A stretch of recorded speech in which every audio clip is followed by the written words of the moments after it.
And these things are like 100 kilos. And then when it's grabbed you and decides to swim off, you're not coming up, mate. You're not coming up. Coming to you, coming right to you. Easy, easy, easy. Work him easy. Work. That was it? Yeah, hold That him. was a fish? Get a hold of him, Cyril. My name is Cyril Chauquet, and I travel the world chasing monster fish. But there's one monster that I really want to catch. A giant of more than 200 pounds and almost 9 feet long, the Wels catfish. I came to track this beast in France and Spain, where it's an invasive species and has earned itself a pretty bad reputation. When he grabs you, he can take your whole arm in. These cats are huge scavengers and predators. It's 100 pounds of dog that got attacked by a fish that's... And some say they'll devour almost anything that gets in their way. The smart thing to do would be to catch one on a rod and reel. What's going on at the boat? But I want to push the challenge even further. I want to grab one of these monsters with my hands. It's a dangerous fishing technique called noodling I learned from a real pro in Oklahoma. We are the bait.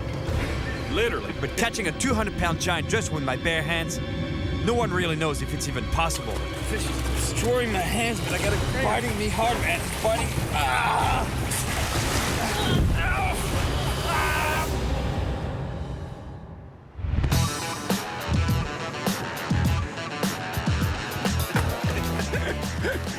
Paris might seem like a pretty bizarre place to fish, but I've heard that in the Seine River, right downtown Paris, there's monster-sized Wels catfish, fish that can be over 8 feet long and close to 300 pounds. And that's exactly why I'm here in Paris, to try to catch one of those, the biggest one possible.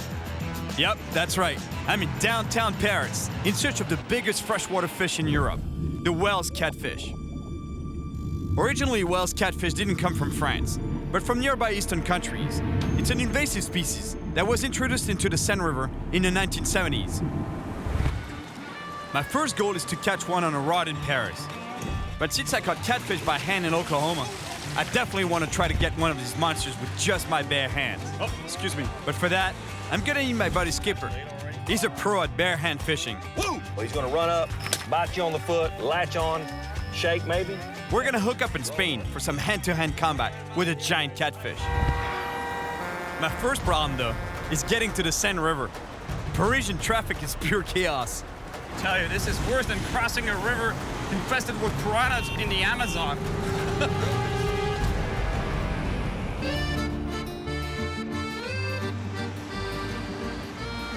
It's really hard to imagine that it could be monster fish living in this river. And yet, it's true, it's not a myth. There's giant fish down there. The more I look around me, the more I realize I'm surrounded by fish. And most of them look really strange and scary. The angels don't seem too comfortable either. In fact, it's not only the angels that worry about these monster predators. In the 90s, Brigitte Bardot wanted to eradicate all Wels catfish from the lakes around Paris. She said that catfish were eating the ducks, swans, turtles, and even little dogs. While doing some research, I came across an incredible Spanish news story. Como los siluros cazan literalmente a las palomas que se aventuran a refrescarse o a beber agua. Estos peces pueden... The Wels catfish silently stalk their prey. The pigeons have no idea of the danger they're about to face. And then suddenly, the pigeon's gone. Je croyais même pas. Je croyais même pas. A friend of mine in the south of France told me another crazy Wels catfish story. Il promenait son chien, il balançait des bâtons. Then he tells me that all of a sudden, the dog gets attacked by big whales that pulls it under the water. That's hard to believe. The story that he's telling me, it's 100 pounds of dog that got attacked by a fish. That's unreal. It just blows my mind. Pour moi, c'était tes conneries, voilà. Sauf que c'est arrivé à mon pote, voilà. The good news, the dog survived the attack with no injuries. Now I really want to catch a monster Wels catfish. Salut Olivier. Salut Cyril. Salut, comment vas-tu? Ça va nickel et toi? Super. This morning I'm meeting with Oliver, a local fisherman who always has a few tricks up his sleeve. And this time, it's got something to do with pet food.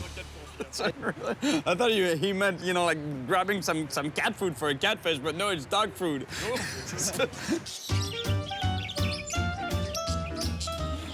C'est lesquelles les meilleures? Celles pour Chihuahua?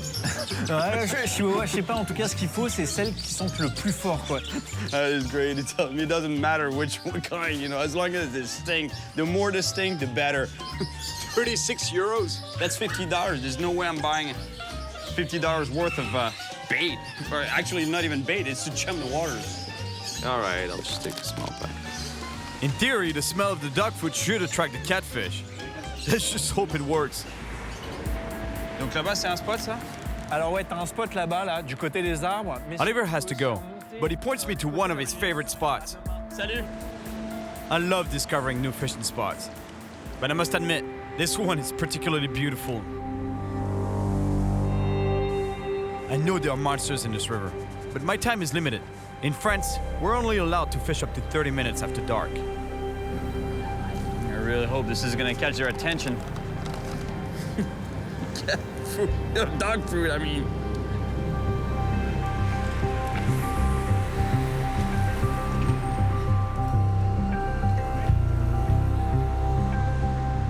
I tell you, we're getting into prime catfish fishing time because dusk, getting towards night, and actually nighttime is when the catfish really wake up. They start going on the hunt. Because those fish, they're both scavengers and active predators. And when they scavenge, they don't really use their eyes to find food. They use their baubles to probe the bottom for any decaying matter. So that it would be dead animals, dead fish, dead birds, dead whatever. When they go after a prey, they're using their baubles to feel any movement in the water, any vibration in the water, and pounce on it.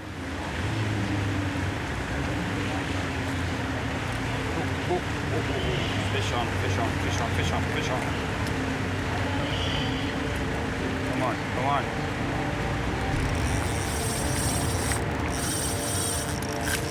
Yeah, fish. Fish on. Stop. Yes. He's going under the boat there. Ah. No, he's going under the boat. That's not good. Oh yeah, it's a big fish. I just saw it steal. Oh no. Oh man, that was a big fish. He must have gotten wrapped around a piece of debris on the bottom because I could feel the line rubbing against something and the fish was pulling the other direction. At first he was going towards the boat, but I pulled it out of the boat, went underneath here and broke me off. That was a big fish. I hate to lose fish, especially big ones. But hey, that's fishing. In any case, if I want to have a better chance of getting this monster, I'm gonna need a little help from my friends. Salut Fred! Hey! Comment vas-tu? Ça va, Hey, ça ça va. fait tellement plaisir de te voir. Fred is a buddy I haven't seen for years. Today he runs a school that teaches kids to fish. It's a great initiative. It keeps them off the streets and gives them some self-esteem. Let's see if this younger generation can teach me some new tricks. Cyril, faut que je te dise un truc. Ouais. C'est fini la casquette incurvée comme tu l'as dans ton style. Pretty much telling me that I'm a total has-been right now. You know, like basically the way I should be wearing this hat is like this and it should be flat in the back. You know, like the visor should be... Is this cool, no? C'est bon? Ouais, c'est bien comme ça. Et baisse le pantalon aussi. Ouais. J'ai gagné 10 ans, là, c'est bon? C'est bon, c'est Ouais. bon. Là, tu passes inaperçu, là, c'est bon. C'est bien là. Dans Paris, c'est parfait. Now that I'm cool, it's time to go catch a monster. Street style.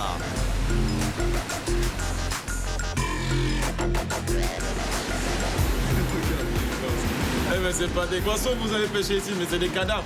On n'a pas réussi. We make a few casts, but no luck. Plus, there's so much debris on the bottom that my line keeps getting snagged. I was sure I had a fish on for a while. That's a chain, bicycle chain. All this debris on the bottom is starting to really intrigue me. In an old city like Paris, there must be thousands of weird objects at the bottom of the river. And those best placed to find them are the police divers of the river patrol. I've also been told they've seen monster whales catfish during their dives. And they might even show me where they hang out. Alors regardez, on trouve toutes sortes d'objets insolites en Seine. Wow. Le bateau. Une bombe à tonneau. Voilà, celle-là, elle date de la guerre de 1870. Et pour l'anecdote... Sandrine Bergeau is commander-in-chief of the river patrol. a special police unit of divers created in the 80s to monitor everything that touches the water in Paris. That means they have hundreds of miles of shoreline and waterways to patrol. But the role of this patrol is not just enforcing the law. They also save more than 200 people from drowning each year. And they bring up some pretty mind-blowing stuff from the bottom of the river. Interesting.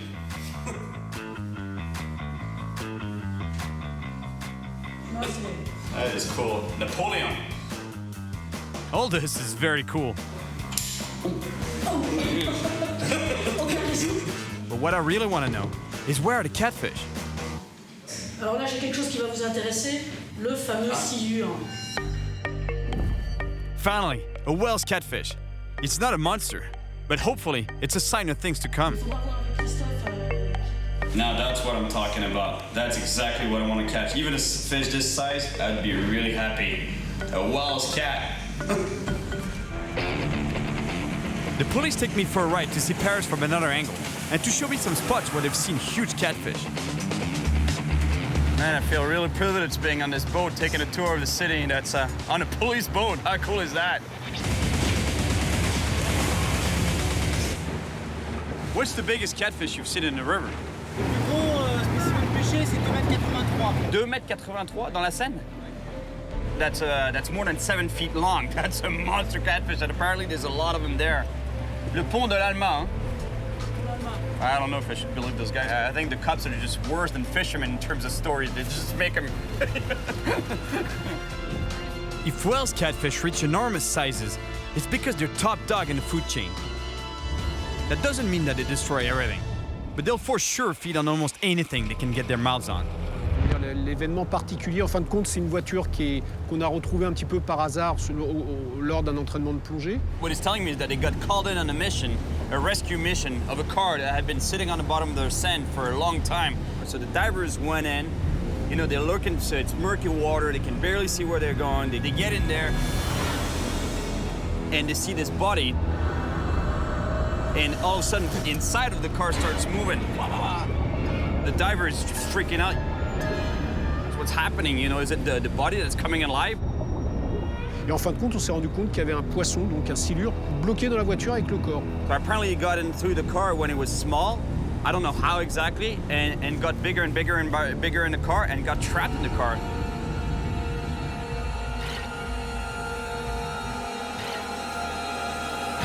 The suspicion is, how did the fish get bigger? Well, most probably it would have fed on the body, the dead body, which freaks me out a little bit. Hallucinant cette histoire quand même. Now that's a creepy story. To take my mind off it, I called my friends for a fishing session. Hopefully one of us will finally land a monster whales. We return to a spot across from Notre Dame. It's late afternoon and the catfish should be getting more active. Et Olivier, elle est vraiment sale la Seine, non? Ouais, elle est super sale en fait. Puis elle est haute, non? Elle est très haute. En fait, ce qui s'est passé, c'est que la semaine dernière, il y a eu des orages très violents en France. He's telling me that last week, you know, there was some major flooding in France, all over France, and especially around Paris. And that's why the river is blown now. You know, it's all dirty, muddy water. Plus the water level is really high. So basically, it's going to be a mission almost impossible. The idea is to cast the bait upstream a little bit.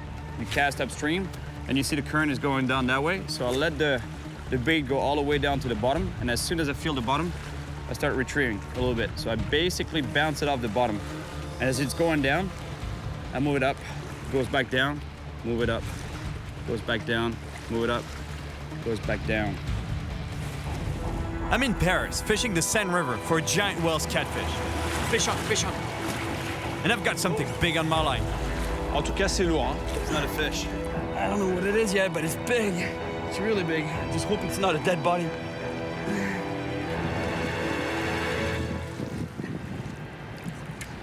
Oh, yes! Woohoo! Woo! Yes! Fish on!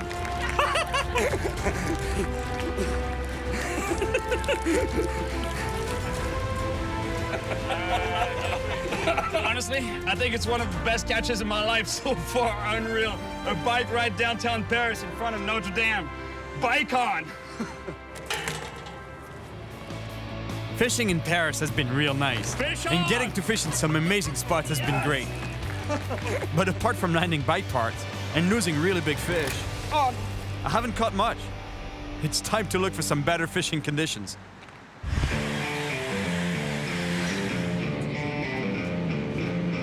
Let me tell you, fishing in Paris, that was hard. For sure, I didn't get the right conditions, but at the same time, you know, that was tough. You know, like, I got skunked really bad. But now I'm headed to Mequinenza in Spain. That's the mecca for big Wells catfish. Plus, I want to catch one with my hands. Let's just hope that my buddy Skipper can still make it to Spain, because I don't think I can handle a Wells catfish on my own. We could barely hold a catfish in Oklahoma. He almost broke my wrist, man. And those only weighed about 40 pounds. How much more power does that 50 or 70 pounder have? Well, my friend, they're actually 5 times bigger in Spain. Man, it's so nice to be in Spain. The heat, the sun. I just hope the catfish will be more cooperative than the ones in France. I'm up to Mequinenza, a small village in Aragon, in the north of Spain, just a little west of the city of Barcelona. Mequinenza is a small village of 2,500 people. It's the mecca for fishermen who come from all over Europe to try and catch monster fish. The hydroelectric dam built in 1966 created warm, slow-moving waters, ideal conditions for Wells catfish. Once introduced into these waters, they not only multiplied quickly, but got to enormous sizes in the blink of an eye. I really want to get underwater with these fish to see how they behave in their environment, but especially to see how they react when I approach them. If I'm gonna grab a Wells catfish by hand, I have to get really close to its mouth. So I'm meeting up with Marcus, an expert diver, to help me better understand these fish. I tell you, my friend Skipper, he's coming from Oklahoma. He's a professional noodler. You know what noodling is all about? Yeah, it's catching fish. I heard about it. And what do you think about it? Crazy, absolutely crazy. I never saw it before, so it would be nice to see it, how you do it. How big can it be? Up to 200 pounds. 200 pounds? Yeah. Really? So maybe I can even grab him with my hands. We check it out. Hopefully we'll see some monsters. I've heard that most Wells catfish attacks are triggered when an intruder gets too close to the nest. But they're not spawning right now, so we should be pretty safe.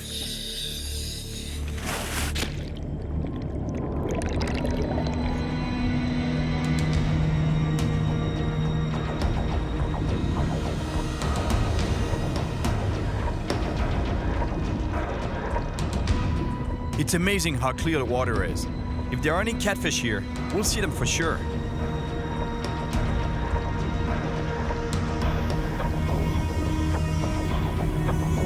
There's a fish. It's a nice carp, but no catfish yet. I think I just saw Wells hiding in some branches.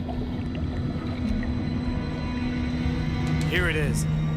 It's a nice fish, but it's not the monster I'm looking for yet. I find another one. They're not scared at all. They come right towards us, even though these ones are not very big. It's like they're defending their territory, or sizing us up for an easy meal. But wait, Marcus just got rattled by a huge 200-pound fish that came up behind us. This fish was not intimidated by us.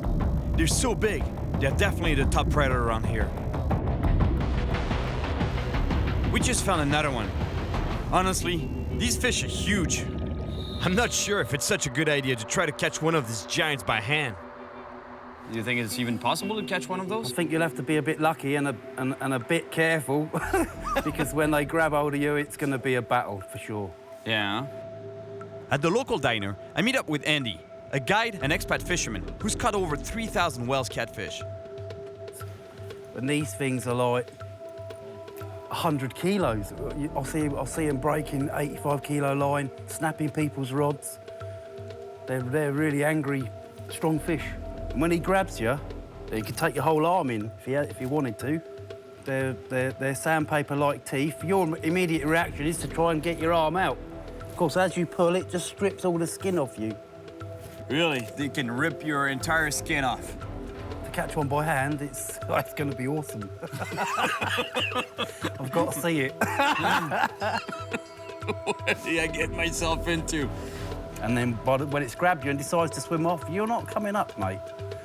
You're not coming up. That's why I called my buddy, you know, Skipper. He's from Oklahoma, man. That guy is a hardcore noodler. That's what he's done his entire life, is noodle catfish. Yeah.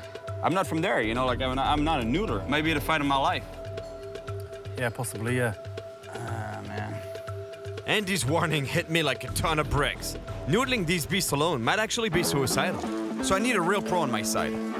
I check in with Skipper just to make sure he hasn't got cold feet, and he's still coming. Yes, how you doing? It's Cyril. Skipper is a 5-time world champion catfish noodler, and a great guy. We noodled catfish together in Oklahoma a few years back. If I'm gonna catch whales with my hands, I will definitely need his help.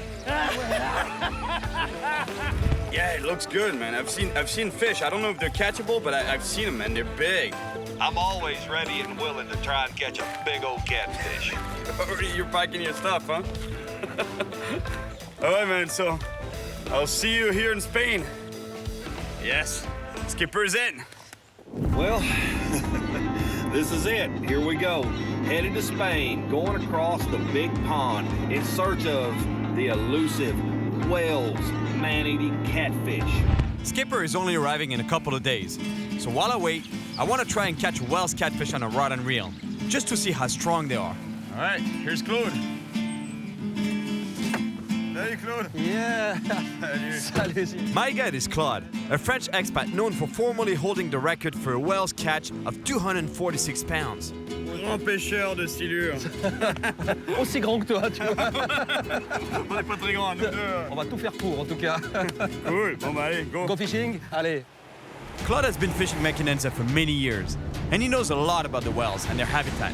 So to start, he thinks it would be a good idea to do some sight fishing along the banks of the reservoir, where you can actually see the fish.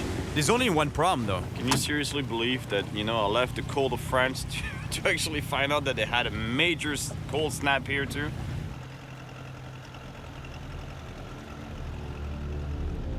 Right now, what we're doing is slowly cruising through the shallows, looking for monster whales catfish, because what Claude was telling me is that at this specific time of year, huge catfish come after the spawning carp. The carp spawning through the shallows there, you see them in the grass, and the big cats come after them, chasing them. But the idea is to keep cruising, and hopefully we'll come across a cat. We have to spot it first to be able to cast to it. Nice carp right there. Non, non, c'en est un, regarde, il bouge, le monstre. Oui. Regarde ce monstre. Man, it's huge. Voilà. Oh.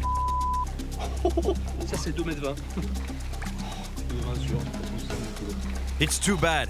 We spotted this fish too late, and we didn't have time to cast. Claude, I see one right there. Man, it's gonna be hard to cast under these branches there. Ouch. Ah, the bait was so close. Didn't touch it. Man, this fish is sleeping or what? It makes me want to jump in and try to catch one with my hand. Mais c'est vrai que c'est très frustrant d'être à moins de 2,2 m comme ça et de ne pas pouvoir les attraper à la canne. The only thing is that the catfish in Oklahoma, they were 50 pounds. Those here, they were over 200 pounds. I don't know if it's possible. Period. The fish are not reacting in the clear water of the reservoir, so to better our chances of catching a monster, we head downstream where the water is murkier. Over here, I think the fish will be less wary and should be easier to catch. There's monster fish in this main channel here, and the good thing is that from what Claude was telling me, the bottom is pretty clean. There's not a lot of obstacle. There's no debris like branches or trees that the fish could get hung up into. So basically that tells me that I can use this gear to catch a big fish, and this gear is lighter than the normal Wells catfish equipment. Normally you would use 100-pound test. This is 40-pound. But when the water is clear, when there's no obstacles, you can use lighter gear like this. And catching a monster fish on this type of equipment is a lot of fun.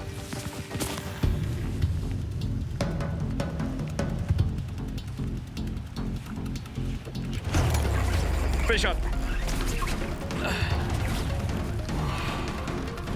I think it's a big fish.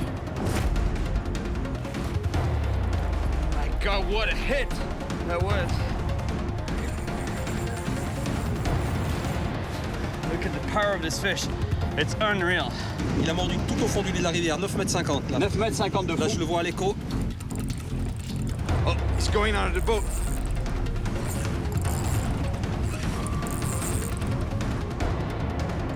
Here we go. Here's the fish.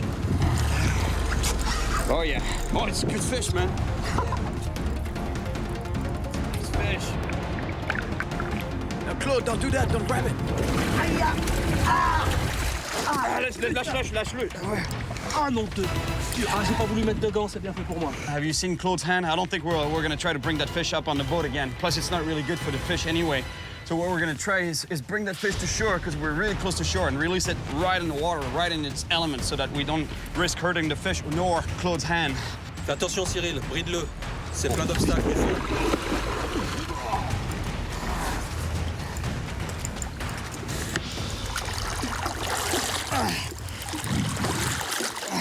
Yes! Yeah! Wells catfish! Finally! And now imagine catching one of these by hand. Look at the size of this animal. And yet, for whales, it's not even a monster. These fish grow twice as big as this, even bigger. Look at the size of this mouth. And then way down at the back of the throat here, they have crushing pads. I don't know if you can see them, but they use that to crush their prey down their throat. This thing is an eating machine, let me tell you. And you see that lateral line that they have along the body? It's an organ that they use to feel the vibrations in the water. It's filled with thousands of sensors that can pick up any kind of vibration in the water. And once they locate their prey, they go towards it and boom, and attack it.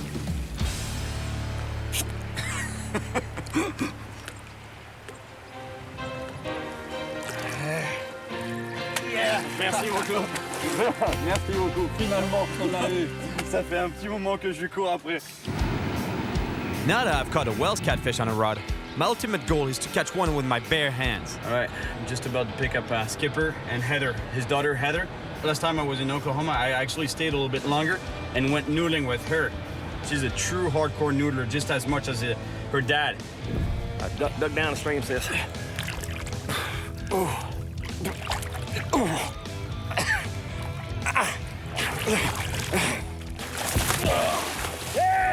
Here we are walking the streets of Mequinenza, Spain, making it happen, American style. Oh man. ¿Cómo está usted?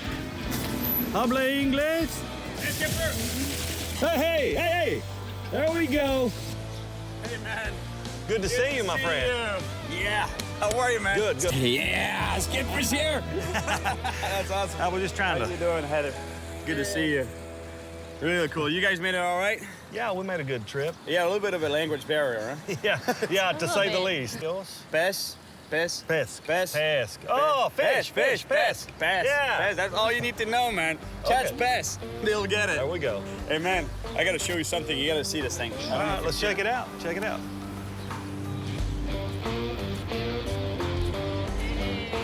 Holy smoke! That's what we want to catch. That is a huge monster. But that's a record for here. Yeah, I mean, if we caught that, it would smoke. Be, Golly! Good lands. Look at the size of that. I've got to get my hand in that fish's mouth. Oh, yeah! I mean, from here to here, like the fish back at home, but from here back, I don't know about that. Let me tell you, I'm so glad they're here, because noodling a fish this size alone, it would be way too dangerous. I wouldn't have done it, but even the three of us, I think we'll get pounded. Even with Skipper's help, grabbing a Wells is going to be a challenge. But with this group of experts, I think we can make it happen. Oh! Golly! What a grip the man's got. Skipper, Andy, that's the guy I was telling you about, the noodler from Oklahoma. And this is Heather, his daughter. I think you're a little bit crazy to come here and try and catch a Wells, but it's your choice. A fish is a fish, no matter where he's at. Yeah. I don't think you've ever dealt with anything as strong as these fish. I know two sure things about Skipper. He's not afraid of any fish, and he always has a plan. Float your body right in beside it. I mean, a lot of times he'll never even move. Get him around the head, swim him to you, right into your stomach, bow over and turn him down, and step over and around him and put a hand in his mouth. I think it's doable. I think it is. We'll give it a shot. I don't think Andy thinks we're serious. Yeah, cheers. Some cats. We get the team together and head out to the reservoir to try to catch a Wells catfish by hand. We want to start in the reservoir because we've seen fish here, and big ones too. I'd like to make some noodling, and I said, I don't like to miss that, sir. I don't like to miss that. Remember those? Yeah, I totally remember those. Nice for bringing them Those are your dirty. good luck. You never even washed them. Those are your good luck socks. Those socks have never failed me. I'm going to let you wear a pair of mine. That's cool. Now we're gonna catch a monster fish with that. Never washed socks. Is that water cold? That water's cool, man. It is cold. It's a good thing I brought my fur coat with me. Oh, you're not gonna be cold with that, man. I remember the fur there. It's deer still fur. Claude, elle fait combien? 20 degrés à peu près? That's pretty cold. If you stay in that brings down your body, your core temperature pretty quick. Yeah, you can't noodle for too long. Being this cold, I don't know how skittish these fish are gonna be. We wanted to come up, put that smack daddy bite on us. We are the bait. Literally. We are the bait. We've talked about it enough. Let's get in. All right.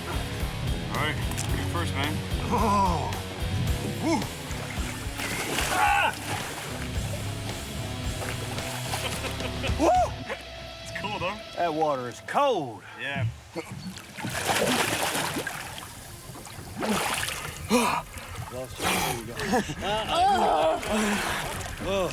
Yeah, thanks for calling me in. I'm excited to do this. You're welcome, buddy. I knew you would like it. I'm not sure if it's excitement or fear. I don't like to be afraid of anything. I think this fish scares me a little bit. Yeah. Oh, that brush looks good, man. We keep looking around the brush, in the same area where we saw the giant fish while scuba diving the other day.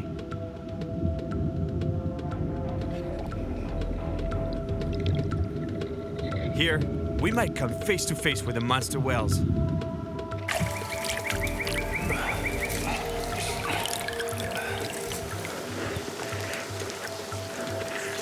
Is it the first time you knew the water this clear? Yeah, I've never been in water this clear before in my life. No. Back home, our water's brackish, dirty colored everywhere you go. Here the whales seem to prefer to remain in sheltered locations like brush and branches. But I have a feeling that with water this clear, we're gonna have a hard time sneaking up on him. Maybe if the fish is really deep, in the brush, maybe he won't see us coming, right? Well, the brush can kind of help us trap him. That's it. If the fish's head is really deep into the brush, there's a chance that this fish won't see us coming. And skippers caught fish this way, caught them by surprise. And he actually uses the bush as a fence, and the fish just gets stuck. So if it arrives from behind, that fish can't back up. He's stuck in that brush, grabs it.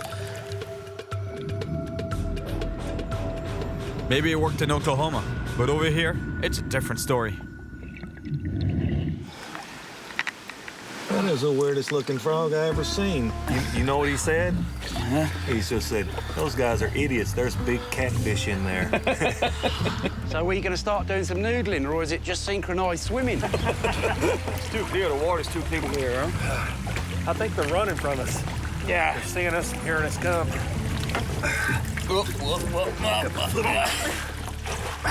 You guys didn't have to pretend to be noodlers. You could have come to Spain for a holiday anyway. The problem here is that the water is too clear, If we see a fish, they must see us first and take off. Oh, we got to change clothes. Let's get somewhere, get dry, change clothes, and we'll make another go at it. It was great to finally get out and noodle for whales catfish, but the clear and frigid water isn't helping our cause. So we're back in town to regroup. Most of the big fish get caught right in front of Mequinenza, right here, right actually in this channel. C'est ça, hein, Claude? Tout ça est amené déjà par le Cinca, l'affluent du sec, et depuis ici, tous les sédiments sont encore en suspension et l'eau est vraiment très boueuse. My gut instinct tells me we should try here. These smaller rivers that are feeding in, these fish should go upstream, and maybe we can get a better chance of getting on a fish in a smaller area. That'd be good. Sort of like, it's gonna look more like back home, I think, around there for you, right? Yeah, I crossed the bridge and it looked really, really good right up in here somewhere. Oh, you already spotted the area, huh? That noodler's instinct kicked in. On the way in, I crossed that bridge and I thought, that's the spot. All right, man, I like this idea a lot. That sounds good. It's big fish, they seem to love that muddy water. Plus here, we're gonna be able to use the muddy water to our advantage. That means that the fish is not gonna see us that much getting close to it. So hopefully we're gonna be able to get close to it and grab it with our hands. Yes. Let's do this, guys. Hey. Hola. Buenas. Ya. Buenas. ¿Sabes lo que quieren hacer esta gente? americanos quieren sacar siluros a mano. A mano. Now we're gonna catch a noodle, kilo noodle catfish. No, siluros no. Hombre, show him what you got, man. He thinks we're joking here. Il propose un bras de fer avec lui. Oh, yeah? Un bras de fer? C'est vrai? Oh, yeah, now we're talking. Dile que tenga conocimiento, que no me rompa el brazo. He says he's gonna break your arm. Oh, he's a professional. He's a pro.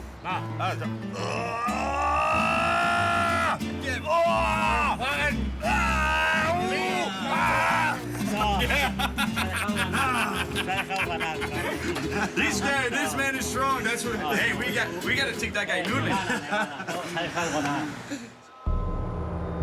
It was pretty obvious that Skipper let the old man win. But when it comes to catfish, he doesn't mess around. So we pull up our socks and head to another part of the river. Time is running out before we have to head back home. This is a last shot.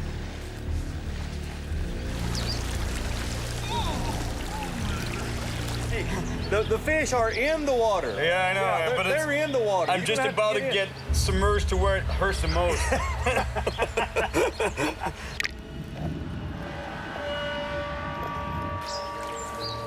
You feel all the way down? Yeah, I come under it. There's got to be a catfish in there, man. Oh, Cyril. Hey, I touched one right here. You did? Yeah, I touched one. Oh, the carp maybe, no? No, it's catfish. See the swirl he made right there? Oh, yeah. Big underbank. Go to right there. Maybe he didn't come out already. Go to there. I'll come under here. All right, Heather, get right here. Get under this brush. Get your feet under right here. Let me come around the backside and work it just a little bit. Get up in here, Cyril. Get right beside her. Yeah. Let me come in here and work it back to you. I'm slowly working that brush pile, with my legs. I'm just trying to make a wall, actually, and as I'm going down, I'm making a wall, trying to push the fish towards the skipper so he can grab it. If there's a fish underneath here. So he'll go and hold onto your feet, and then you'll hold on to mine. Just don't let go. It makes a chain all the way back to the surface. Right. All right, let me... Yeah, just don't let go.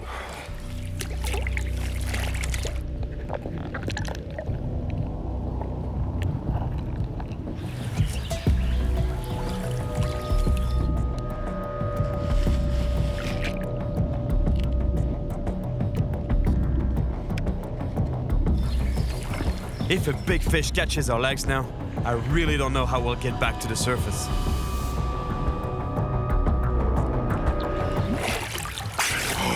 Did you hear that when we were under? There was boom. Yeah. We spooked one out somewhere. There's something spooked. Yeah, I heard there it. was something in there. I never touched him, but I got close to him because he thudded the bottom.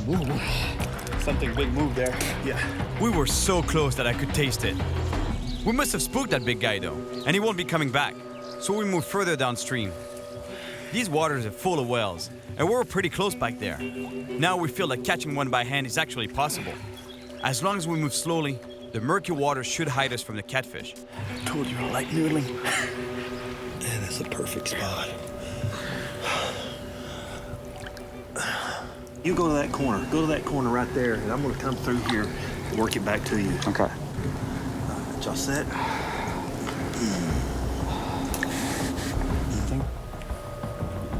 Oh, yeah. Oh. Don't move. Let me come out easy. Big fish laying right there. Big fish. Yeah. He moved just gently, but he's not moving out of this brush pile. We need to figure out how we're gonna come in on him. What do you think is it still in there? Yeah, he's gonna stay right here under this heavy brush. He's not gonna leave, man. I'm telling you, if we get a shot at this fish, he's a giant.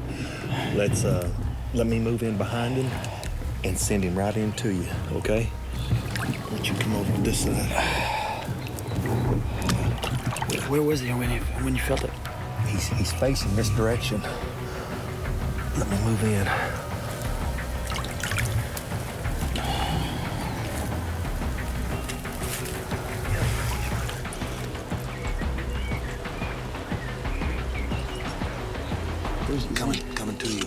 Coming right to you. Easy. Work him easy.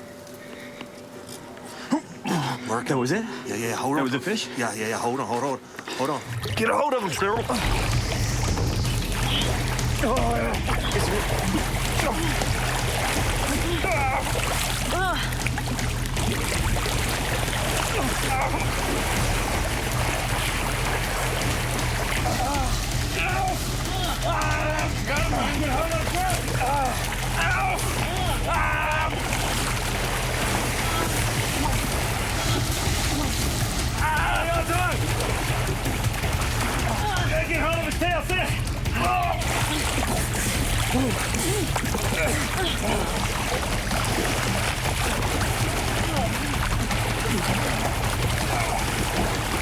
Watch out, my head!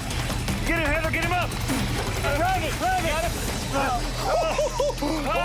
Hang on to him. He's still fighting good. He is. Hold it. I've got to reach my stringer. He's biting me hard, man. He's biting. Oh, he's putting the stringer through its mouth.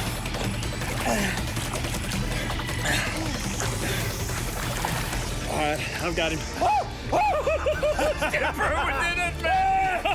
You boom! Heather! Look at the size of this catfish! I cannot believe I'm this far away from you. And I'm touching the tail while you're touching the head. Hey, not a tail, a whale. Yeah. A whale. A whale. 7 feet? Yeah, good 7 foot, 7 foot or so, 7.5. Jack his Look mouth. at the mouth. Oh, yeah. Whoa, baby. Whoa. It's like a snake. He's so strong.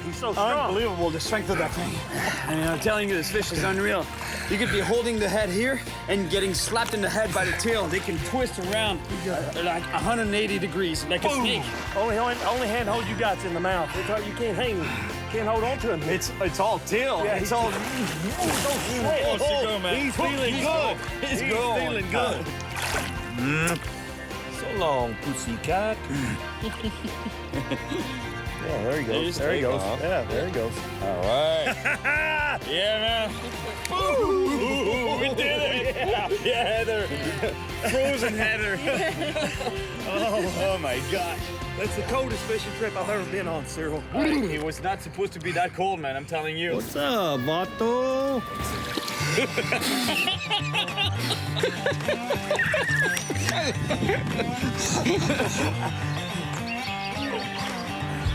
We're gonna have some shrinkage going on right here, right now.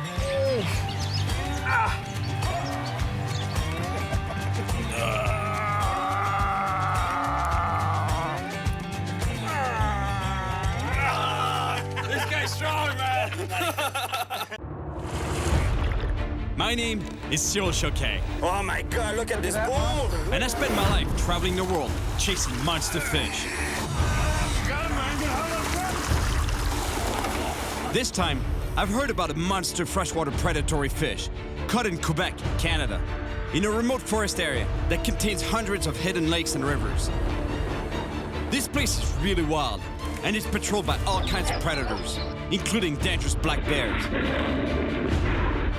A friend of mine sent me a newspaper article about a fisherman who caught a huge pike in Lake Ishwani. A pike this big is rare, so I'm heading to explore this area for myself. Because if there's one this size, there must be others. I've caught these explosive fish before, Fish on. but I've never caught a pike in this remote region. With more than 700 sharp teeth Look at the teeth on this guy. Let me tell you, that's a small pike. and a powerful torpedo-like body, the northern pike is also called the freshwater wolf. They can attack prey half their own size. And this cannibalistic fish even eat other pike. And these hunters have an even bigger and more voracious cousin, the muskelange, aka the freshwater shark. To come face to face with this predatory fish, I'm gonna have to go deep in the Canadian wild. And if I manage to find a monster, I have no doubt it's gonna be an epic battle. Oh, yes! Yes! Yes!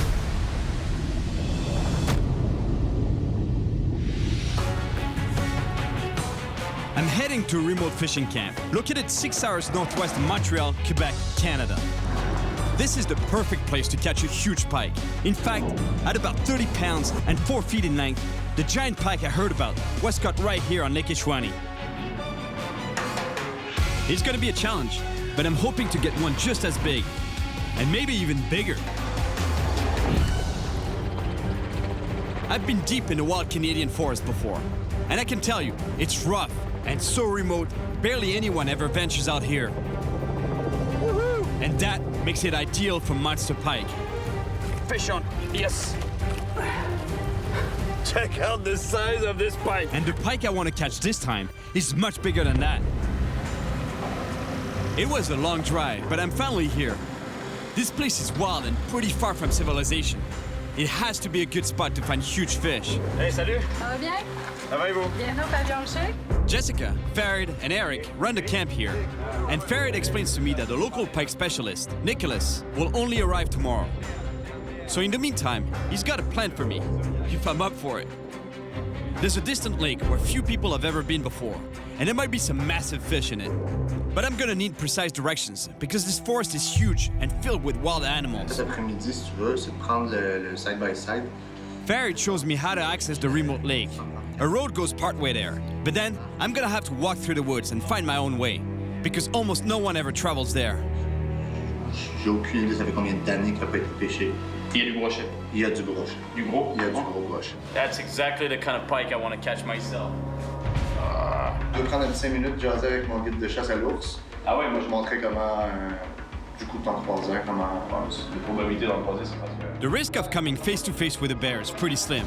But Jack, a bear expert, is gonna teach me about these potentially dangerous animals, just in case. Like if I was to walk in the woods, like would it be possible to get attacked by a bear, by a black bear? It's possible. There are some very, very, very infrequent attacks. Usually it's in an area where there is a very good bear population like and a here. very small and a very small human population. In other words, you come out and there's a female that has cubs. She's never seen a human before.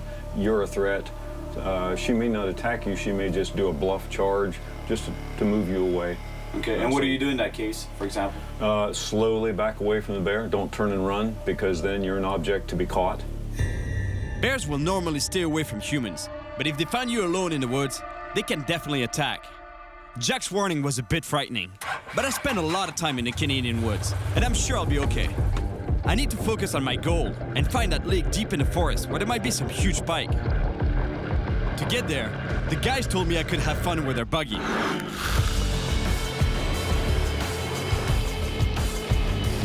But I have to be careful not to have too much fun. These machines can go pretty fast, and these dirt roads have some tight corners.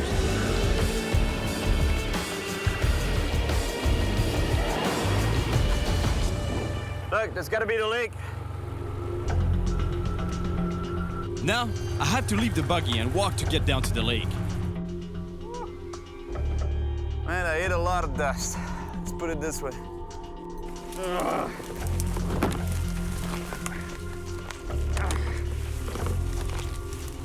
That's it. It's the lake way. Sounds beautiful. It's so much work to get here. I think there's a good chance I'm the first one to fish in this lake in a long time. And that can only mean one thing: big pike. Oh yeah, baby. It's been a long time.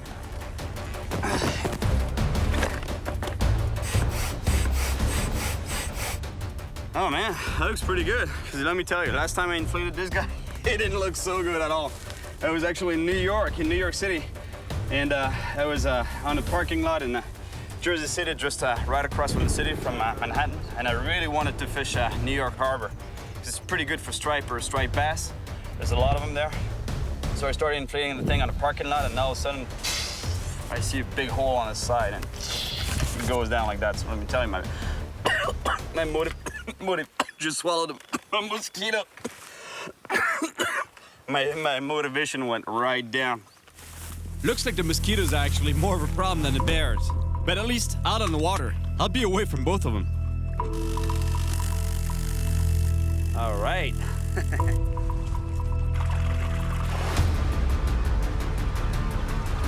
Oh yeah, dinghy boy. I've been missing this boat, let me tell you. This tiny boat.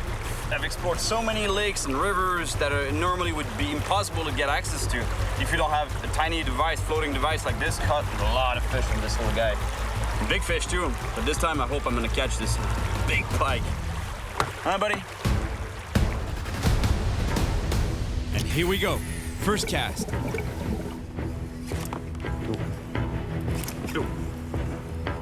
Whoa, look at him. He's right here. Look at. Oh. It's confirmed. They're pike here, and they're pretty big. You see what I'm doing right now is I'm slowly trolling along the shoreline.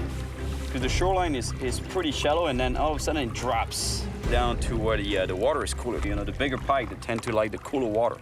And that way, you know, I'm covering a lot of cooler water. I'm keeping my lure in the best.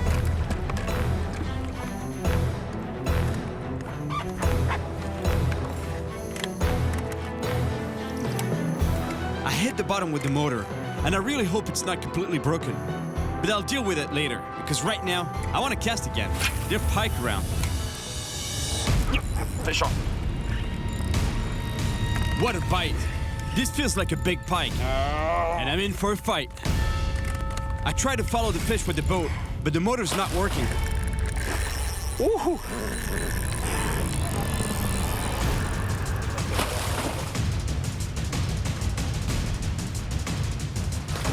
I really don't want to lose this fish, but it's barely hooked by its fin, so I need to bring it back to the boat very slowly.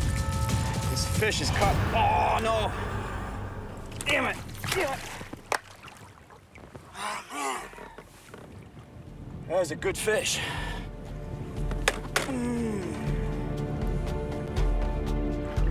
That was a big pike. Honestly, that was a big fish. And what happened is that this fish must have missed my bait. You know, when it turned on it, he missed it from in the mouth. I must have jerked on the bait at the exact moment when he was attacking it, and he got caught on the fin. So the fish, the wind blowing this way, the fish going this way, and putting a lot of strength. I was kind of slacking up a little bit on the drag, so not to put a lot of pressure on the fish, but still it got away.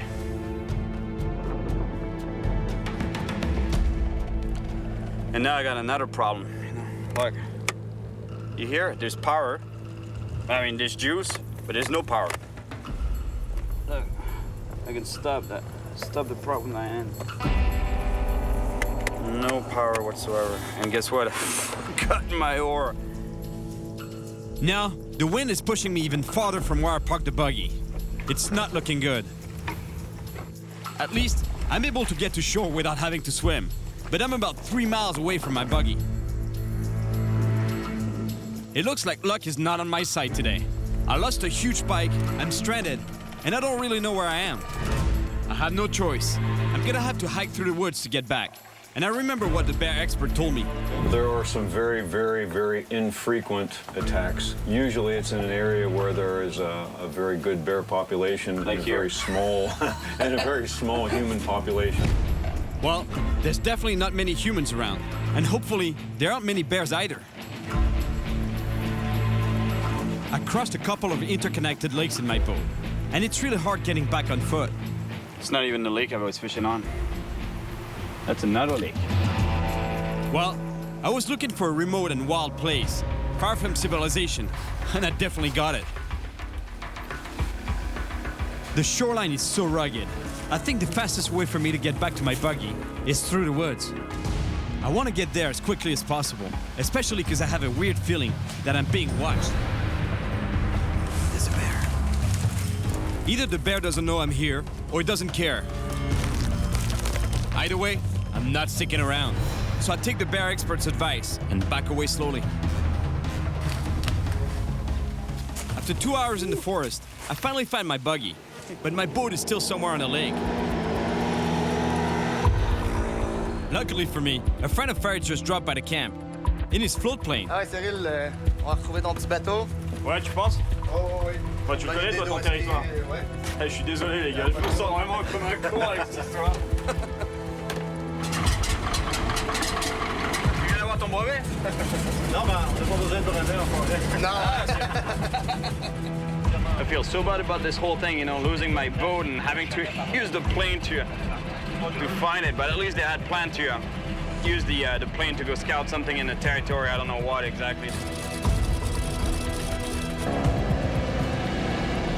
Getting a ride in this float plane will give me a great view of all the lakes around here, and maybe I'll find a good fishing spot. But more importantly, I hope we find my dinghy, because I've been all around the world with it, and I really don't want to lose that little boat.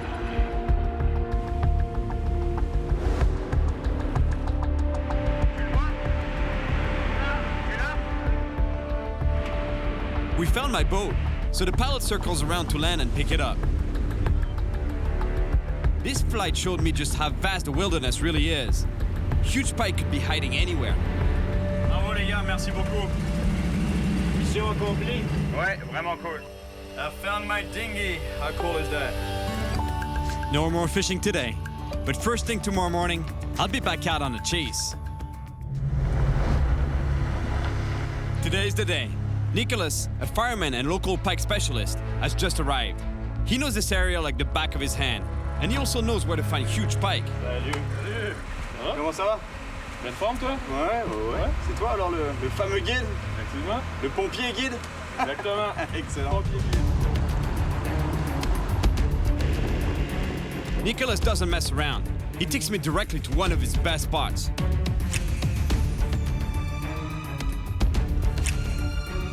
But after fishing for hours, nothing. Not even a small bite. Man, let me tell you, this is the worst possible conditions to be fishing for pike. It's sunny, not a lot of wind, and it's hot. And you need the exact opposite.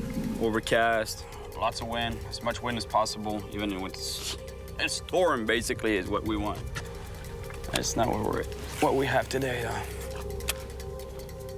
T'es pas déjà découragé, Cyril? Non, mais je pense qu'on perd notre temps à cette heure-là. Je pense qu'ils dorment. On va t'en trouver un gros brochet, inquiète-toi pas. Well, you know what? It's the worst time of day. Not catching anything. Not a single pike. So I'm gonna go see if I can find them.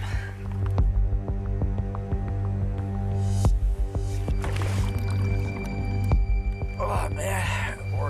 We're in Canada. No doubt about it. The water is very cold, but the visibility is actually pretty good. Whenever I can, I like to dive in and take a look at the fish I'm trying to catch. This can help me better understand where they're hiding, how they behave, and what kind of prey they hunt. Submerged trees like this one are usually a favorite hiding and ambush spot for big pike.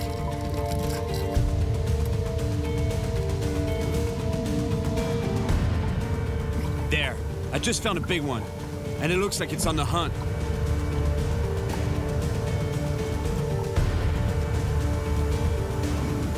I spot another one. It's way smaller, but it's super fast. Well, yeah, for sure there's pike. You know, I saw one right on that tree, actually. It was swimming around the branches.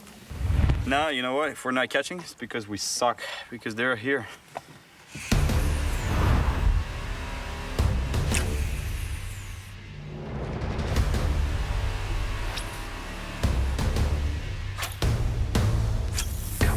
Big 30-pound pike. Bang! That would be so cool, man. Yep. Yes. Good shot. Yep. Nice. Woohoo. Finally, we kept casting, and it paid off.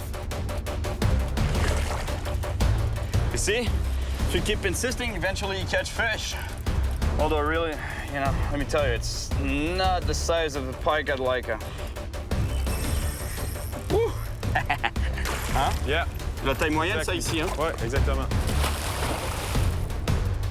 I can't believe how much this pike is fighting. He doesn't want to get close to the boat.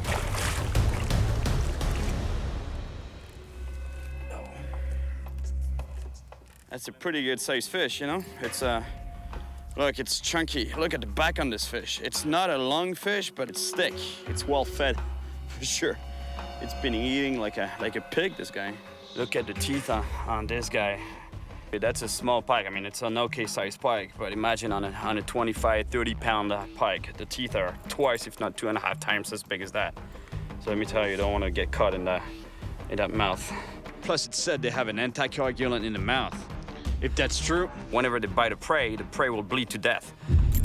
Mais tu vois, regarde, il y a des blessures sur le poisson. La preuve qu'on a les gros poissons dans le lac. I thought this pike was attacked by a heron or an eagle, but Nicholas is sure it was attacked by a bigger pike. I know that pike are cannibals, but I've never actually seen it happen myself. If this fish was attacked by another pike, it's proof that there are monsters around here. Yes, bon travail Cyril. On est sur la bonne voie. On est sur la bonne voie. Hein? Exactement, ouais. Ah, c'est bon ça. Imagine the fight that I got from this little fish. I mean, little. It's a good-sized pike. Don't get me wrong. It's a beautiful fish. But imagine a 30-pound pike. That's another 20 pounds that you put on the same fish. So that gives you an idea of this of the fight. We keep fishing for a monster until dusk, but it seems like the giant fish won't happen today. This morning, we're changing locations. Nicholas is bringing me to Lake Ishwani. This is the exact lake where the record 4-foot pike was caught. All right, now let's change strategy. We're gonna try to locate the prey of the pike. And the prey of the pike in northern lakes like here, they tend to feed on suckers or whitefish. But in this particular case here in this lake, there's a lot of walleye. And if you can find a walleye, most likely the predators, in this case the pike, will be around. And hopefully the big pike. But first, it's a matter of finding the walleye.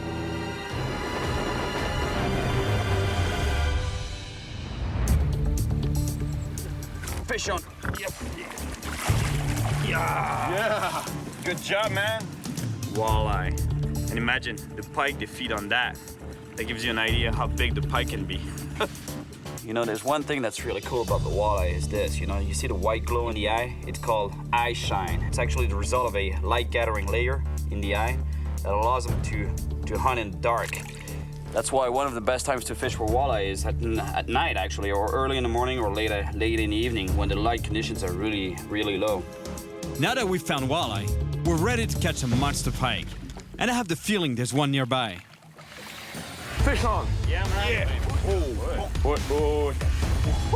Un beau Doris. Oh non, c'est un pike! Un gros brochet, non? Un gros brochet! Ouais. Yes! Oh! Come on! See what we told you? Oh! Looking for walleye, we can find big pike. And that's exactly what's happening. This guy is feeding on walleye. This pike is big, and yet it's barely half the size of the fish I'm looking for. He doesn't fit in the net. No! Yes. Oh. Yes. Yes! Yeah! Excellent. Yeah. 13 livres. Ouais. It's still not the monster we're after, but it's we're definitely on the right path to it. 13 pounds of pike right there.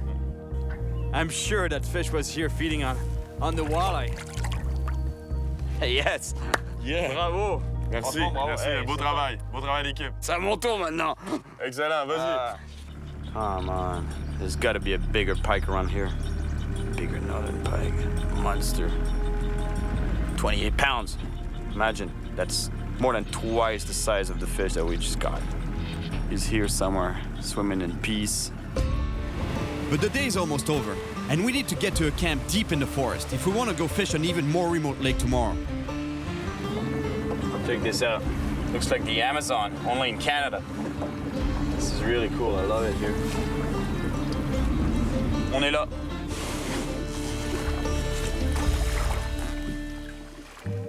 This morning, we wake up in a small camp in the middle of the forest. We spend the night here because we want to fish in a very remote lake that's even deeper in the wild. I'm really hopeful that we'll find a monster pike today.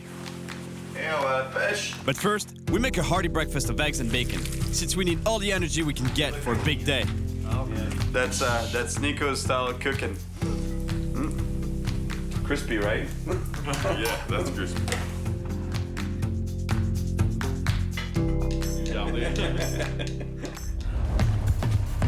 Here we go, on our way to the remote lake where we hope to find really wild fish, some which might never have seen any humans before.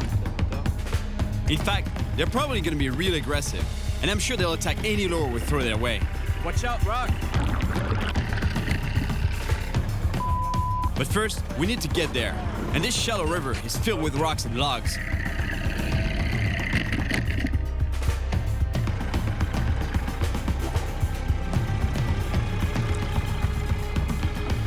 To get to the remote lake, we need to make it through this river. It's not very deep, and that's the problem. If we break the motor here, like I did the other day, we'll never make it to the spot and catch a monster pike. And it would definitely take us forever to get back to the camp. T'as vu son pied?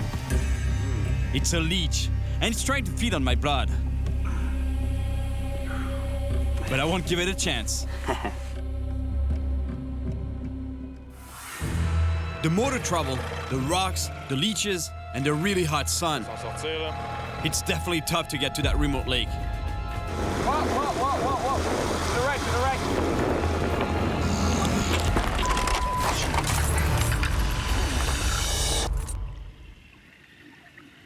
Ouch. That was a serious rock right there. When we finally reach the distant lake, the idea is to find some walleye, because they're prey for the big pike around here. So we get our jigs out and start bottom fishing for walleye. And as soon as we find some, we'll switch to pike lures. Richard. Un poisson? Ouais. It's a nice walleye. We found the walleye, so now it's time to start fishing for pike. J'ai trouvé les brochets maintenant. Yeehaw.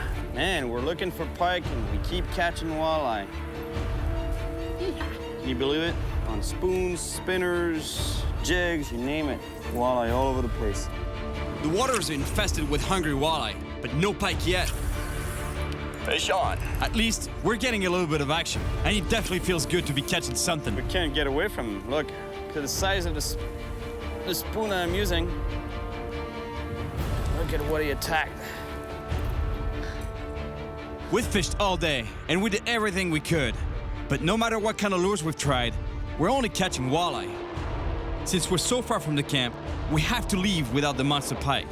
But I haven't lost my motivation to catch a huge one. And to do that, I'm gonna head to a different region. So now I'm on my way even further north. I'm gonna fish another outfitters there. It's called freshwater, which is horseshoe in French. There's a lot of pike there, and that's what I've been told. So hopefully there'll be a monster pike for me. So far, I've caught a few small pike, and only Nick caught a bigger one. Oh non, c'est un pike! C'est un gros brochet, non? Un gros brochet! And that one was only half the size of the fish I'm looking for. 13 livres. But I've heard that the next lake that I'm going to is famous for its big pike. It's even deeper in the forest than Lake Ishwani. And I hope my luck is gonna turn around soon, because I'm not gonna stop until I find a monster. We don't waste any time, and Francois, the owner of the outfitter, takes me to one of his favorite spots for big pike. Francois tells me that there are a lot of small pike in this lake, but there are also huge ones. And the trick is to get to them before the small pike attack our lures. So I try a few different lures to find out which one works best.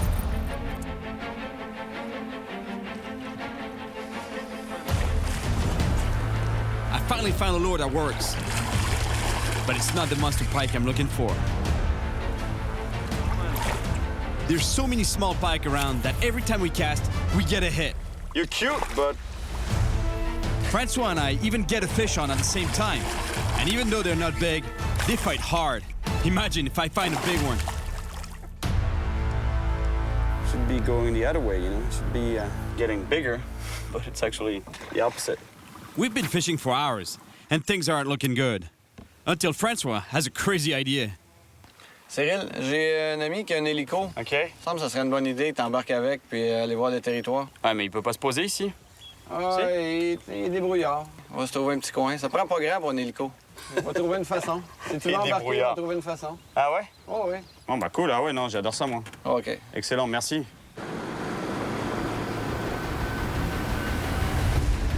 A trip in a helicopter might be a good idea. This place is so huge, we'll be able to cover a lot of ground super fast. And from up there, I'm hopefully going to be able to find the best spot for big pike. Francois gives his friend our GPS coordinates, and it doesn't take him long to find us. Et il va se poser où? Ouais, mais prépare. Mais va au bord, il va se poser là-bas, non? Oh, ça va rien ici. Non, tu rigoles. Sérieux? Dans la chaloupe. Francois actually wants me to get in a helicopter from the boat. The co-pilot has a hard time getting out, and now it's my turn to get in. This is a bit crazy.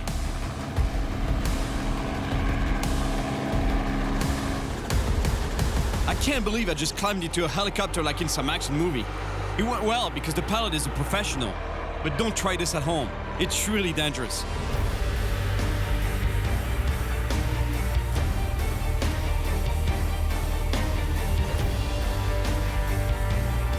This is it. This lake looks perfect for monster fish. It's super remote, there are huge grass beds along the shores, and it looks like there's a drop-off where it gets really deep. The perfect environment for a huge pike. But first, I have to get safely back on the boat.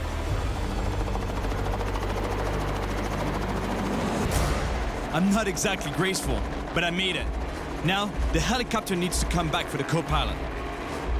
The pilot is so good. I'm amazed how smoothly the transfer goes.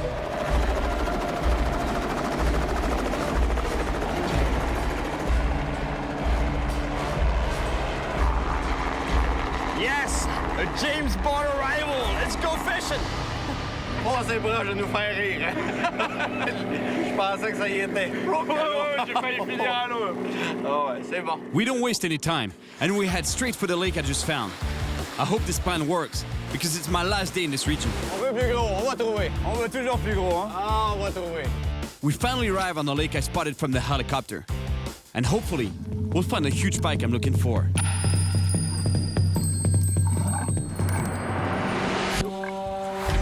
Fish on.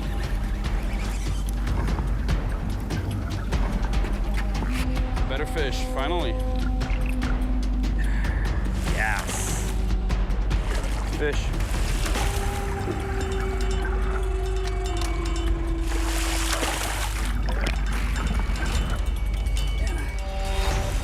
It's a good-sized fish, but it's far from the giant I came here for. This fish picked that up right off the bottom. I was barely moving it on the bottom, and the fish came 4 times. I felt boom, boom, that boom, boom. Come on here, buddy.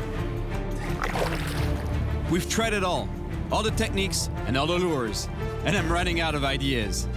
It's not hard to get an average-sized pike, but a monster one, that's another story. This is my last night here, and I think I'm gonna have to find a plan B if I want to catch a monster fish on this trip. Well, I didn't catch a big pike, but, you know, look what I got as a trade-off. Yeah, it's beautiful. Got a lot of fish, you know, not the monster one, but that's pretty cool. It's beautiful here.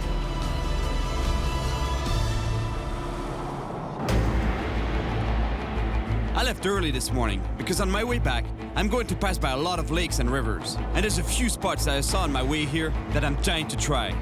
I don't want to give up, and there's still hope that I'll come face to face with a monster. I fished every single fishing hole I found. I mean, maybe not quite, because I'd be there forever, but at least 10 spots, you know, like rivers, creeks, lakes, anything that I find on the side of the road, I make a few casts. Because I still believe in catching a monster fish, man. I can't go back home without catching a big fish. I have a friend of mine, Mike Phillips. This guy specializes in muscalange fishing, and this fish, man, they're huge. They're the cousin of the pike, same family, but they get much bigger. 70 pounds for the biggest, close to 5 feet long. You know, that's for the world record size. But let me tell you, if I got even half that, I would be really happy right now. I'm starting to have a good feeling about this. I arrived at Mike's place, and his boat is ready to go. Man, you look good. Fine. Oh, thanks a lot. You've been working out or catching a lot of muskie, right? I'm trying to stay young.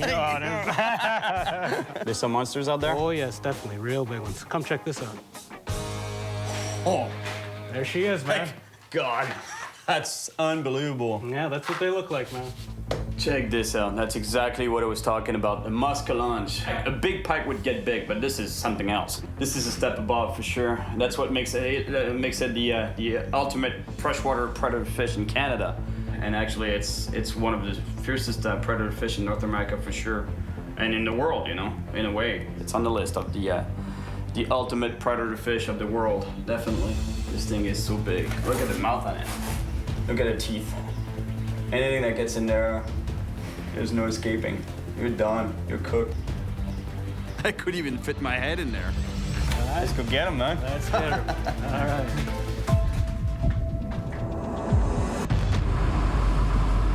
I'm heading out on the St. Lawrence River near Montreal, Canada, with my friend Mike, chasing a massive freshwater predator. Holy, look at this thing.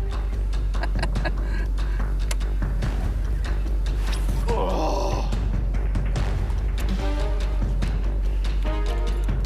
Yeah, I think that right now I'm throwing the heaviest lure, or if it's not the heaviest lure on Earth, it's certainly not far from it.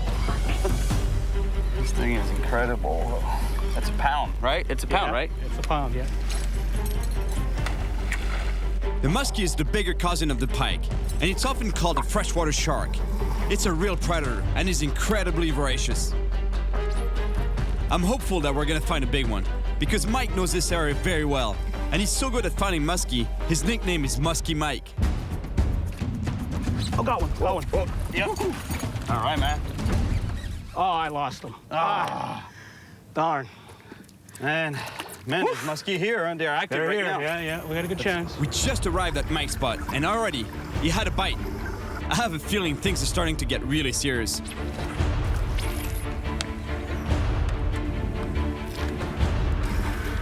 Oh, something there. Oh, see him? He went that way. So they're here, huh? Yeah. Mike got chased by a muskie. He was coming fast for it. We were pretty sure he was going to take his bait, then turn around. Just lost his interest, I guess. That's why the last moment, we gave it a last sweep, with the lure, because the fish might be just underneath the boat and might hit the bait at the very last moment. You might not see it, and bang.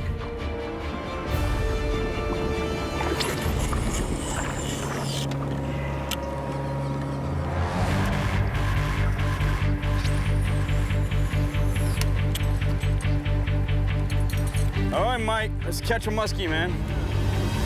Oh, yeah, here we go. Here we go. Fish on. Oh, no. Got away. Oh, my God. Had it on. Right here. Look at the fin. Was it new? Yeah. Look at the fin. Almost. Yeah. Almost bit it off. Let's get them while they're hot. And there's a few fish here. We got a few follows, big fish following all the way to the boat, following the bait. And 2 fish on the line, actually. But we lost them.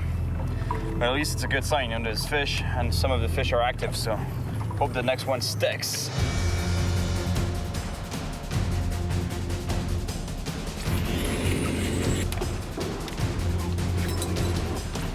It often takes a lot of casts to catch this freshwater shark. It's definitely not an easy fish. We need to keep casting our 1-pound lures non-stop. It's super hard on our arms, shoulders, and backs. We're getting close to 1,000 casts, right? I think I'm 997 now. I'm 998 right there. After all, that's why it's called the fish of 1,000 casts, 10,000 casts. The 10,000 casts. 10,000 casts. No, the 1,000 casts. Is it not? I thought it was 10. No, I think it's only 1,000. So you're trying to give me a hope there, right? Some days it's 10. Yeah. I'm telling you, my shoulder is killing me right now, and my neck, it's just sore. It cracks all over. You gotta keep at it, it's all about perseverance. If you give up after 20 casts, you're not gonna catch anything. Those fish are monster fish, they're fish of a lifetime. Right, Mike? Yes, sir. Eventually we'll nail one, right? Yes, sir. One will make a mistake. Absolutely. There we go. Got one. Yeah. Oh, yeah, nice. Yeah, I see it. Oh, yeah. Yeah, I think so. Mike's got a nice muskie on the line. Nice fish right there. Woohoo! I really don't want us to lose it, so I quickly grab the net. Yeah. In the net. Muskie, yeah, man. We got one. Finally, there, look. We got the skunk out of the boat. Yeah. Check this out. For a muskie, that's a juvenile. For a pike, that would be a pretty good size. That wouldn't be a monster, but it would be a pretty good size. It's close to 40 inches long. Look at the fangs on that thing. And that's just a small guy, so imagine on a big muskie.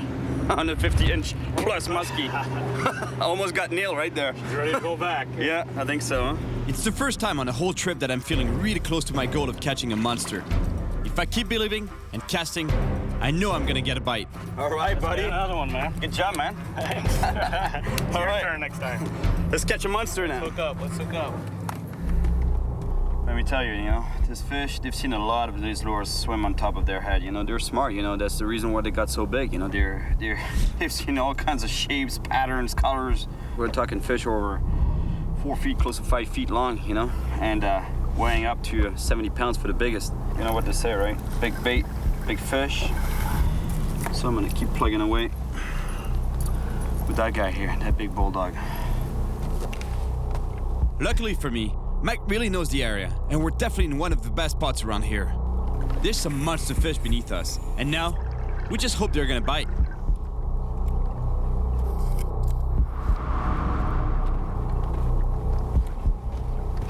Yes, fish. Okay, here we go. Fish on. Here we go, Cyril. This is it. A muskie just attacked my lure. All right. I'm gonna go easy on him. Woohoo! This time, I'm not losing it. I need to land it, but it's not gonna be easy. It's fighting hard, and it's definitely the biggest fish I've had on my line this trip. Oh no, it's a good fish. It's a good fish. Oh yeah, he's a good baby. Oh yeah. Oh, that's a fatty. That's a fatty. That's a fatty. The fight isn't over. The fish is hitting hard with big head shakes. Oh yeah. That's usually how they get off the hook. Okay, slip him in there, man. All right. Oh yes, yes, yes. Yeah, man. Oh yes. I love you, buddy. Woo! Yeah. Oh yeah. That's what I'm talking about, right there. Woo! Oh, we can do better, man. 47. It's not a fatty. It's a fat fish. Yeah, it's not that long, but it's close fat. to 30, solid 30 pounds for sure. You think 30 pounds? Yes, You'd sir. say? That's 30 pounds. Easy. Big fish. Look at the teeth on that. Thank you, man. Almost as long as me. And I'm not kissing her. Give it a kiss, man. Right. Come on. All right, all right. There you go. Beauty. Its head is bigger. It's bigger than mine. Unbelievable. She's prettier too. Thanks, buddy. I want to catch a bigger one now. I couldn't get a big northern pike. They're there, They're there in the woods somewhere in the lakes of northern Outaouais, but let me tell you, I'm pretty happy I have that in my hands right now. Thanks, thanks a lot, Mike. Honor, man. Thanks, It's buddy. a beauty, man. We worked hard for her. Oh yeah. Good job, buddy. Hey, Thank you all. congratulations, Thank you man. very much, You buddy. got it. Thank you. I finally caught a muskie, but I know there are more, so I'm not calling it quits just yet. Muskie. There's gotta be even bigger fish nearby, and I have a really good feeling that I can do better. Mike spotted a grass bed right next to some deep water. It's the perfect spot for monster muskie prowling on the hunt for prey.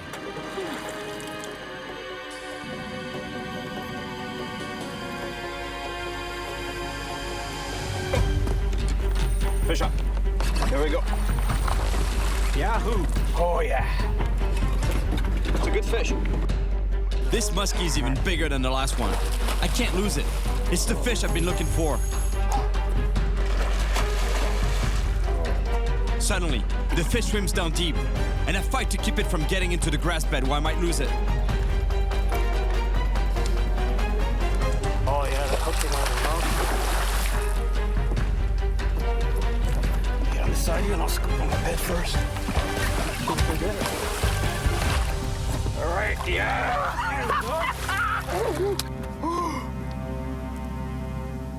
Oh, careful.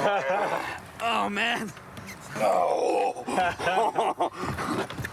Wow, he's a beauty. It's a beautiful Hey, I'll fish. grab the tail. Want to lay him down right there? We'll see how big he is. It's pretty long. 48 and a half. 48 and a half, Yes, huh? sir. Look at that. That's 50 inches almost. That's pretty close. 4 feet, guys. Yes, sir. That's what I'm talking about right there. That's not bad right there, man.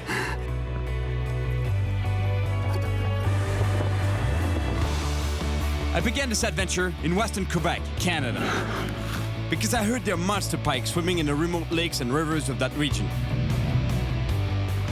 And although I didn't catch a huge one, I know I'll be back there one day to finish what I started. What a trip! Yes, man. I gotta say, It was sometimes frustrating, but I had a lot of fun. And it was really great to get to fish with some passionate fishermen. Got one. Oh, yes! Yes! Yes! That's what fishing is all about. I don't believe in giving up. And after a lot of searching, and almost breaking my arm casting 1,000 times, I was finally able to catch a monster. There you go. I'm gonna be fishing very soon, looks like. Just if I can get out of this thing.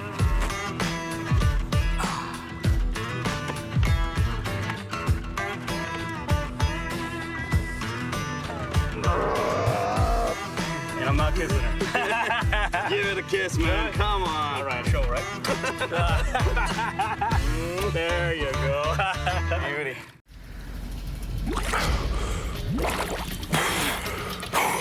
There's a big cat in there. I got bit again.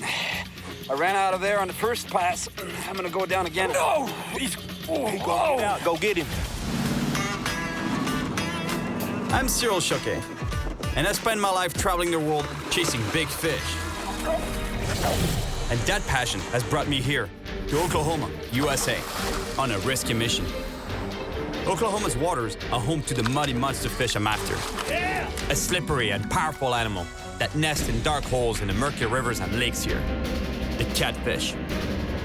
I want to catch this spiky and slimy beast in their lairs in a very traditional way.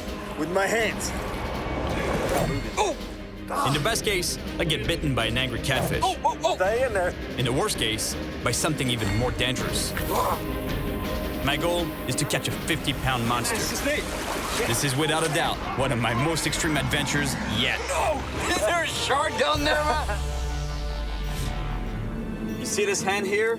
Well, for the next few days, this will be the bait. That's the only kind of bait I'll be using to catch a fish. The idea is that I will be feeling around on the bottom of rivers and lakes, trying to find a catfish hole. And if I do find a hole, that's good news. That means that I have now to put my hand in that hole, trying to provoke the fish into attacking my hand or my feet. I can then grab that fish by the mouth and pull it out of its hole. And that's how you catch catfish here in Oklahoma. It's called noodling. It's pretty dangerous because there could be other creatures living in those holes. They could be snapping turtle, beavers, or even worse, cottonmouth snake. And let me tell you, you don't want to get bit by any of those. I'm in Oklahoma, where Native Americans were the first to practice the art of noodling thousands of years ago. There are still a few purists out there practicing this extreme way of fishing, and I'm leaving my comfort zone of rods and reels behind to give noodling my best shot. But first, I'm going to meet Bob Clark, one of the top snake specialists in the world, to learn more about the dangerous reptiles I might encounter while noodling. Bob? Hi, sir. Hi, how you doing? Great. How was your trip? Pretty good. Good to meet you. Come on in. I'll show you some snakes. Oh my God. You got a lot of snakes here. I do. I think I have more than anybody. I want a python, man. I'm gonna give you a call and order a couple pythons. It's what I do. I'm sure my girlfriend will love that. That's huge. That's a reticulated python. You won't find this guy in Oklahoma, no? Not unless you're here. And how much does he weigh, you think? He's about 180 pounds. Really, huh? Yeah. 180 pounds? Yeah, you can lift him up if you like. I'd love to. It's pretty long. Still and heavy. South of where you are. Why, imagine when I was fishing in the Amazon and I grabbed that anaconda. You know, had it been an anaconda the size of this python, that would have been it. Oh, anaconda! Pega fogueira, pega fogueira. Check out this beautiful anaconda. Well, luckily the snakes that I might come across, you know, while noodling are not as big, you know, here for sure, but they're pretty dangerous. They're just as dangerous as this guy, just in a different way. This guy is a constrictor. The ones that I might be facing are venomous, highly venomous, actually. What kind of snakes can I run into, though, while noodling? I think around the water, it's likely to find some water snakes or maybe a cottonmouth. The cottonmouth, yeah. Mm-hmm. That's the one I've heard of. It's bad. Do you have any of those here? I don't keep any of the native species here, but I think if you want to go out in the field, I'm pretty sure we can find some. Really? I want to see that. I want to see the expert in action. The rivers of Oklahoma are filled with a lot of different snakes. Hopefully, an expert like Bob will help me understand the difference between a venomous snake and a less dangerous one. And what do they look like, cut them out? Stocky, not too long, dark color. Dark color. Okay, see? Can you see them there coming off? Yeah. See the weight? On the water. Watch out, you can get bit. I don't care. Oh, it's a water snake. It's not. Yeah, that's a water snake. Okay. It's not a cut them out? I can tell. Ah! You got bit there. I didn't get it yet. You got up his head. Okay, watch the sharp end. Oh! He got me. Okay. You grab him good. Here, grab this part. You don't want to grab the sharp end. Trying to grab it behind him. This part? Yeah. No, this guy is so fast, you know, I was gonna do the snake master thing, but I completely missed my shot, you know? Gonna reach behind the neck, but he got me before I even got close with snake. You smell that musk? Yeah. It's supposed to deter predators that stink. Really? Yeah. It'll stick with you a little bit. Really? It's good before going on a date, right? Oh, absolutely. So that's what I can run into while noodling, right? I think it's almost certain that you will see water snake. snakes while you're noodling. Cut them out? A little less likely, but also possible. Yeah, but that's way more dangerous though, right? It is much more. So don't be doing this when you find a cottonmouth. Stay away from it, right? Let him go his own way. All right, buddy. You're going back. Luckily, this is a non-venomous water snake, and I'll just have to clean my wound to avoid infection. But a cottonmouth bite can cause tissue damage and hemorrhaging, and if left untreated, can be fatal. Before putting my hand in an aggressive catfish's mouth, I want to learn a little bit more about him. So my next stop is the Fisheries Center, where I'm meeting a catfish expert. Two main species of catfish can be noodled, the blue and the flathead. Noodlers usually target the flathead, since it is more common, and the biggest can get over 120 pounds. But if I noodle a 50-pounder, that would already be a true trophy. Hey, Dan. Hey, Cyril. This is an awesome spot, man. Oh, thank you. Really? Come see some catfish? Oh, for sure. That's what I'm here for. There they are. My gosh, you were not kidding about catfish. You got a lot of catfish. You got to be really careful when you're fishing for these guys, especially hand fishing, and you're sticking your hands in their mouths. They can be really tough to deal with, especially as the fish get bigger. Check this out. It's in these mouths that I'll be putting my hands or my feet. Avoid holes or sticking your hand in any kind of hole that has access to air, because those snapping turtles will sometimes get in cavities that have an air pocket up top, like the alligator snapper can just rip limbs off, and fingers especially. So. These catfish definitely look like they're ready to rip something apart. It's feeding time.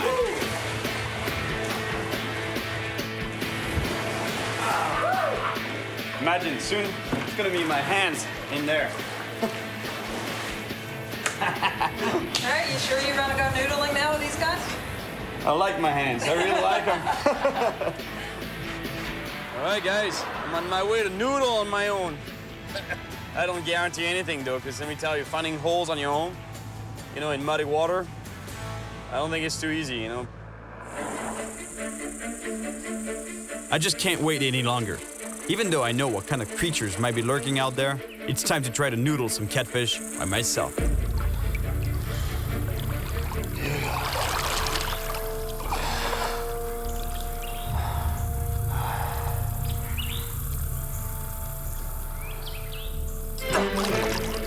Whoa, just hit something right there.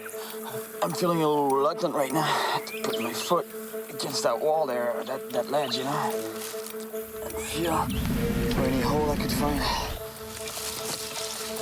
It's where the catfish would be hiding, in a hole. Let me tell you, as I'm feeling along the river bottom, I can't stop thinking about the warnings I've heard from the local wildlife experts. Avoid sticking your hand in any kind of hole that has access to air, because those snapping turtles can rip limbs off. So don't be doing this when you find a cottonmouth. Stay away from it, right? During the breeding season, the catfish seek holes along the edges of riverbeds. These cavities are usually dug by beavers and muskrats and can be pretty big. This is exactly the type of feature that I was looking for along the bank, A cliff like this, and then a hole, you know. So basically, think about it. This is underwater, right? So I'm feeling with my foot here, and all of a sudden I find this hole here. When you're halfway there, you're not gonna get bit, so you really gotta go way in and feel all the way into the hole there, because otherwise you're not gonna get that reaction strike from the catfish. That's the scary part, you know, because your brain tells you don't go in there, don't go in there, don't put your foot there, don't put your hand there. How stupid is that? Try to get bit.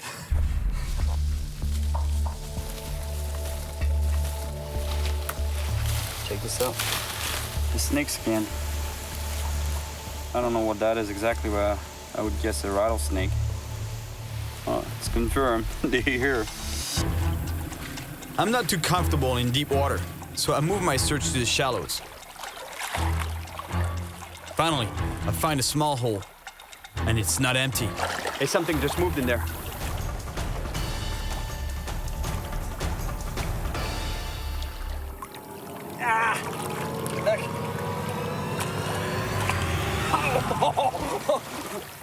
That's a common snapping turtle, but let me tell you, you gotta stay really far from that mouth, because it can reach out pretty far and bite you. And these turtles, not only they have a powerful jaw, their beak is really sharp. This thing is like a dinosaur. So if you reach into a hole, let me tell you, you better grab it by the back like this, because otherwise, if you get the front end, you get bit, you lose a finger for sure. Or a hand, because these guys can grow to over 70 pounds. All right, buddy.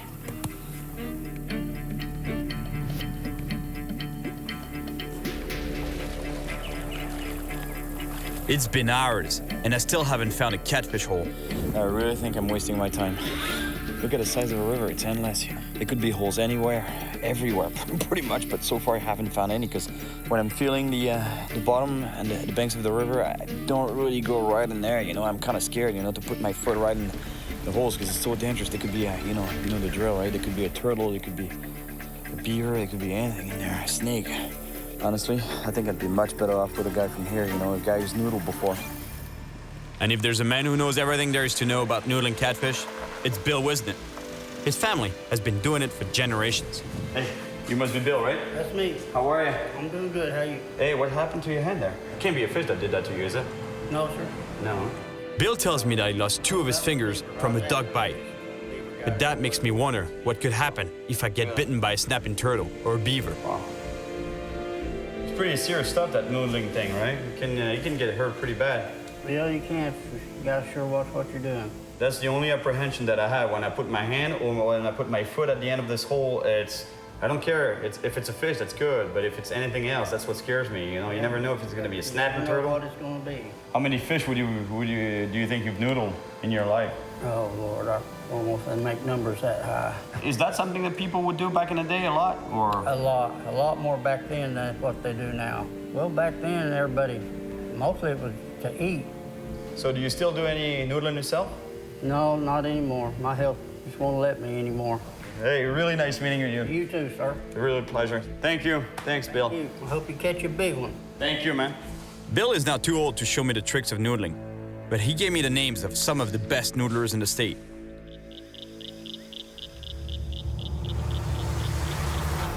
I didn't get much sleep last night. Today, I'm meeting the first noodler on Bill's list, and I'm starting to feel the pressure here. I realize I'm gonna have to put my hand in an underwater hole and get bitten by catfish. So I just wanted to get a little mental training for what it's gonna be like fishing with those guys, noodling with those guys. And that's what I did, you know, I found a hole and I put a little surprise in it. Not a good surprise. Imagine this is underwater. It's all murky water, so you can't see anything underwater. Feeling around using your feet or your hands, and you're like, oh, there's a hole here.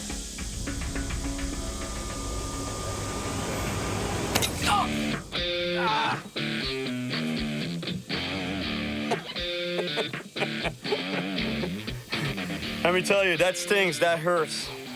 But I'm pretty sure that a catfish, if I wanted to mimic an angry catfish, it would take a rat trap, not a mouse trap. All right, let's go noodling.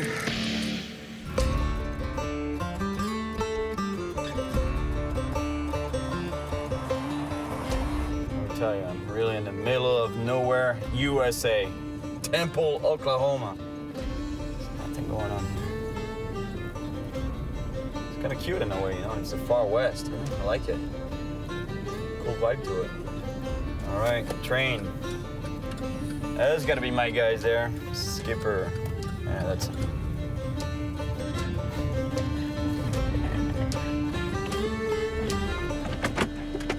You're Skipper, right? Yeah, I know. I told Joanne, I said, that's got to be him. He looks like he's lost in the big city of Temple, Oklahoma. Yeah, man, it's huge. This is like the heartland of America. Joanne? My daughter, Heather. Heather, Cyril. Nice to meet you guys. I've caught so many fish with a rod and reel in my life. You know, there's nothing, you know, like I want to get that direct contact with the fish, with putting my hand in its mouth. Right. Well, you know, there's a big difference between standing there on your boat and threading a worm on a hook. You're going to be the bait. Yeah. That's what I want. Hey, dude, see that train? It's Yeah. going to be a train wreck of emotions, I promise you. You're going to tremble, you're going to laugh, and you may cry, and there's going to be some blood. It's definitely going to be Blood, really, huh? train wreck of emotions. So it's real important that you do this and do it right, because we lose a noodler every year somewhere in the state. Really? Due to drowning, getting bit, or doing it the wrong way. We're going to start you out doing it the right way. You're going to get in with a pair of socks on. That way you still have a sense of touch. You won't be kicking around on a turtle or a beaver. That way if you feel one, immediately you're going to know what it is and be able to get out of there. I put a mousetrap in a hole, you know, and I try to put my hand in there, you know, try to get a feel for what it was going to be. Big, you know, I got snapped on me. But that hurts, man, that hurts. That would definitely hurt, but that's nothing. That is nothing. Oh, Think yeah. more like pit bull. Woo! He's going to run up, bite you on the foot, latch on, shake maybe. All right, I'm out of here, guys. Hey, no, you didn't come all this way to back out now. I'm gonna do some rod and reel fishing. That's what we call sissy fishing, man. No, hey, definitely come to a point or a junction in your life that self-preservation is going to kick in. You're going to have some scars before this thing's all done, but one thing about it, chicks dig them, man. Let's go do it, man. Let's go.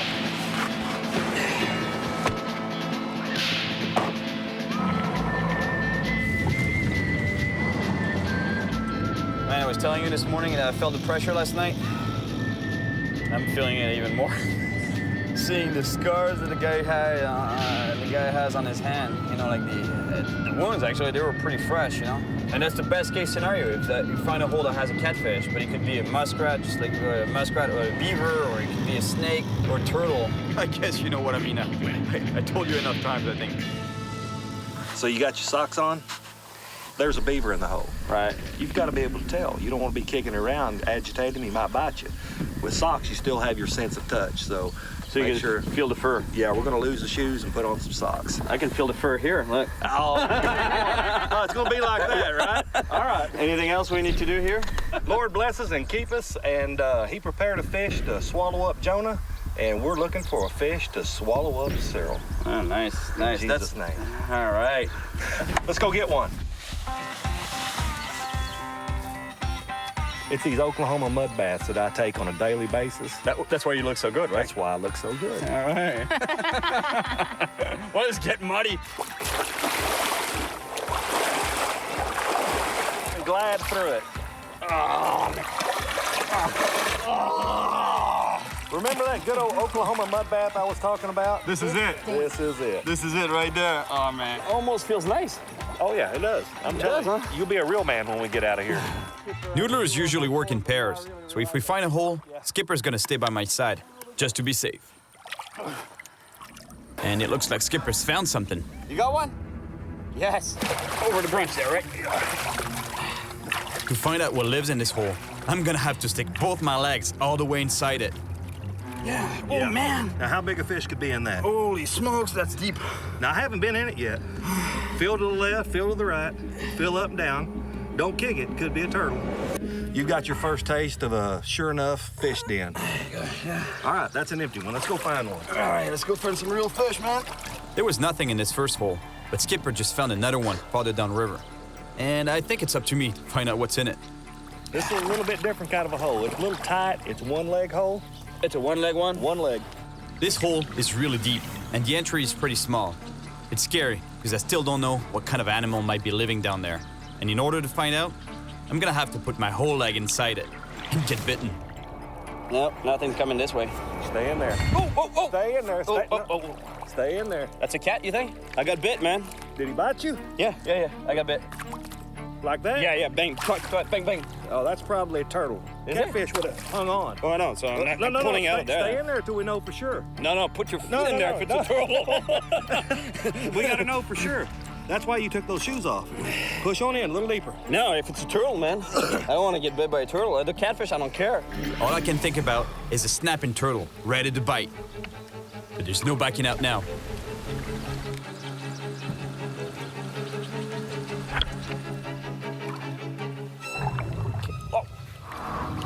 Okay, oh, he's moving. You feel him? Oh, he's a big fish. He's a good fish. It's not a turtle living down the hole. It's a catfish, but it's getting really angry. Just go ahead and get out on the side of his head and bring him to you, right up to you, jump. Okay, he's here. Where you got him? Where's he at? There. Okay, I got his mouth. Okay, all right, I got him. Both feet? Oh, wow, he's biting hard. Oh. Don't let him out. Don't pull him out. Get a hold of him. You can't him out. All right, pull me out. I got him. Oh, yes! I got him. Yes! Oh, man. Yeah. There you go. First cat. We're looking for his daddy's what we're looking for, his grandpa. Can you believe that little guy would bite? Yeah. Man, I can't believe it. Small. I thought you had it. Welcome to Oklahoma.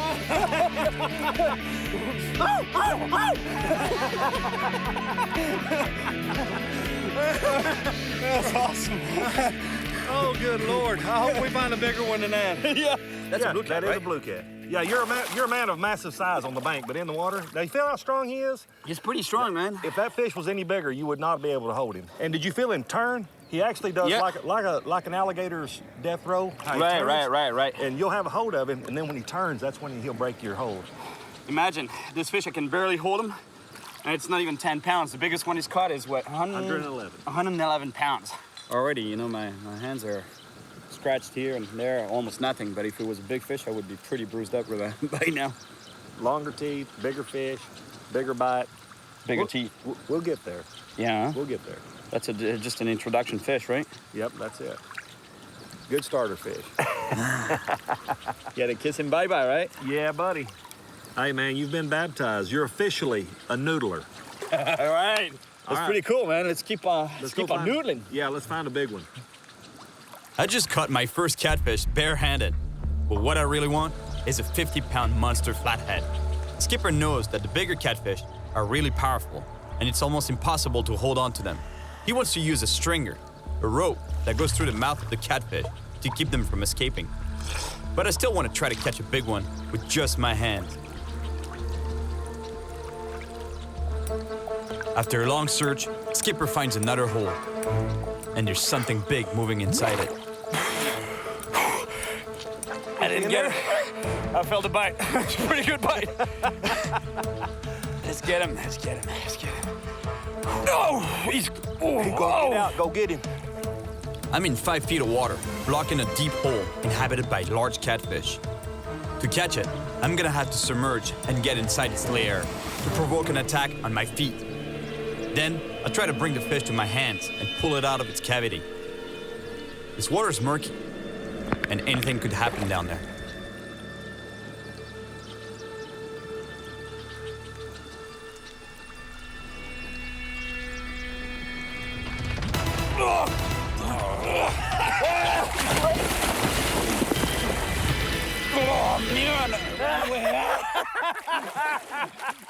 This fish was pretty big, but even though it's not the monster I'm looking for, I wasn't able to hold on to it when I brought it up to the surface. I wonder what's gonna happen if I found a really big one. How much more power does that 50 or 70 pounder have? Oh my God, look at my hands. The adrenaline rush. When he runs up, whoom, whoom. There's nothing like it. I mean, you just feel it all come up into your neck. Yeah, I know, it's great. Like a noodler. Look at my thumb, it's totally destroyed. The catfish's powerful jaws are armed with tons of small teeth, kind of like coarse sandpaper. And it can really mess you up if they get hold of you. This is for real, let me tell you. Those fish, when they clamp on your thumb, you really feel it. Look, there's almost no skin left on my thumb here. It's blood, you know, like, I can't even imagine if it's a huge fish that bites on my thumb. What happens next, you know, I lose my thumb or? Man, I'm tired of losing fish. I mean, you did catch them. Yeah, no, for sure, I don't want to. But you can only hold them that long because they're so strong. The big ones, you can't hold on to them, right? Yeah, they're too strong. When you had to hold him by the mouth, slid it right through his bottom lip, pulled it, run it through the end of the slot right there. If we have to do that, let's do it. You bet. The stringer's fine, but to be able to put it to use, I still have to get bitten by an aggressive catfish and pull it out of its hole. In other words, I'm still in for a beating. Look at this landscape. Pretty eerie, huh? It's beautiful, but at the same time, it's like you think that the end of the world happened already. In a way, it's pretty sad, you know? 'Cause maybe that's what the world would look like one day. If we're not careful. Check this out. Another danger of noodling right there. That's an old trot line. So basically what it is a rope, and every 20 inches or so, you know, there's another piece of line with a hook attached to it, and normally there would be a bait on it. And you just set this line fishing on its own, basically. And they mainly target catfish. And this one got lost, you know? So imagine when you're feeling on the bottom, if you get snagged in one of the hooks, pretty intense. You don't want to get caught in one of those. After 2 hours searching for a catfish hole, Skipper finds one with a much bigger fish inside it. This hole goes in there really deep, too. Hopefully he'll run out and bite you. We can do everything the same that we done, but we've got to keep him in the hole. If he ever gets his nose this much out of that hole, he's gone. He's going to blow you out of there. Really? Yeah. He's that big? He's 40 plus, 50 maybe. 50 pounds? Yeah. Yeah, he's good fish. So I'm definitely I'm keeping the gloves on that one. Well, what's the best strategy? Stick my foot in there? We want to try. Yeah, we're going to try to catch him with your foot, if at all possible. Now, my friends, let me tell you, there's a big fish apparently there. You said 40, 50 pounds? I think so. He's trying to make the fish move, you know, so that the fish... He's trying to get the fish to actually bite my foot by moving around there. Oh, shit. Yeah, big bite. You know what makes this catch really hard? That the hole is really deep. I have to get this fish to bite my foot. And if it does bite my foot, then I can try to stick my other foot in its mouth and hold it open, and then reach with my hand and hopefully get a good grab on the fish's jaw. Oh, he's there. Oh! Yeah, I felt that. Is there a shark down there, man? He's pretty strong. He's super strong. I'm gonna get a good breather here. I'm gonna go down, and he's gonna push on my shoulders to shove me in that hole, right? Yeah, wiggle in there, wiggle in. Yeah, wiggle in. Okay, let's go. Let's get this fish. All right, trying.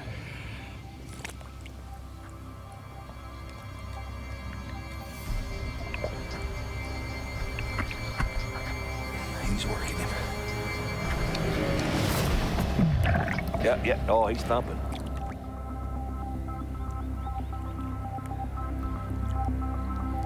You got him on your feet? Yeah. Okay, keep him jacked. Keep him jacked.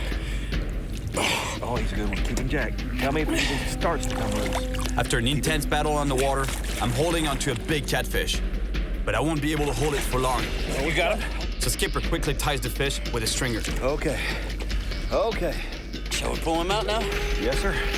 I want you to pull him out. Get his hand in his mouth. I'm just about to bring the fish out, but it goes into a death roll.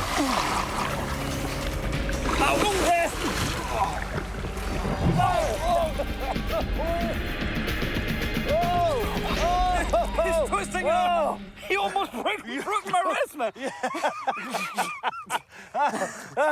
Yeah. Big old flathead. Oh, aren't they strong, though? Do you feel him when he cranked with you, when he rolled he you almost over? broke my wrist. I'm telling you, like, I had to go with him. Otherwise, it was breaking my wrist. Right. This thing was going. Oh, man, these things are hosses now. He's just one solid muscle. Beautiful. That way you Good job, buddy. Hey, man. It's all you. Awesome. Yeah. Good fish. I'm glad I didn't have to come in there after. I'm proud of you, you know. Hey, hold that dude up. Hey, that's a big fish. That's what we're talking about right there. That's a good 40-pound fish. Oh, 40, 45. You're right. Big Oklahoma catfish. All right, buddy. Going back. I'm pretty happy with this beautiful 40-pound flathead catfish, which is already a solid accomplishment for a first-time noodler like me. But I'm still looking for a bigger one. And next time, I want to try to catch a monster catfish without the stringer. He rolled good right there. He's like, yeah. I felt that twist, man. Well, you got to watch that stuff. It'll get infected really, really bad. So really? Yeah, when you get home, get a pan of salt water, just as hot as you can possibly stand it, and put about a handful of salt in it. I think I need a little break from the noodling.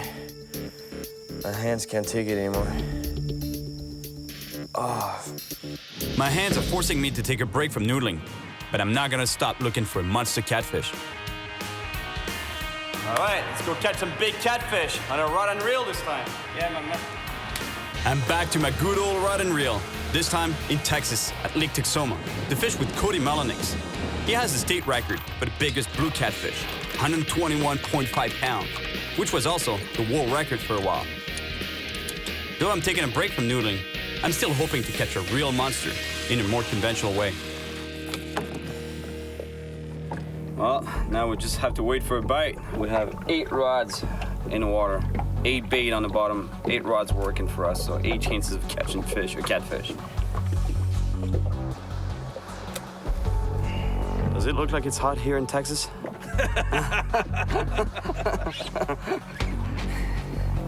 There's some days I sit out here and it's just unbearable. I mean, it's everything you got just to stay out here, and then all of a sudden, you know, one of them rods just go crushing down. You may get one, yeah, monster fish. You may get one, you may get 2, you maybe get 3. Oh, just get me one, man. That's all I need. One big monster blue. That's what I want to see. Patience is the game. All right. At least it'll give my hands a little rest from all that noodling. After waiting for hours on Lake Texoma, we finally get a hit. There. Yeah, there's a fish after that bait.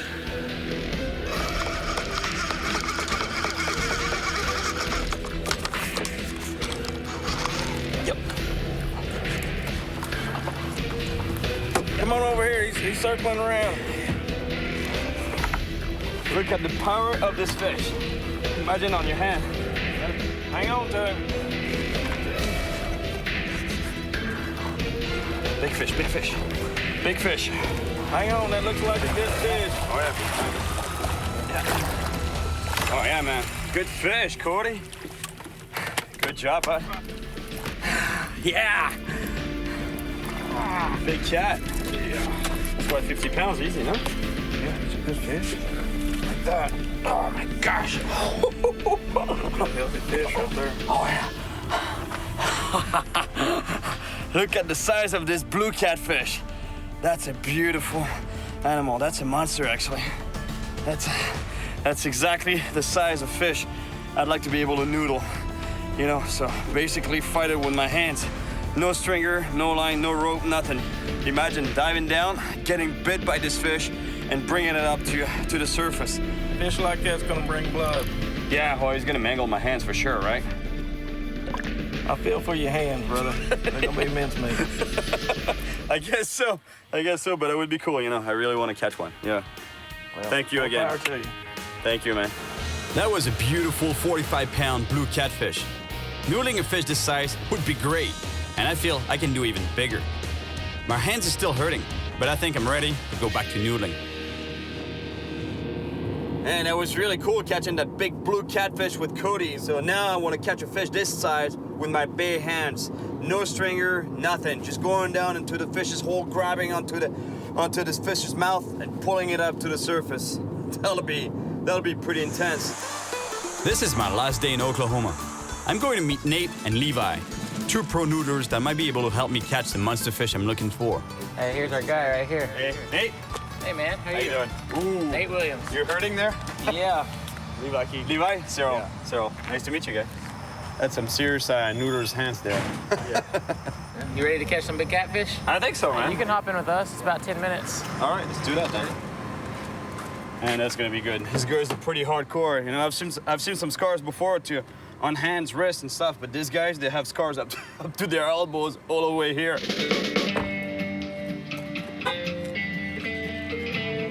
Yep. Let's go. Let's catch some catfish. Nate and Levi are taking me to a secret spot far down the river, where they've seen really big fish before.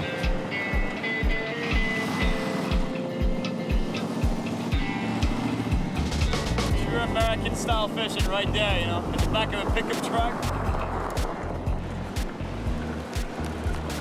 To get to the spot, we have to walk beside a busy highway and then climb down under it to find the river, where there's a canoe waiting for us. Here we go again. Chasing catfish with my hands.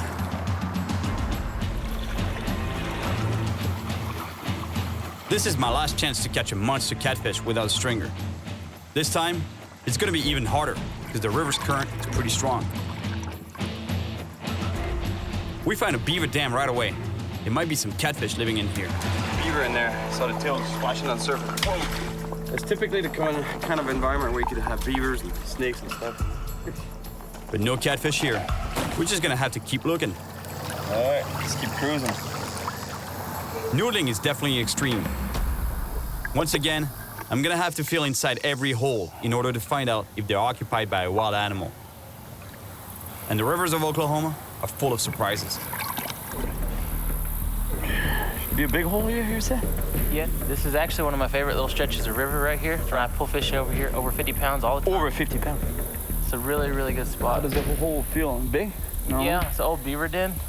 Can't feel anything. No, you got to run this clay little shelf down here. Yeah, with my feet. Oh my! Look! Right there. Look! Whoa! You see that? That's a snake. That's a rattlesnake right there. Yeah. Oh my goodness. That's a big boy too. That's a big one. They don't ever get in the water, but sometimes they come close to get a drink or to try to ambush small predators.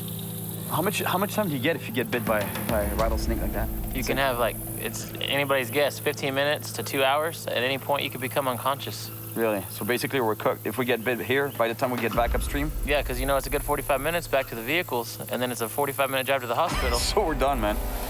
Hey, Levi, watch around here. There's a snake, man. This river is definitely full of surprises, but I really want to find a big catfish. And it looks like Nate just found a hole with something moving inside. Are you guys blocking the hole right now? Yeah, his feet are in it. So you basically put your hand through the mouth, out of the gill, right? Yeah. All right. So I just go down, follow your foot with my hand, and go down as you exit, right? This is it. I'm diving down. I need to fight the current and reach inside a hole just beneath Levi.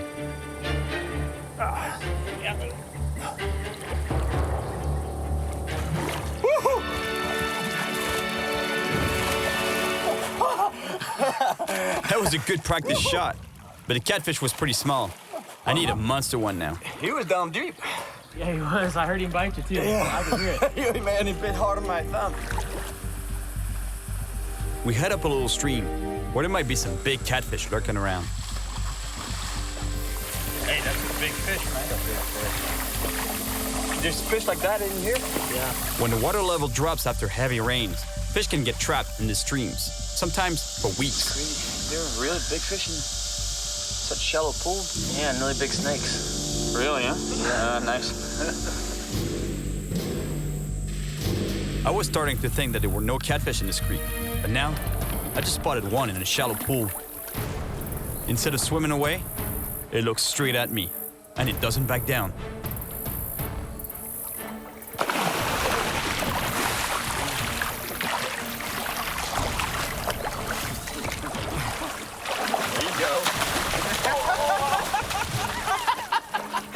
They're hard to hang on to, man. Strong, man. You gotta get a hold of me. You almost broke my fingers.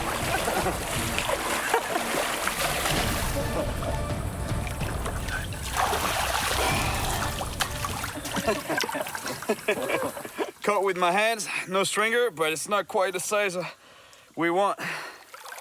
All right, buddy. We head back to the river. I managed to catch 2 small catfish, but I still haven't found a huge one. And if I do, I really wonder if I'll be able to hold on to it. The day's almost over, I need to keep looking in every hole to find the fish I've been dreaming about. We arrive at a spot where Nate has caught huge catfish before. Feel just right down this bank. Yeah. Should be coming up to a hole. Around here? Yeah, right here. I got the hole. And keep it blocked when you come up.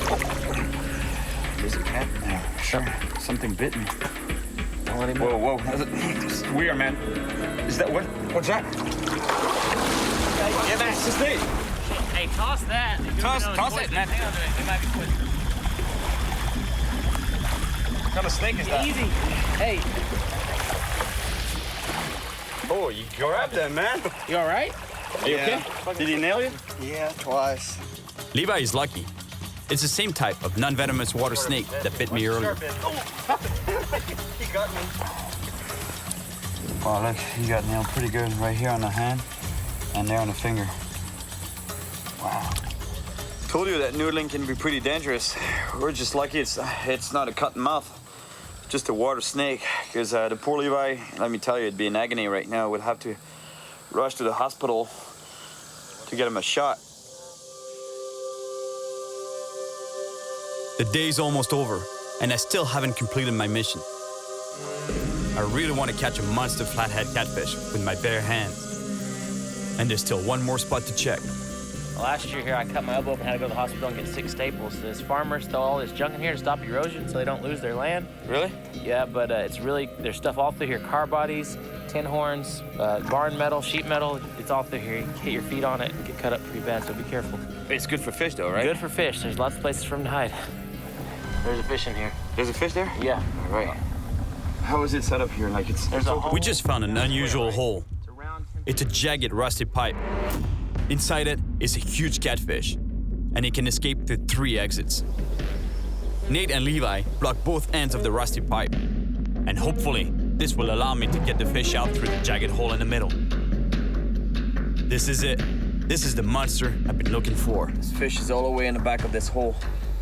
And basically, we're trying to get it to come close to the entrance of the hole so that we can pin him down. Like I got his tail pinned down. Oh, the tail is there? Yeah, that thing is big. I'm gonna try to get my... Right there. There you go. Now you got a good hold of him. Yeah. Now, you think we should string him or what? I can try pulling him out. Let's have some fun. It's up to you, man. Are you sure you want to grab him on your own? Yeah. He's gonna be all you can handle. You gotta be ready. I think so. Okay, you can do it. Don't lose him. Yeah, that's it. Easy him out. Easy him out. Oh, yeah.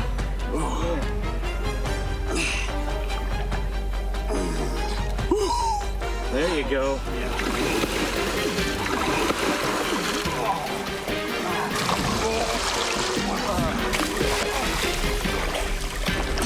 Get him. You got him? Good job. Oh, boy. It's a big fish. It's a monster.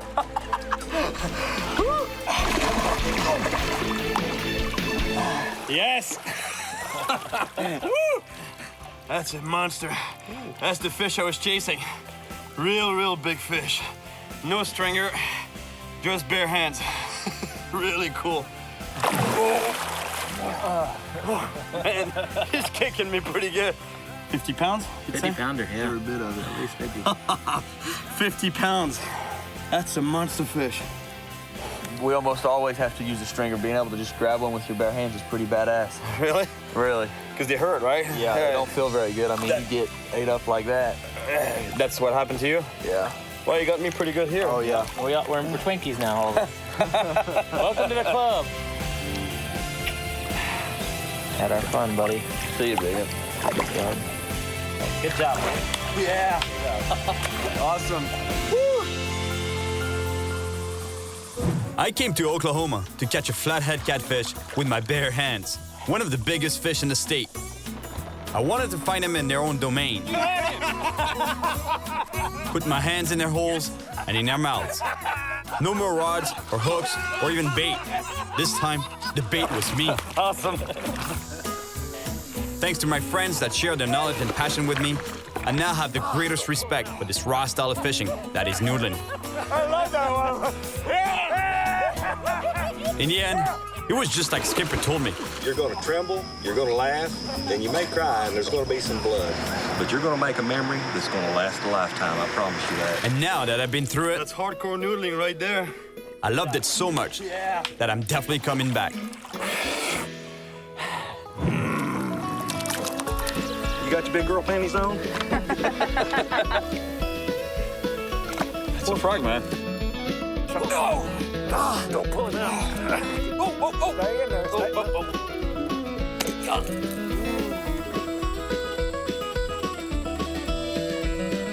She's a big fish, and you really got to watch him. Oh, they do that. Watch him now.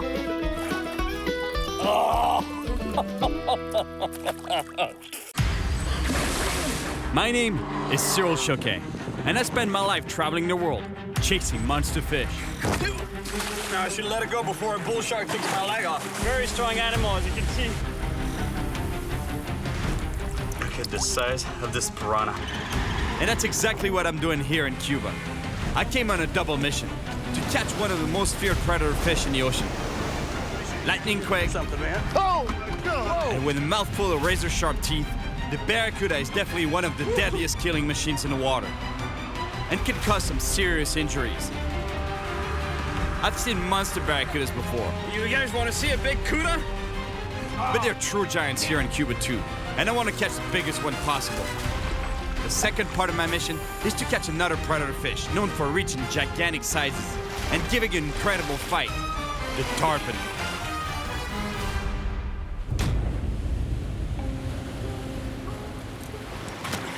I'm on a mission to catch a monster barracuda. You know, this fish, they are known by most people. They're actually feared by most people for being one of the most aggressive predators out there. And in a way, you know, their reputation is justified because those things, they have nasty teeth on them, about this long. They can be almost as tall as me, really, like really, really big. And at the end of a run like this, let me tell you, it's the fight of your life. And also, while I'm here, I'd love to catch myself a monster tarpon. You know, those things also, they get really, really big. You know, close to 300 pounds. They're prehistoric animals. You know, the last fight I had with a tarpon, that was in Western Africa. It was quite a fight. But first, that over there looks like a really good spot to catch a big barracuda. I'm near the Bay of Pigs, in western Cuba, on the shores of the Caribbean Sea. The famous writer Ernest Hemingway would fish off the shores of Cuba, chasing enormous blue marlins. But the fish I'm looking for can be found pretty close to the coast and can actually be caught right from the shore. In fact, Cuba is one of the best places in the world to find the two predator fish I'm looking for. Plus, tarpon and barracuda can often be found in similar environments, along the shore and in river estuaries. See, when you're fishing off of rocks like here, you really got to be careful because it's really dangerous. You don't want to get too close to the water's edge, even though it's pretty tempting. You want to cast as far as possible. You want to have the best presentation for your lure as possible. Stay away from especially the wet rocks. You know, they give you a pretty clear indication of where the surf is going to break and where you might be washed by a wave or knocked out by a wave because you're going to get slammed back onto the jagged rocks. It's like blades. You don't want to fall on that. Let me tell you. A few years ago, on a deserted island off the Pacific coast of Nicaragua, I was caught off guard and knocked over by a huge wave that dragged me along some sharp rocks. Oh my God. The rocks here are just as dangerous, if not more. I have to be really careful. If I got hit by a wave here, it'd be really bad. But to catch properly, I don't really have a choice. I have to get close to the water.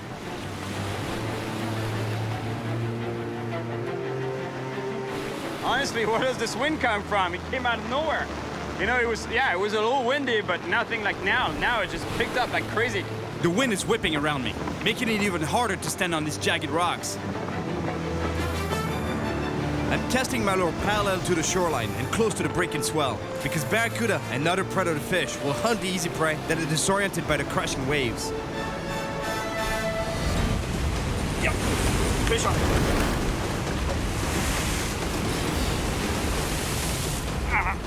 It's a good fish. It's a good fish. Oh, it's going to the rocks. I don't have a choice. If I want to be able to land this big fish, I have to get closer to the edge. But it's really tough. My footing here is really bad, and again, it's not the kind of place where you want to fall. don't think it's a barracuda, because a barracuda would be running straight up to on the surface. That's a snapper, I think, or cabera. The problem is that the fish managed to get under a rock and the line is rubbing against it. Now, it's gonna be almost impossible to pull it out without breaking off.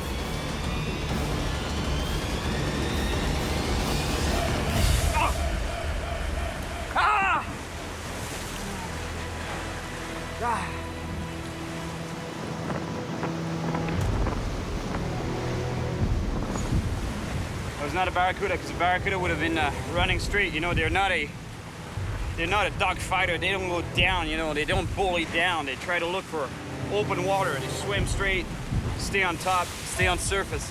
This guy was going down, but I was either a big snapper or a big cabera, which is still a snapper, but it's another type of snapper, big cabera snapper. I think that's what he was.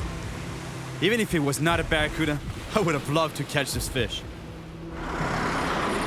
I haven't netted 5 days in Cuba, and I'll definitely get another shot at the barracuda. But I'm on a double mission, and today I'm going for big tarpon on the Hatiguanico River, which is really close to a famous historical site. So I gotta make a quick stop. Those are old tanks from the famous invasion, the Bay of Pigs, that took place in '61.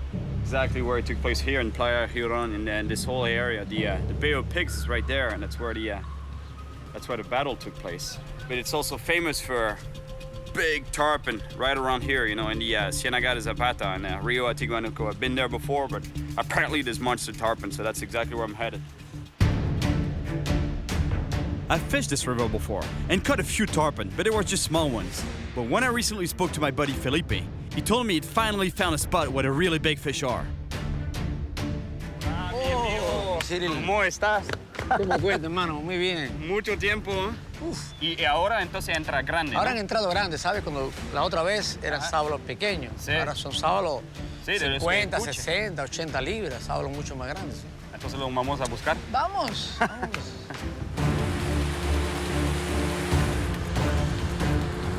My buddy Felipe hasn't changed a bit. Always super motivated when it comes to chasing big fish.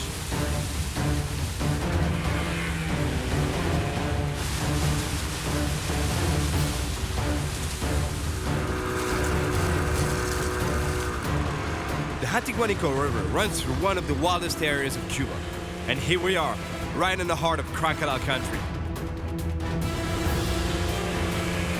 I'm gonna try to catch a tarpon with a bucktail jig, tied onto an 80-pound leader. Sábalo, sábalo allá, que están roleando. This is it. This is the spot where they've been seeing and actually catching some pretty big tarpon. I always heard that this river was known for, it's actually always been known for smaller sized tarpon, baby tarpon we call them, but apparently there's monster ones as well.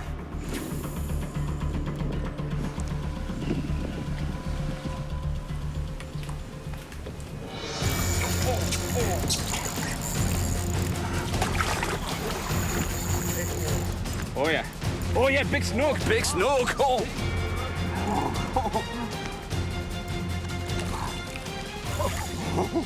Huge snook. Man, I'm chasing tarpon, but let me tell you, when I catch a snook this size, I'm a happy camper right there. Look at that. Grande, grande. I think it's a snook, yeah. Oh yeah, yeah. But it's a nice fish. Oh, But it's a nice one. That's a big fish. Cuidado, Cyril. Okay. Yes. Oh, you got it, man. Size of this snook. Oh man. Look at the size of this snook. It's the record of the river. Really? You think so? Sure. That's a very big snook. That's a huge snook. My friend Felipe, I love you, man.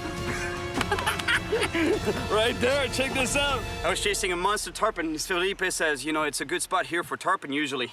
Make a cast there, make one cast, and this massive thing, this massive snook comes out of underneath the mangrove trees and bang, hits my jig. It's a monster snook. It's a big snook. Let me tell you, it's my biggest snook, and it's actually Felipe's biggest snook on the river No, here. that's right. That's right? Normally 3-4 kilos, but this is 6-7 kilos. 6-7 kilos, huh? Yeah. Close to 15 pounds, I would say, right? 14, 15 pounds, yeah. 15 pounds, yeah, for sure. I'm gonna let that fish breathe a little bit because I want to pull it out again and show you something about it. You know, there's one thing that you really have to be careful about when you handle snook, and especially big ones like that, you know. This part here of the gill plate sticks out, and it's a blade. It really acts as a blade. It's so sharp, you would cut your finger. For sure, it would cut the line. If the line gets wrapped around that, it'll cut it. But trying to grab the fish, you could put your fingers in underneath the gill cover here, like you can do for certain fish, but those fish especially, it's really dangerous because of that blade here. And here underneath the fish, that fin here, it's a needle. If you get caught by that, it'll go straight through your hand. And obviously you get that spike on top, you know, like those 5 spikes actually that act as a dorsal fin. You don't want to be cut by that either. Look, I'm telling you, it's all needles. So those fish, you grab them by the mouth. They don't have teeth. That's a monster. All right, buddy, I'll let you go back in there, right? Back underneath your mangrove tree.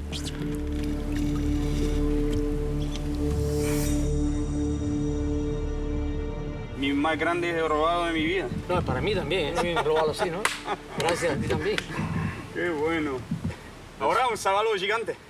Vamos. I really lucked out with this beautiful snook.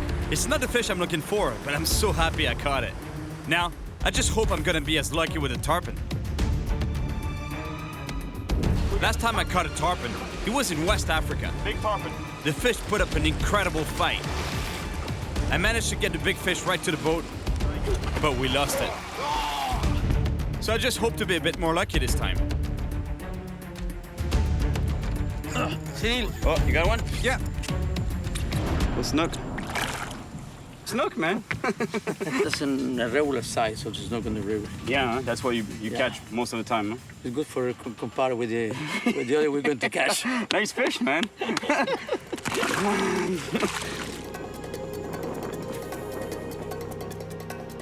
And there's not a lot of tarpon activity today on the surface because those fish, they can breathe underwater just like any fish, but they can also come up to the surface and breathe normal, regular air. They have this ability to do that, and especially when there's really low oxygen levels in the water, they have to come up to the surface.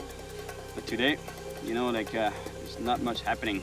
And the good thing is when they come to the surface to gulp air, that shows you where they are, you know, so you can lead the cast, you know, you can see where they come up to the surface, make a cast in front of them, and hopefully, you know, hook into a monster fish. So what we have to do is blind cast, we call that, and just cover some water. And hopefully, you know, we'll... You got it? Oh, yep. It's a tarpon? Yep, tarpon, yeah. It's a baby one. Okay. All right, tarpon. Okay. Right. Woohoo!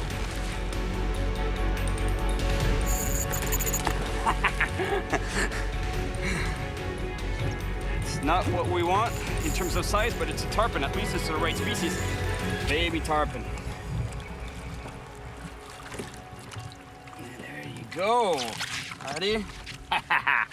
Woo. All right. Baby tarpon.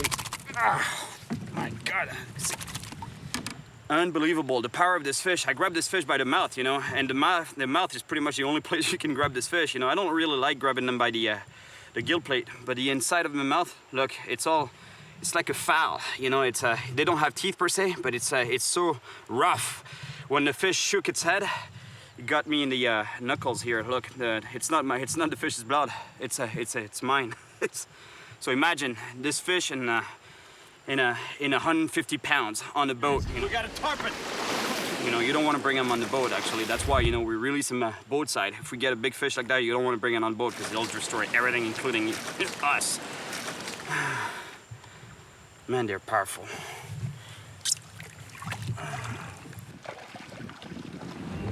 That's it. It's already time to head back. We have to get going since it's a long way back to the docks. It's too bad I didn't catch a big tarpon today. But catching that big snook is a good sign that I might get the monster fish I want. Third day in Cuba, and still no barracuda, nor big tarpon.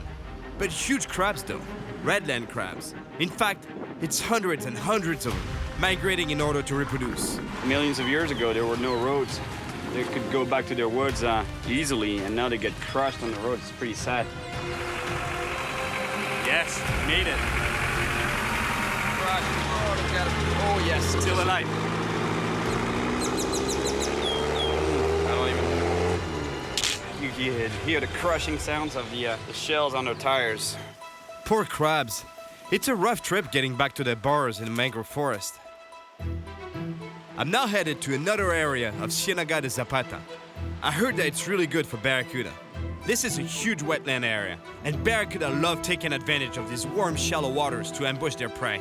I'm tying on a metal leader because this fish, let me tell you, this barracudas, as you know, they have nasty teeth, especially in the back here. They have sharp teeth. It's like razor blades. And if you don't have a metal leader at the end of your line, forget it. You know, they'll go right through your line and break you off, or cut you off, actually. ¿Y barracuda es grande? Sí, grande. ¿De qué tamaño lo más grande que viste? De un mes. Pequeño eso. Sí. Quiero así, ¿no? Sí. ¿Se busca? Sí. A ver si quiere picar. Grandes las hay, pero son más malas para picar. Son difíciles, sí. Porque ya fueron picados, ¿no? Sí, tienen mucha experiencia. Suerte. Gracias, amigo. Nos vemos. Nos vemos a la noche. Ciao. What I really want to catch is a true monster fish. A huge barracuda like the one I saw in the South Pacific. You guys want to see a big cuda? A fish this big is pretty rare, but I know there are monsters here. But fish are not the only predators around. Crocodiles have also been seen in these marshes. I spent quite a while looking for a kayak and lost a lot of fishing time. In 3 hours, the sun will go down on these flats and my day will be over. The barracuda, they love those channels. You see that channel, that deeper channel between two flats? That's a flat here, so it's pretty shallow areas. And between shallow areas, usually you have a channel. In barracuda, they're ambush predators. So what they do is they sit there waiting for the small bait fish, and bait fish in general, bonefish, to pass by and ambush them. Bang! And they hit them. So that's exactly what I'm gonna do right now. I'm gonna giving them an easy prey.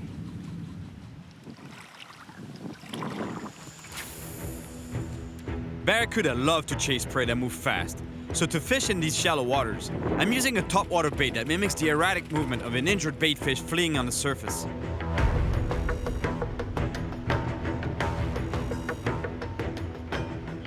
I'm gonna put this lure on, a popper silver color. Yeah, usually barracuda, they react to silver like crazy. They love that color because it mimics a prey, you know, a bait fish. When they show their flanks, it's silver flashes, and anything that silver flashes, bang, that's what they go for.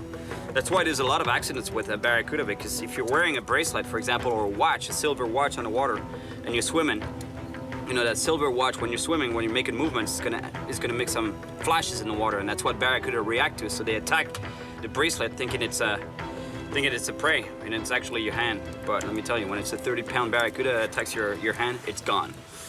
I lost a bit of skin on my knuckles with the tarpon yesterday. Baby tarpon. And it was just a small fish. But here, I have to be really careful because while handling a barracuda, I could lose way more than just a bit of skin. Although rare, barracuda attacks on humans do happen, and the resulting wounds can be pretty severe.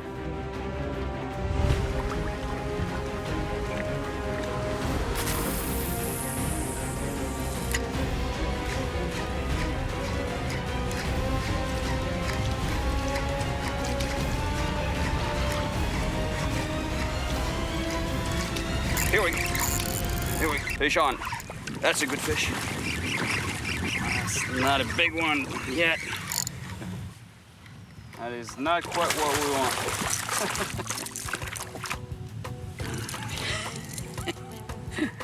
want. Nice fish. Not quite, you know, for a barracuda. It's pretty much the same thing as for the tarpon, you know. That's a baby barracuda. Just no size to it, but that just shows you how aggressive these fish are. Look at the size of the lure compared to the size of the fish. It's 1/3 of the length of that barracuda. And look at the teeth on this guy. Nasty teeth. This first barracuda is so small, it's like a joke. But the good news is, they can only get bigger from now on.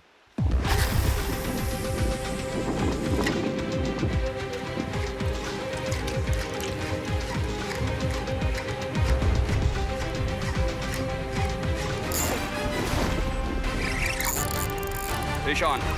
That's a good fish.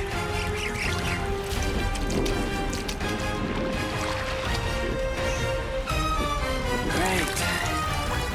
It's getting a little more interesting.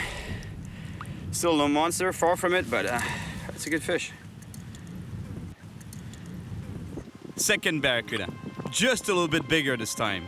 At this rate, I should find a monster out one by the end of this trip. Hey, come on, buddy.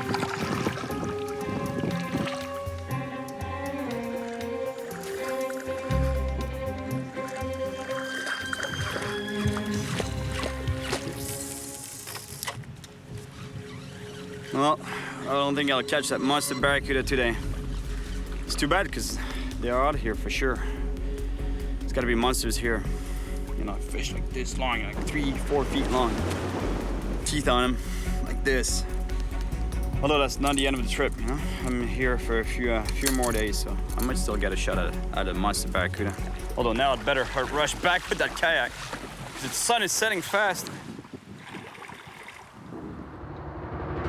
Fourth day in Cuba, and I'm still chasing a monster barracuda and a big tarpon. Well, it was cool catching this barracuda and the baby tarpon, although, you know, they were not really big. You know, that's why they're called baby tarpon in a way. You know, I want size now. I want a big monster barracuda and a big tarpon. Honestly, it's doable, you know. I still have a few more days in Cuba. Should be doable, catching monster fish now. This morning, I'm headed to the Zaza River, which is known for its strong population of big tarpon. There, I'll meet up with Louis, who I've fished with before. It's pretty exciting to be back fishing on the Zaza River, especially since Louis was telling me that he's been seeing really big tarpons in the last few weeks. Hola, Luis. ¿Cómo está, amigo? Tranquilo? See, the way we're fishing right now is we're trolling along these mangrove trees, and the way those trees are made is that underneath the surface, you can't really see it from here, but there's a lot of roots, and fish love that. They hide in there, it provides shelter, there's a lot of food too. So when you troll parallel to the trees, fish, what they do is they see these lures, bang, they come out, ambush them, take them, and go right back to where they belong, right to where they live, underneath the trees. So if you're not fast enough, if the captain is not fast enough steering the boat away from the structure, away from these trees, they get tangled up, and most likely you lose the fish. ¿Es bueno para pesca aquí? Sí, aquí es muy bueno. Aquí se ha aprendido tarpon de 170 libras. 170. Y cubera de 70 libras. 70? Sí. Cubera? Cubera, sí. Fishing stories or fisherman stories. It's always the same thing, you know. He's telling me about a 170-pound tarpon that was caught here. Monster cubera snapper is 70-pound actually. And a 50-pound barracuda. That's huge fish. You have no idea. That's monsters. But obviously all that stuff happens when you're not here.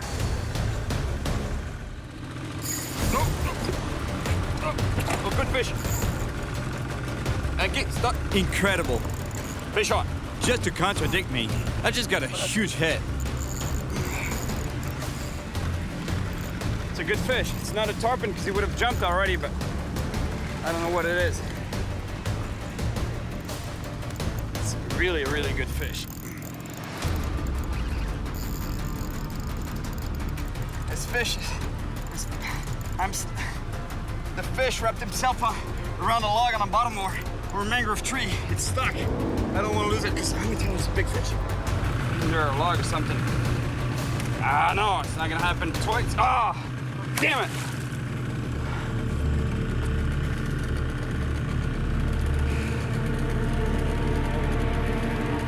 No, aquí está. It really felt like the fish broke me off. But in fact, it went around a branch or a log on the bottom, which created some slack in the line. But the good thing is, the fish is still on. Cubera buena. That's the cubera snapper. Hey, that's unreal. For a minute there, I was sure I lost this fish. And yet, it's still here. And it's a big cubera snapper. Coño, es buena. Qué bueno, amigo. Se dio la vuelta. Es por eso que piensa que había cortado la línea. Look at the size of this cubera snapper. Beautiful fish. Man, I was sure I was going to lose this fish because he got wrapped up on some mangrove trees on the bottom. Finally managed to get it out of the tree it was hung up into. Beautiful cubera snapper. See, now I have a fishing story for myself. Look at the fangs on that thing. Oye, qué clase de cubera. Bueno. Muy bueno. Gracias, amigo. It's unbelievable. I caught some beautiful fish like that huge snook and that nice cubera snapper. But no big tarpon, no barracuda yet. And I only have 2 days left in Cuba. Anyway, My buddy Luis has an idea. He knows a guy who knows another guy who apparently can take me to some really good spots. ¿Son dos pescadores? Sí, pescadores nativos de Casilda. Para agarrar algo grande, ¿no? Sí, exactamente. Está bien, amigo. Bueno, salud, salud. All right, I have a couple of names of guys to go fishing with. The plan is to go out for tarpon later today with a guy named Nino. And tomorrow, I'm supposed to hook up with another guy, Guillermo.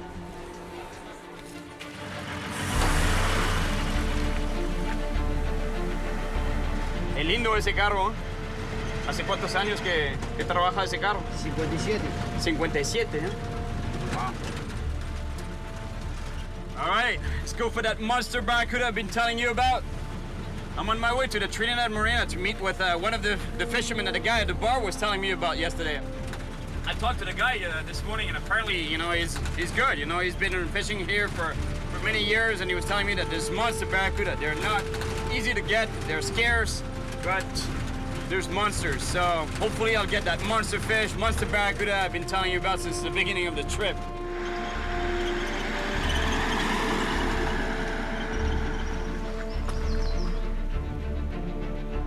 Hola, amigos.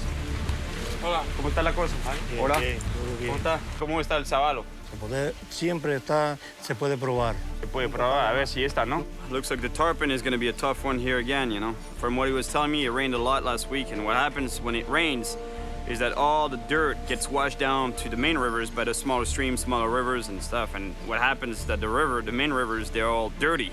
And here especially, apparently from what he was telling me, that when the water is dirty, the tarpon, they shut their mouth. They don't bite, they don't eat. We can still go and give it a shot, but for now I might give myself one more shot at tarpon and then barracuda. Apparently they've been spotting some really big tarpon rolling up to the surface. That's what I was telling you the other day.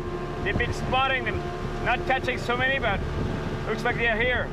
Nino is taking me on the Agabama River to try and catch a tarpon. The conditions are not ideal as it's rain and the water is kind of murky, but it could be one of my last chances to catch a tarpon on this trip. Eso le gusta aquí, ¿eh? ¿Es bueno eso? A ver.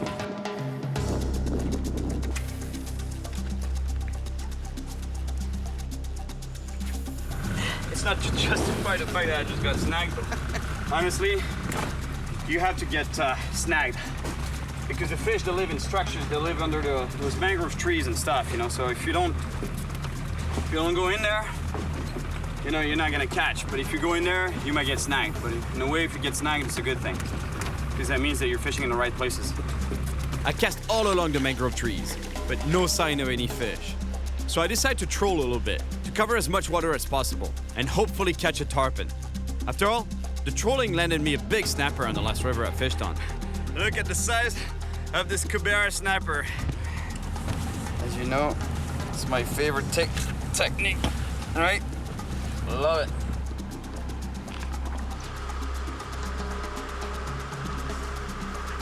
I just want to be woken up at...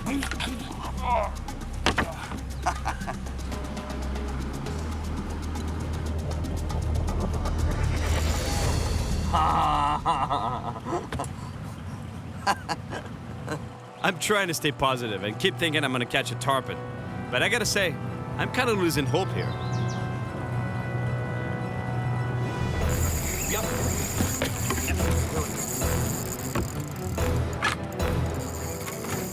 Jack. Look. I think that's a jack. And the way it moves.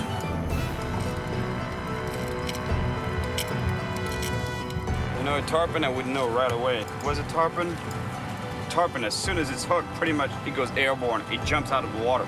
Just try to get the hooks off its mouth.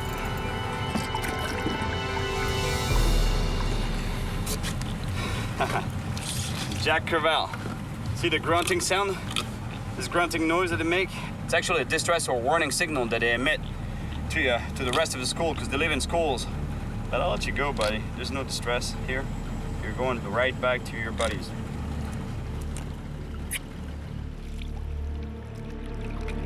Bueno, no es el sábado, pero por lo menos un pez. Ahí voy ya. It's getting late, and still no bite from a tarpon.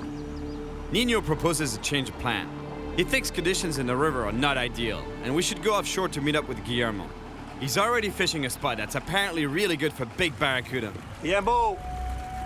Oh, ahí, mira, ponte a dar la vuelta por ahí, mira cómo está ahí la... The day's coming to an end, so I make the most of it. I keep trolling while we look for Guillermo.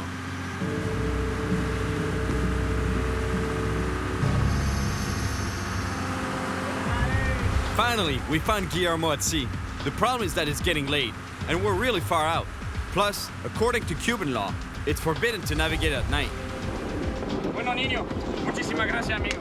I don't know how we'll make it back to the harbor before dark. But anyway, now we're all motivated to catch a barracuda. And a big one. Chao, niño. Bueno, buena cosa. ¿Cómo te fue? ¿Bien? Muy bien. Ya, grande, seguro. Mentiroso.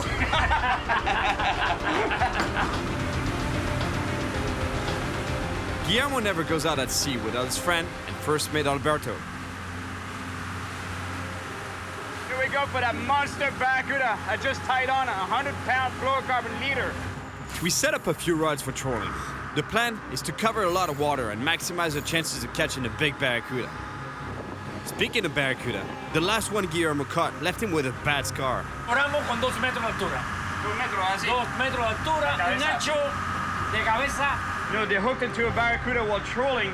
They fought it, brought it onto the boat. The thing was 22 pounds, so about this long. So the head on it was must have been about this thick. And those things, let me tell you, he was telling me that he was thrashing around. He got nailed, you know, like he knows fishing, obviously, so he got just time to actually remove his hand, but still, the barracuda got him on the finger and barely touched him. But already look at the cut. Para evitar la infección.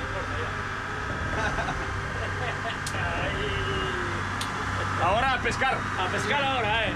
The last barracuda that Guillermo caught almost took his finger off. And now, he's very nervous at the idea of bringing one on board. Oye, Daddy! Yeah, pronto! Fish on. No necesito, está ahí. Es pequeño.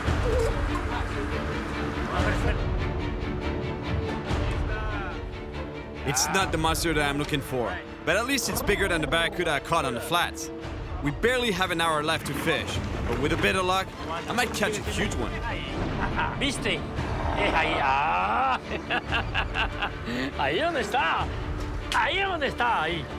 Look at the teeth on this monster fish. For a fish, it's a nice fish. But for a barracuda, let me tell you, it's still a baby barracuda. Bueno, padre, felicidades por coger el pez. ¡Coño! Gracias, amigo.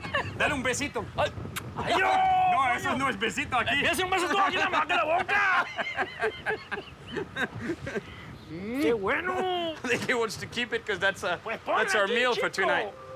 I would have loved to release this fish, but in this case, if we're stuck at sea, it's all we have to eat. Guillermo was telling me that it's impossible. They can't travel by night, and it's already dark, so we're gonna have to spend the night on an island nearby. I guess there's keys over there. That's pretty cool. At least we'll have some fish to eat. Alberto and Guillermo just spotted an island to spend the night on. Approaching a remote and deserted island, it's like we're back in the time of the pirates.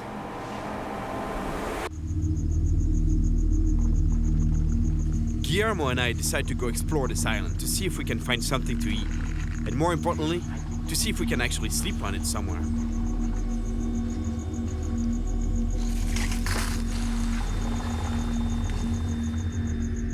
An iguana?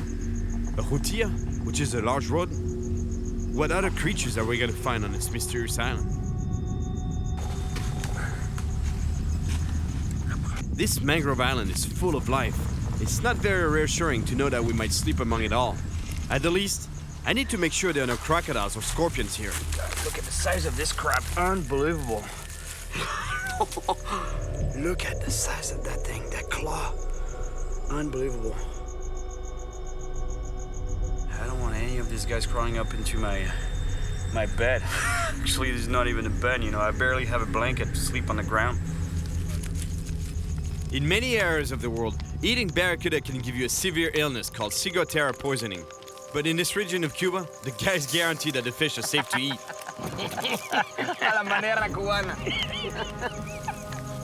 These guys know how to deal with their stress. What started as a tense situation turned out to be a fun dinner. Honestly, I had no idea that this fish would taste so good out of a can. The fish is so good, it's so tasty, they actually cooked it with rum. That's why it tastes so good. That's their recipe, Cuban recipe right there, man. I love it.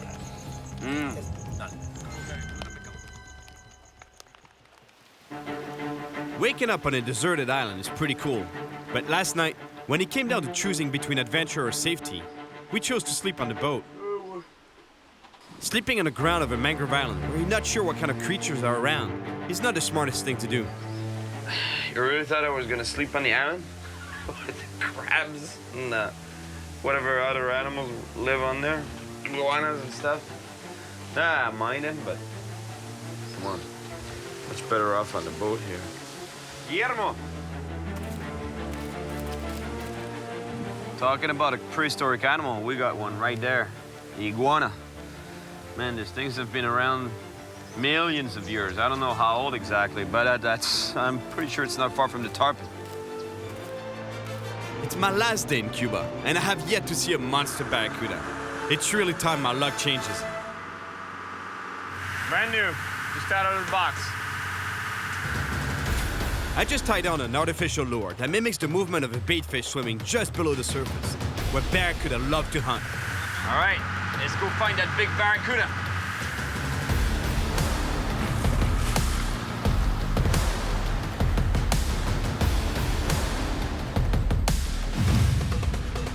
Woohoo! Fish on, fish on. Oh, yes, it's a good fish, it's a good fish. Woohoo! Para el motor, motor, motor. We've been trolling for a while, and finally, we have a bite. But it's not a barracuda. Bargo. Bargo, snapper. Bargo. Bueno, bargo. Yes. Man, that's a beautiful snapper. Those fish are so good eating. It's one of the best eating fish around here. So I think they'll want to eat this fish. ¿Cómo vas a hacer? Lo devuelto? No, No. That's what I was telling you. Bueno. Gracias. Que de nada, hombre. ¿Te gusta el señuelo, ah? Seguro. Time is running out, but we're really far from the harbor, and we have to turn back. The guys want that big barracuda as much as I do, but Cuban law prohibits navigation at night, so we just hope that we get lucky on the way back. Oh, yes. Oh. Es buena esta. Es buena, buena, Another fish on the line. That's a barracuda. Un poco más grande, ¿no? Yes. Similar. Pon la ola, pon la ola. Ahora, vamos, ahí. Look how nasty these things look. Mean. Killer machine. Look at the fangs on that beast. All right, buddy. Going back. It's still not a monster, but certainly 4 or 5 pounds bigger than the last one. The good news is, this barracuda are around, and they're on the hunt. Qué bueno. The sun is going down, and Guillermo lets me troll for a few more minutes on the way back to the harbor.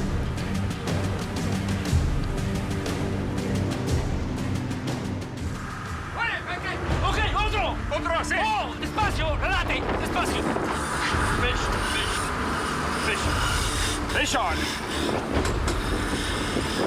That's a big fish. That's a big fish. That's the big barracuda we wanted. Right there. I think we got it. I get a little bit of line back, but I can tell this fish is heavy and powerful. And the fight is not over yet.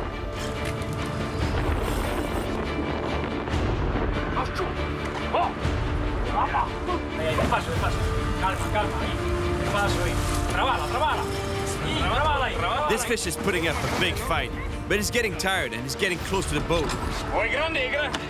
Mira cómo grande. Oh, ven acá.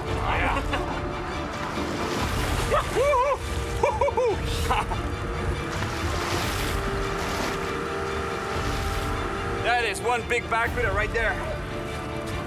Es grande, ¿eh? ¡Oh! ¡Vamos! Tú toma la caña, lo tomo. Dale, vamos, arriba, vamos. Arriba, vamos. Yes! Now we're talking. That's a big cuda. That's the monster I was talking about. Look at the teeth. Look at the fangs on that thing.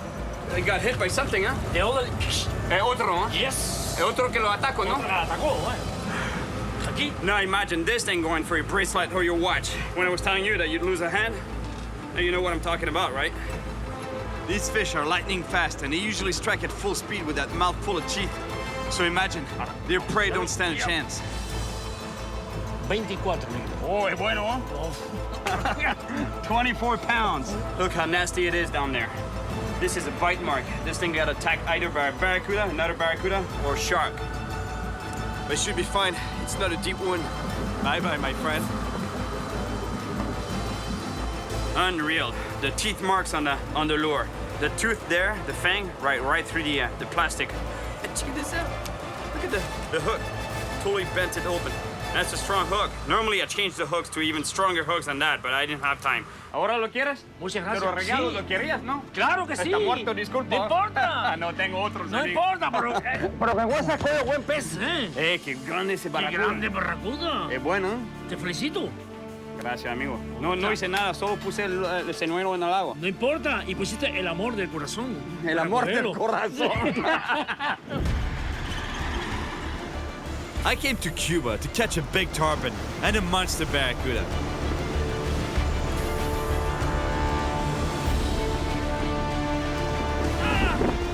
Although I never found that big tarpon, I still had a lot of fun catching the baby one. All right. Plus, I was lucky enough to catch a monster snook. Check this out. A beautiful Quebec snapper, and in the end, a big barracuda. That's the monster I was talking about. Look at the teeth. Look at the fangs on that thing. This is what fishing is all about. You just never know what you're gonna catch. 100% sure. I love this trip, and I'll definitely come back one day.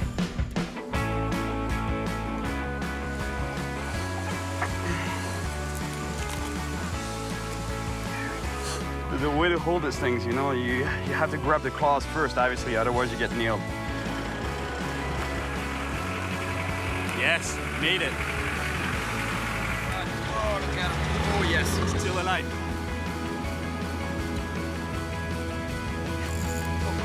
Oh no, the line is wrapped around my foot. Aguas, cuidado. My name is Cyril Chauquet, and I spend my life traveling the world, chasing monster fish. And that's exactly why I'm here on the west coast of Mexico.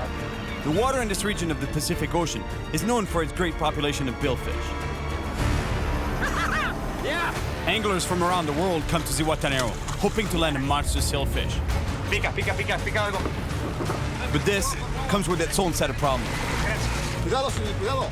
Having been clocked at 68 miles per hour, sailfish are known for the explosive speed and amazing jumps that sometimes put fishermen in dangerous situations, especially for the locals, who fish with nothing but a hand line. Injuries, cuts, and even lost fingers are all part of the risks of this technique, and the fishermen from around here have seen it all. Esto que vemos aquí es como un cuchillo.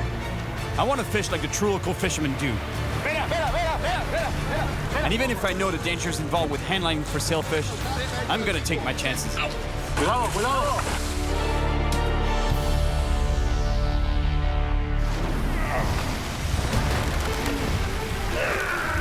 The story of the old man in the sea has always fascinated me. One fish, one man, joined together by a simple line, a hand line.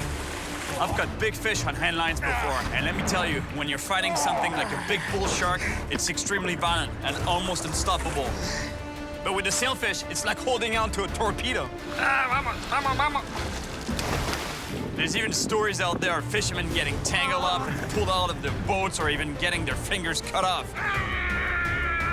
And I just hope that everything will be all right and I'll be able to leave here with all my body parts. The west coast of Mexico is one of the best places in the world for billfish angling, especially around the town of Zihuatanejo.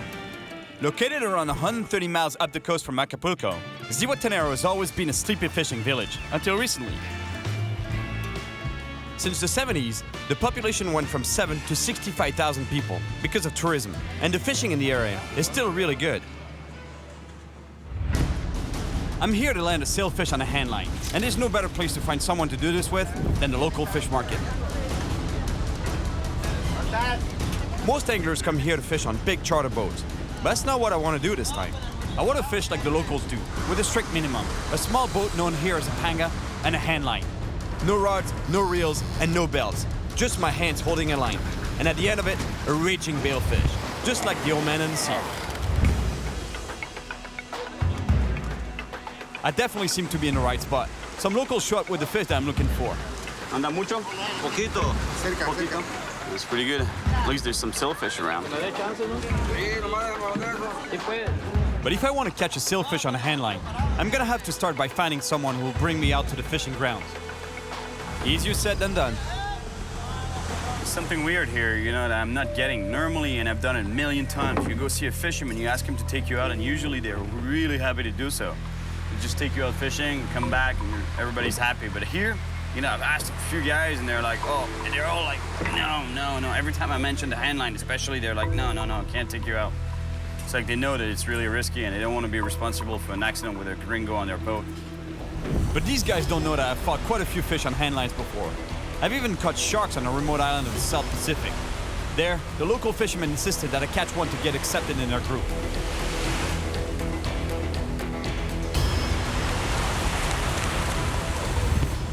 After a bit more searching on the beach, I find a man who tells me that the fishing in this town is controlled by a group of elders, and I need their blessing to be able to fish like the locals do.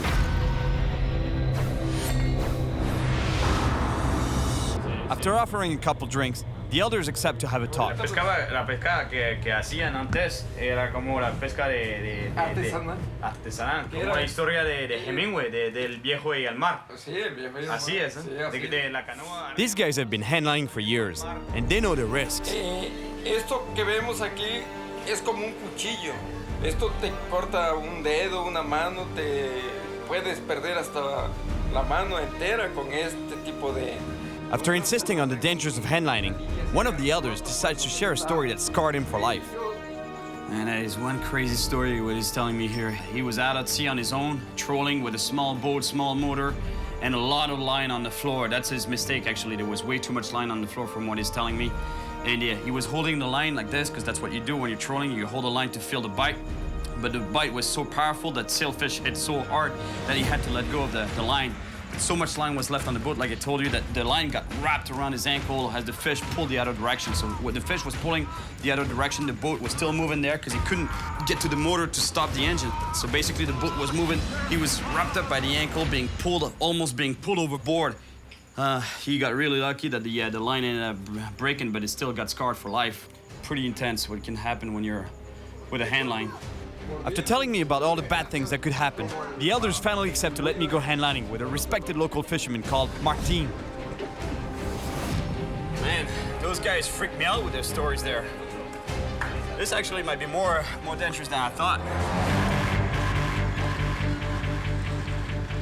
All right, this is it. Sailfish on a hand line. Let me tell you, there's something weird about going fishing without fishing rods. Just a backpack and my hands. Getting on the water with no fishing rods actually reminds me of the time that I went noodling for catfish in Oklahoma, and my hands took some serious punishment. God, look at my hands. Martín, eres Martín, ¿no? Sí. Hola, ¿cómo está? Los viejos me dijeron que quieres sacar un vela a mano. Sí, a mano, vela. Eso es. Once in the boat, I get this weird feeling of emptiness. Oye, ¿te molesta si voy a buscar mi caña? Bueno, pero si nos vamos a pescar a mano, es un día de pesca a mano, ¿no? Sí, pero... I really want to handline a sailfish, but it's just too weird for me to go out without at least a rod and a few lures. Ahora sí. Ahora sí, listo. Sí. Ah, bueno.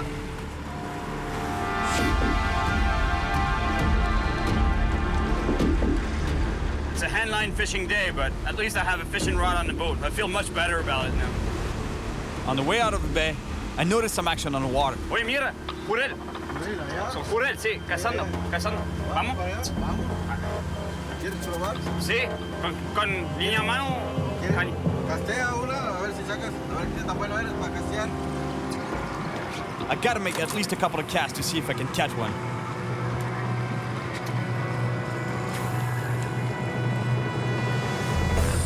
fish on. Woohoo.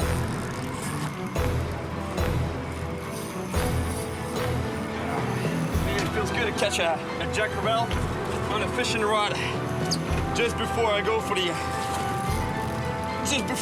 a fish on a hand line. This jack is just about 20 pounds, and yet he has a lot of fight. You see the fight of this fish on a fishing rod? Imagine a sailfish on a hand line. Con línea a mano. Después. Weighing up to 220 pounds, more than 10 times this jack, pulling in a sailfish with my bare hands is not gonna be easy.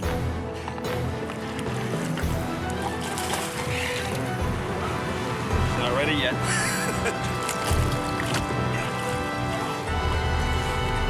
Yes. Woohoo! Buena esta. Sí. Buena caranga. Man, I love jack crevalles. They fight so hard. Such a powerful fish. They're great. And this guy is the exact same family as the Atlantic version of the jack. But what I've noticed is that in the Atlantic, their fins are more yellow, whereas here in the Pacific, they're more grayish. And you hear that sound that they make? It's caused by their pharyngeal teeth that they have in the back of the throat. And they make that sound when they're in distress. Such as here, I guess, on the boat, but don't worry about it. I'm gonna put you back in the water, so no worries.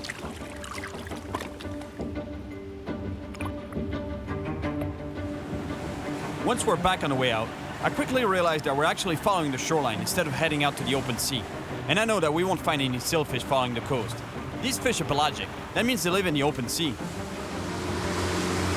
Pero ¿por qué no vamos ahí? Al mar, ¿no? No, vamos, te voy a llevar primero a sacar un curel o un gallo a mano para que practiques. Pero después al vela. Después al vela. ¿Me furras? Vamos a sacar un curel. I'm pretty sure I was set up by the elders here. He's telling me that he wants to test me inshore with some roosters or jacks before he can take me out, you know, catching a sailfish on a hand line. And in a way, I understand though, because, you know, like sailfish, catching a sailfish on a hand line is pretty intense, you know, so I understand why the elders would have told him to actually take me catching a rooster or a jack. But even those things though, a jack crevalle or a rooster fish on a hand line, let me tell you, it's going to be quite a fight.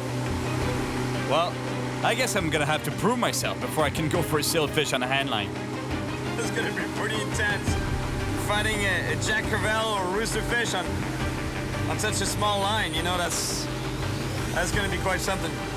But at least, I think we found a good spot. There's a reef here, and there should be some predators around.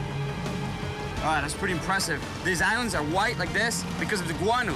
Millions of years of guano deposit on the islands made them entirely white. Martin is very confident about this spot, so we start trolling around the island. And it doesn't take long before I get my first bite. All right, here we go. Yeah.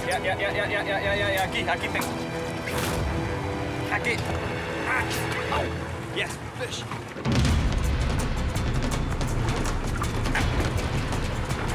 Ow.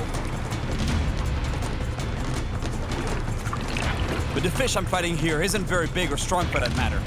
I just hope it'll be enough to satisfy Martin. A needlefish. Not sure that counts as a fish that'll get me out there for sailfish, but I'll give it a shot. Eso vale, ¿no? Una aguja. Mira, lo que sacas es una aguja. Eso no vale. Hey, ¿es un pez? Diente que te corta el dedo. He says no, you need one that cuts your fingers off. Well, I guess I have no other choice but to keep on fishing. El wahoo debe ser loco, una pelea de... El atún, el marlin. El marlin. ¿Sacaste marlin con línea, man? Wow, can you imagine? He's caught a marlin on a hand line. Not a very big one, about 300 pounds, but still. That would be quite a fight. Let me tell you, if I can catch a sailfish on this, the next step up would be a marlin. It's exactly what Santiago, in The Old Man in the Sea, that's what he caught, a marlin. But first, I need to catch a fish. Any fish will do. Otherwise, these guys will never take me out for the big boys. I'm a very persistent fisherman, but not so patient. So I decide to pull out my rod and do a couple of casts while leaving my hand line in the water. Who knows, I might even land another jack or even a rooster fish. This handline thing is getting a little long, you know? Feels good to make a few casts. Woohoo! Hey, Cyril, ven! aquí. Sí. ¿Tienes uno? Rápido, rápido. La caña, With all the excitement, I missed the rod holder, and my rod fell out of the boat and sunk straight to the bottom. I don't like losing gear, plus this rod and reel have been around the world with me, and I consider them priceless. There's no way that I'm losing them. ¿Cómo la ves, no? No la puedo ver. Súmete más. Otro clavado más. Sí, Oh, man. I can't see it. It's really deep here, and there's a lot of current underneath. ¿Y el pez se te fue? Se fue, se desganchó. Se desganchó? Ah, we lost it all. We lost the fish. He broke him off. But I'm not losing this rod. There's no way I'm leaving this rod here. ¿Mascara? ¿No tiene? No? No traigo. No tengo. No. At about 25 feet deep with no mask on, it's really hard to see. But all of a sudden, I see something shiny. It's gotta be my reel.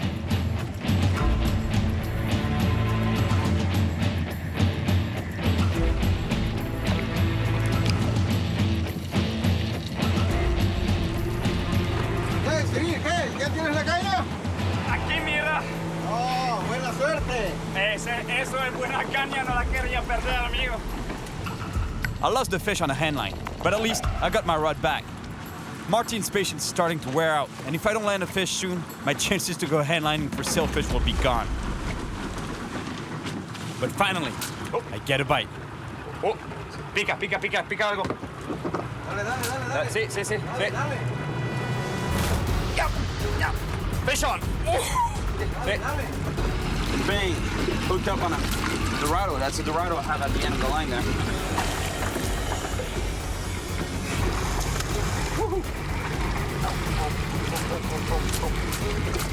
The whipping sound is actually the line going through my hands and burning my fingers every time the fish tries to get away. Really gotta watch out not to get tangled up in the line, the loose line on the boat there. If you think this fish is pulling, that's nothing compared to a sailfish. Yeah. Dorado on a hand line. I don't care about the pain. It's a good-sized Dorado, and I'm gonna bring it in no matter what. This fish is what I need to prove to Martin that I'm ready for a sailfish on a hand line.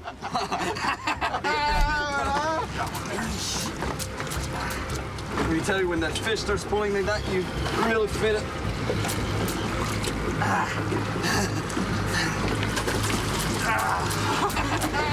That cracks him up. Every time I feel the line ripping through my hands, I can't stop thinking about what it's gonna be like with a sailfish. After all, it's only the fastest fish in the ocean. Just to get this fish on the boat, and I think I'll have my approval for a sailfish on a hand line. Yeah. Ahora puedo ir al pez vela. Claro, vamos por el pez vela ahora.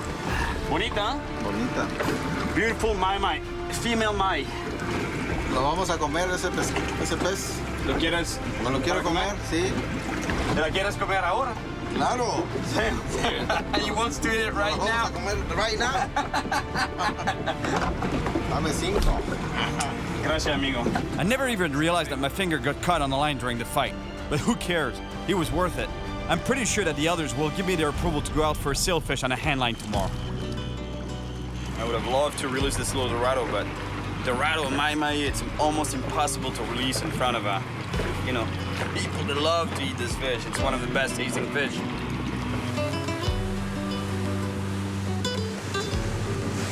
That's pretty cool. I think I got his full respect now. I'm even driving his boat while I was preparing something really nice there. A good fresh ceviche isn't hard to make. Strips of fish, onions, a little salt, some peppers, a lot of lime juice so the citric acid cooks the meat. And here we go, a quick and tasty meal. Buen día. Oh, ¿qué pasa? Ah, la cortada. Today, I head back to the elders and they tell me that I have their blessing to go handlining for sailfish. But I have to wait 2 days before an outing is possible. But in the end, this turns out to be a good thing because that little cut that I got while fighting the Dorado has infected. And the pain is starting to be really intense. Nos podemos dar cuenta que tiene una infección. She's got a little tackle box, Barbie style. Pink and all. That's cute. Her tools might be cute, but let me tell you, they really hurt. I think I would have liked it better had she cut me straight, you know, without the shot, the anesthesia. I can't wait to go handlining for sailfish, but this 2-day wait is gonna make me go crazy. I think I'm gonna have to find a charter boat to bring me out so I can try to catch one on the fly rod and show you just how fast and strong these fish are. Even though you've been in a car at 60+ miles an hour, let me tell you, it's really hard to imagine how fast a sailfish is. And actually, one of the best ways for me to show you how fast these fish are would have been to catch it on a fly rod, especially because I love catching sailfish on a fly rod, and you would see that reel spin like crazy. Then you would really have an idea of how fast they are. But the problem, I lost my flies on the way here. Number on your plane receipt. Can't believe it, I forgot the flies, my fly box. It feels like everything is trying to stop me from going fishing, but building a fly shouldn't be a problem. Here at the local market, they should have everything I need. So let's see if I'll be able to find what I need to make a homemade fly. I need something that will grab the attention of the sailfish, and chicken feathers should be a pretty good start. Hola, hola. Plumas de pollo, ¿no tienen? Ah, got the eggs. The chicken shouldn't be too far. Hola, señora. Hola. ¿Cómo está? Bien. Pluma de pollo tiene? ¿Seguro? No, en la tienda no hay. Creo que sí. Sí, eso es. Perfecto. Yes. She's got feathers all over the floor, actually. Exactamente lo que necesito. Sí. Gracias. Muchísimas gracias. Me salvaste la vida. Ciao. One more stop at a local bar, and I should have everything I need. Generally, sailfish hunt prey close to the surface, and corks float. So you see where I'm going with this? I think that now I should be able to build a fly that will work just fine for sailfish.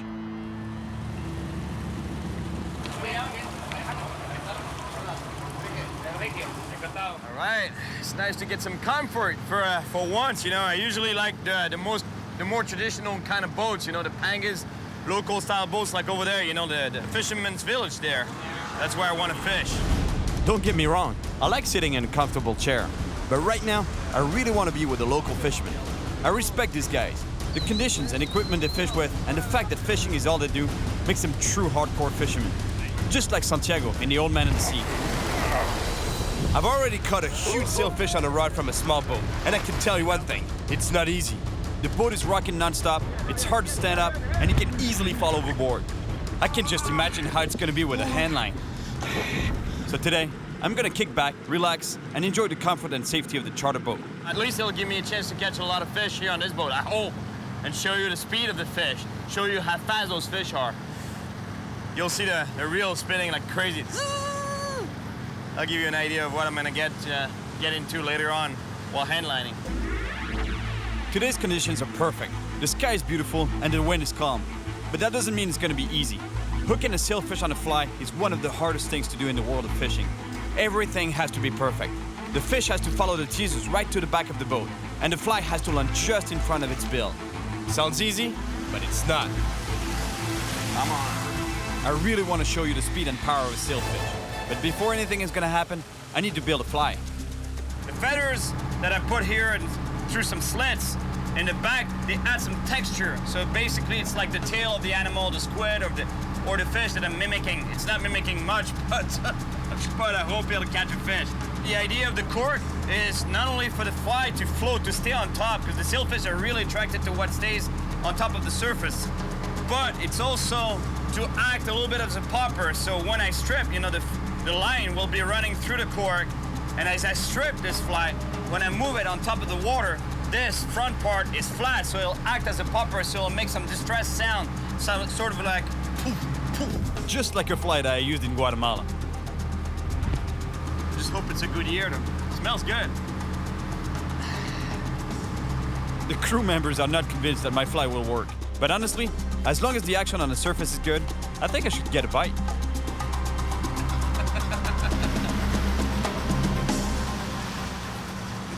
Just like the pros, except for that. They just put another set of teasers in the back of the boat right here. Big, big teasers. The idea is to bring the sailfish attention to the back of this boat. Because until they come and attack the teasers, I can't do anything. They gotta start attacking the bait so that the guys can bring me the sailfish here for me to be able to cast a fly and hopefully hook it. And then you'll see that reel start spinning like crazy. Last time I caught a sailfish on a fly rod, things went great, but I had a real fly. Sailfish on. Come on. I am so ready, you have no idea. After 3 hours of trolling, there hasn't been the slightest sign of a sailfish. Men, ven. ¿Dónde está? With a full moon 2 days ago, what was worrying me seems to be happening. Most predator fish feed during the moonlight and become less active during the day. I just want a sailfish right here so I can... Oh, yeah. Even with the intense heat and no action at all, things could be worse. Last time I was in Guatemala, we ended up stuck in the middle of the ocean. Look, we're stuck in a long line. Long lines are very long ropes to which many baited hooks are attached. We had to untangle the line from the propellers among the sharks. They were attracted by all the bait, and let me tell you, this was a bad situation. Prueba esto.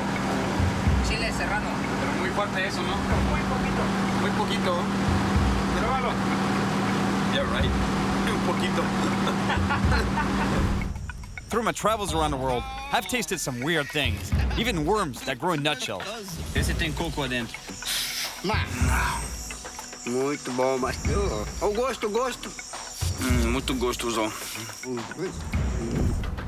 And now, the crew wants me to eat a pepper for good luck. At this point, why not?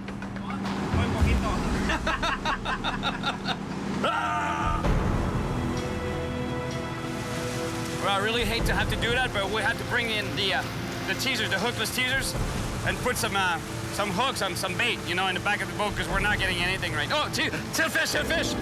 Mira.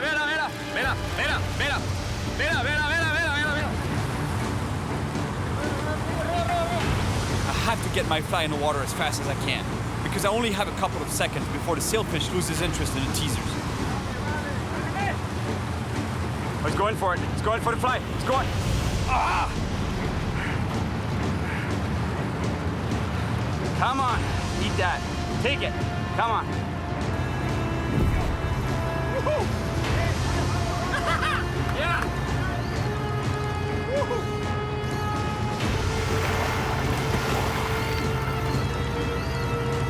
Woohoo! Beautiful. I start seeing colors, man. Vámonos. Ah! See what, anejo. Muy buena mosca. They can't believe I caught this fish with my homemade fly, the corkscrew fly. Man, I think that guy that had that bottle of wine last night. I think I'm gonna have one tonight. Woo! Yeah. Es fuerte ese. Grande. Now you understand how fast these fish are? Imagine with a hand line. Aquí, vera. Yeah. And I got him. You got him? Yeah. Woohoo! Pues vela a la mosca. A la mosca hecha aquí. Yeah.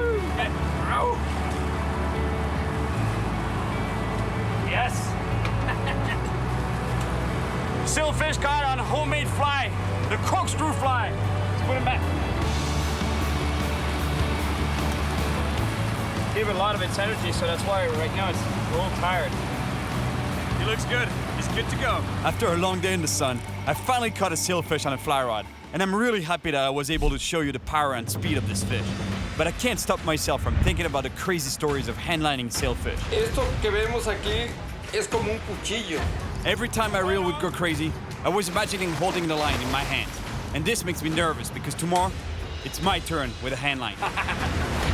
It was so cool to catch a sailfish on the corkscrew fly. I couldn't believe it, but it took it, you know. And in a way, you know, whatever floats in the back of that boat at that moment where the fish comes to the back, I was pretty sure it was gonna hit it, and it did.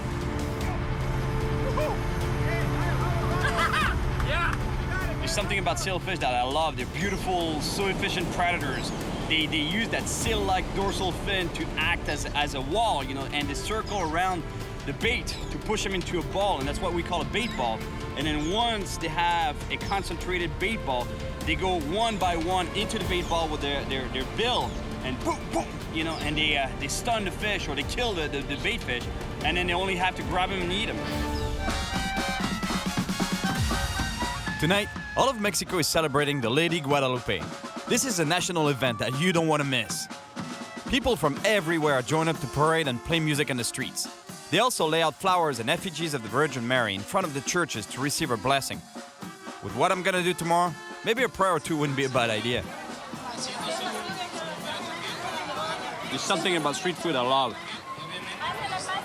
For some reason, it's the only place to me, in my opinion, that you get the real taste of the country's food. Muy rico. After a little bit of street food, it's straight to bed for me, because tomorrow is the day that I catch a sailfish on a hand line.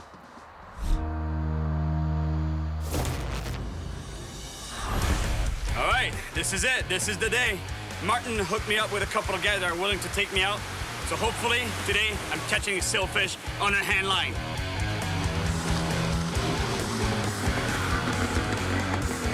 Hola, ¿cómo estás? Bien, ¿cómo está? Tranquilo, amigo. Todo bien, todo vamos muy bien. Hola, ¿cómo estás? ¿Cómo te llamas? Arturo. Encantado, Cyril.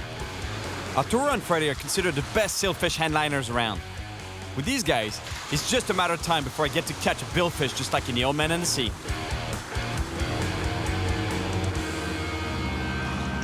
Even if we're just getting out of the bay, I can't wait to get a line in the water. And it doesn't take long before I get some action. Oh, bonita. Sí, ¿eh? Sí. ¿Qué viene? Aquí está. La comida. All right, we got dinner. Oh, check this out. Look at that. That's exactly the situation that he was describing me. One of the elders from the village the other day. La línea sigue roto para donde está.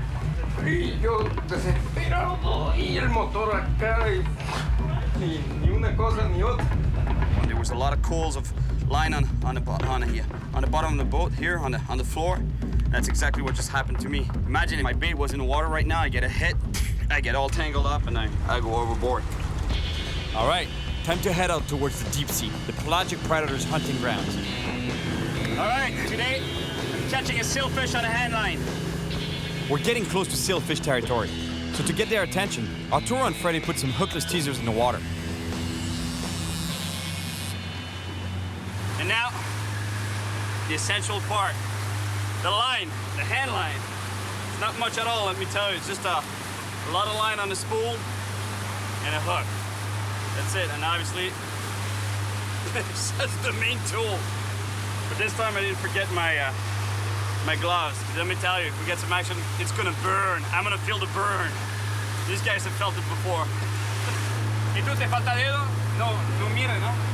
No te falta nada. No, tranquilo. Dicen los ahí que es peligroso, pero no es tan peligroso, ¿sí? Pues a veces sí. Sí, ¿eh? Arturo explains to me the different dangers between a small and a big line. One thing's for sure, if something goes wrong, things won't be pretty. The thinner the line, the more likely you get to get cut. The fish is pulling a lot of pressure, so that line will go right through your finger. But eventually it'll break because it's less, resistant than a thicker line. A thicker line will not necessarily cut you, but if you get cut up, like tangle up around your finger or your hand, the problem is that it won't break. And what happened is that you lose a finger or worse, you could possibly lose a hand. I doubt it would happen, but you're pretty dangerous. So you know what? I'm not gonna take any chances. All right. I know I'm sporting a little Rambo style here, but if stuff starts to hit the fan, you're pretty happy you have that, let me tell you.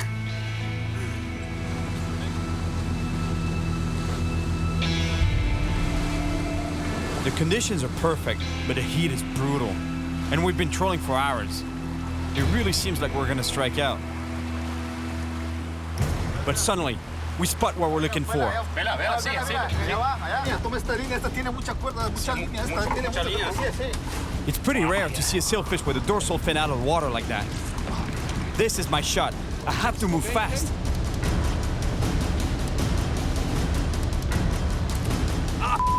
My gloves got caught up in the line. I throw again as fast as I can. But it's too late. The sailfish is too far. I feel like an idiot. I just messed up the only chance we've had all day.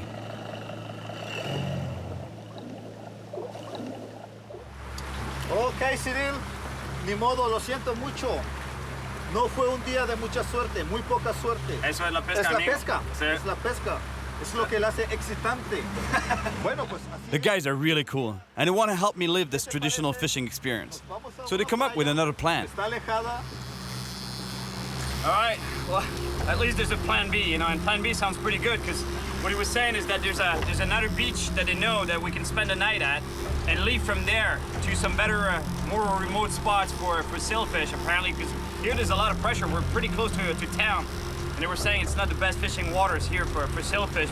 So we're going to sleep on a beach and leave from there tomorrow morning to get to a better spot and hopefully catch a monster sailfish. Look at this spot. It's a beautiful beach.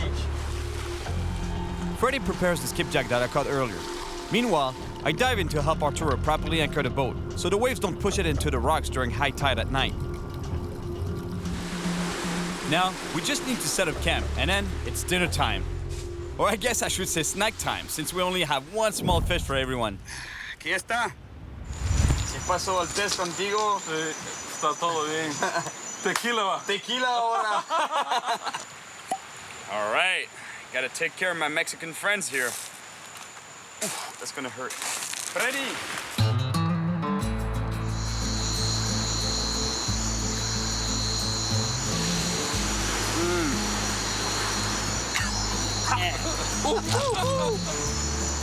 Buena tequila. Sí. Ya.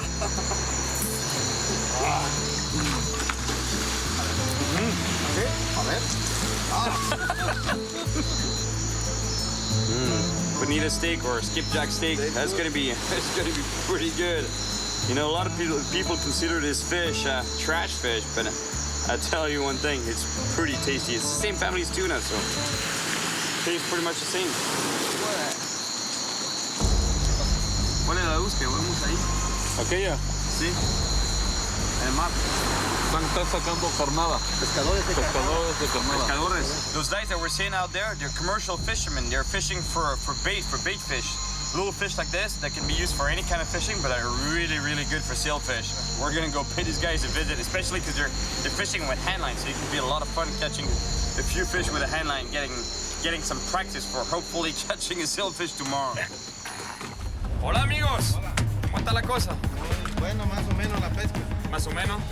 The fisherman is a really nice guy, and he even offers me one of his lines so I can catch myself some bait. Buena pesca eso. 4.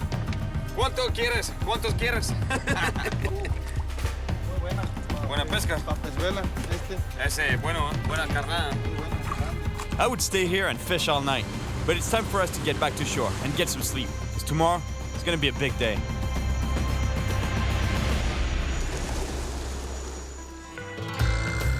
It's my last day in Mexico, and even if yesterday was a total fail in terms of fishing, today I'm more psyched than ever. Hoy es el día. Hoy es el día, ¿acaso? Hoy sí. We head out towards the secret spot, and the guys are convinced that this will be the spot where I'll catch a sailfish. And we even have some great bait fish that I caught last night. Buena vibra ahorita. Sí, buena vibración. ¿Lo sientes? ¿Se siente que viene el vela? Ahora sí nos vamos a... Ahora sí.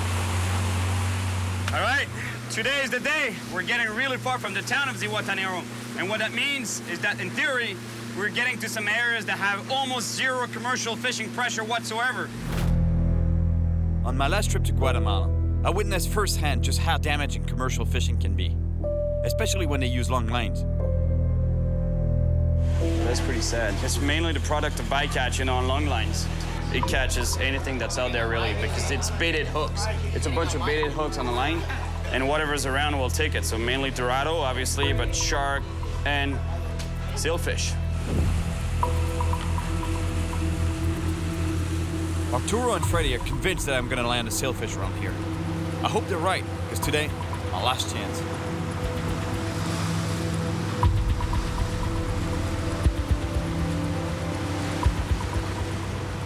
We'd been trolling in the area with no teasers for about 20 minutes. When finally...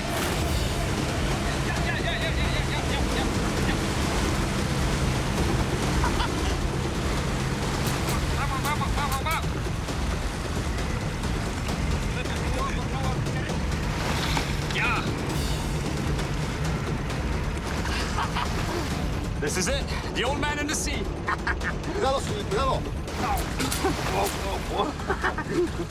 You see, just before they jump out of the water, they take off on a run.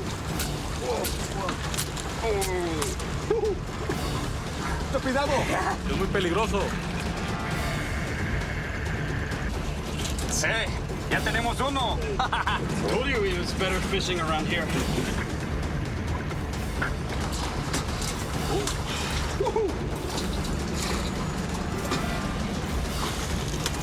Yes.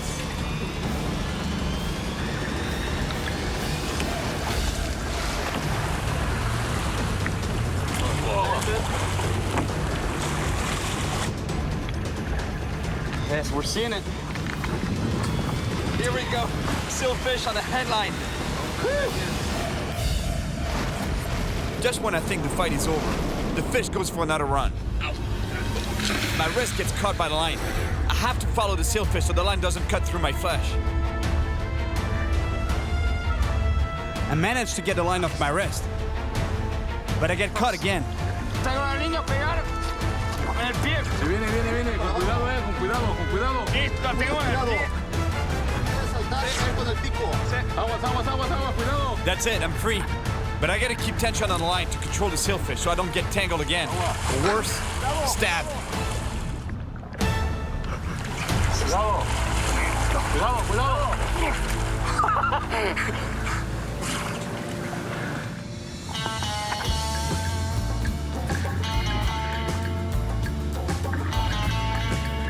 Yes, silverfish on the handline.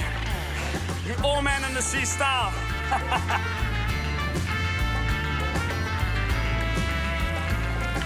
Now we're gonna unhook it so we can release it as fast as possible. Un poco de miedo tuve, yo preocupado cuando saltó. Brincó y saltó cerca de ti, muy preocupado, un poco de miedo. Sí, pero todo bien. Now I'm reviving the fish before I let it go, and the idea to do this is to have the boat in gear going very slowly to get water to flow through its mouth and out its gills. And as soon as I feel that the fish is kicking and ready to go, I'll let it go.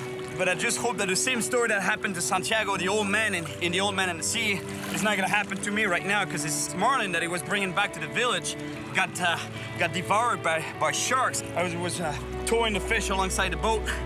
So right now it's just not a good position to be in where I am.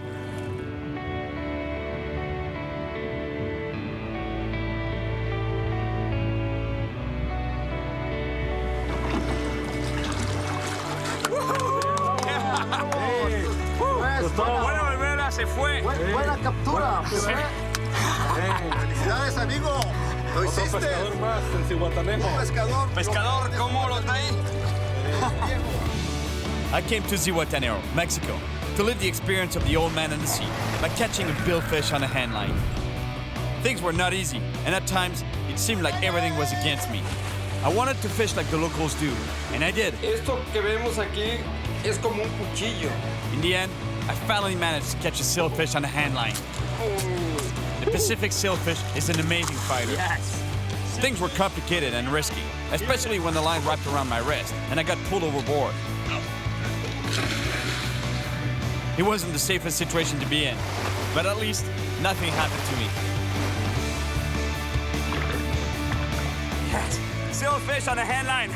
I got lucky, and I still have all my fingers. Plus, I met a couple of friends.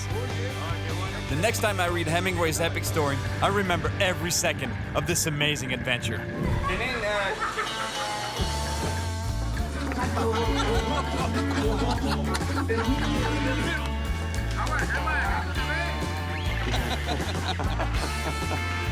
Hey, Cyril, I think you got a scorpion on your shirt. Yeah, he's my buddy, man.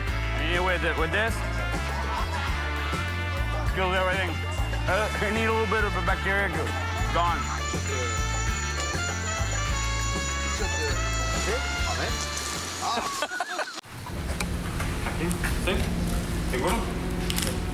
What did I just get myself into here? Oh, yes.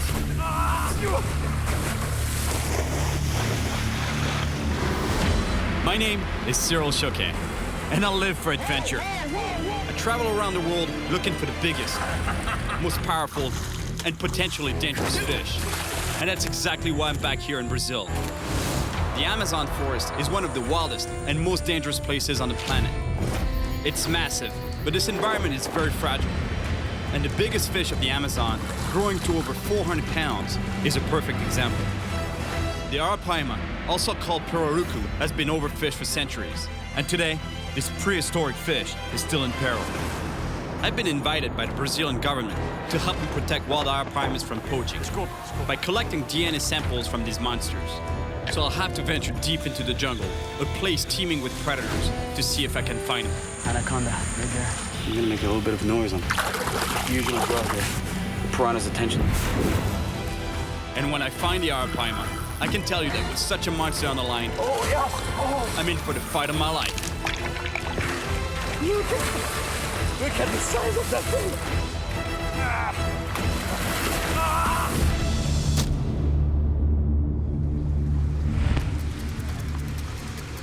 I'm back in Brazil, in Manaus, a city with a population of over 2 million people, right in the heart of the Amazon forest. I've been coming to Brazil for many years because the Amazon is home to some of the biggest and most powerful fish in the world. Like the vampire fish, the explosive peacock bass, and a massive shark-like paraiba. It's a paraiba! Yes! But as wild as this place is, pollution, deforestation, and poaching are putting a lot of pressure on its ecosystem. And the arapaima is one of the most affected species. Before I start my search for arapaima, the government has invited me to spend a day with the police so I can witness for myself just how strong the demand for wild arapaima meat is on the black market. In 2001, the government passed a law making it illegal to commercially fish wild arapaima.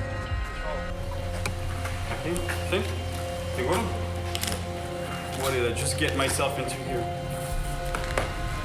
Estão decidindo agora qual a rota cada uma das. It's telling me that we have two teams entering from two different sides of the market, the two main entries. That way they can't escape.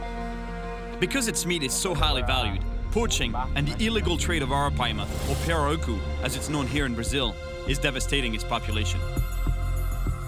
Each year, more than 7,000 tons of arapaima disappear from the Amazon basin, and the species is still threatened. Right now, we're on our way for the first operation of the day. We're gonna bust a market, and I'm in the undercover vehicle because we're gonna be the first arriving at the location. But there's two other teams of cops. They're gonna take the market and sandwich. And from what he was saying, that there might be some pirarucu meat, illegal pirarucu meat. They had someone investigate the location for the last week, and they're pretty sure they're gonna bust someone. To be honest, I'm feeling a little nervous. You know, I don't really know what I'm getting myself into. The fact that they put me a bulletproof jacket is not a good thing. We just got radio confirmation. Our contact in the market just spotted a vendor selling illegal wild arapaima meat. He's trying to escape, so we have to rush.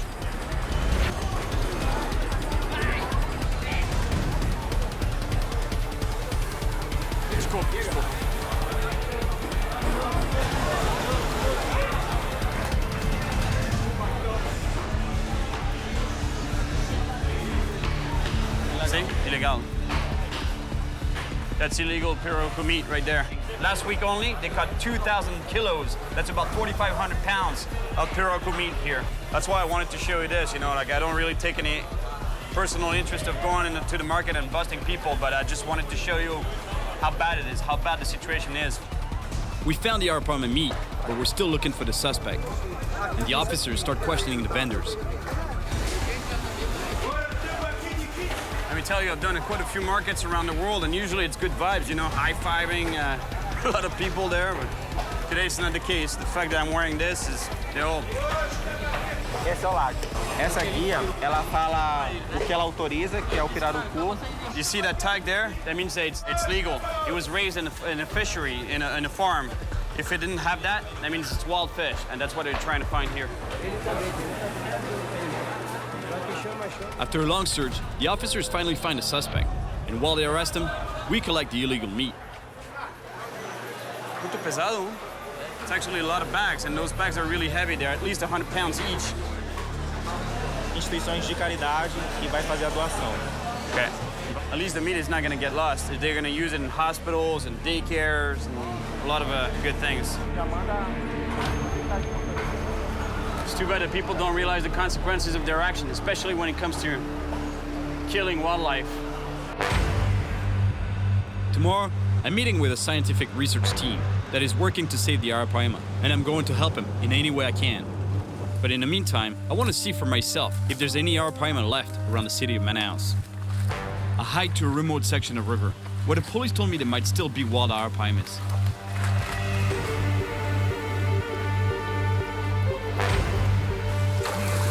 Why, did you see that? I don't know about fish, but there's definitely caimans here. I'd better watch out. Caimans are great at sneaking up on their prey. The slow water on this side looks like a good fishing spot, but it's not ideal for arapaima. You know, the only thing that seems a little bit off to me is that moving water there.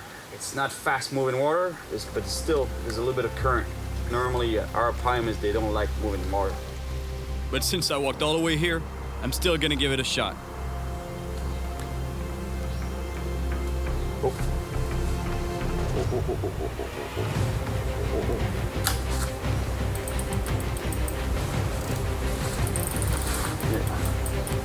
Come on. Yeah. This one. It's a big fish. Whatever this fish is, it's really strong, and it's pulling me in. But with caimans around, I don't want to get too deep in this river. He just caught me by surprise. This fish was not fighting that much, and then all of a sudden, boom! I still don't know what it is, but it's huge.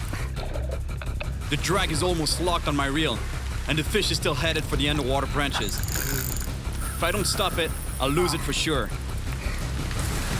I want to keep him away from that log. Right here.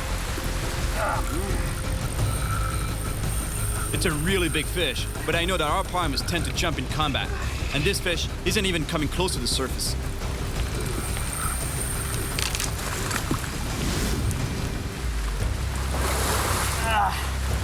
It's a filioche.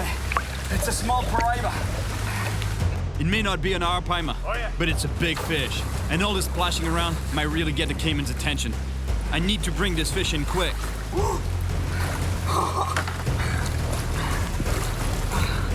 Yeah, beautiful fish, beautiful paraiba. Actually, this fish is called a filioche. The same animal can have different names at different sizes.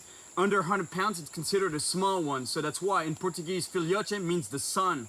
And over 100 pounds, it's a paraiba. The only problem is that the fact that this guy is here means that I'm not in a good arapaima spot. I think the water's moving too fast. This guy's like moving water. I'd like to catch a couple more, but you know, I'd better get going if I want to catch an arapaima. I may not have found an arapaima, but it's still a good sign that there are monster fish around. Tomorrow, I'm meeting the biologists, but right now, I really want to see some arapaimas up close, and I know the perfect place to do it. You see, the legitimate arapaima farms I was telling you about? Well, this is it. Today, commercial fishing for arapaima in the wild is banned, but demand for its meat is still strong, which is why the fish is heavily farmed, and sadly, poached as well. And while I'm here, I want to test the strength of these animals. This is a bait that they put on a rope. There's no hook in it. It's just made to give me a really good idea of how strong the pirarucu are. My gosh, the strength of the animal. Look at it, doesn't want to let go. Check this out. Look at what it did to the bait. It literally crushed it. That's exactly how our arapaima feed. They have a really big mouth, and anything that it can fit through their mouth, they do. And once it's in the mouth, they use their huge bony tongue to actually crush the bait against the roof of their mouth, and then they swallow it. That's exactly what these guys did to this poor peacock.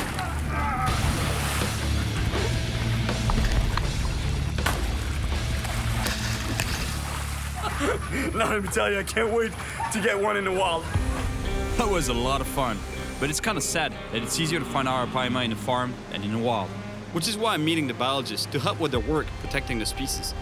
The last time I was here, at the Institute of Biological Sciences, researchers asked me to go deep into the Amazon rainforest. They needed help collecting samples of peacock bass fins, and they know I love traveling to places where it's difficult for them to go themselves. That's exactly where I was a few years back, right here. Isini? Hey, Oh, Cyril! ¿Cómo estás? Estoy bien. Mucho Nice tempo. to see you again. Come here, I was waiting for you. Let me introduce you All to right. someone. You're This is Thomas You're Herbeck. Thomas. Nice to finally meet you. Nice to finally talk to you, too. Thomas is an expert specialized in the collection and study of data from the arapaima population in Brazil. And he briefs me on what the team needs. Well, close to Manaus, there are some lakes which have apparently natural populations of arapaima, and they're supposed to be really big. Okay, and so what we would like to do is we'd like, if you can, go out and basically sample some of these arapaimas. All you need to do is take just slow fin clips. So just a fin clipping, right? I cut Very a little small bit of fin the clip. caudal fin. So if we can determine that the animals are wild, that they're not just escaped captives, okay, then I think it's better that it's much easier, or at least for the government, it's much easier to implement some sort of a conservation program. They can focus on that area and try to conserve it. I'm dying to see the results of this. Me too. I'm pretty excited. All right, sounds good. My mission is clear. Collect DNA samples to determine where wild arapaima still exist. Not just farmed fish that have escaped, so they can be better protected in the future. Thomas and Izeni set up a meeting for me tomorrow morning with Kitita, my guide for this mission. But today, they've sent me to a place where there might still be arapaimas near Manaus. Not sure I'll catch anything here around Manaus, but we'll see.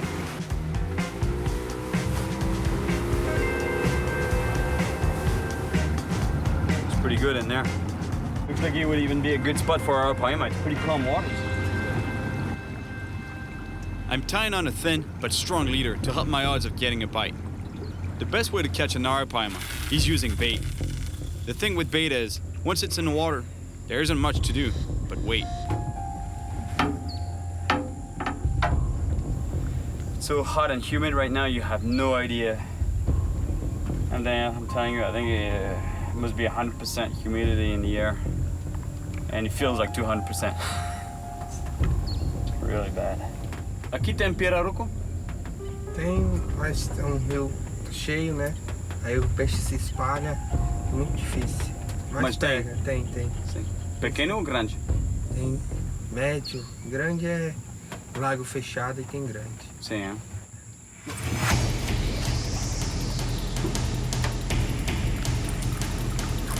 Yep. Oh. Fish on. This fish is really strong, but I can't tell what it is yet. That's a big fish. Come back here. I was really not expecting that, but... These fish are really strange. They're part of the same family as piranhas, but they barely eat meat. Still, they're super powerful. The boat is really high off the water, and it's a pain to land this fish. Yes. Yes. Tambaki. Let me tell you, this fish is really unique. Look, it's got human-like teeth.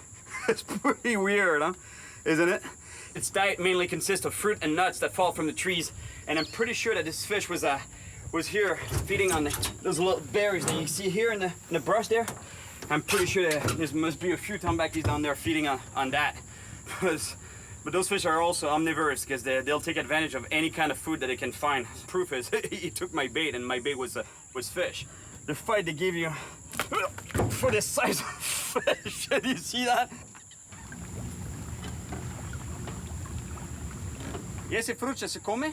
Come também. A gente pode comer também? Pode também. Toda uma fruta que um peixe come, a gente pode comer também. Ah, faz então, bem, faz bem pro peixe e faz bem pra nós. A ver se você está dizendo a verdade. Muito bom. Well, at least I caught something today, but I doubt there are any arapaimas around here. Anyway, it's getting late, and it's time to head back to Manaus. Tonight, there's a big party in town, a kind of carnival. It's my last night in Manaus, so might as well have some fun. Check this out. I asked for whiskey and Coke. That's a whiskey and Coke Brazilian style. Put me this of whiskey and that room for Coke.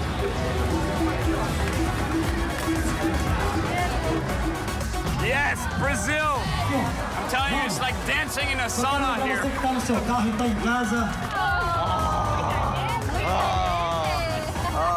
Que bom! Obrigado.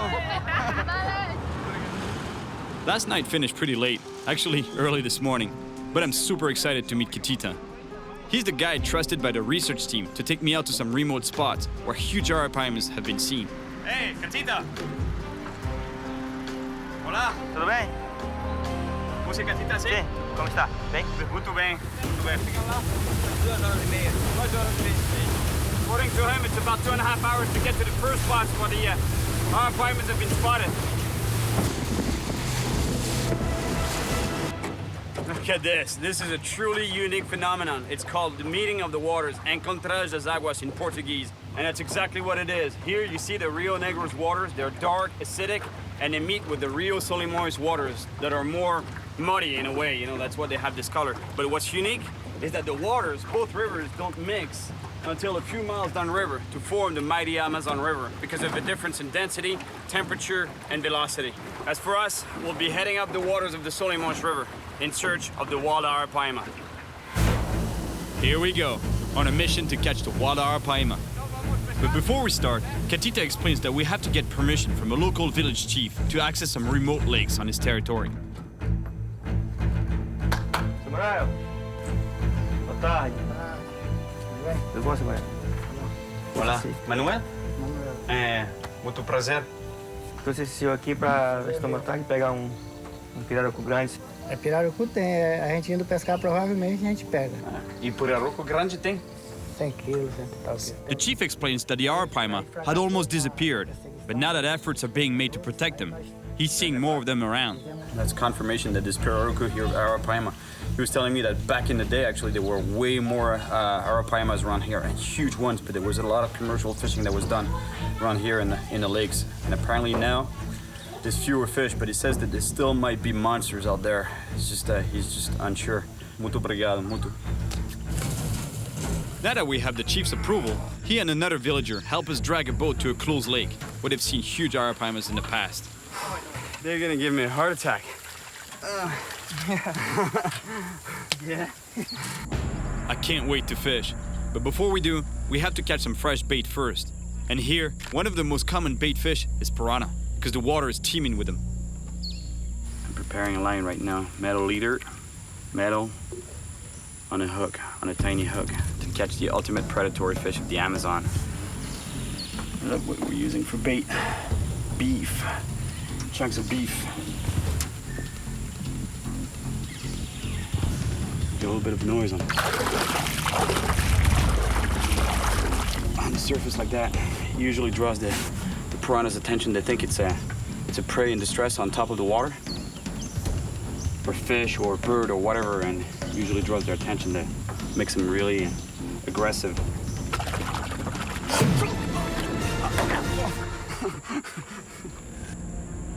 These waters are infested with piranhas, and it doesn't take long before one of them takes my bait.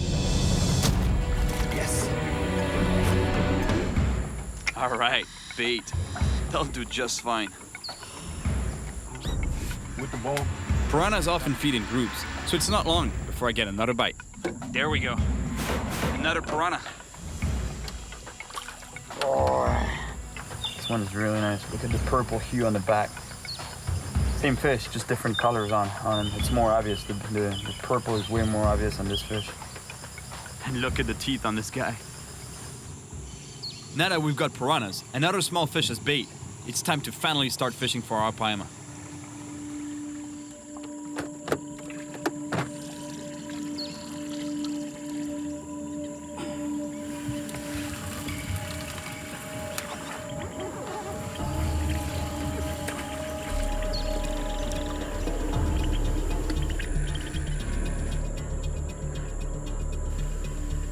to know that there's some piranha, live piranha in the bucket there, and I totally forgot, and I put my hand right in there, looking for another type of bait.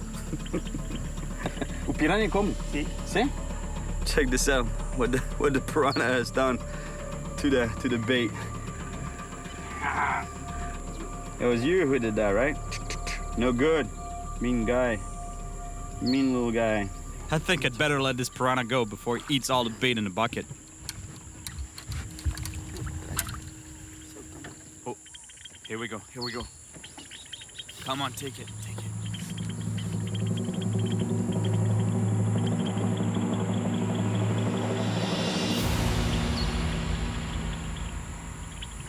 False alarm. I really thought there was something on this line. That's exactly what I thought. The piranhas took care of him. You know what's really amazing about the Amazon is that you could be burning up in the sun, literally, and I'm not kidding. 5 minutes later, solid rain. Sometimes it lasts though, sometimes it doesn't. Luckily, this time it doesn't last. Hours pass, and still no bite. I'm starting to doubt that we'll ever find an arapaima. But then, finally, I get a bite.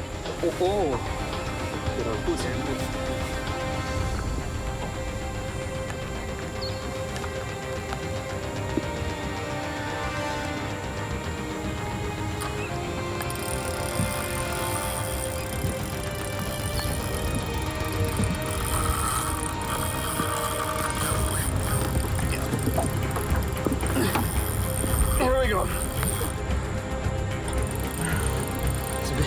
That's a big fish. That's a big fish. Ah, that.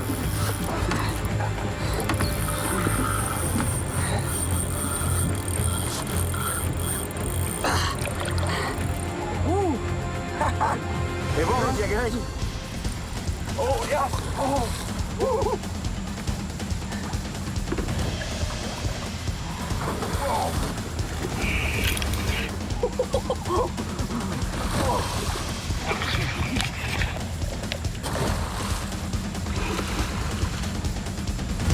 Arapaimas are big, but can be fragile, and I have to release this one quickly before it gets too tired.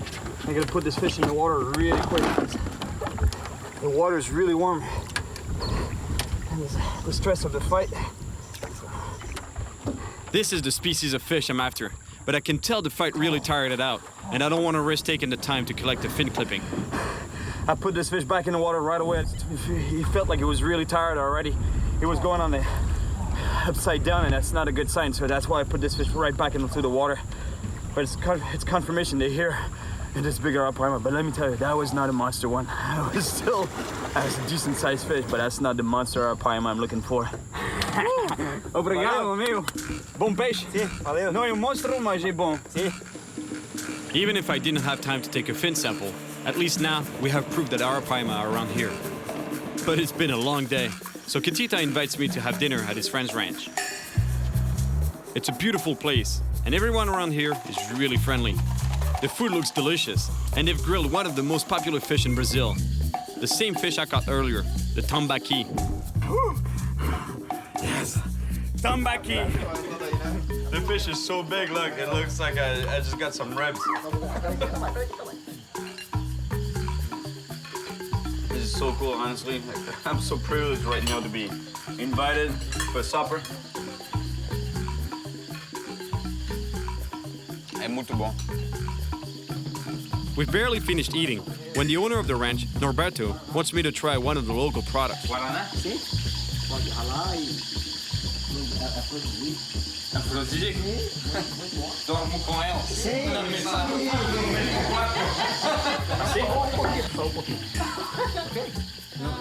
Guarana is a natural stimulant, but I didn't know it was also an aphrodisiac.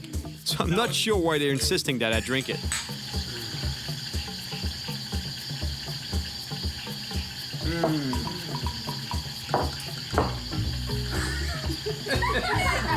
I'm not sure that was a good idea, you know? I'm gonna end up spending the entire day tomorrow just like that.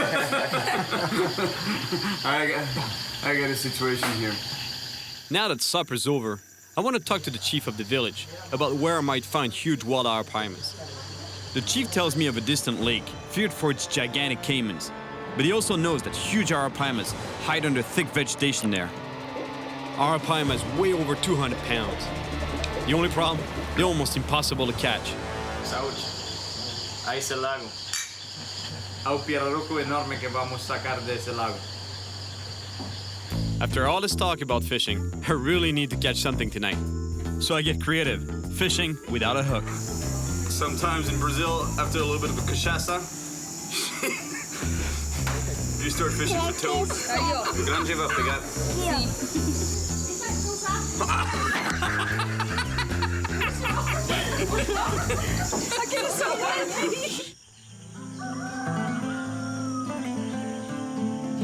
This morning, I realize how quiet and beautiful this place really is.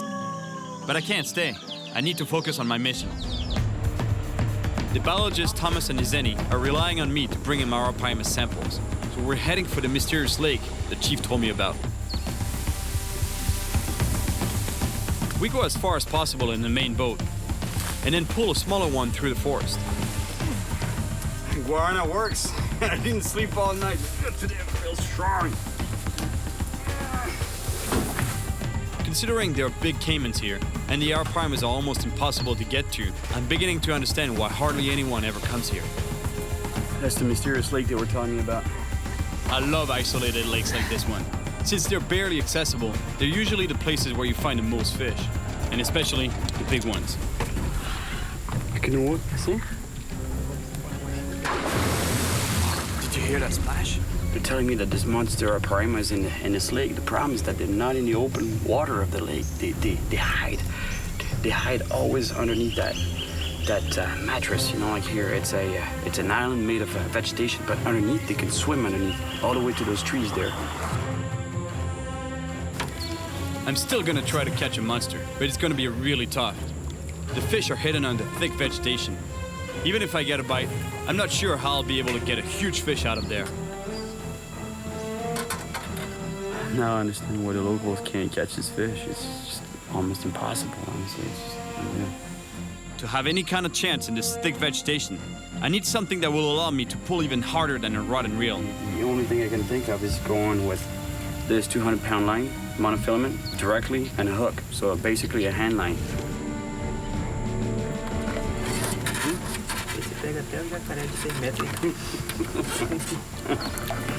Yeah, I was thinking of going with my shark hand line, or my giant grouper or shark hand line, whatever you want to call it. And they were like, maybe that's a bit overkill.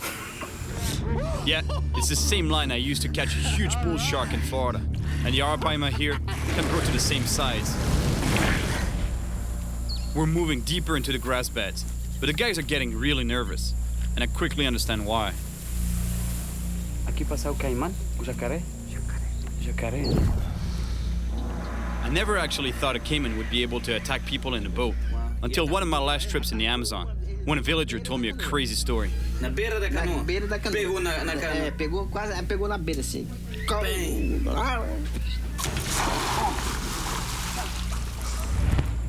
Some big caimans aren't afraid of boats, so I understand why Kitita and the chief are nervous around here. Did you hear that? I tell you, that's one of the weirdest fishing situations I've ever been in. This is almost blind fishing to the extreme. Arapaimas have the amazing ability to breathe air outside the water. So when they come to the surface, it's usually to breathe air in low oxygen waters. But sometimes, it means they're chasing prey. And from the splashes I'm hearing, it sounds like they're hunting. But right now, it feels like they're hunting everything but my bait.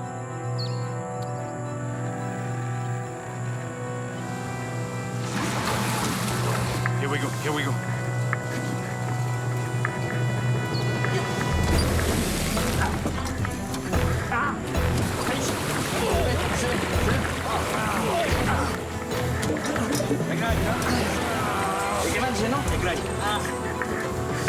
The line's really burning my hands. I don't know if I can hold this fish much longer.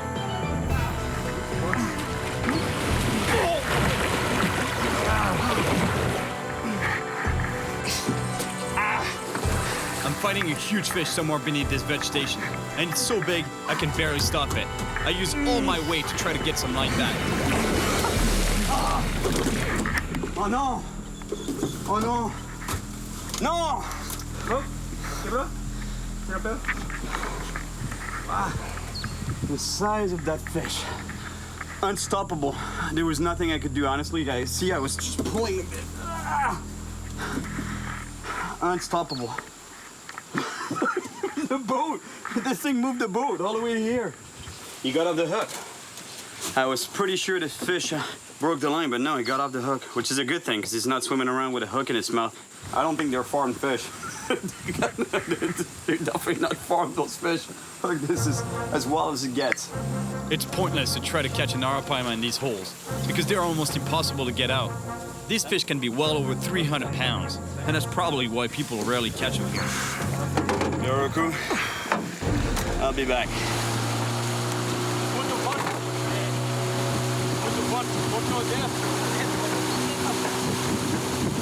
Well, I thought I had done some pretty extreme headlining with groupers, giant groupers, sharks, sailfish. Let me tell you, that was something. So much structure, unstoppable. It's like trying to stop a freight train. Can't do it. I haven't managed to collect a single fin sample from a wild arapaima yet. I really need to get some if I want to help the research team protect the species against poaching. The chief thinks my work for the research is important, so to keep my spirits up, he's invited me to share a drink at his home. É bom, muito bom. E a gente quanto tempo vivendo aqui? 50 e poucos anos. 50 e poucos anos. Aqui, no mesmo lugar. Manuel tells me how important it is to live in harmony with our environment, which can provide all we need if we take care of it. I'm telling you, this guy's life, I think he's just got it. You know, like we Westerners and people that live in the cities, we always want more things, more objects, more money, more whatever. You know, it's always more, and in the end, it's more stress. Whereas he eats his own chickens, he's got his own fruit, his own vegetables, he's got his own everything, and he doesn't have much, but in the end, I think he's more happy than a lot of people.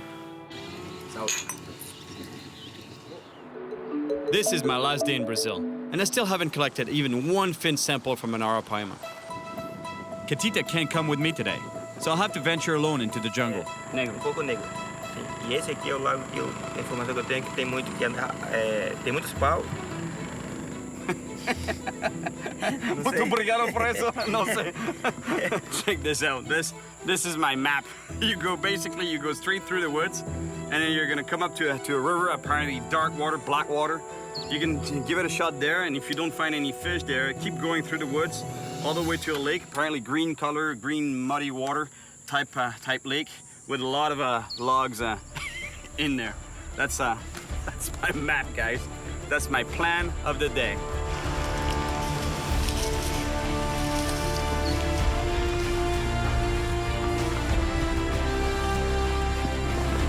Just to show you how hostile the environment is here.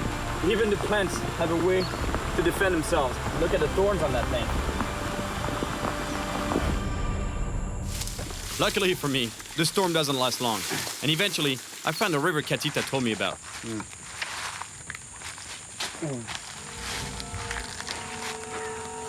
Anaconda, right there.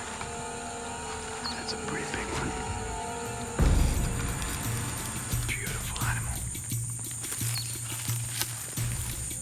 I've caught an anaconda before in the Amazon. It was a bit smaller than this one. Pega a foquilha, pega a foquilha. That's a pretty solid one. This one is over 10 feet. I'd like to show it to you, but it's a bit big. You know, I don't want to take any risk for nothing. Anacondas can grow to almost 30 feet long, and there's just one more thing I need to be careful of. Looks good, but it looks infested with snakes. I think it opens up into a lake there, though. I'm gonna go check it out. I hope that Catita's information is good, and that there really is a lake in this direction.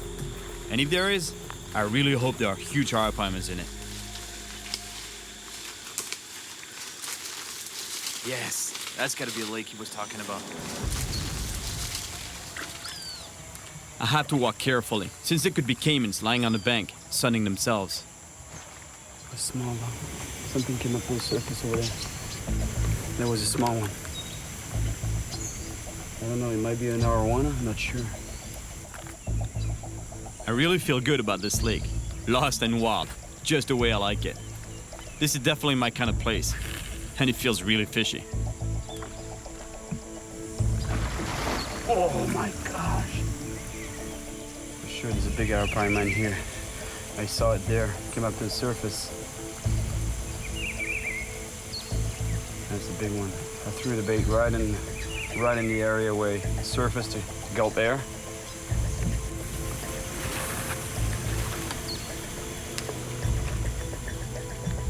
I keep throwing my bait in the spot where I saw a fish breathing on the surface, but no bite. There's something that's happening with this fish. They're not taking the bait, so they must be seeing either the hook or the leader and the leader material. So I think I'm gonna downsize to 80-pound fluorocarbon leader, which is way more subtle, almost invisible in the water, and a smaller hook. So I'm going from this to that, and a much smaller line, much less resistant line, but at least I'm pretty sure they won't see it.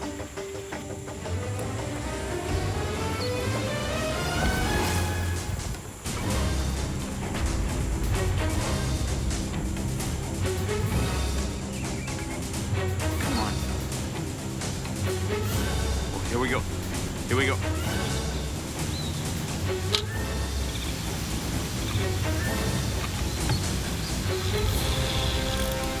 There we go.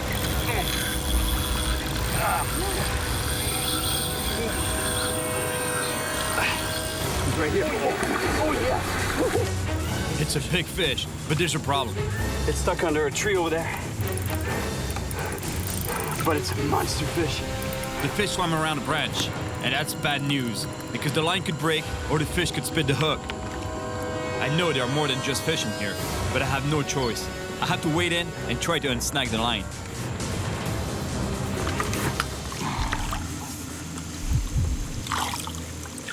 I just lost a really big fish. There's so much dead wood on this part of the lake. The fish swam under a couple of logs. That's it, lost him. Got off the hook.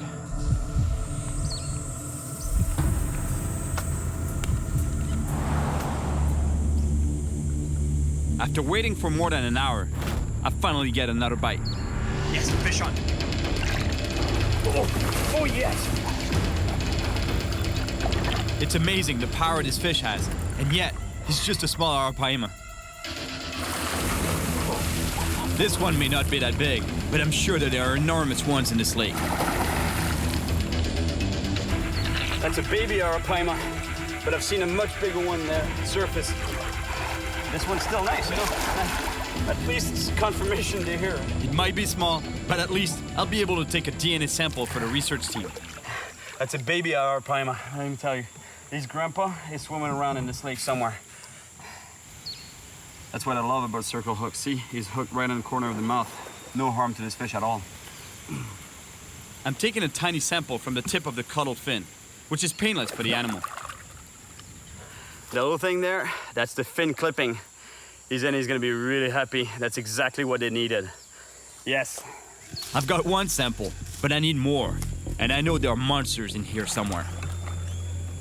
The forest is dense along the banks, and I'm forced to walk in the water. I know there are piranhas, caimans, and anacondas lurking around, but I have to get closer to where I'm sure I saw a big arapaima. There's a big arapaima that came up to the surface over there to breathe. I think he's heading to the left. I'm aiming right where the fish is headed. Now, I just hope he's hungry. My God, look at all the dead wood in this part of the lake. Branches, trunks, laid down on the bottom everywhere. Even if I hook up, it's gonna be a challenge to land the fish. A real challenge. Oh. Fish. Yep, he's on. He's on. Oh yeah. It's a big fish, It's huge. It's the fish I've been looking for. And to avoid losing it, I have to get in the water to go around the branch that the line is tangled in. All right, it's untangled.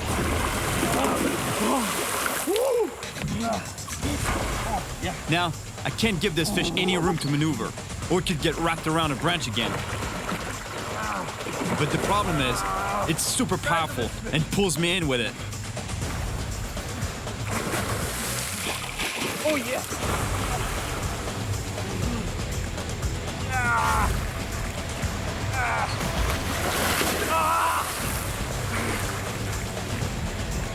Oh my gosh, I can't believe it. Look at the size of this fish. With all the splashing, I can't see a thing. And knowing what could be swimming in here, I'm dying to get back to the shallow water.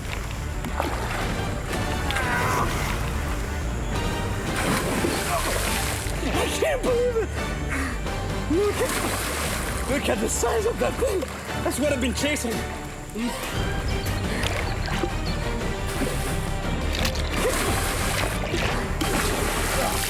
All right, let's take a fin clipping on this fish real quick so I can get back in the water. Beautiful, beautiful. I can't believe it. Such a spectacular animal. It's literally armor-plated. Look at the scales.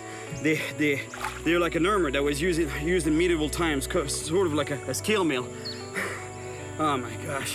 It's no wonder caimans and piranhas can't even get their teeth through them. See what it just did now? It took a breath, because those fish, they're air breathers. They live in very low oxygen water. Like here, this lake has almost no oxygen, plus the water is really warm. So that's why they have this ability to come up to the surface and gulp air.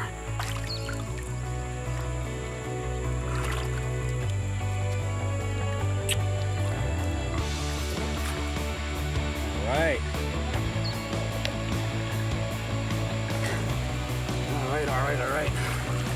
Got all I need right there. For Yuzeni, she's gonna be really happy with this. I've always believed in fishing with respect, in harmony with nature, but not everyone shares the same values when it comes to animals. I'm glad to see that countries like Brazil are committing to protect their natural resources and wildlife. I came to the Amazon to help protect the arapaima, a powerful and prehistoric fish. And it was definitely a great adventure. Finding wild arapaimas was tough, but it was nothing compared to the incredible fight they gave me. I was really happy to help the biologists and the research institute, and I hope their work will lead to greater protection for the arapaima in the future. Around the world, there are amazing fish on the brink of extinction, but there's still hope for their survival. And whenever I can, I'll do my part to help their cause. After catching that arapaima in the wall, I said to myself, I have to go back to the farm.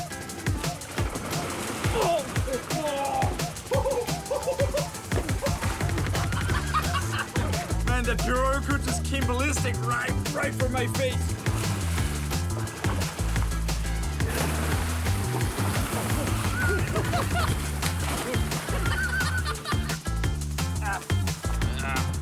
I'm stuck. We gotta swim across, and there's a lot of current. Então vamos? Você primeiro? Oh, that's not a good sign. He doesn't want to go first.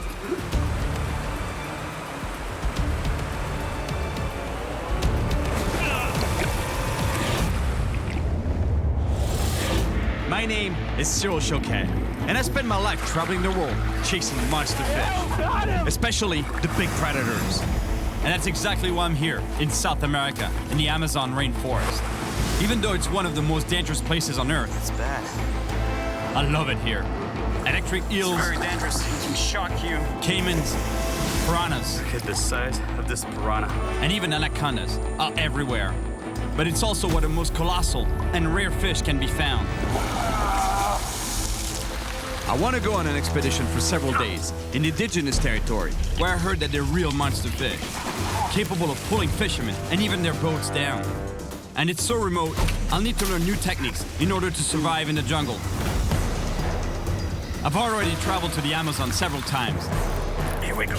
But this time, my goal is to find one of the biggest and most powerful predator fish in the world. He's not coming up. A beast that grows to over 300 pounds. Yes! The shark-like paraiba. Oh my gosh!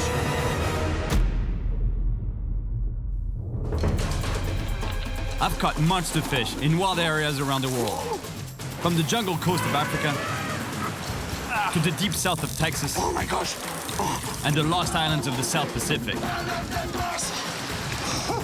But this time, I'm chasing a fish so deep in the Amazon jungle that I need to refresh my survival skills before I begin.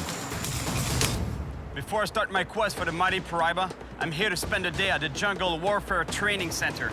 I'll be learning specific survival techniques of the Amazon. These guys, they're known as SIGs, and they train armies from around the world on how to fight and stay alive in the jungle. I know it sounds a little extreme, but I'm spending more and more time in distant places, and having a couple new tricks in my bag won't do me any harm. The SIGs are an elite division of the Brazilian army. They specialize in combat and survival in the Amazon. Armies around the world come to train here and learn their techniques. And my goal is exactly that, to learn new survival techniques for my trip in the jungle. Let me introduce you to Simba. He's the mascot of the SIGs. I don't like seeing animals chained up, but the SIGs insisted on taking precautions. All right, it's on for survival training. Obstacle 1, snakes. This is cool. They're gonna show me some snake handling. There's a couple of ways to grab a snake. They were telling me that the safety range of the snake is usually about 1/3 of its length. So you don't want to get any closer than that, because otherwise they can coil up and get you. So 1/3 is the right distance. Diretamente, posso... Com a mão? Sim? Sim? Só puxar só pouco. This is the right way to hold a snake. See, this is pretty safe. With my finger here under its jaw and my thumb right in the middle of its skull there in the back. And here, the snake can't really do anything. Posso ser SIGs? Yes, I cut the snake SIGs way. No sting. Obstacle 2, finding drinkable water. The water from the river is not drinkable if it's not boiled. So it's critical to find alternative sources of water. This is a water vine. It's critical when you're in the jungle and you want to find water, especially in the curvy part here. It's gonna be full of water, so that's why I have to cut it here. Can keep the vine up there without losing the water that's in the bottom part of the curve. It's tasty water too. Obstacle 3, sleeping in the forest. Pode ter serpente, mas assim, à noite, a selva, a gente não se caminha à noite. He was basically telling me that it's very important to set up camp before dark, because after it gets dark, the jungle comes alive. Snakes, spiders, all kinds of wild animals. Plus, you don't see anything at all. Fogo é muito importante. Muito importante porque animais, eles não se aproximam do fogo. Sim. Eles têm medo do fogo. Obrigado. Muito obrigado para você. Muito bom. Sempre bem-vindo aqui, viu? Muito obrigado. At least now, I have a few more survival tricks up my sleeve. Knowing how remote I'm going, I'm pretty sure I'll need them. My destination, an almost unreachable native territory. And from what I've heard, there are massive paraibas lurking out there. The Amazon is a huge wild place. It's almost the same size as the United States. 1/3 of the world's animal species live here. But the reason I love the Amazon so much is because it contains more than 3,000 species of fish. Look at the teeth on that thing. And potentially many more to be discovered. Suddenly, we're engulfed by clouds. There's no visibility whatsoever. It's crazy how fast the weather can change in the Amazon. The weather keeps closing in, and we have to drop close to the ground to see where we're going. Oh, it's very reassuring to know that you're flying over the Amazon with zero visibility and you're flying with minimal instruments. They have a radar, but it doesn't work. Our plane is practically skimming the treetops. And finally, we see the river where we're supposed to land. Out here, there's no room for error. I have serious respect for these Amazon bush pilots. These guys are real pros. Como vai? Tanto tempo. Amigo. Como está, amigo? I've fished many times with my good friend Wellington. Last time, he even pulled a hook out of my leg. Piraíba grande. Sim? Wait on you, man. I was worried on the way down because I could see the water was brown and kind of muddy, and the water had gone up, but apparently he's telling me that the Paraiba, they're still on, they're still hitting. That's a good thing. I have to admit, seeing how high the water is after all the rain, I'm a little concerned, but I still believe we have a shot at finding a monster Paraiba. Wellington takes me to his base camp. From there, we'll plan our expedition deep into the forest. It's pretty cool here. Wellington and his family have built a quiet little fishing camp in the middle of nowhere. Welcome to my island. But the huge Paraiba I'm after is somewhere out there in the jungle rivers, and I can't get too comfortable here. So Wellington introduces me to my guide for the next few days. Isaiah is gonna be your guide. So he's the one that knows all the way around. Yeah. So he's gonna take you to some spot that you gotta work for it. So Isaiah, you can trust him. He's my man. He knows everywhere around. My new friend Isaiah isn't very talkative, but hey, at least he looks like the real deal. And anyways, there'll be plenty of time to talk on this trip. All right, here we go, on the hunt for the Paraiba. To be honest, I don't really know what I'm getting myself into. Wellington was saying that it should take 3 days to get to the spots. We'll see. I've been fishing rods to catch some fish, and he's got his bow and arrow. The guy looks pretty hardcore. He was already sharpening his arrowhead as I was talking to Wellington, so I'm pretty sure we won't starve.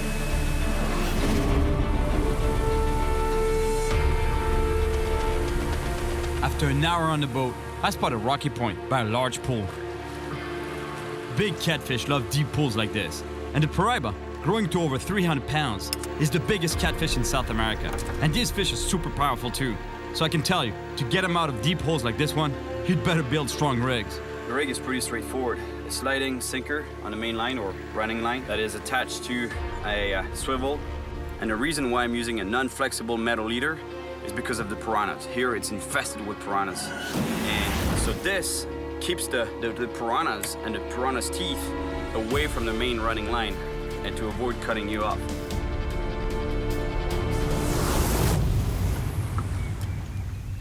His eyes seems to be expecting a long wait.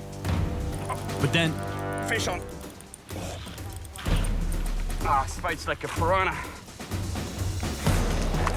That's a big piranha.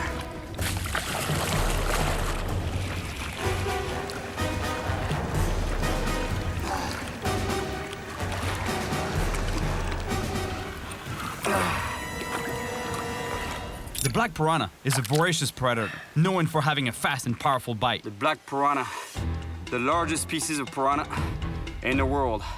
Oh my. We brought some hot dogs to grill, but let's see how quick this piranha bites into them. The bite strength of this fish is equivalent to 30 times its own weight. This fish is about maybe a pound and a half, couple of pounds. That means it's about 60 pounds of pressure in the jaw. So if that was my finger in there instead of the hot dog, pretty sure it could bite through the bone. One thing is sure is I wouldn't go skinny dipping in there. Seeing what it did with the hot dog. If there's one piranha around, most likely there'll be more, and they'll keep taking my bait. And since I'm not here to catch piranhas, we're off to another spot where Isaiah says they're monster Paraibas. See, that's what I love about bottom fishing, especially here in the Amazon. There's so many species, you never know what's gonna come out of that hole. See, big black piranha, that's the proof. For sure, for a piranha, the gear is oversized, but at any point, I can catch a Paraiba. This gear is what I normally use in the ocean to catch big fish, shark, giant trevallies, you name it. Now, if I catch a Paraiba, I'll be glad I had this, let me tell you. And like everything else in the Amazon, even the weather is unpredictable. It's starting already. Let me tell you, we're not out of the woods yet. Suddenly, Isaiah puts our quest for the Paraiba on hold when he spots a caiman. Out here, it's all about survival. I told you this guy was intense. We just spotted a caiman, and you know what's coming next. One of the caiman's favorite foods is fish, and even piranhas. But the caiman itself also happens to be one of the favorite meals of the indigenous people of this region.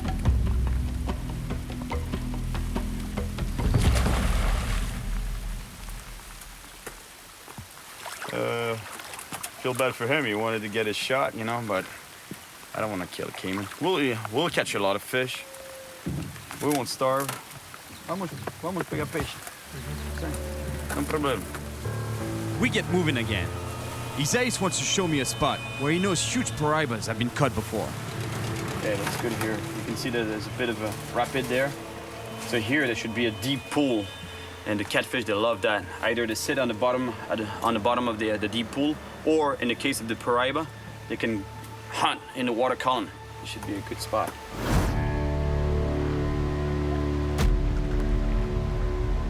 Now, we wait and see if there's a monster paraiba in this pool.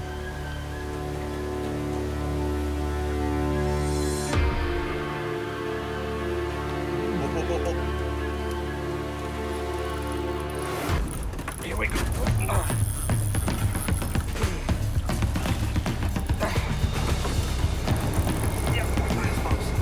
Fish on. Isaias moves the boat towards the middle of the river so I can fight the fish away from the roots and branches along the shores.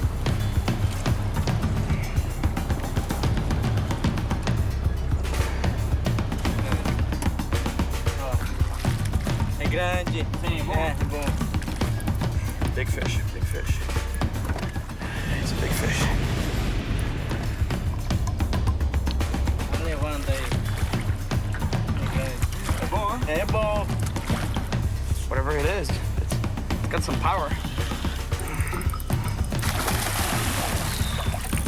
Jundia.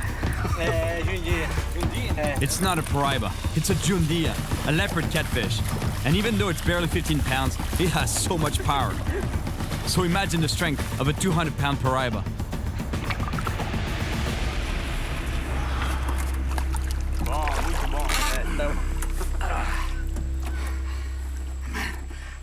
Honestly, this fish, I can't believe it. The power that they pack, it's unreal.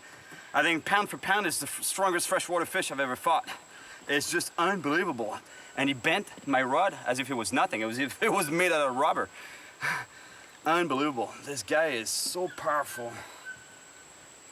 Man, you're strong. The Jundia leopard catfish. Well, seeing the power that this small catfish had, I'm glad I brought my heavy rod. Because paraiba can be more than 20 times that big. Muito bom. At least Isaias and I are starting to get along great. We're not far from the native village where we're spending the night, but in order to get there, we have to navigate some big rapids.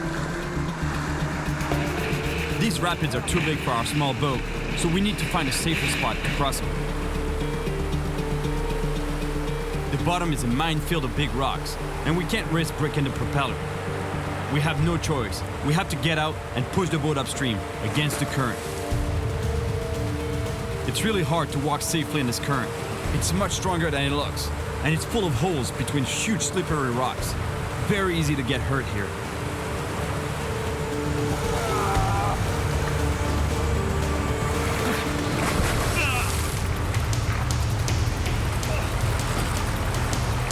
I slipped and lost my grip on the boat, and now I have to catch it before we lose it downstream.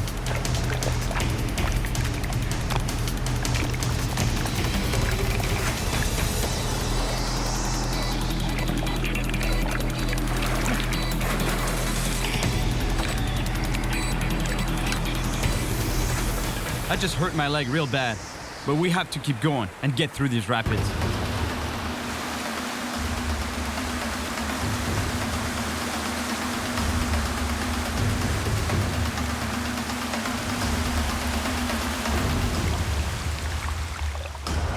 We made it. Fortunately, we didn't tip the boat or lose any equipment. It's really intense here. When I fell in that hole, the thing that went through my head is like, oh no, my leg, I can't lose it for the rest of the trip. I need it. I need to walk in the woods. Nah, but it's not too bad actually. It's a ligament. We finally arrive in the village that Isaias told me about, and we'll spend a night here. In the morning, we'll leave on foot, in survival mode, hiking to isolated fishing spots in the jungle. I love visiting remote villages like this one. The people here live so peacefully. And guess what? I must be getting closer to my goal. They're cooking a small paraiba, also known as a filioche. Onde pega? No rio aqui? Nesse rio. Nesse rio? Nesse rio pega até lá em cima que pega. Lá que pega mais grande que mais. Tem muito grande? Muito grande. Esse filhote, mas tem grande? Grande. Sim? É cabeça assim. Cabeça assim? Muito Verdade. Verdade mesmo. Wow, that's a good sign. Look, that's a filhote's head there. That's a baby piraiba. That's a really good sign. That means I'm in the right area. See, para pegar piraiba. The chief knows that I want to catch a really big piraiba. So he tells me a story about how their gigantic size and incredible power can make them very dangerous. Wow, that's a crazy story. He's telling me that one of the villagers was in a canoe fishing with a hand line, actually a rope, and he hooked on something that was so big he was pulling the canoe around and pulling him around. And at one point, it flipped the canoe. The canoe went literally down, and the guy got ejected from the canoe. He had to swim to shore. He had no idea what happened. A fish this big can only be a giant piraiba. That's the only species that could do that. Before bedding down for the night, the chief invites us to eat with him. Tonight is our last meal in civilization, so I don't want to miss this chance to have a delicious jungle barbecue. Too bad that the piranhas ate the hot dogs, otherwise I would have put a couple on the grill. The big day has arrived. See, when I was telling you that I hurt myself when I was pulling the boat through the rapids? Check this out. That's what you call a bruise. My leg really hurts, but the fishing spots we're headed to are inaccessible by boat, so I have no choice. I gotta walk. All right, here we go. This is finally happening. The true expedition is starting. After the piraiba. I know some survival techniques, but I'm not sure I would attempt this trip without his ice and his machete and bow. This guy is a real survivor. See? He's not just blindly cutting everything he sees in the forest, he's actually marking the trail so we can eventually make it back. But when we arrive at his ice's spot, it's a real disappointment. This spot is totally underwater and almost impossible to fish from shore. The water level has gone up, so we lost access to a lot of fishing spots. A lot of the shoreline is completely flooded. We're here though, so we're gonna make the best of it. Isaias uses a stick to fish for piranhas because we need to start thinking about dinner. That's what you call setting the hook. I think Isaias is better with a bow than a fishing rod. In the blink of an eye, he disappears into the forest. I guess he's gone hunting for our next meal.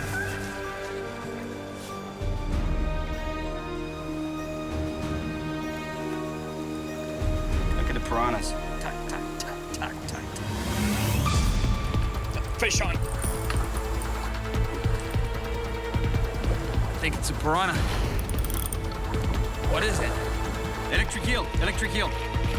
Man, I gotta get out of the water. This thing is really dangerous. It can shock you and knock you unconscious. Isai, can you por aqui, Akeo? Por aqui.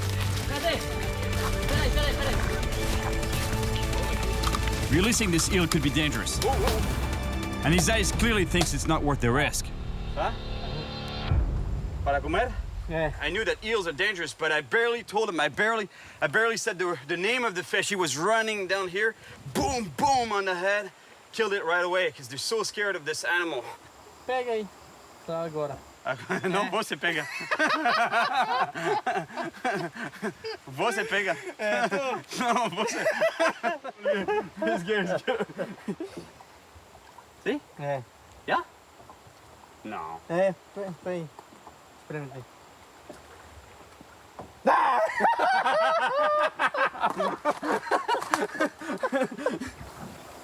Look at the size of this eel. It's too bad we had to kill this animal, but at least it's gonna make a nice dinner tonight. Although, I wonder what it tastes like. It's getting dark, and we can't make it to the next spot, so we're forced to set up camp. On the menu tonight, electric eel. You know, normally the advantage when you're surviving in the woods with a fishing rod is that you eat good fish. You know, you don't have to eat bugs or weird stuff, weird food. In this case, the only fish I managed to catch is an electric eel. It looks pretty disgusting, but it should be pretty good. I'm sure it's gonna be all right.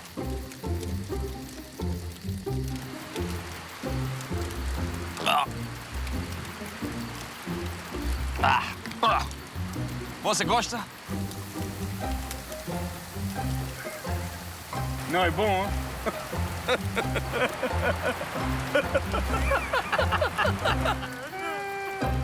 doesn't like it either. Oh my God. There's nothing better than waking up hungry after 4 hours of sleep, especially when you know that there's a long day of walking in the forest ahead of you.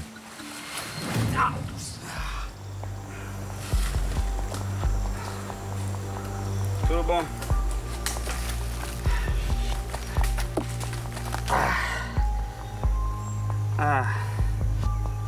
That's bad. I just slipped under that log there. I don't know how I could cut myself like this, but God, the only thing that worries me is an infection.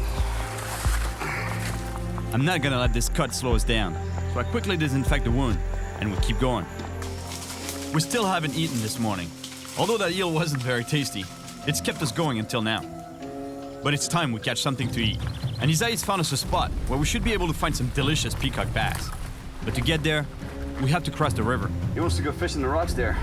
Big boulders. He says it's a good spot for peacock bass. The thing is, we gotta swim across, and there's a lot of current. But it's pretty deep too. Então vamos? Você primeiro? Oh.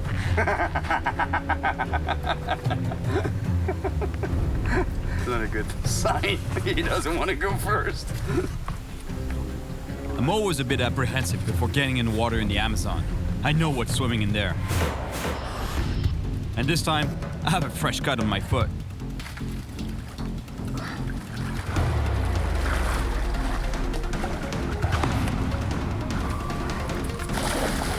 I'm hungry. My leg is sore from when I fell, and my foot is bloody. Let me tell you, I don't feel like staying in the water too long here.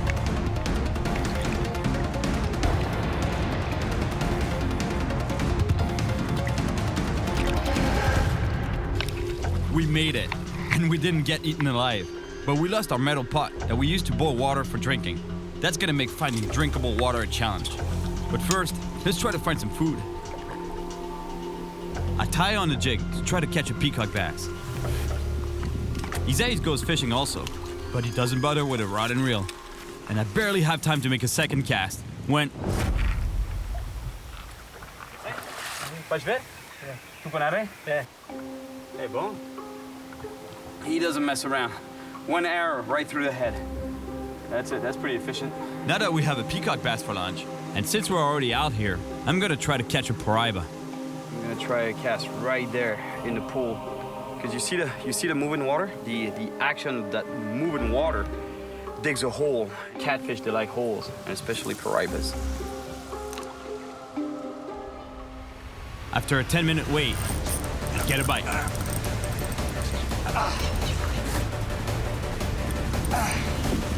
It's a piranha. It's a black piranha. It's a big one. Look at the size of this black piranha. What a beautiful animal. The largest species of piranhas in the world, right here in my hands. It's nice to know that I just crossed the river right there to get to these rocks. And that's what's swimming in those waters. Look at the teeth on this fish. Same kind of teeth as a shark. I think there are too many piranhas around here to catch anything else. Another spot, and still no paraiba. And now, we have to find a place with dry wood to make a fire. So, we're back in the forest again. We're crushed by the heat, but at least we find something that will give us some energy and help us on our hike. A Brazilian nut right there. Comes from that huge tree here.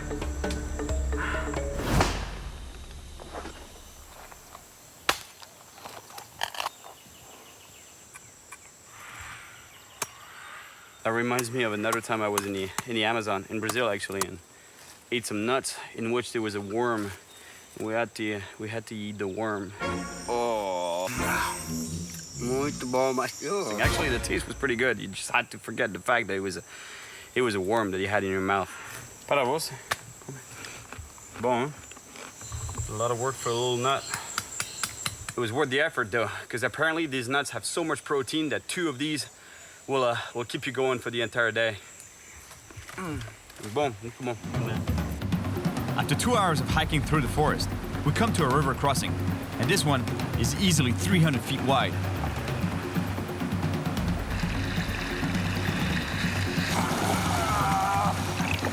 As if the current isn't hard enough to deal with, the bottom of the river is filled with slippery rocks too, and there's holes everywhere. Plus, I still have a sore leg. I really have to be careful not to be swept away.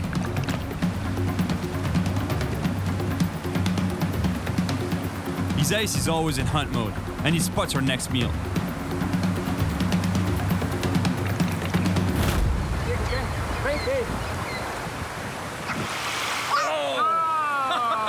Wow, unbelievable. Did you see that? He speared the fish, and not even using the bow, you know, he just saw the fish and speared it, you know, with the arrow. Unreal. Look at this fish. That's a voracious predator, let me tell you. It actually makes the piranha look like a poodle. Look at the teeth on that thing. Look at that. The trairão. Giant trairão. I've caught them before. And they're ambush predators, so they sit and just wait for something to come by and bang! They latch onto it and kill it. So I'm glad that Isaias saw it first, because I could have stepped right in that fish's hole and boom, my foot. Let me tell you, at this point, we're really hungry.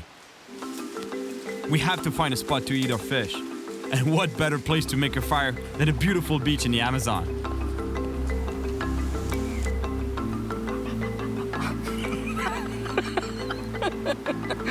The peacock is delicious, but not big enough for the two of us.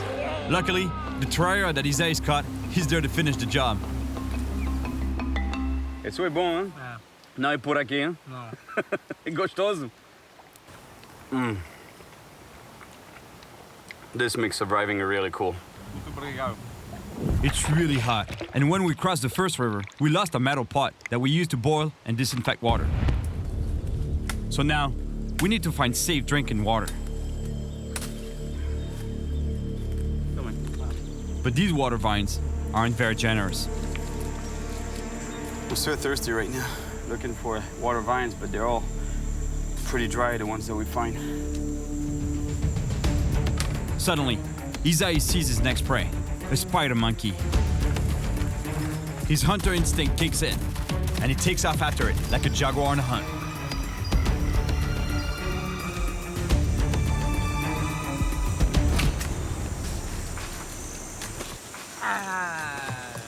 Cyril! Macaco? É macaco aqui. Estava aqui? É, não sei, agora. And he took off so fast after a spider monkey. He missed his shot though. It's a pretty good thing, 'cause I was gonna eat monkey, and I don't feel like eating monkey. I don't want to see a dead monkey, to be honest. Now, it's my turn to catch the next meal, which will allow me to do two things. Get some fresh bait to fish for Paraiba, and save some monkeys from Isaias.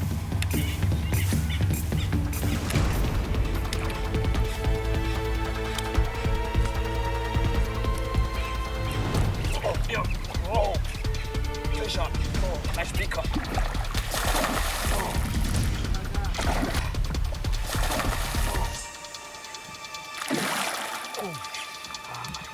Look at that. Beautiful peacock bass. Beautiful animal. I really want to release this fish, but in the Amazon, you always need to have your next meal ready. Você tem com fome, não? Muito. The forest is dense, and there's just no way we can get to the next fishing spot before dark, which means we'll be walking through the jungle at night.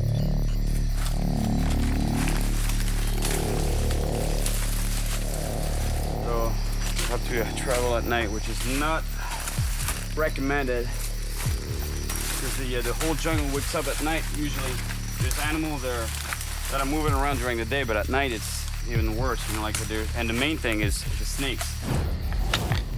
We broke the 6 #1 rule by not setting up camp before dark, but we had to make sure we found a secure spot. All right, we're gonna set up camp here. At least before setting up camp, I apply another 6 rule. Fogo é muito Fogo. importante. Muito importante porque animais, eles não se aproximam do fogo.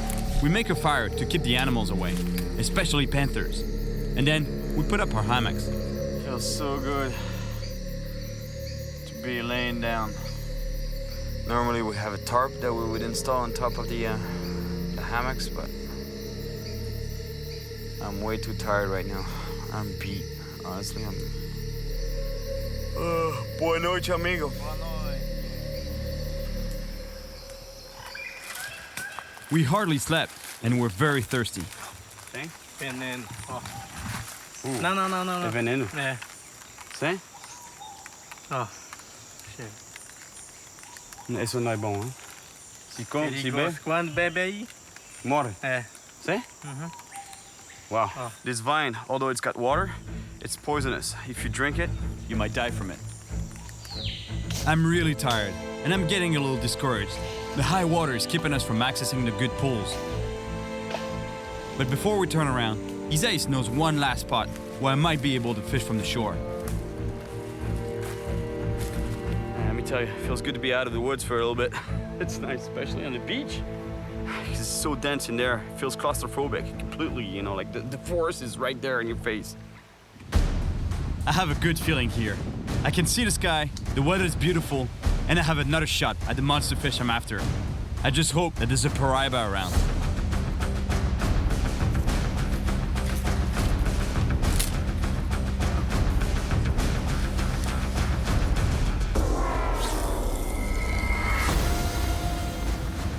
And once again, the wait for a monster begins.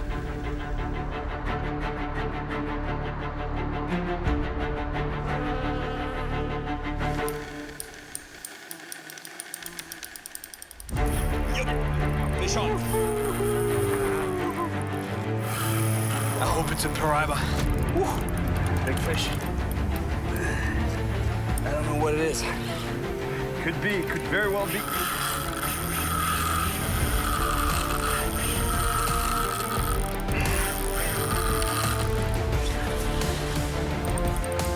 This fish has given me an incredible fight. It could be the monster paraiba I've been looking for.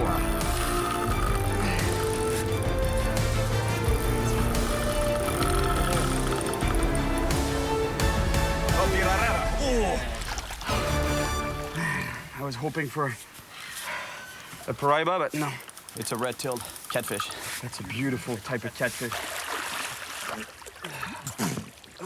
The red-tailed catfish, or pirarara in Portuguese, in Brazilian actually. And the entire head of the fish is bony. Look, this is bone, all the way to here. And this fish is completely armor-plated. About 1/3 of the fish is pure bone. And this fish, it has all the attributes of a bottom feeder. It has the barbels here that he uses to probe the bottom for food. A big, wide mouth to be able to swallow whatever it finds on the bottom. And tiny, tiny eyes, because they're not used to feeding with their eyes. They're used to feeding by feeling the bottom, so they don't really need their eyes. Look, this is a big catfish already, but what I'm going after is at least 4 times as big as this guy. Nice fish. All right, buddy, back to the water for you. See ya.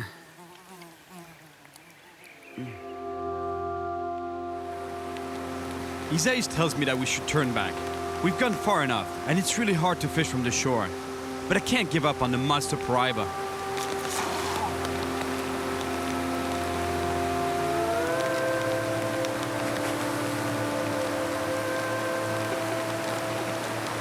Honestly, fishing from the shore here, I didn't think it was going to be this tough, to be honest. This river is great, but you know, there's a lot of good spots that I can see from the shore here, but fishing them from the shore is impossible. I'd need a boat or at least a canoe, something, you know, to get access to them, but... We're exhausted, but the hardest part is that we have to turn back. We're just on our way back to the camp now, to Wellington's camp, and I think we'll figure out a plan B from there. Because this is not working out, for sure. We're on our way back to the boat, to head back to Wellington's camp, and figure out our next plan of attack. It was great, you know, I caught some nice fish, but maybe not a lot, but didn't catch the paraiba. I'm feeling tired and discouraged, but there's no chance I'm leaving here without catching the fish I came for. Acampamento! Acampamento! Oh, man. Valeu, Cyril!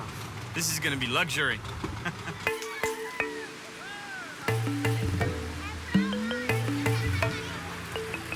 Hola, amigo. Hey.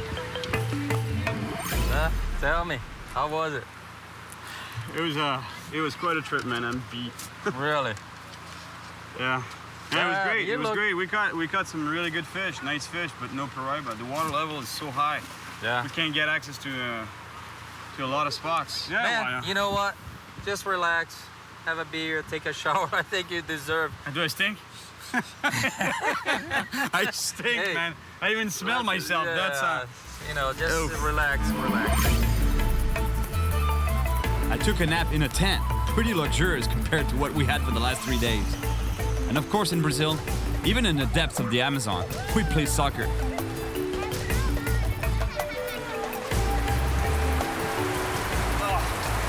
running water and soap. Feels so good. You have no idea. So tell me a little bit what happened up there. Well, I think it's just that the water level was way high, you know, like way too high actually to fish from the shore. You know, I don't want to take the risk of getting bit by something there. A pessoa não leva o Cyril para pegar piraíba se eu pegou naquele dia grandona. Yeah, you know, she brought up an idea. She was talking about paraiba there. Yeah, huh? she That said you caught that one? why I don't take you to the place where we seen some big ones before. Give it a shot? Yeah, give it a shot. All right, Let's try. let's drink to that, man. Here you go. But I'm glad you made it back safe, buddy. yeah, that's a good thing. It's my last day here, and Wellington has one more spot to show me. I trust him. He knows this area like the back of his hand. But after everything I've been through, I don't want to get too excited.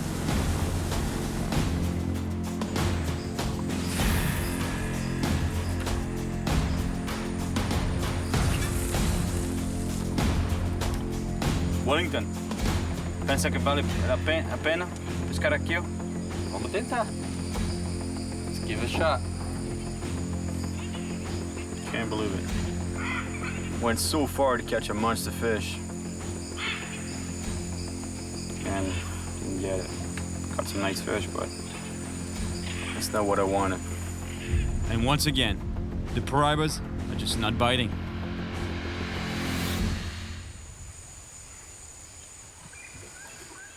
But then... Oh. Here we go.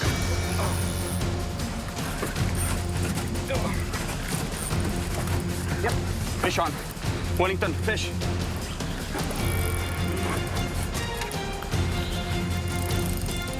Is that it? Yeah. I don't know what it is. It's not moving much yet. This fish is seriously heavy and powerful. It's dragging our boat across the river.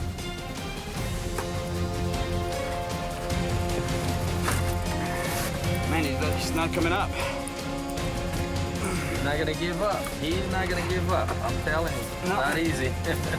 No, he's there. Oh, you see it? Yep, it's a good fish. Hey, honestly, even if it's a red tail, it's a pretty big red tail, and I'd be really happy right now.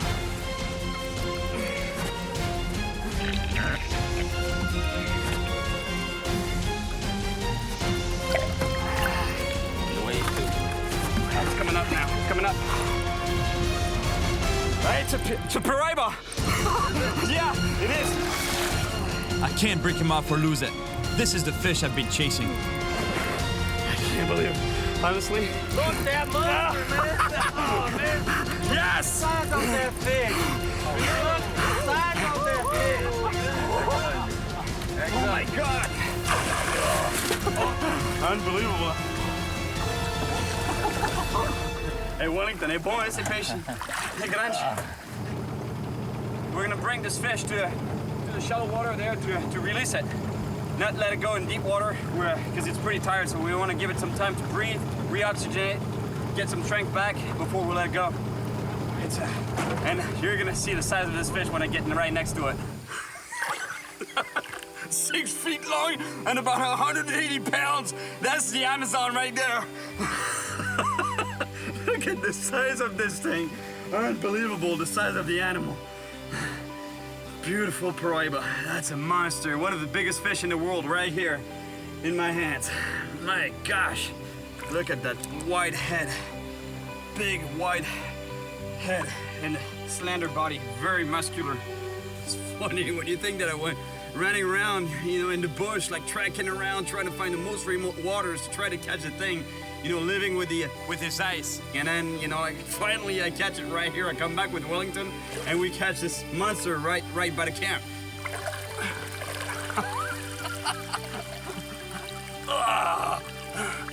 That's great, man. I'm glad I came back here. You saved the day, man. Oh, he's ready. Look at him swim.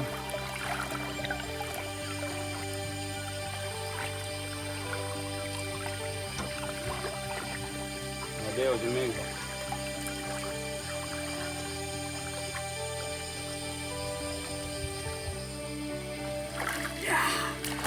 Yes, Wellington.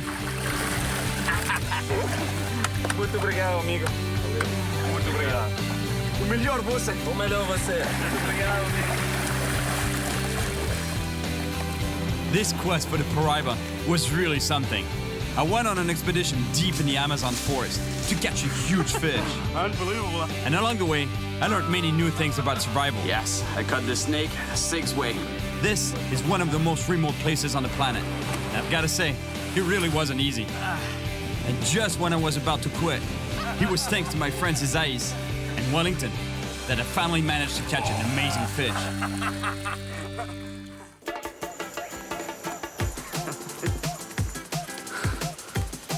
I'm pretty sure he doesn't like the taste of turtle, because otherwise he would eat it.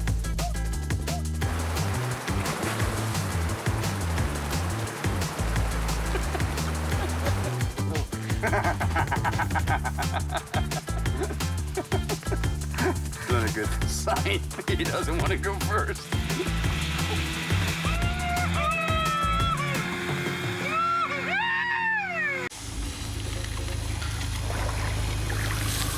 You guys saw that? Big gator here.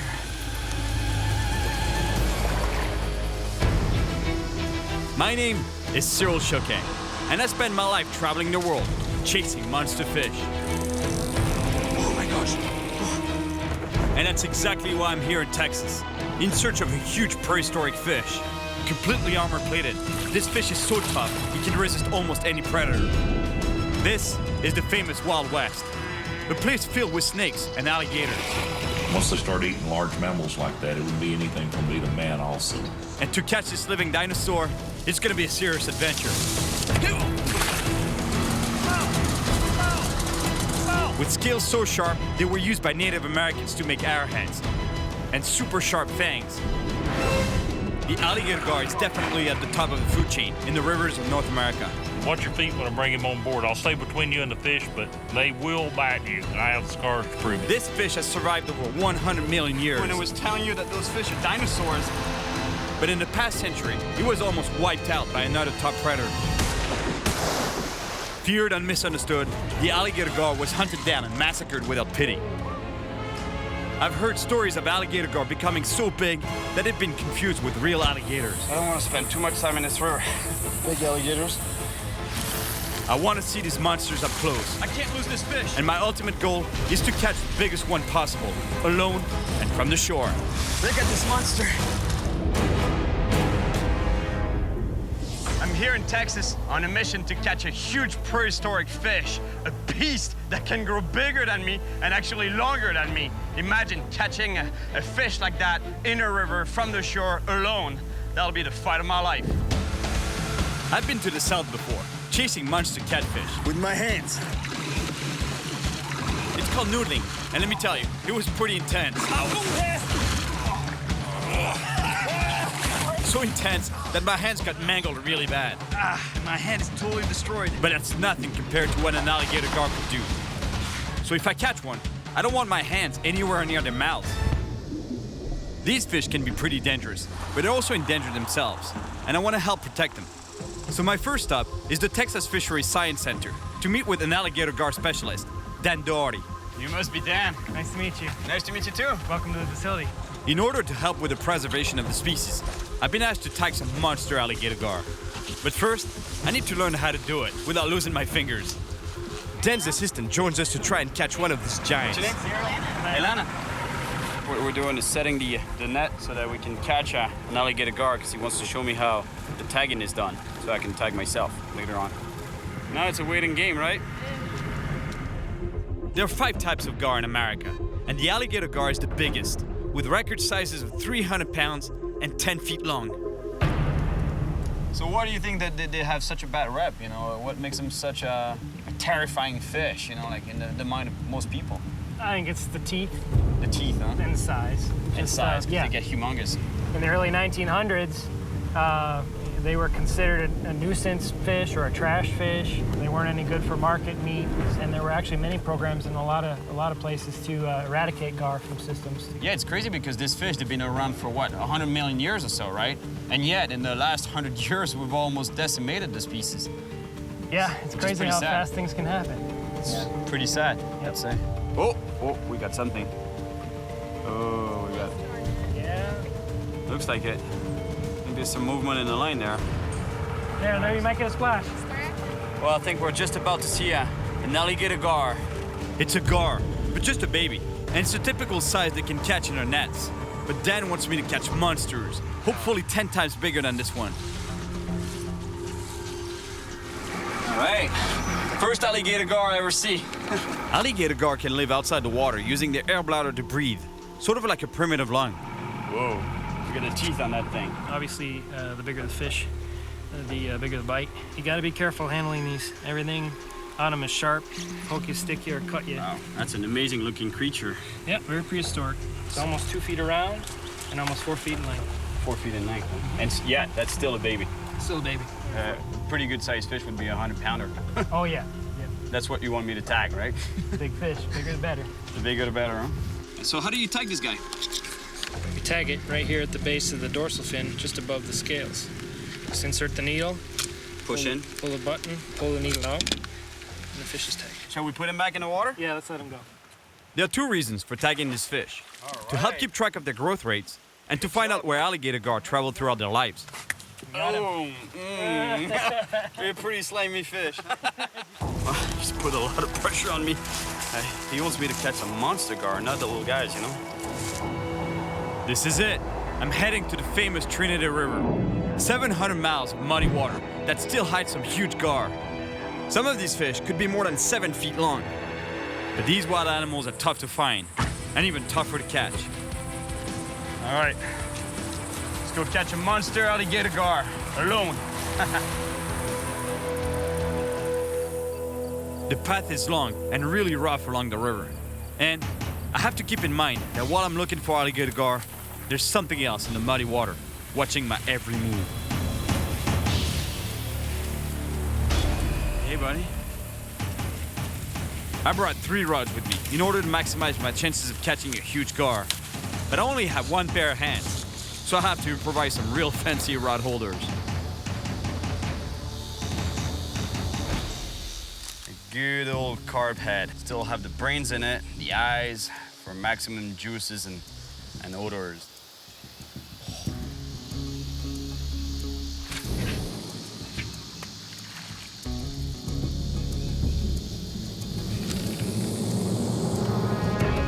Takes a lot of patience to catch a monster fish, let me tell you. You know, the only thing I can do here is basically steer at the line, steer at the rods, hoping that that line will start peeling off that reel. I've been waiting for at least an hour and a half, when finally,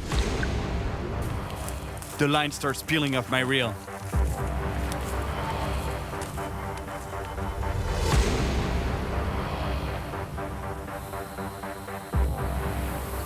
I'm getting a good hit here.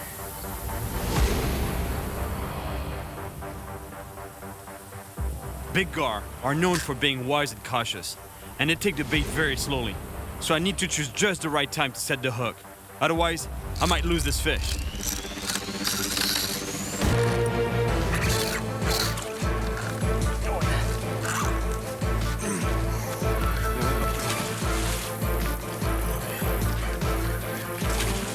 Here we go.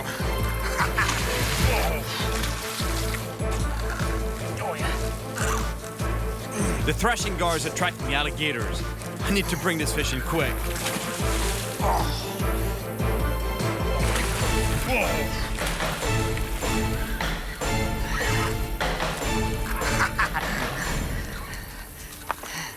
It's a gator gar. Now, the dangerous part. Although it's not the monster I want, I still have to tag and measure this gar. At any moment, this fish can spin around and bite me, so I put my gloves on to protect my hands from its sharp scales and fangs. It's not a monster fish, but pretty decent sized fish. Oh, man, I'm stuck. To tag this fish, I have to bring it onto the shore, and I'm afraid we're both gonna get muddy here. Plus, my feet are really stuck, so I'd better watch out for gators. Nice.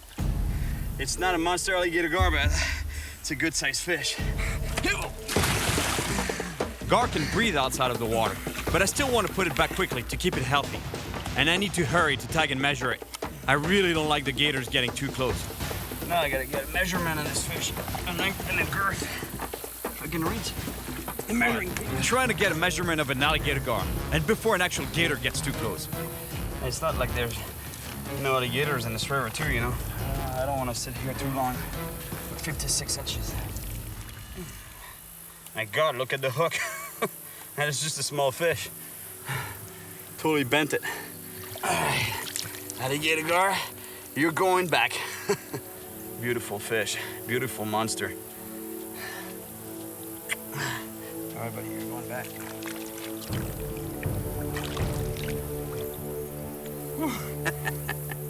That was something. What a catch. That's my shoe right there. I don't know if you can see it, but it's a shoe.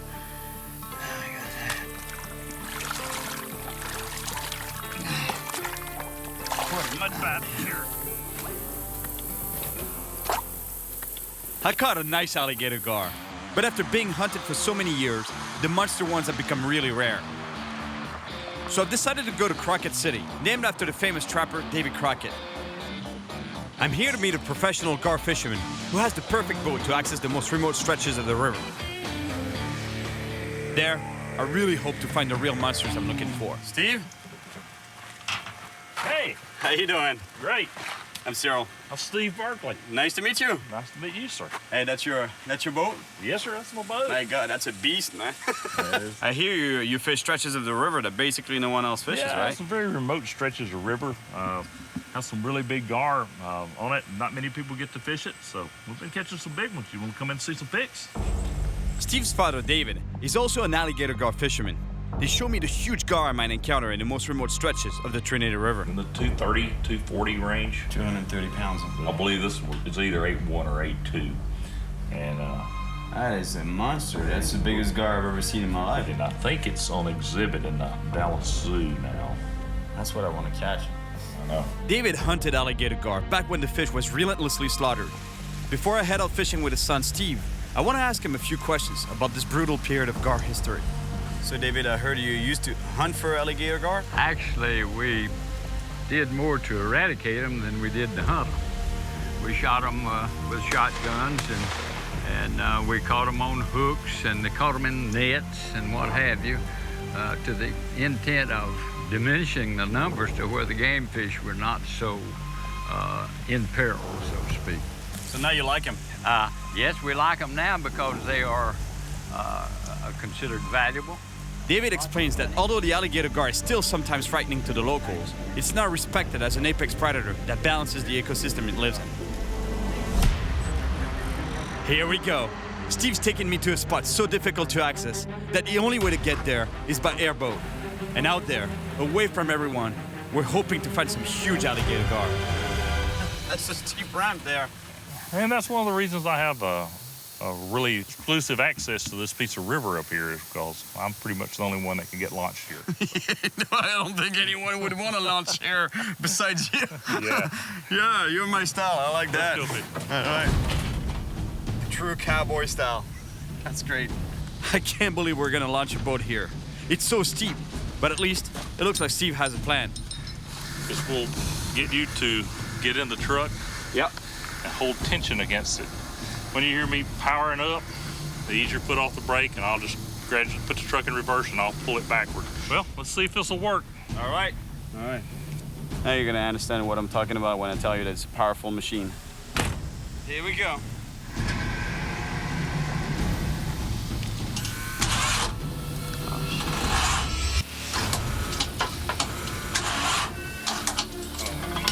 There's something wrong with the engine. Not sure what the heck's going on here, but I gotta find out. That's exactly why I don't have a boat. I use other people's boats. I'd love to be able to do something about it, but honestly, I don't know much about mechanics at all. Well, I guess that's about as close as I'll get to the alligator gar today. But we're not ready to give up yet. We're so close to the monster fish. Lord, we thank you for allowing us to enjoy your bounty and let our repairs work. Go with us and keep us safe on the river. Give us a big fish. In Jesus' name, amen. Amen. All right. Go to crank now. Oh, so. Here we go.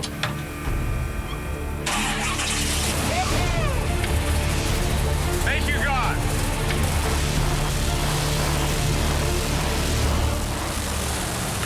This time, here we go. Now, let's just hope we don't crash on the way down.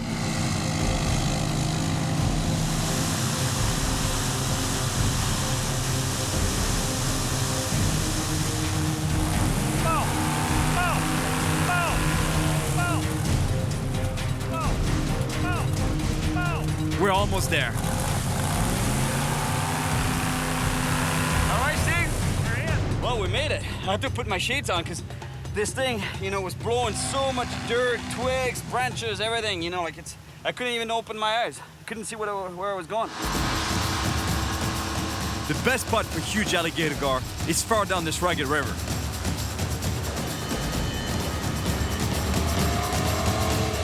The power of this machine is unbelievable, and it's perfect for jumping from one section of the river to the next. Now, I can clearly understand why we need an airboat to get to these remote spots.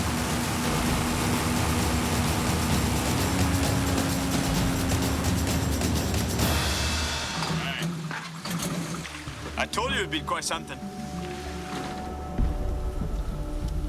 This is a pretty good gar hole we're in right here. As a matter of fact, gar are already rolling out there like crazy. Hopefully we'll get a good hook up here and catch a big fish. Caught fish over 200 out of this hole before. 200 pounds? Yes, sir. Yes, sir. Yes, sir.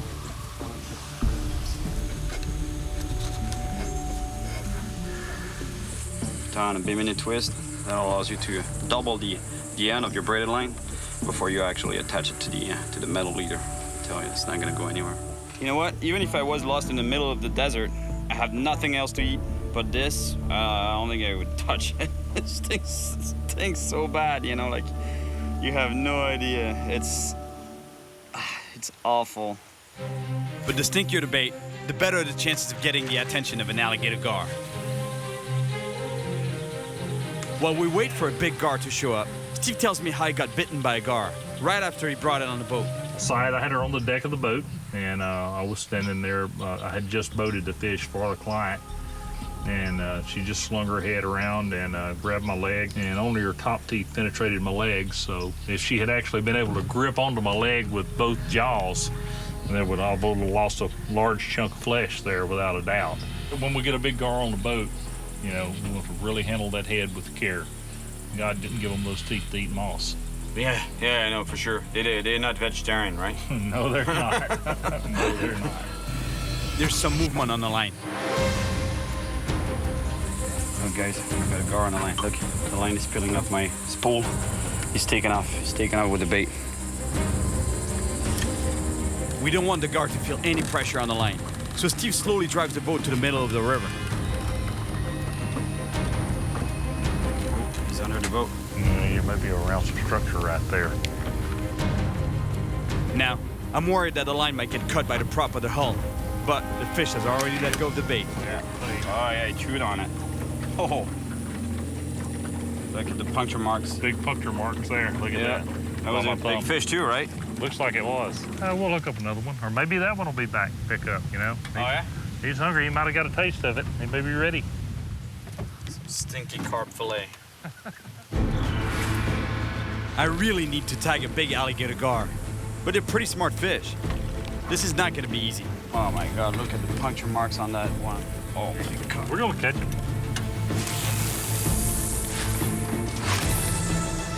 Yeah, he chewed on it pretty good, you know?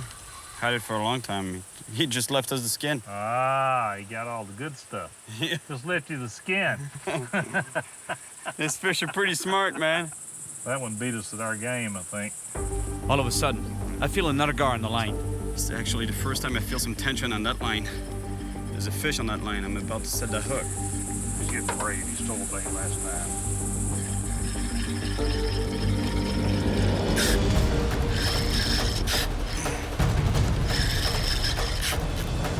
Yeah, all right, here we go. Oh, yeah. All right, we're on, Steve. Oh, yeah, it's a good fish. Friends, we got a good gar on the line here. Yeah, he's right here. Oh, yeah, that's a good gar. Oh! It's a monster. Oh. How big is this fish, you think? 125. 125 pounds, huh? Yeah. Yeah. Oh, yeah. That's a big fish. Oh, look at that. Big fish right here. He's just about to put a snare around the fish's head to be able to bring it on board. It's like a lasso, you know, basically, that we're gonna use to bring this fish on board. All right. This big fish isn't a monster one yet, but Steve knows how dangerous it can be.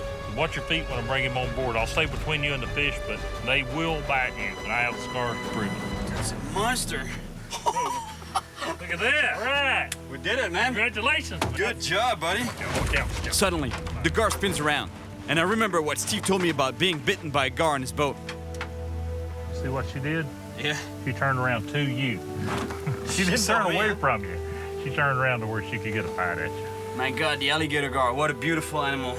Now I understand why some people would confuse him with the reptile, the alligator, because the size and plus the head looks very much like an alligator's. This fish is a dinosaur, really. That's what it is. It's been around for more than 100 million years.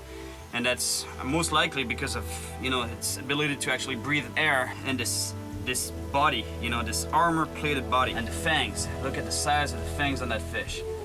Now, I need to measure and tag this gar before releasing it. 5'7".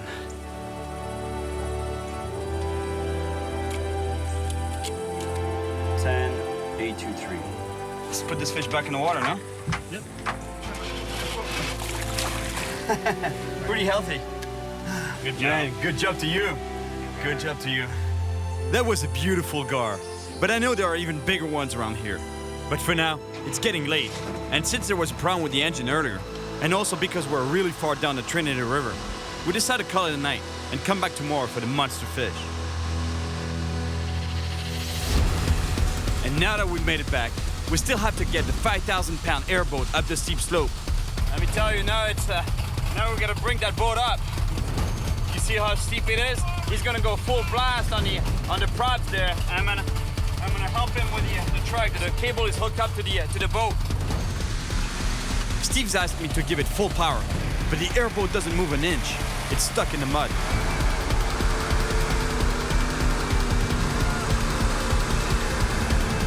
And just when I'm starting to gain some ground, I hear an explosion. That's no good.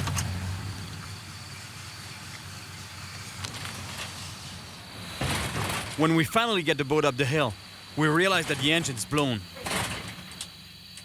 There's oil all over the bottom, and the airboat is definitely out of commission for a while.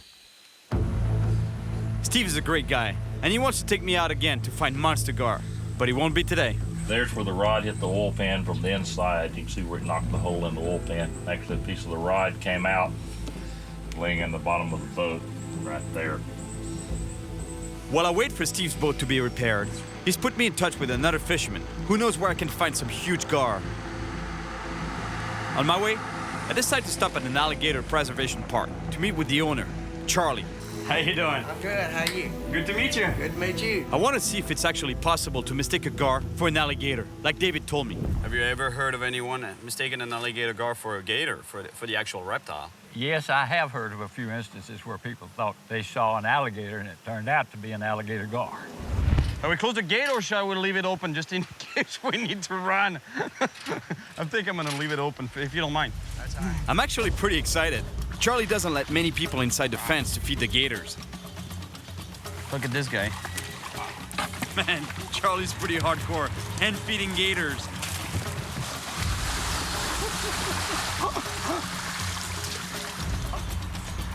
Imagine some people actually mistake the alligator gar for the actual alligator.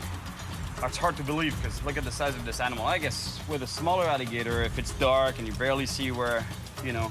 Yeah, in the dark it'd make a lot of difference. In the dark it'd make a lot of difference. Yeah. And if you have a quick peek at it. Especially, I mean, alligator gar, you know, 8 or 10 feet long.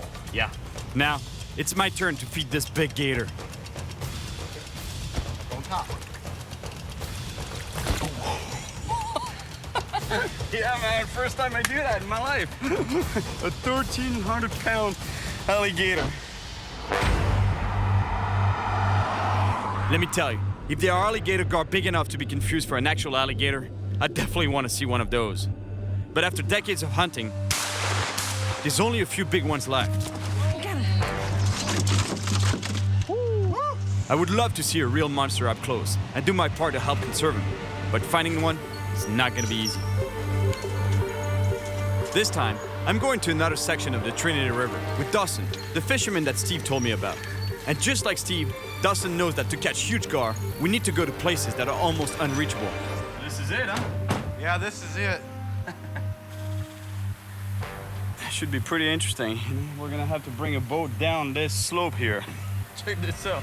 It's pretty sketchy. The first slope, and we got a little bit of a plateau here. And then, there we go. Down there.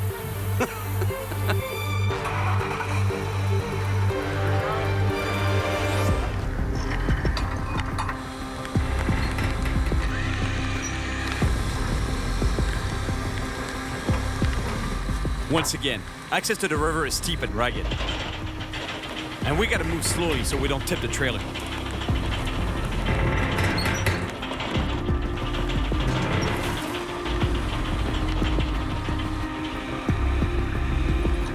Luckily for us, everything worked as planned. Went pretty smoothly, considering the slope. All right, here we go on a hunt for monster gar. This section of the Trinity River is fast and shallow. A lot of stumps and logs on this river. And there's branches everywhere. It's gonna be really hard to land a big alligator gar without breaking my line. But almost no one fishes out here, so it's the perfect place to find the monster I'm after. That too much weight? Too much weight on the boat. We're gonna have to go back up. Didn't have any enough power on this one, so we're gonna have to go faster through the rapids. The rapids are really strong, and we can barely advance against them.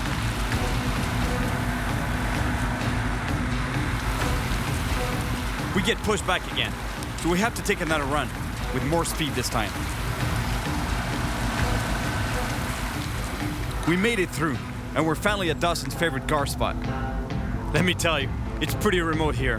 There's gotta be some big gar around. Well, I think his rod holders are a little bit more advanced, technologically speaking, than mine, you know, like just the stick as a V-shaped stick, you know? That's what I use. That's what we use for carp fishing, actually. Yeah, that's a carp fishing rig. Just lay the rod there and you have the line going through it, and as soon as there's a bite, you know, the fish starts pulling on the line. You get that noise, and that's the kind of noise we want to hear today. If that fish is not big enough to swallow that head, it's not the fish we want. Bang. It's like throwing a rock in the river. Absolutely.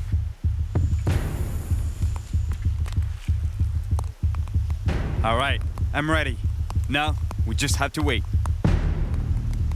But not for long. Fish on there. Yeah, fish on. Very big fish. This fish is big, but it's not an alligator gar.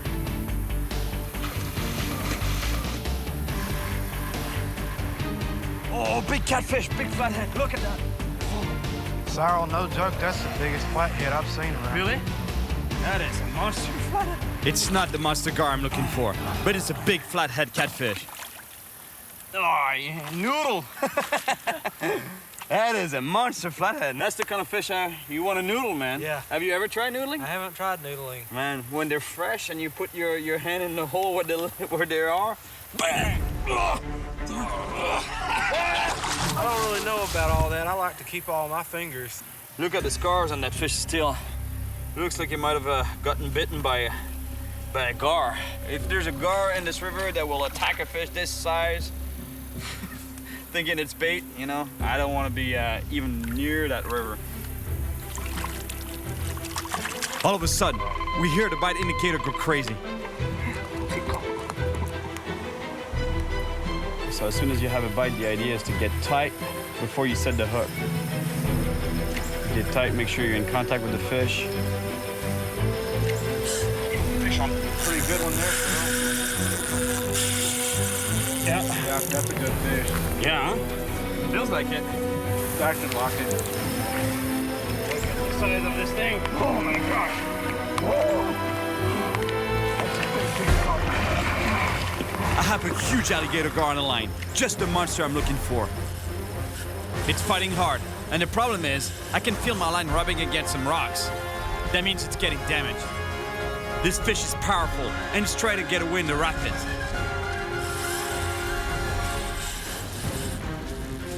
My line is pretty damaged.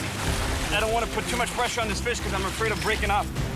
I gotta find a good place to land it, Paul. The line has rubbed against a rocky ledge on the bottom and has weakened. And now, the gar is using the rapids to get away. If I don't stay with it, I'm gonna lose this monster. Yeah, I might lose it there. I don't want to lose it, man. My line is damaged, and now I can't put too much pressure on it without breaking it off. This fish is smart, and it's trying to escape down the rapids, which is putting even more pressure on the line. We're gonna get this fish, Dawson. I don't have any choice. I need to follow it down the fast water. I think it's good now. I think we should be able to land him here. I know, man. I've never seen anything like running down those rapids after that. I can't really do too much, man, because this line, I don't trust this line. No, that's no! No! Damn it! Damn. That was a big fish. After all that, we knew it. That really sucked. You know, the important thing is to keep a positive attitude about it. And, you know, still, it was a pretty cool fight. In a few years, I'll come back here and I'll say, Dawson, we gotta go back for that monster that's out there. I just lost a monster gar. I'm running out of time. I really need to find and tag at least one big gar to help the biologists with their conservation work.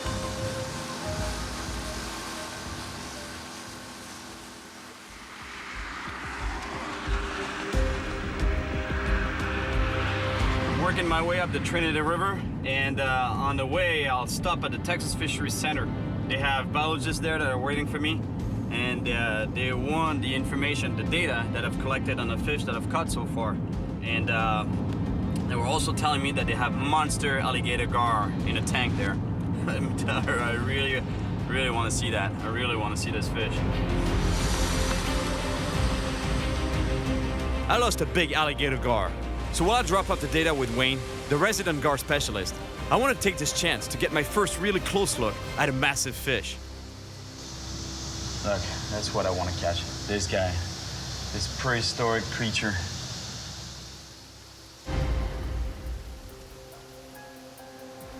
Now, there's some pretty big gar in here. You sure you want to do this? Yeah, they won't attack me, right? No. We haven't had any yet. Before I get too close, Wayne feeds the gar, just to show me how fast and aggressive they can be.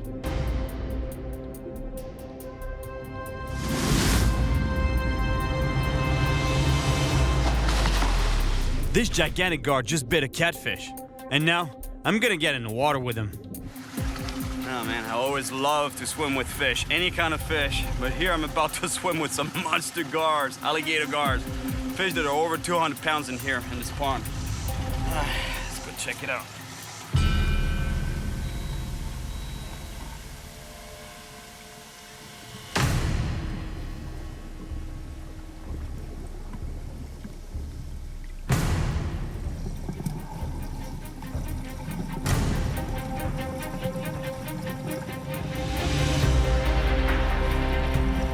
These fish are big enough to really hurt me if they wanted to, but in fact, they're not aggressive at all.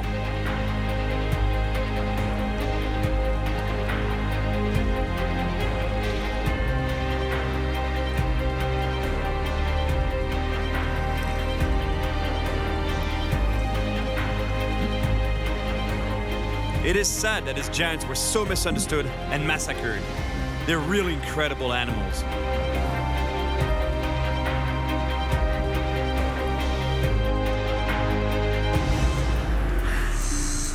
What a great feeling swimming with such large predator fish. Unbelievable. And yet, not a sign of aggressiveness from those animals. They just swim around slowly, do what they have to do. I'm actually capable of getting really close to them and pet them. They have a tendency to stay away from me and swim away from me. So in a way, they're more scared of me than I'm scared of them.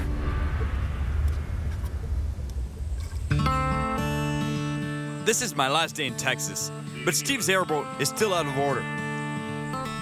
Looks like we're not going anywhere. The engine's broke entirely. The entire thing is broken. That's why there's oil all over the place. It looks like if I want to catch a big alligator gar, I'm gonna have to go by myself. And from what Steve's telling me, catching a really big one, alone and from the shore, is gonna be really tough. Steve shows me a path through the woods to a very remote spot on a small lake connected to the Trinity River. It's a long walk in, though. It's a long walk, huh? Through the woods. A long walk through the woods. Are you up for that? Yeah, I can do. Especially if there's big gar at the end of it. I'll do the trek. Yeah. Watch for alligators. Alligators? There's alligators in the oxbow and the river, probably more so in the oxbow. So you need to be very cautious along the river banks. While it's maybe unlikely that you would encounter an alligator like this, they do exist there, and they catch livestock along the river. I'm on my way to catch and tag a huge alligator gar in the heart of Texas. Steve's freaked me out with stories of alligators eating livestock. Once they start eating large mammals like that, it wouldn't be anything from me to man also. But I can't back out now. And to make things even tougher, the recent rain has overflowed the Trinity River, which means it's gonna be really hard to reach Steve's fishing spot.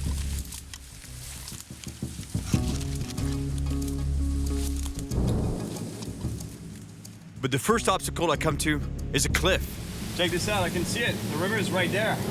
But let me tell you, getting access to this river is almost impossible. Look how thick the woods are. After thinking about it for a second, I decide to leave 2 rods behind to make this easier. Now that means one thing though. I only have 1 rod, so just 1 chance of catching fish. I'll get the rods on my way back. Ah!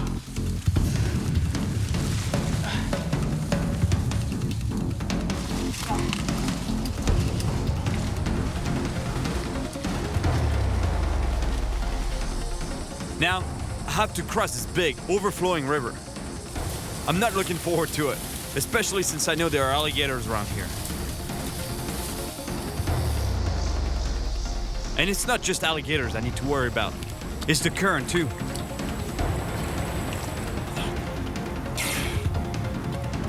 I can barely touch bottom, but eventually I make it across. But I still have to keep an eye out for alligators.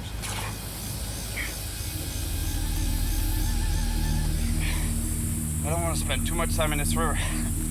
Big alligators. I'm out of here.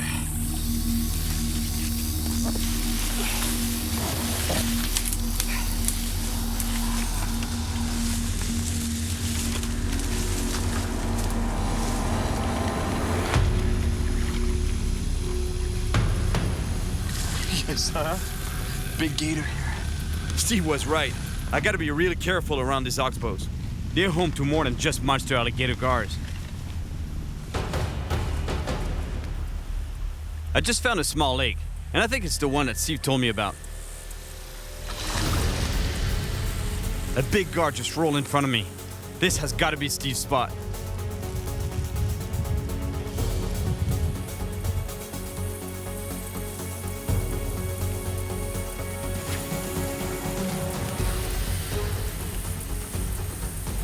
Looks like there's some monster fish in here.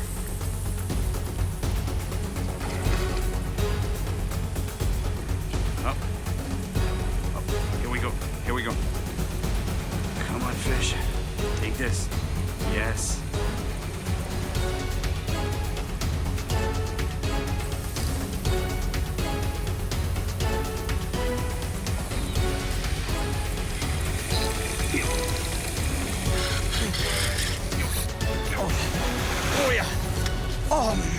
broke me off. That was a giant. There's some monster gar in this lake, but catching him is gonna be a challenge. There's branches everywhere. I'm gonna have to be really careful if I don't want to break off again. You see, my line here is 90-pound braided line. And what I did is just tied a bimini knot, which allows me to double my line at the end of my main line. So that way, if this fish starts rubbing against some structure, some logs or stumps on the bottom, then I have two lines in case one breaks.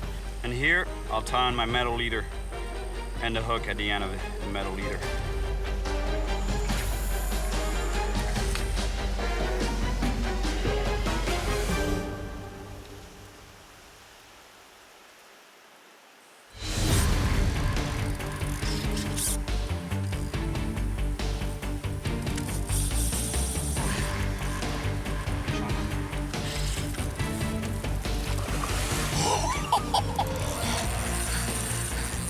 I can tell I have a massive gar on the line, but now I have to avoid breaking it off on the snags along the bottom.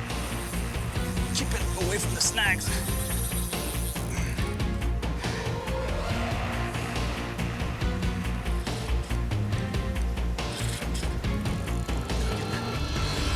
Oh my gosh, oh, it's huge.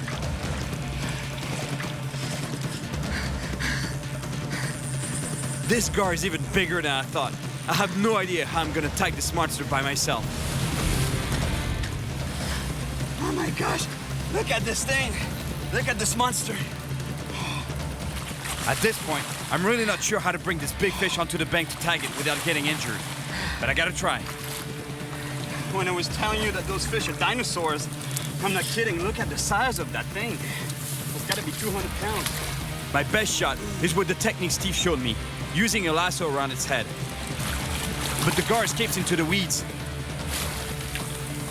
Again. I'm not sure what a gigantic fish is, and I could get bitten if I go too deep. I don't like this at all. The fish went underneath the weeds here. I've already had a big gar leap out of the water at me. And if this one does that, I'll never see it coming. Plus, I know that there are huge alligators around here. And finally, I find it. Now, I gotta quickly get the lasso around it before I lose it again.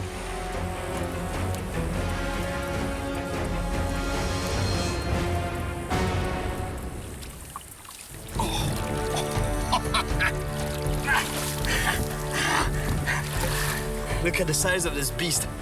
That's exactly what I've been chasing. A monster gar, and I got one in my hands right now. It's gotta be over 200 pounds. That's a monster. But I'm not finished yet. I still need to tag and measure this fish for the biologists. My measuring tape is in the bag there. I think I'll use the rod though. That fish has gotta be 7 feet. 7 feet long, for sure. My rod is 7'8".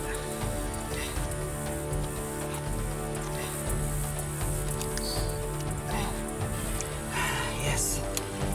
Baby, you loose.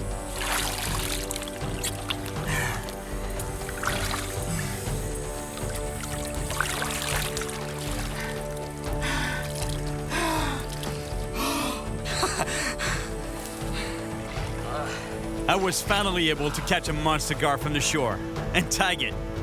Mission accomplished. I came to Texas to find a living dinosaur, an amazing animal that doesn't deserve its bad reputation. Look at this beautiful animal. Almost completely wiped out, I found that instead of fear, this beautiful creature should inspire respect and admiration, and needs to be protected. The Trinity River was full of obstacles. The best spots was super remote and filled with predators. But I finally came face to face with the monster I was after. Oh my gosh, look at this thing. A fish I'll never forget. Alligator gar, yeah.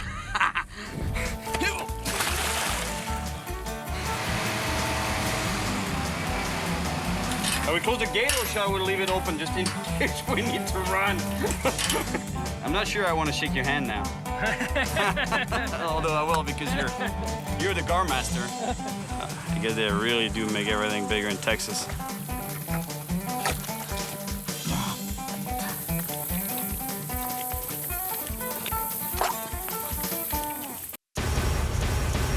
We're looking at swabbing the mouth of a live shark.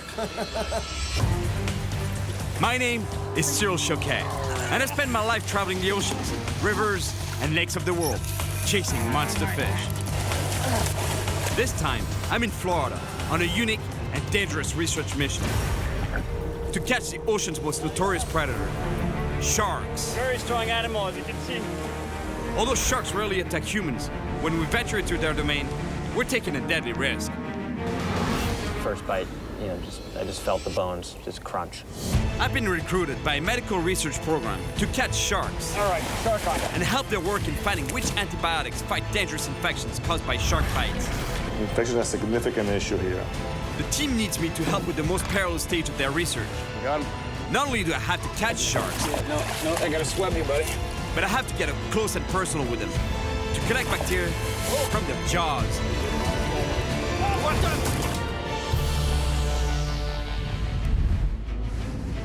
Usually when I catch sharks, it's by accident while I'm fishing for something else. But in this case, it's not, and it's for a good cause.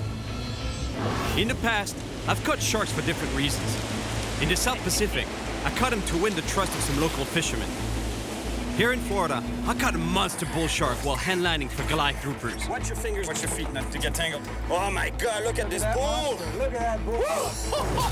And in Tahiti, the sharks were so plentiful that it was almost impossible to catch the reef fish I was after before the sharks would shred them to pieces. That is a huge jobfish. This guy took one bite at it. I've even come really close to getting bitten before while releasing a shark. And like everyone else, I usually try to avoid sharks' mouths. But this time, I have to get as close to their jaws as possible to get the bacteria samples the medical research team needs. And to do it safely, I need to learn more. So I make my way to West Palm Beach, to St. Mary's Hospital, to meet Dr. Robert Borrego, director of the hospital's trauma center. Cyril. Doctor. Hey, thanks to you. He's the one who recruited me to join his research unit to help identify the bacteria found in the mouths of sharks. So this is where you treat your shark bite patients? I had a recent one not too long ago that was real bad. Once he got here, we did everything real quickly. Fixed his vessels, fixed his muscles, his nerve, everything. But yeah, he stayed 5 weeks in the hospital. And the main part of that stay was dealing with infection. I thought that a shark bite was mainly a trauma situation, but it's way more than that. The infection is a big deal. Infection is a significant issue here. Because you just don't know what bacteria are present in the mouths We of never sharks. knew that. And the reason why I started this study is a patient's family asked me, Dr. Borrego, what kind of bacteria are in the shark's mouth? That patient, a little boy attacked near the beach by a black-tip shark, almost died from the infection. In this area, black tips inflict a lot of the wounds because people are swimming at the beach, that's where they are. I mean, by you coming and joining our team and helping us out to swab sharks, catch the sharks, you're part of an incredible study. We're trying to save people's lives. So I guess if I get bit during the swabbing thing, that's where I'll meet you again. You'll be seeing me here. I hope not. You don't want to see that. Wow, let me tell you, seeing these wounds, I don't really like the sight of blood, and open wounds like that, it's quite intense, but at least it gave me a lot of motivation to help these guys. Dr. Borrego, he put me in touch with a pharmacologist by the name of Nate. He works with Dr. Borrego, but he's gonna be able to give me the swabbing kit and show me how to swab. We're looking at swabbing the mouth of a live shark. This can get pretty messy. We're catching sharks off the boat's rocking, the sharks are fighting. We're trying to get a good, clean swab in there, right in between the teeth and the gums, and that's where all the bacteria can be harbored. The mouths of all animals contain bacteria. When a shark bites, bacteria enters the wound and multiplies, unless it's stopped. The samples I'll collect will help the team determine which antibiotics will stop these deadly infections. Over here is our shark model that we're going to practice on. It's actually a mako shark, the mascot of Nova Southeastern University. So one of the first things is that our swab is sterile. And you don't want to put your mouth just like I did, right? Right, you're gonna end up with the wrong bacteria. There's some goo on that. Oof, there's a lot of bacteria right there. All right, so show me how it's done, man. Again, this is sterile. You cannot touch any of the Q-tip parts because that's going to contaminate it. Nice and tight. So when we're swabbing, we're going to make sure we get both the teeth and the gums, the top and the bottom of the shark. Here I'm demonstrating getting the bottom teeth, again, back behind the teeth, along the gum line. I'm pretty good at flossing normally. Yeah. My dentist tells me I'm pretty good at it. I'm impressed. Yeah, see you. I think we found the right man. All right, let's do that on a live shark now. Let's do this. That's all right. All right. Hey, you have more swipes for me, though. I got 50 more for you. Practicing on a fake shark is one thing. Now, it's time to try my swabbing technique on the real predators. Here's the list of sharks I need to target while fishing. At the top is the black-tip shark, because according to Dr. Borrego, they are responsible for the majority of shark attack injuries that he treats. I really want to catch some sharks for these guys and help them out with their research. And if there's one place where I'm pretty sure I'm gonna find sharks, because I've been there before, it's in the Everglades. And as far as I know, they run kayaks there, so kayaking out to a remote beach, catching sharks from that beach, that would be cool. How you doing, man? Can I help you? Yeah, sure. I need a kayak. Okay, so let's see. You're gonna be back, say 5 o'clock? If I'm not back by 5 o'clock, send a crew out there. Party. Yeah, we'll send the Rangers out.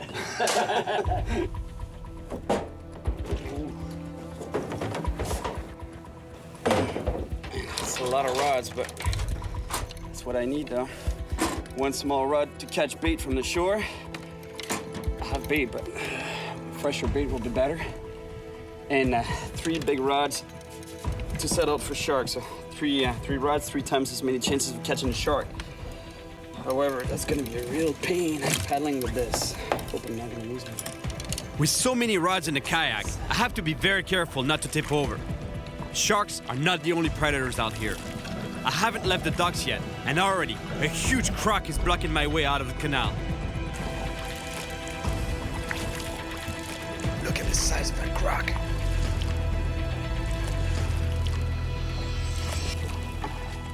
The croc takes a plunge. Time to go. I just hope it doesn't come back up as I'm passing over it.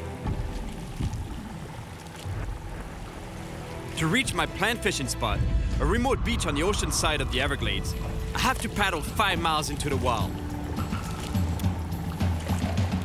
It's not the kind of trip you want to take too lightly. Besides crocs, several species of sharks patrol these waters, especially big bull sharks.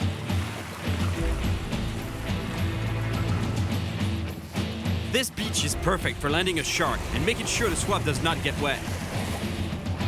This is exactly the beach where I've caught a bull shark before. Right there. Big bull shark. Beautiful bull. Watch out, watch out. And with Pete on a rack offshore, and we caught a monster bull shark. Is it your biggest shark here? This is absolutely the biggest shark that I've caught here. Really? He's what, 10 feet? Easy. I would never swim around here. For sure they're around. Let's just hope they bite right now during the day. They're usually more aggressive towards the evening and night. There are sharks out here that can weigh over 400 pounds. So I'll start with a big circle hook, a special hook made to avoid hurting the animal. And then it's time to bring out a big juicy bait. That's what we want. The redfish head. I know for a fact that there's monster bull sharks here, but hopefully there'll be some lemons. The bait and sinker combined are too heavy to cast, so I have to go in a kayak to drop them in deep enough water. I gotta be careful paddling out in such choppy conditions. I really don't feel like falling in, because I know what swims around here. I check if it's deep enough to drop the bait, and it is. Now, I need to quickly get back to shore to get ready for a fight.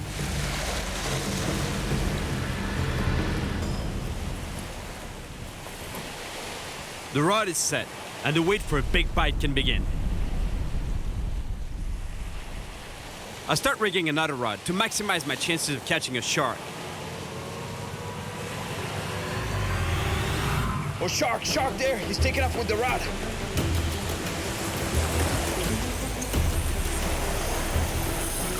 Here we go. Oh. Yeah, here we go. Here we go, shark off. Oh no, I lost it. I can't believe it. This shark broke me off. You know what? That fish must have wrapped around the line. Oh yeah, he turned around on the line and cut it off. It must have bit the line right off. That, I'm telling you, that was a big shark. It's clear now. There's definitely big sharks patrolling this beach. I have to get back in the kayak and drop another bait out there. Just what I needed. The wind is picking up, and the water's getting really choppy. Ah, damn! I just tipped over, and now I'm the bait.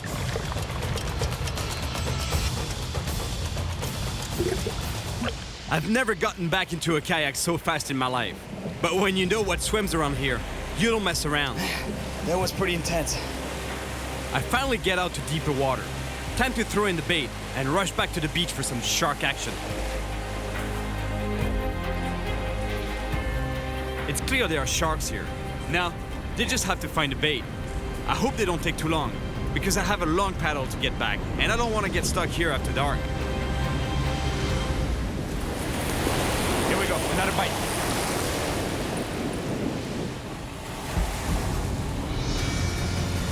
Here we go. All right, we got a shark on the line.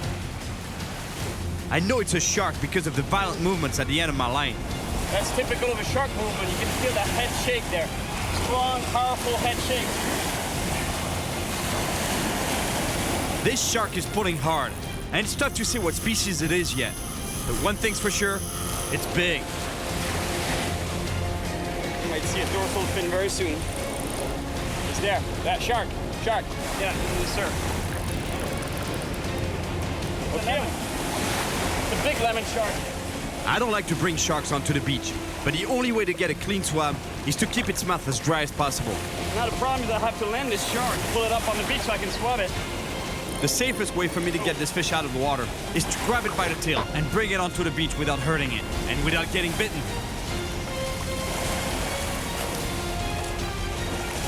This fight is almost over, but now the real battle is about to start. Getting the shark onto the beach. Come on, buddy. Lemon sharks are super flexible, and this one could twist around and bite me in a split second.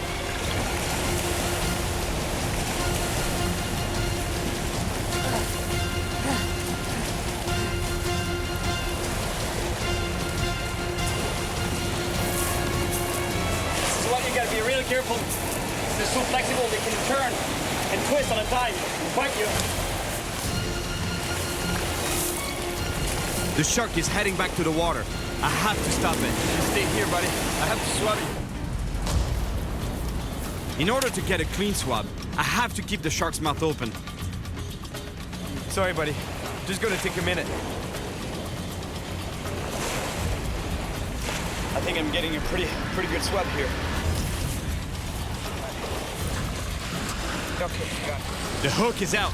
The fish can go back to where it belongs. It's really important to remember that most sharks need to swim in order to breathe, so you don't want to keep this fish out of the water too long.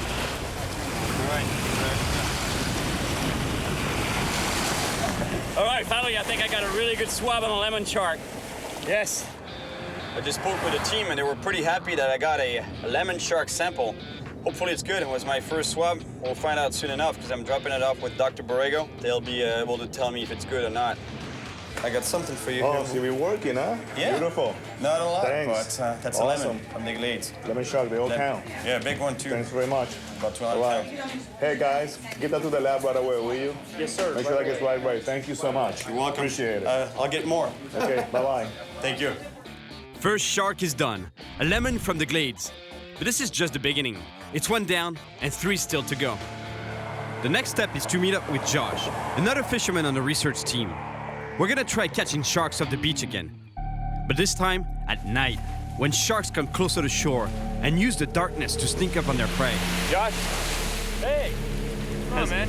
How's it going, man? I didn't recognize Any shark? 2 bites, but it's pretty slow. You've been kayaking the bait out? Yep. Are you getting kayak going on too? Yeah, I could do it. Yeah, why not? It's a very good idea to bring really fresh bait out in the dark in some shark-infested waters. Once again, getting the bait into deep enough water requires a ride in a kayak. See ya, man. Nice knowing you. And Josh is the first one to make the trip out there. I have no choice but to watch, wait, on shore. It's going far, man. I thought I was crazy, but I think he's pretty intense. He's way up there. It's shark-infested waters. It's the best time of year to catch monster sharks from the beach. There's monsters that have been caught here. You're talking fish that are over 1,000 pounds. And yet, he's kayaking the bait out. It's pitch dark. He's not seeing anything. He's going, I don't know. I can't even say where he is. Josh makes it back safely. And now, it's my turn. What's the biggest shark you've caught off here? Over 1,000 pounds. Over 1,000 pounds, huh? Hammerhead? Yeah. Gosh. It wasn't me, it was my friend, but it was a very impressive catch. But it was caught here, in the same spot. It was caught, yeah, near here. Where I'm kayaking the bait too, right? Oh yeah. I think we hooked a great white here once. We fought a fish for 50 minutes. Couldn't move it. Really? Huh? Dude, that kind of freaks me out a little bit because they'll hit your kayak. Well, we're cool with one bait on the bottom, man. If there's a shark, you'll find this thing. This thing. Are you scared? I'll drop it. Come on. It was stressful enough in the Everglades when I had to take the bloody bait out in the kayak during the day. But now, in the darkness, there could be a shark right under my kayak, and I wouldn't even know. Here we go.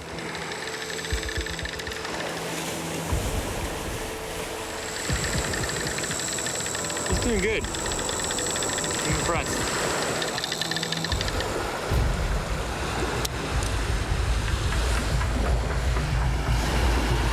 He's still struggling with the rock.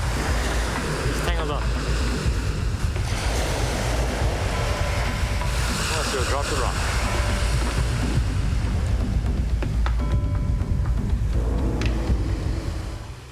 Impressive. In one piece. Still alive. We did it. Things were tense on the water, but at least I was doing something. I was bait. Now, it's just a waiting game. It's pretty tough to catch a shark, isn't it? Yeah, it's not, you gotta put the time to it, right? I spent out here many nights, never got a bite. So much work, you know, Yeah. bring the kayak out, drag it all out But here. then you see someone catch a nice fish, you're like, I gotta go back. Yeah. We now have 2 baits in the water, but why not another one? So I make a cast with one of my lighter rods, just to see if there are sharks even closer to shore. And they are. Oh, gosh, unbelievable. I'm way to this fish too. Here he is again. Oh, he's on there. He's chewing.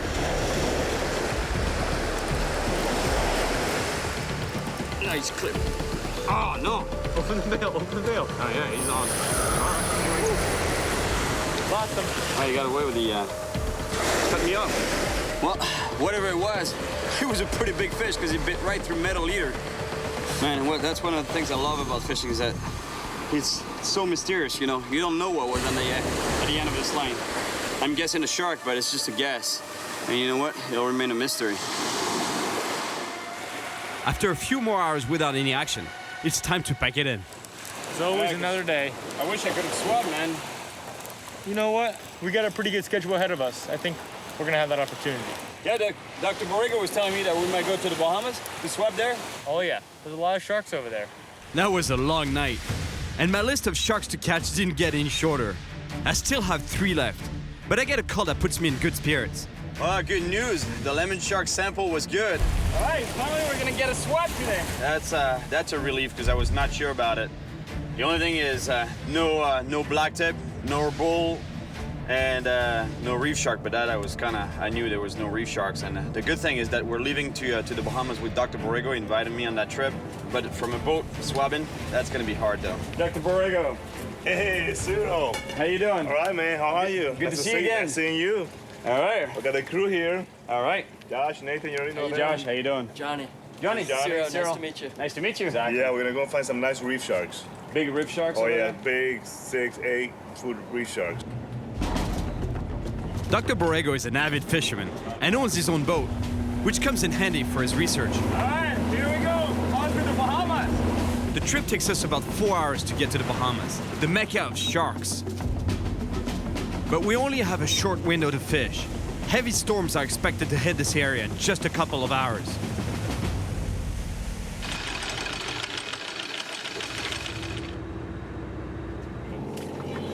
You're a pretty serious trauma surgeon there, huh? Yeah, well, you know, I'm comfortable with blood, let's put it that way. To attract sharks, we put a bag of chum in the water, a smelly mixture of fish parts and guts. So predators should come and investigate our boat very soon. And hopefully, we'll do better than last night. I see a shark. I see one. A shark is circling the boat. I put my bait right in front of its nose. Got it. Here we go. you go, for sure. That's good, that's good. You catch it, we'll swab it. All right, man. Look out. You be really careful, you know, when you handle a fish around the boat like that, because the line rubs just a little bit against the hull. It could damage the braided line. Good job. There you go, you got him. The shark is at the boat, but now the dangerous part begins. Getting a usable swab is really tough, with the crashing waves, the rocking boat, and the shark thrashing around. He's not cooperating so much. The shark is thrashing around too much. Nate can't get a good angle, so he passes me the swab. But then... Oh, cut us off. Oh. What happened, break you off? Yeah. At least you got a little bit of something there. Yeah, something. No problem, we'll get the next one. All right. The shark broke us off, broke the cable. Shredded the cable right here. We don't know if our first swab is good, so we throw out another bait. Here we go. And the shark takes it right away. This one's really not that big. Mr. Borrego, do you need a swab on that one? Cyril, the more samples we get, the better off our study's gonna be. This is a small shark, but every sample is valuable for the research. I know that even small sharks are dangerous though, because they can move really quick. In order to calm the shark down, I'm trying something I've never done before. Holding the shark by the nose and turning it on its back to put it into a kind of hypnotized state called tonic immobility. But obviously, I don't quite have the technique down yet. You gotta be real careful, you know. As small as this shark is, you know, one sharp movement, fast movement, just like that, gets your hand, lose a finger or two. All right, Doc? Absolutely. No, you have to be careful the whole time. All right, buddy. You're going back. Okay, he's good. After battling two sharks, we're still not sure if we'll have a clean swab or not. So we have to stay out until we get a good bacterial sample from a reef shark. I would so jump in the water right now. You have no idea how hot it is here. Unbelievable. I don't think it's a good idea though. The boat is anchored first, and there's quite a few sharks down there. Hey, you guys, that storm is packing tons and tons of lightning. We gotta get out of here. The storm is catching up with us. We don't have much time. Josh sets up a gigantic bait. And now, let's just hope we catch a shark in the next 10 minutes.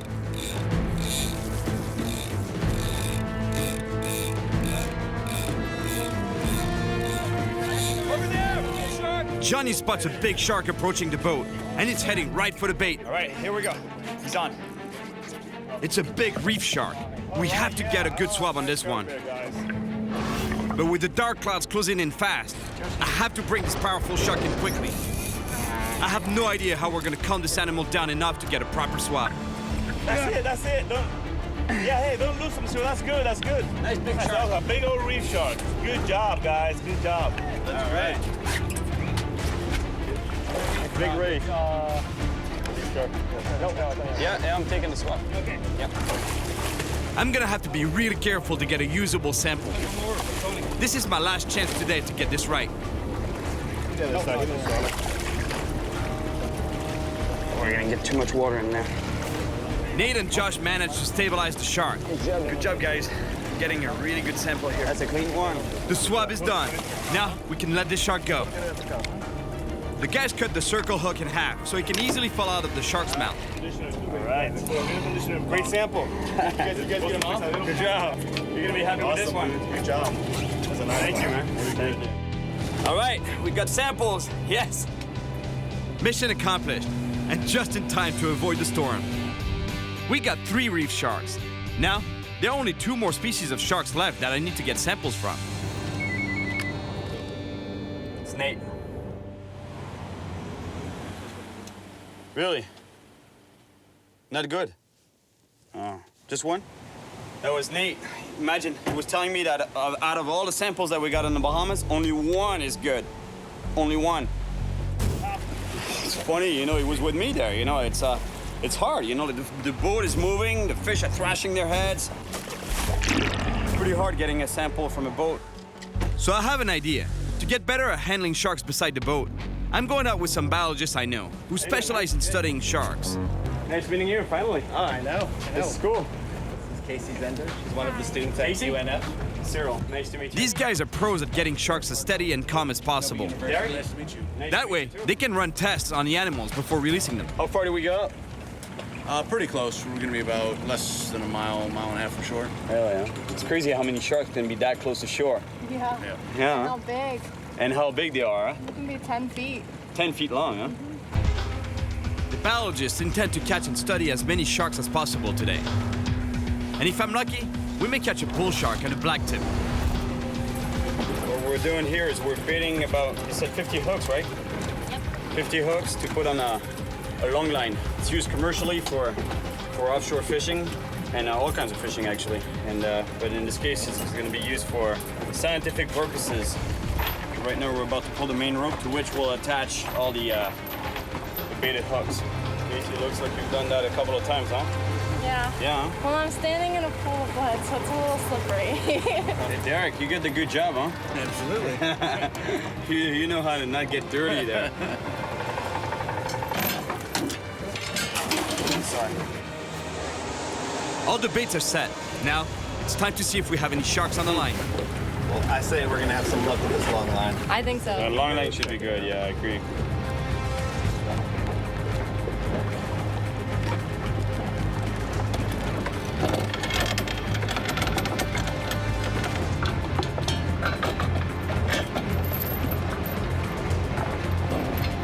But then, each line comes up empty, one after another.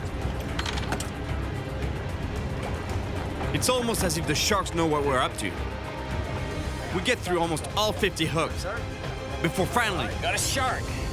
Shark, yep. Shark? Yeah, we got one. All right.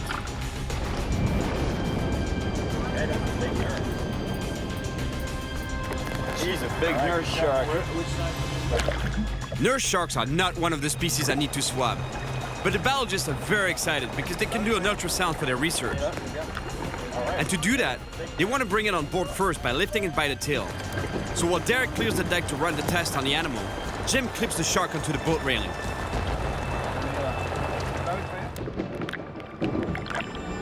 But then...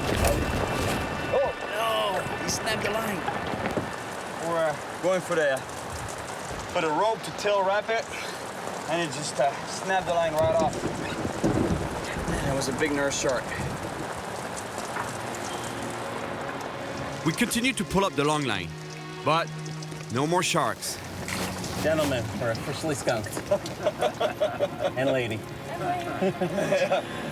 Hey guys, it's okay. Happens. They call it fishing, not catching, huh? Right, yeah, exactly. Hey guys, I know where the sharks are.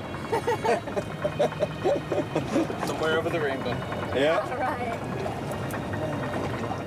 Let me tell you something. I'm starting to feel a little discouraged about this whole swabbing thing. It's not easy, you know. The trip to the Bahamas, only one good sample, and then now with the biologist, 50 hooks in the water, and we get one shark. Plus, it's a nurse. It's not really the species that we wanted. Plus, we lost it anyway. So I was talking to Dr. Borrego, and he was telling me, Cyril, don't get discouraged. Meet with Anthony. He's the shark bite victim that I treated. And he's gonna crank you right back up. So that's what I'm doing now. I'm gonna meet with Anthony. Anthony. Hey, how are you? I'm pretty good. Yourself? Yeah, good. Nice to meet you. Nice to meet you too. Is that the scar there? Yeah, it is. Here, I'll show you. Wow. It's, So how did it go? How did it happen?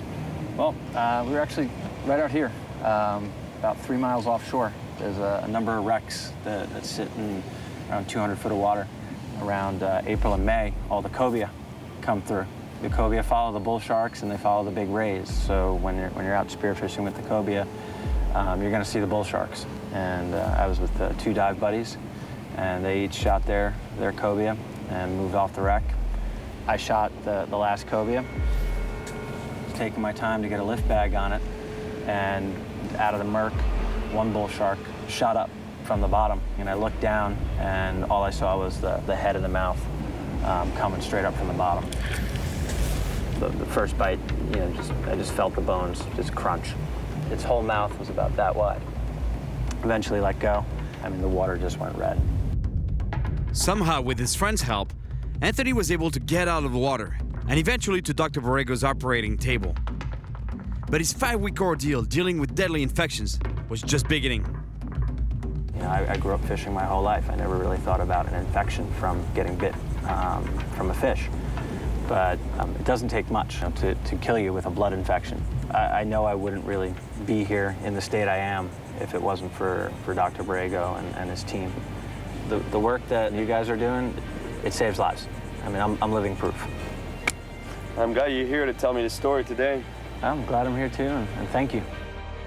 Hearing Anthony's story makes me realize just how important this work is and how much I want to help Dr. Borrego catch those last 2 sharks. A bull, like the one that attacked Anthony, and a blacktip, like the one that bit the little boy. So it's time to head to the west coast to meet Sean, a local fisherman. He knows a remote spot in the Everglades with some monster sharks. Hey, Sean. Hey, great to meet you. Great to meet you too, man. How you doing? Good, doing great. Well, I'm gonna have to get really close to that mouth, like I was telling you, right? I need to swab the mouth. Great. You handle the business end, I'll handle the tail rope, and we'll drag them up, so. All right? All right. Let's go do it. Let's do it. No time to lose. We're headed to a remote beach near the Everglades. This brackish water environment is ideal for finding bull sharks. And Sean says he's seen blacktips here too. I don't think I've ever used that much natural bait on this trip. Unbelievable. I guess that's what it takes to catch sharks. Here, we don't need to take the bait out by kayak, or by boat for that matter. The water drops off immediately, so the sharks should be patrolling right along the beach.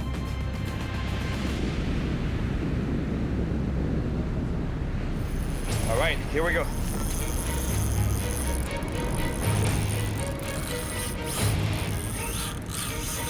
Here we go.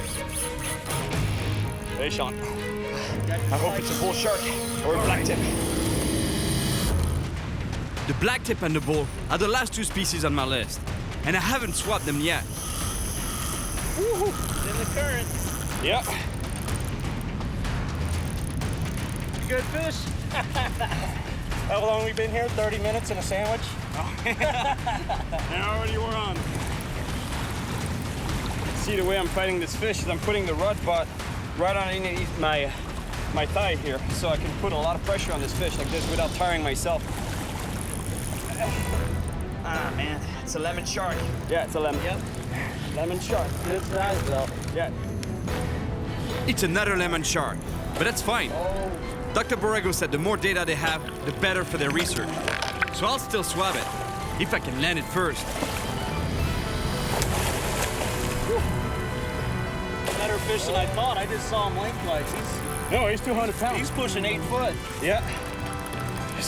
Sean, you wanna grab the rod? I'll tail it. Yeah. I don't have a choice. To get a good swab, once again, I have to bring this shark onto the beach without hurting it and without getting bitten.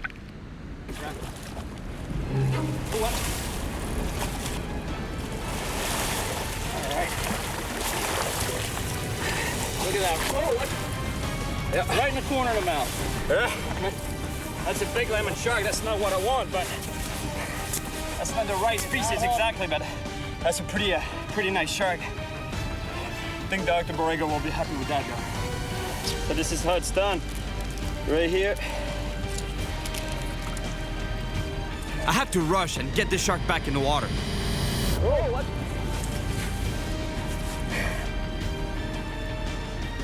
Oh yeah, it's gonna be a nice clean swab. All right, I really gotta rush to put this fish back in the water. Just gotta get swimming. Thank you. I didn't grab the de-hooker. This should be fine. Got it? All right, buddy, just gotta remove that hook and you're good to go. It's barely hooked, huh? You see that? Yeah, he's right in the side. All right, there you go, we good release. Let's get him swimming. You think he's gonna be pretty healthy, so watch out, he's gonna flip around on you. All right, buddy. Just hold it. Man, I love these animals. They're so beautiful. All right, he's good. Yeah, he's ready to go. All right, there you go, buddy. Woo! Get a hand out of that deep hole there. Good, buddy. We made it happen already. We're on one already. Yeah. Got the rest of the night, so. I'm glad I got another swab from a big lemon shark. Now, I have the rest of the day and the night to find the 2 final species we need for the research. Now we know there's monster sharks out here, so I just tied on a bigger metal leader. This one is 500 pounds of resistance. And that jig works so well as a sinker, it's unreal. While we wait for the sharks to show up, we need to prepare for the coming night. So we put up a tent to protect us from the swarms of mosquitoes and no-see-ums that will eat us alive if they get a chance. It's not a tent you brought here, it's a house. Any girlfriends of yours that you're planning on? Don't tell my wife.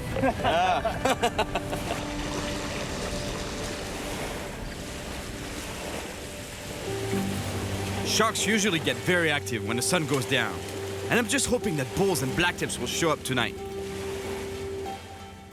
There was a head on that line? Oh, the one line when you went to go get all the firewood, your rod was going straight down into the beach. I literally dove over and grabbed it right before it went in the water. I let him run with it, run. Finally got into him, put a couple. Next thing you know, it let loose. It was loose, huh? Yep. Oh, we're on. Oh.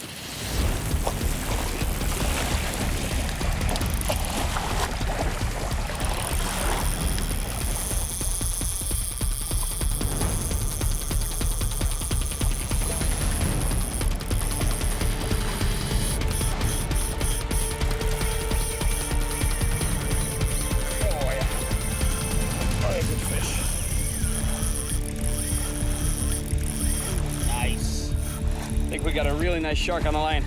Let's hope it's a bull shark. I don't know if we're gonna have to go swimming after him. Let's hope it's not a lemon. Let's keep our fingers crossed. Bull would be fighting more than that, though. All right, you see some color? That's a lemon. Looks like a lemon shark again. Yep, another lemon. I've already taken samples from 2 lemon sharks, but I know the team could always use one more. And this one comes with an extra passenger. Look at this animal, it's such a cool animal. It's called a remora. And this fish, what they do is they live on big fish such as sharks or rays, and they stay attached to the shark or the ray, and they feed on the scraps, because these fish obviously feed on a lot of other fish, and they usually are scraps. And this fish, these guys here, they take advantage of that. But the way they attach to the shark is really interesting. Look, on the top of the head here, it's a suction device that they have. This thing here, they use that to stay attached to the animal. So basically here, they clamp on that and boop, you see? They can stay stuck on it. How cool is that? All right. No, don't go just yet. I gotta swab you, buddy.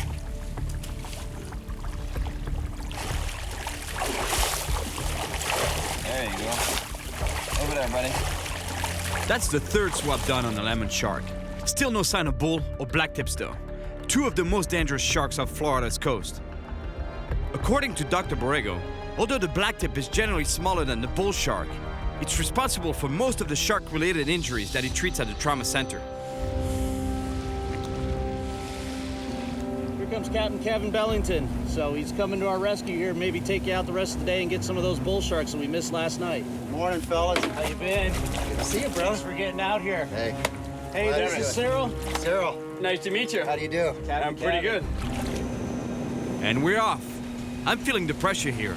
This is my last chance to get the sharks Dr. Borrego and his team need for their research. Kevin prepares a huge bait, hoping for a bull shark. Okay, you're not fooling around. I'm using a slightly smaller bait. I hope to catch a blacktip, as I know it's the priority for the research. The baits are doing the job. Predators are showing up. Oh, a big barracuda. Oh, you got it. You got your bait. The barracuda goes for the bait, but he's not alone. There's a shark with it. Yes, it's a blacktip.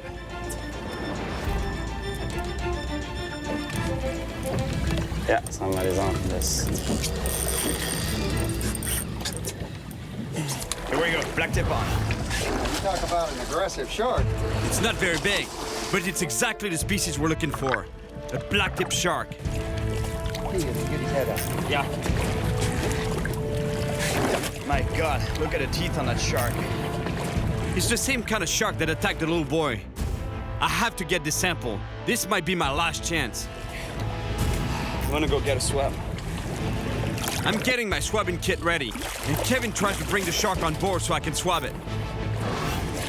Watch your hands, man. Oh, I know. Oh, you lost it? Just bit the hook, huh? Hit the hook. I can't believe we lost a blacktip. But there's gotta be another one out there. All right, fish on the big rod. Okay, he's hooked. I think he's hooked. It's a super powerful fish, but it's not fast like a shark. Big fish.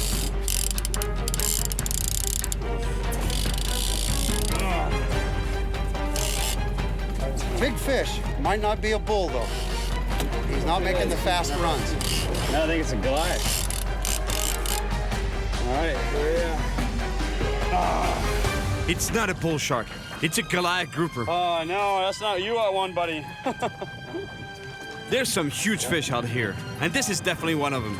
I usually love catching these guys, but it's not what we're looking for right now. We have to set him loose as fast as possible so we can keep fishing for a blacktip shark. He's a beautiful Goliath grouper, but unfortunately, he's not what we want. All right. Got the Goliath. The bull sharks just did not show themselves. And we've got a big storm brewing here about 10 miles to the east of us. We're gonna have to start pulling things up and making our way back to the dock before we get caught in the middle of that. We don't have much time. I have to catch a blacktip or a bull shark before the storm reaches us. I need to at least cross one of them off my list. Oh yeah, here we go. There he goes. He's running with it. Oh, yeah. Oh yes, it's a blacktip. It's another blacktip. And this time, we have to hold on to him and get that sample. This is my last chance. But the way this shark is fighting, I could lose it at any moment.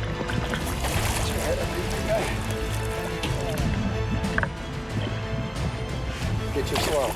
Yeah. This blacktip shark is fighting ferociously. I don't know how we're gonna get this swab without getting it wet, but we have to try. Almost there, Kevin, almost there. All right, here we go. The shark stops fighting. Now's my chance. I lost one. It's ruined. I need to get another swab super fast. The line could snap at any moment. I don't want to take too long because he's not happy. I know, Kevin, I know. All right, shark. Keep steady, just like that. All right, that's a good swab. Good swab, man. The precious swab is sealed. Two of us all need. There you go. All right. Good job. Swab. Good swab. I came to Florida to find the most notorious predator in the ocean and to help with a research project on antibiotic treatments for shark bite victims. I had to put my hands right next to the jaws of live sharks and almost got bitten a few times while I was at it. Even though I didn't catch a bull shark, I caught all the other sharks on the list and definitely helped Dr. Borrego's research. Along the way, I made some good friends. Good job. And hopefully, future shark bite victims will have a better chance at recovery. The work that the guys are doing, it saves lives. I mean, I'm living proof. Now it's a matter of knowing if I can bring you a clean swab. Worst case scenario, I'll do my own. Bring you. Ah, man, come on. You won't see the difference, really? Yeah, we might notice the difference. You're a pretty serious trauma surgeon there, huh? Yeah, well, you know, I'm comfortable with blood, let's put it that way. Big, chunky, bloody bonito. Out to sea on a kayak in the dark when you know there's monster sharks out there. That's a brilliant idea right there. You're out of your mind. You're gonna tear your hands up. You think so? Oh yeah, he's gonna rip every little piece of skin off. I'm Cyril Chauquet, and I spend my life traveling the world chasing monster predator fish. Oh my gosh. Oh, a big shark. And there are few places in the world where fish grow as big as in Florida, USA. So I'm back here on a hunt for a fish known around the world for its legendary size, the Goliath grouper. Prowling in underwater structures, this colossal beast can grow to nearly 900 pounds. Get him, Cyril! Stay on it! Stay on it! And it has such a large mouth that it can swallow huge prey whole, even young sharks. Oh! You can tell he's sizing you up thinking, can I eat that? Not afraid of humans, Goliath groupers have even been known to attack divers. I've already caught Goliath groupers with a rod and reel, but getting these huge fish out of the structures they lurk in by rod has its limits. Which is why I want to try a more powerful technique. This is it. That's where we come up with the phrase man versus beast. He's on it, he's on it, he's on it, he's on it. I've tried it with smaller fish before, but I've never tried catching a Goliath grouper with a hand line. It's impossible. This fish is way too strong. I want to catch a Goliath grouper in a way I've never done before. Just a rope, a hook, and my hands. That's it. That's basically the rig. It's one of the most primitive way of fishing. But imagine, these animals are huge. They can get longer than me and much heavier than me. So imagine the tug of war that'll be on a rope.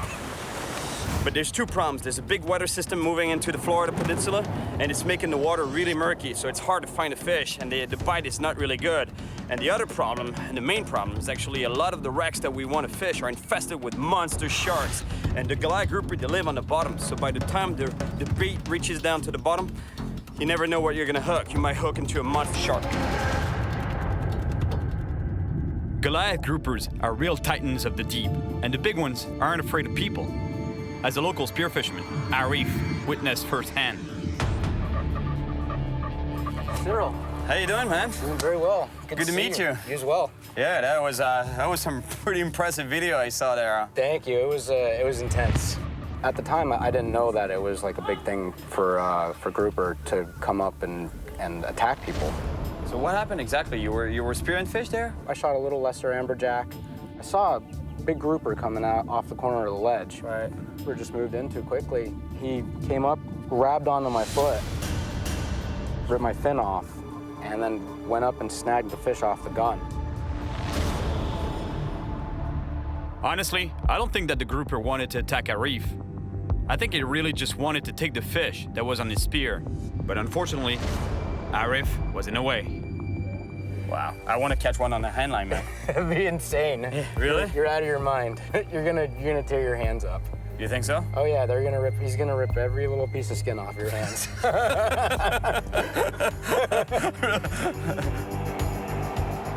I told you that these fish get huge. They're not intimidated by us, that's for sure. And right now I'm on my way to meet with Mark. He's a good friend of mine. We fished together a few years back for Goliath grouper on a rod and reel. But this time we're gonna build together that hand line that I was telling you about. And it better be strong, because you've seen the size of fish, and also because they live in structures, underwater structures like wrecks. So it's very easy for them to break the line. I arrived in Fort Myers, on the west coast of Florida, right off the Gulf of Mexico. A place known for its large population of monster Goliath groupers. Hey, Cyril, how's it going? Hey, Mark. How you doing, buddy? Good, how you been? Good to see you, man. It's been a while. Yes, sir. You ready to get this thing going? Yeah, for sure, man. That gives you an idea of the kind of fish we're going after, I guess. Mike, do we have any roping back?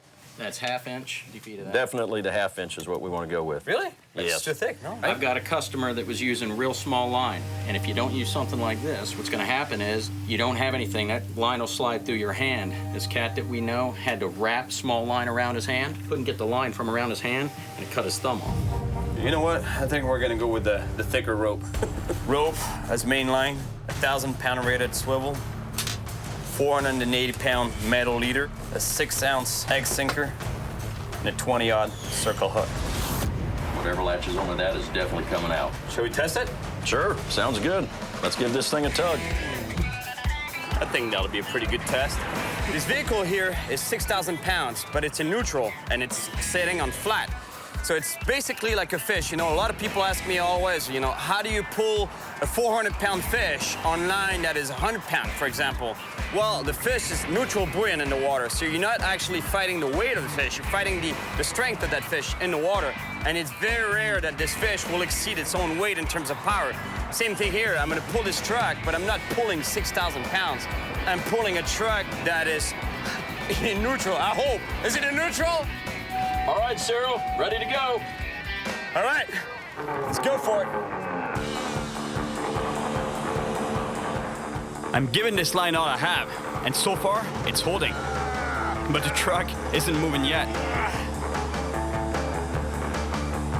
Finally, I get some movement.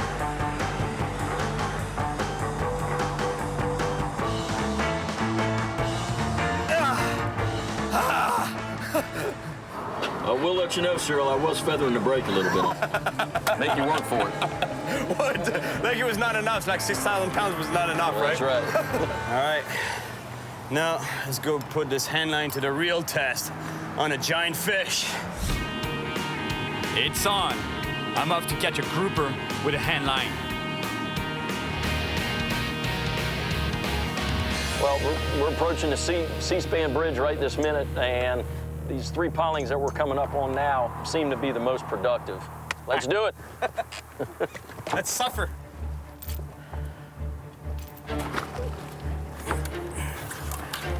This is it. It may look like a sissy right now, but wait until we got a Goliath grouper on the line. You'll know why I'm doing this now. Hey, Mark, do you think I'm a sissy right now, like warming up like that? No. I think you're smart. You're dealing with rope versus line. You gotta be very careful. You don't want to, because it's easy with all the rope that's on the floor. You're gonna get pulled off the boat in no time, right? Oh, yeah. And pulled down. Yes. That actually reminds me of what Eric told me. You're out of your mind. You're gonna tear your hands up. You think so? Oh yeah, he's gonna rip every little piece of skin off. So you know what? I'm gonna try to keep a bit of skin on my hands. When you're going after the big ones, you need big bait. All right, guys. This is it. Thank you. Hey guys, that was pretty cool. There was a tarpon that just came up to the surface feeding there. That was a nice tarpon too, about 40 pounds, I'd say. That's a good sign. That means that the predator fish are feeding right now. Can you feel it rubbing the bottom at all? Yeah, it's on the bottom right now. Okay. These fish are super strong, and an accident can happen quickly. Luckily, I have Mark watching my every move. If a big fish attacks my bait, there's no rod to absorb the shock. All its power will go straight to my hands. Ooh, I just got thumped. Did you? Yep. Okay, we got a fish on the line. Okay. Go. Hold on.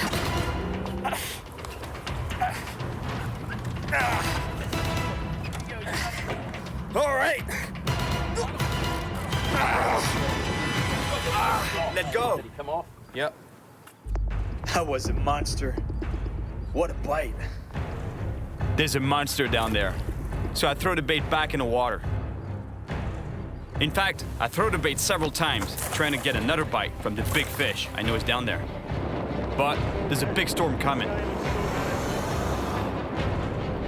This is getting dangerous. Strong winds are pushing our boat around, and we could hit a pillar.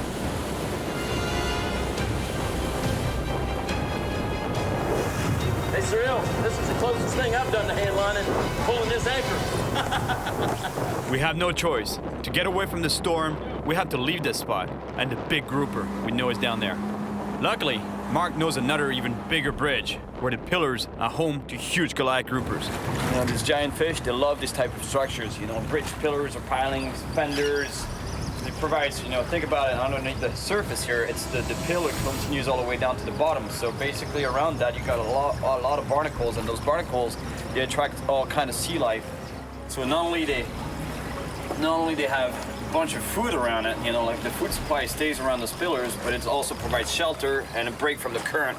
You see the current is pounding on the bridge pillar, meaning that around it, you know, you got some sheltered areas so that they don't have to be struggling against the current permanently. So that's why they're in here. He's on it. Is he on? Have a bump? Yeah, that was a fish.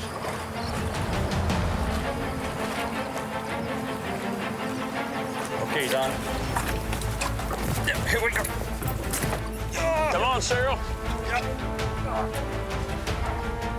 I've got the boat away. Got the motor on. Get him. Hold on. Don't let him get in there. This fish is so strong that it's pulling the boat towards the bridge. That's a big fish, man. Mark fights to keep the boat from hitting the pillar using the electric motor.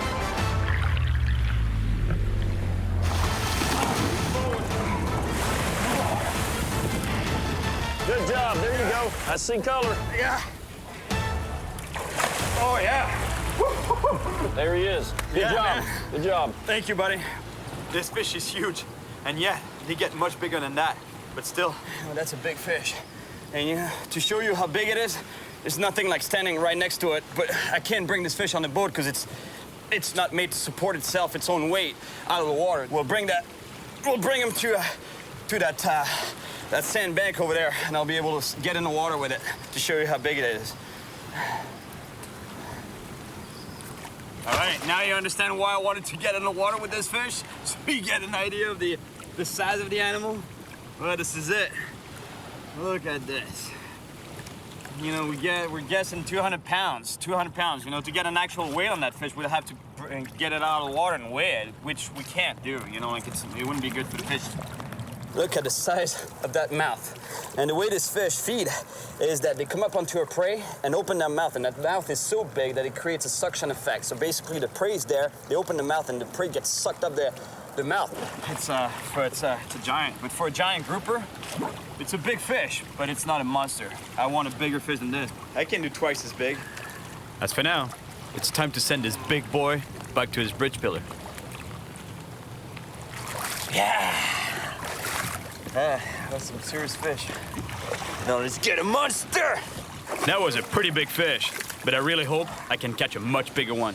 Got your back, huh? Yeah, a little bit. There.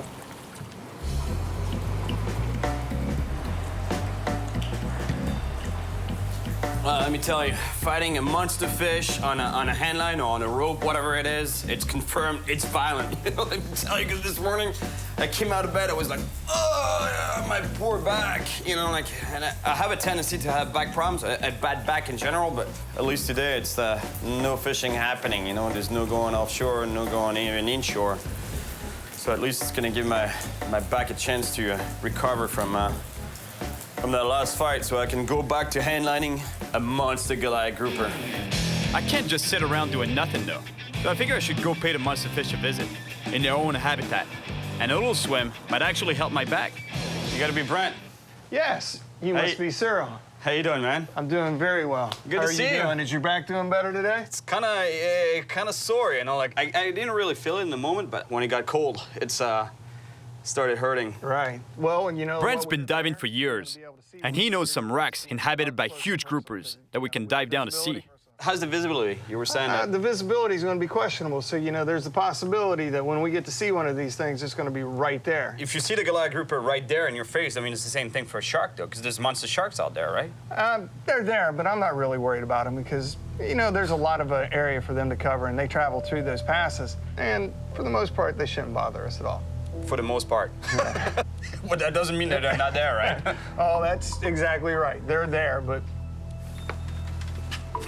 That's gonna be pretty intense, you know. The visibility is almost zero on the water, so that means that if we see giant groupers, they'll be bang right in my face. That's gotta be scary. Plus, there'll be a bunch of sharks around, so you know, if I don't see anything down there, that means there might be a shark right here, looking over my shoulder.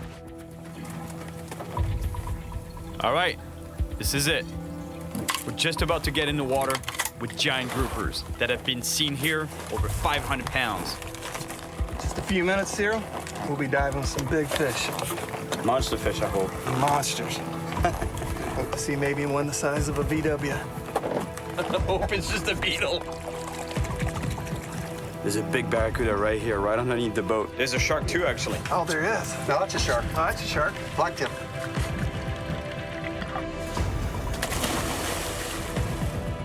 All right, here we go. There are all kinds of sharks in these waters. Lemons, black tips, giant hammerheads, even tigers. But it's the big bulls that I'm most afraid of. Brent wasn't kidding. The visibility here is very low. It's impossible to see more than 10 feet away. Bull sharks love hunting in murky waters, so we have to stay alert. To look for grouper more efficiently, Brent goes on one side of the wreck, and I take the other side.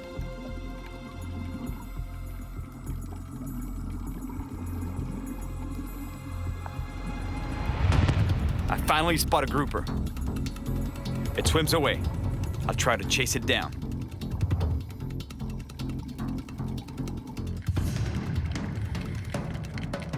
Suddenly, it stops and turns towards me, as if it's ready to attack. It's amazing how these fish aren't afraid of anything. It makes me think of our reef and his close encounter with a Goliath grouper. This fish isn't even that big, but it still isn't afraid of me at all. I really wonder what a monster grouper is gonna do if I see one. Some fish here can be more than 3 times my weight.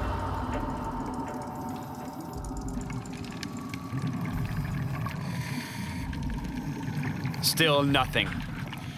Maybe there's a monster hiding deep within the bowels of the ship.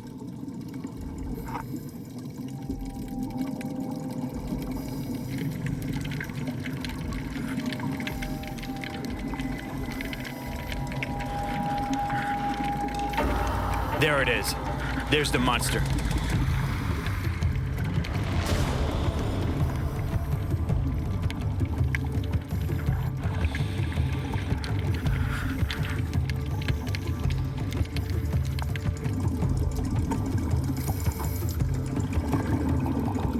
Brent's giving me a sign to go back because he knows the fish aren't afraid of anything. And the giant quietly goes back to the abyss.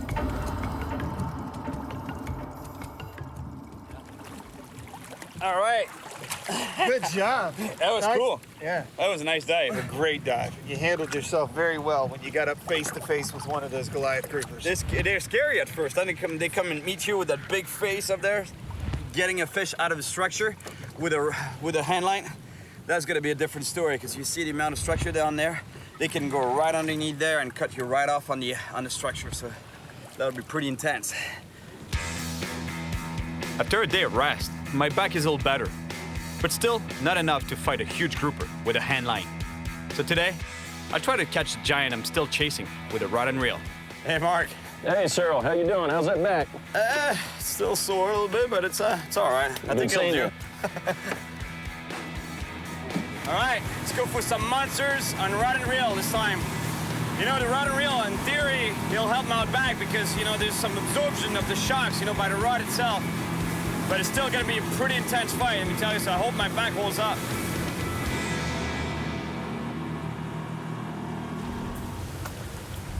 Well, I think it's gonna hurt. Should be some monsters down here. Mark knows that true giants over 300 pounds hide in these old pier structures. But these pillars are gonna be a problem. Once hooked, it's almost impossible to pull the big fish out of the pillars. The rig here is pretty straightforward. An 18-odd circle hook, pretty big hook.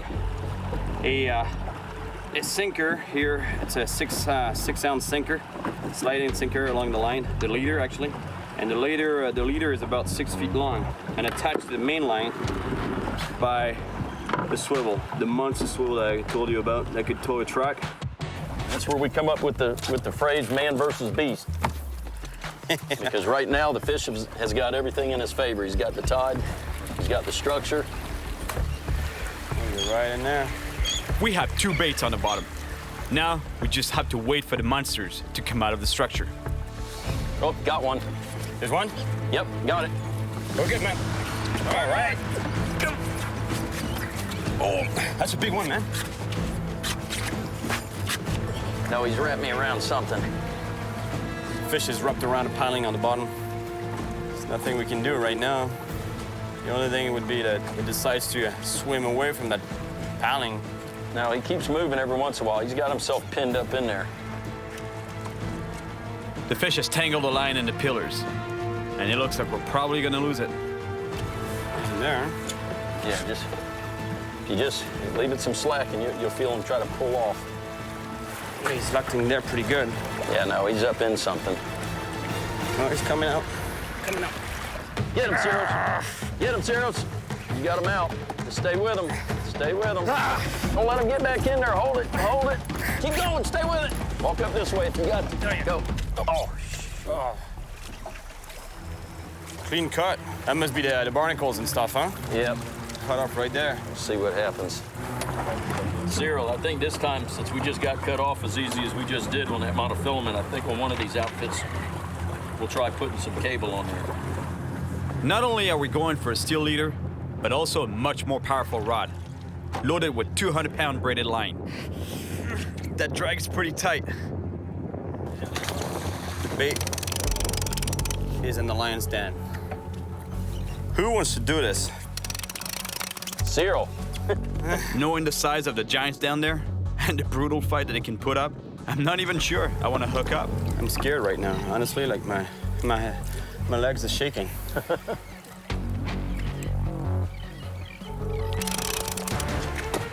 Go, go, go. You got him.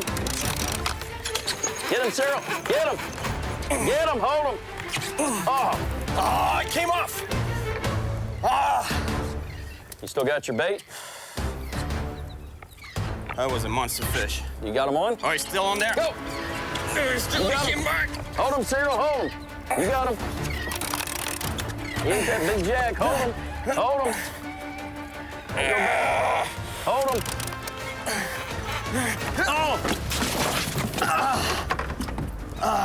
Oh, you okay? Yeah.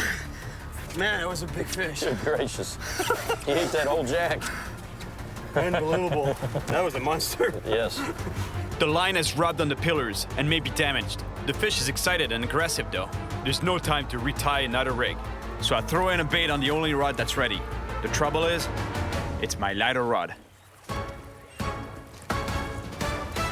Someone's playing with him. There he is. Go, go. Get him, Cyril. Come. Pull it. Get him, Cyril. Stay on it. Stay on it. On it. Oh. Get him out. Keep going. Stay with it. Go on, Cyril. Don't let him have any more. Come on. Back up. You got it. Get him out. He's coming. You got him out now. Good job. The powerful fish is trying to swim back to the pilings. If it gets there, that's it. Everything will break. I don't know how much more that rod can take. Stay with it. Good night. Where is it? Oh yeah, he's a monster, man. Yeah, no, that's it. That's a good. Stay with it, Cyril.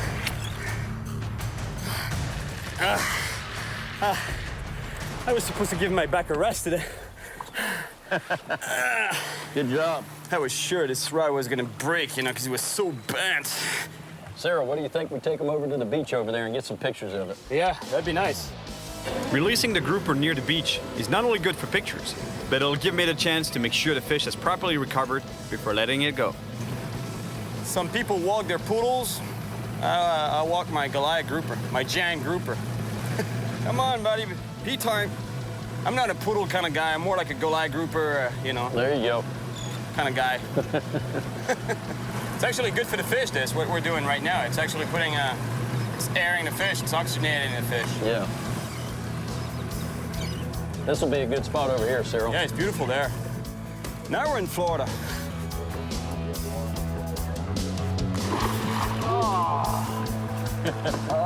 At about 200 pounds, this fish is really big, but the one I want is twice as heavy. Yeah, there's a feeling of deja vu here, huh?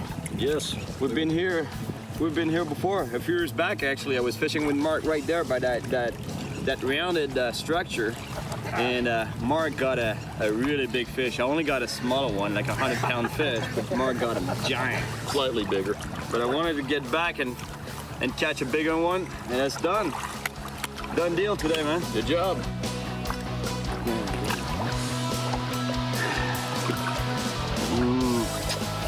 That's some big lips. All right, my friend. See you, grouper. My back held up pretty well. I think I'm now ready to tackle a true giant Goliath grouper on a handline again. Unfortunately, a tropical storm has hit the west coast, so I have no choice. I have to keep hunting that beast somewhere else. Well, I've been blowing off the west coast. The weather over there is so bad right now. Storm after storm. It's really not looking good. However, on the East Coast, the weather is holding up pretty good right now. So today I figured I would go down to the Everglades and fish with another buddy of mine, Pete. How you doing, buddy? Oh, man, nice to see you. Likewise. Good to see you, buddy. Ozzy? Cyril. Nice to meet you. Nice to meet you. He's got some big Goliath grouper spots, too. The problem, though, is there's a lot of big bull sharks in this spot, so it's really hard for the bait to go all the way down before they get taken by sharks. So at some point I might be fighting a big bull shark on a handline. Who knows? We head out to sea, to a wreck that Pete knows very well. Great, we just found the wreck. We anchored right next to it. You should see on the sonar there, there's on the fish finder, there's a lot of fish in there. What it means that the predator shouldn't be too far. So let's drop a bait down there and try to catch a monster. Ozzy decides to catch us some fresh bait. Oh, cobia. Nice. Oh, look at that. Oh, big shark there, big shark. Whoa, whoa, whoa, whoa, whoa, whoa, the shark's on him. Shark's on him. Oh, yeah, the shark is on him. The shark is on him. Watch out, watch out, watch out. He's underneath you, right behind you. Man, this big bull shark that came up to eat the cobia. Oh, big bull. Where's the net? The bull shark just ate the cobia. He cut you off? We're catching bait, and the distress of the bait that we're catching, the fish that we're catching, you know, it attracts the shark, the predators. He cut you off or he ate you off? One of the two. To increase our chances of catching a monster grouper, I hang a bait up the boat using the hand line I built with Mark, while Pete prepares a second hand line. Now, let's just hope that bait reaches the bottom without the sharks taking it first. Beautiful. We're gonna get it. What are you looking for, brother? I forgot my gloves. Man, I can't believe I forgot my gloves, because now I'm gonna have to use this rope here without gloves. And let me tell you, that's gonna hurt. Because normally I would have used, especially without gloves, I would have used my thicker rope. But the thing is, it's too short. Here, there's a lot of shark, and especially a really big shark. So if we hook into a shark, we want to be able to stop it to bring that fish back to the boat to remove the hook. I just can't stop thinking about the horror story that Mike told me at the store. I've got a customer that was using real small line to cut his thumb off. But I have no choice. There's no going back. So I have to use the longer, thinner rope to try to catch the giant I want. Here we go. Still feel your bait? Yeah, yeah. He's around. He's next to the bait. I can feel the fish swimming by the bait. Somebody's chewing on it. Yeah. Oh, yeah, I got a bite. I got a bite. I got a bite. I got a bite. Here we go. Whoa, whoa, whoa, whoa! Shark! Man, that's a rodeo! Yeah. Did you see the shark flying out of the water, man? Wow. Holy smokes. Yeah, he came up. Holy smokes. You see that? I hooked that thing that he went flying out of the water. He came out, completely out. All right, some more bait. We need another bait. Here, Cyril. Grab this, because you know somebody's going to take this right away. Still there. Oh, here we go. Here we go. Here we go.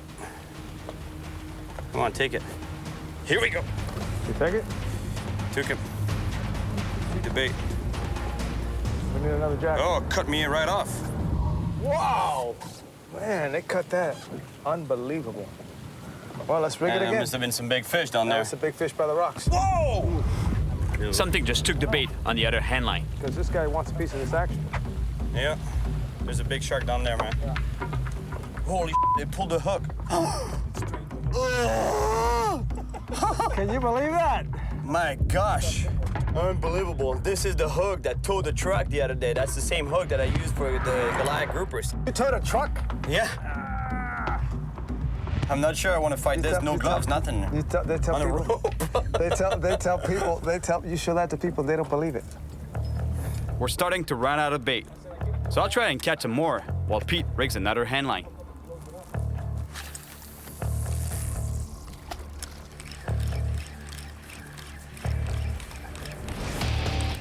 Oh. Pete just felt something pull on a line. Uh-oh, somebody's playing with him. He got nervous. Oh, here we go. He's on. You're on. Hold on. We got him. We got him, Cyril. Hey, man. Wow. We're going to need that little float out of the bucket. We're running out of line. Stop him. Let's stop him. Yeah. All right. Stop. He stopped. We got him. Okay, let's get some line back, man. Let's get some line back. He was froze. What's that? What's your hand? Open the cleat. Watch your fingers, guys. We're tied up. Watch your feet, not to get tangled up, man. I'm not sure what kind of fish is at the end of the line, but my feeling tells me it's a monster shark. It really takes off. It's almost impossible to hold this line, this rope. Oh, yeah. Watch out, Cyril. Watch out. Running into the motors here. You saw the boat. You didn't like that. No. This really takes a lot of talent and skill and... Especially without gloves, man. That's crazy. Yeah. Oh my God, look at this bull. Look at that bull. All right. That is some big bull shark, man. Oh, yeah, man. It may not be a giant Goliath grouper, but this is pretty exciting. Good job, buddy. Thank you. You had the bull ready, right? That's a monster right there. Look at the... Is it your biggest shark here? This is absolutely the biggest shark that I've caught here. Really? He's what, 10 feet? Easy. Yeah. He's easily 10 feet, easy right? 10 foot, yeah. Really? There is nothing you could throw down, big jacks, or catch big jacks, or big cobias.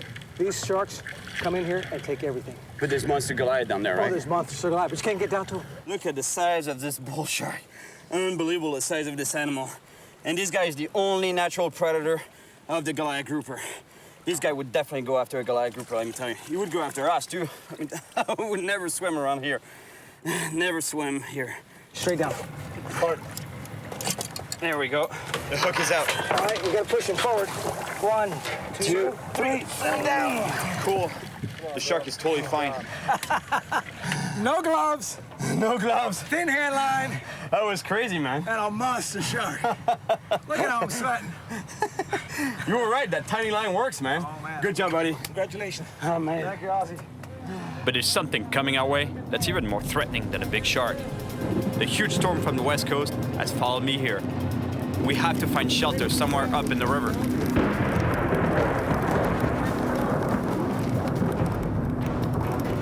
Lightning crashes all around us. We can barely see anything.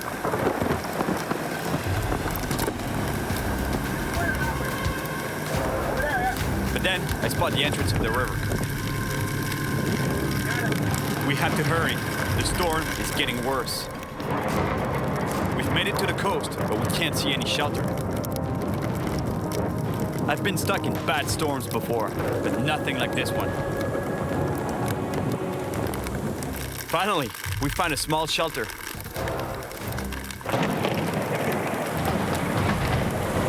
We're glad we found this. You know those little platforms? Yeah. Get some coverage. Let me tell you, it's getting pretty hairy out there. It's my last day in Florida, and though I've caught some great fish, I haven't caught the monster Goliath grouper yet. It's time to change strategy. All right, now I'm meeting with the Lee family. They're commercial fishermen by trade. And one of the things I love about commercial fishermen is that usually they know the spots because they've been doing it for generations. So at this point, I think these guys are my best shot at catching a monster. How you doing? Good. Good to see you. Good to see you too, man. Chad Jr., I guess. Chad Jr. My father, David. Glad to meet you too. So I guess there's a grouper out there. You guys know where it is, right? We've seen a lot of them, that's for sure. Your dad too, right? Yeah, my son, Chad Jr., he's really into spearfishing. They don't care about us, right? To them, you were like nothing, right? No, they size you up too. Yeah. When you dive with them, they'll swim up to you. The biggest one of the bunch will swim up to you, and he'll look at you, and you can tell he's sizing you up, thinking, can I eat that? I got a good feeling about this boat. Good old commercial fishing boat, you know, it's dirty, it smells like fish in here. That's a pretty good sign we're gonna catch a monster fish.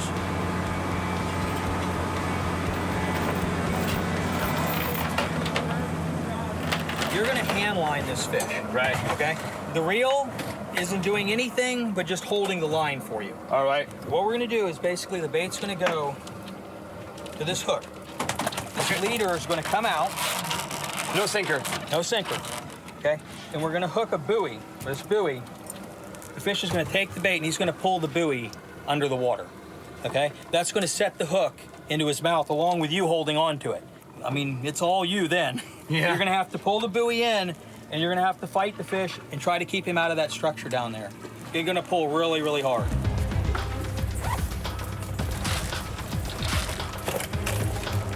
Tell you what these guys told me. I think I want to go safe here.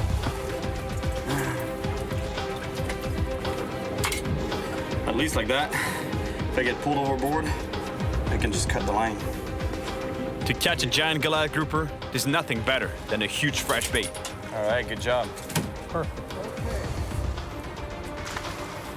Cyril, whenever you're ready. Should I do a little warm-up? Yeah, probably.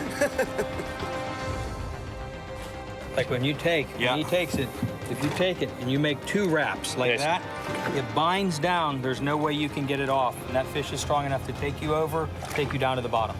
Make 1 wrap like that to where you can open your hand and release it. Have you ever had a close call on them? Pulled me from here back to the corner. I was on my knees like this with the line over the side like this. Finally, the hook straightened out. God, those fish are really aggressive, huh? Look how big that buoy is. And yet it tells me that if a big Goliath grouper takes the bait, that buoy will go right down underwater as if it was a rubber ducky.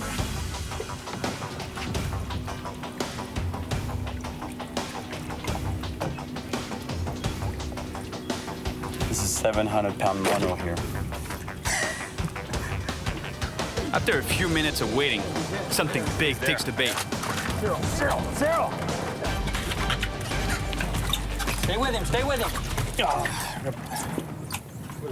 Oh, he broke us off. He found some structure. He broke us off clean. Unbelievable, the size of the fish that must be down there. They're unstoppable, even with commercial fishing gear, you know? We have to move away from the structure so the fish can't run back into it and break the line. Now we got 2 baits in the water.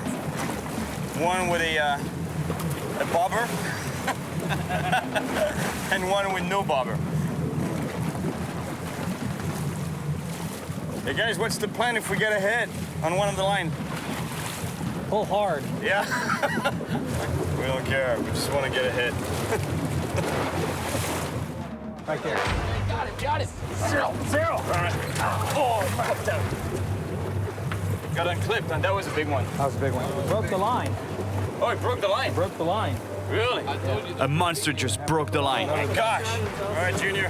Fresh bait, man. So we threw another bait out right away. Oh, yeah. Something on it. Something's on it. Something bumped it.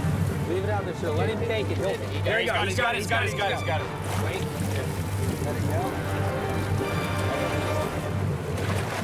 He's on it. He's on it. He's on it. He's on it. No, wait.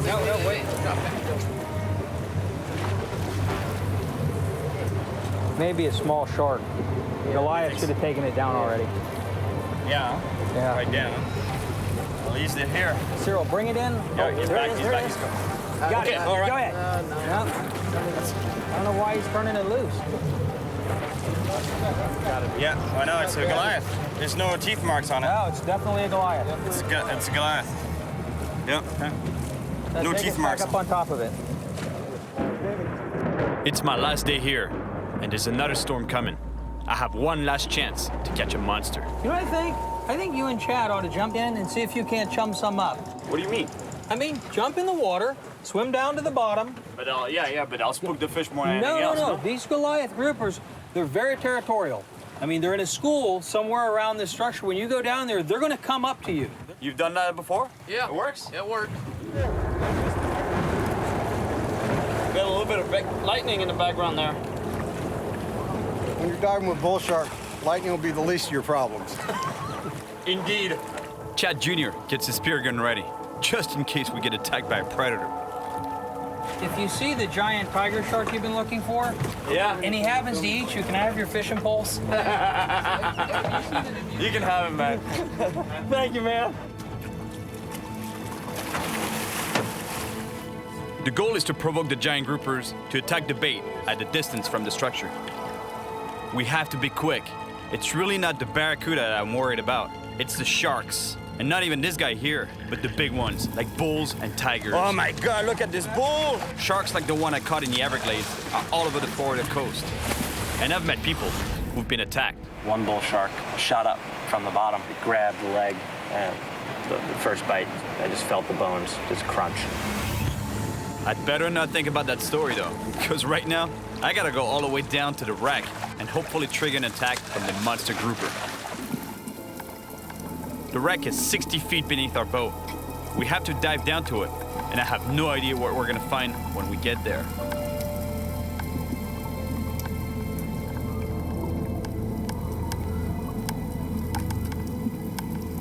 We really need to hurry. Chad's bait is attracting small fish, which could attract bigger predators.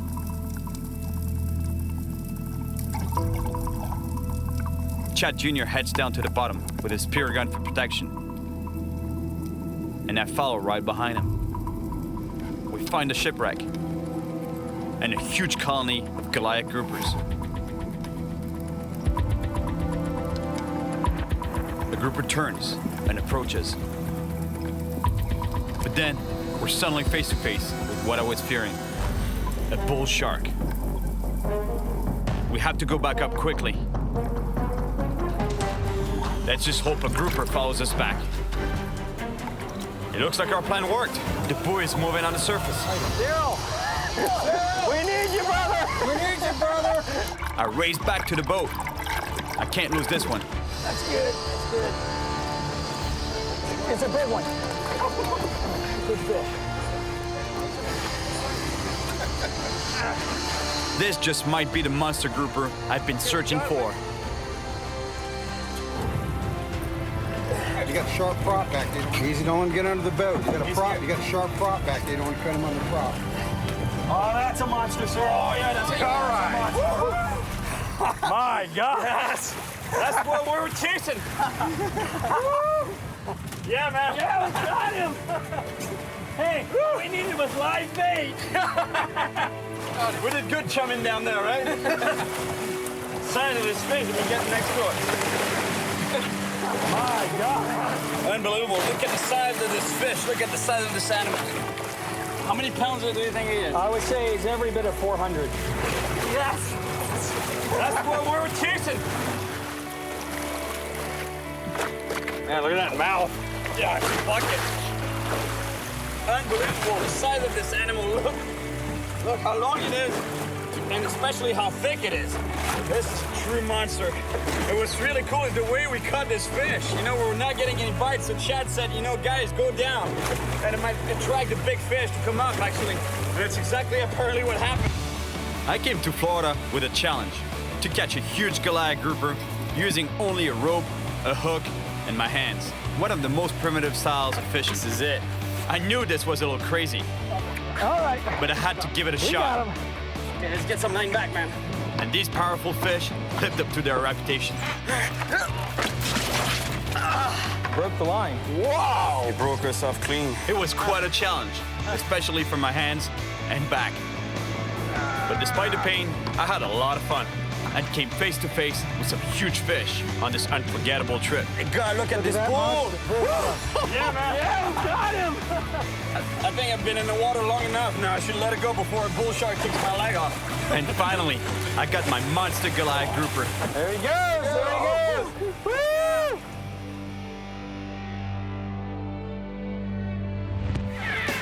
Jellyfish got me pretty good. Look at it. You know what they say fixes that, don't you? Yeah, you gotta pee on my back? Yeah, but it's not going to happen.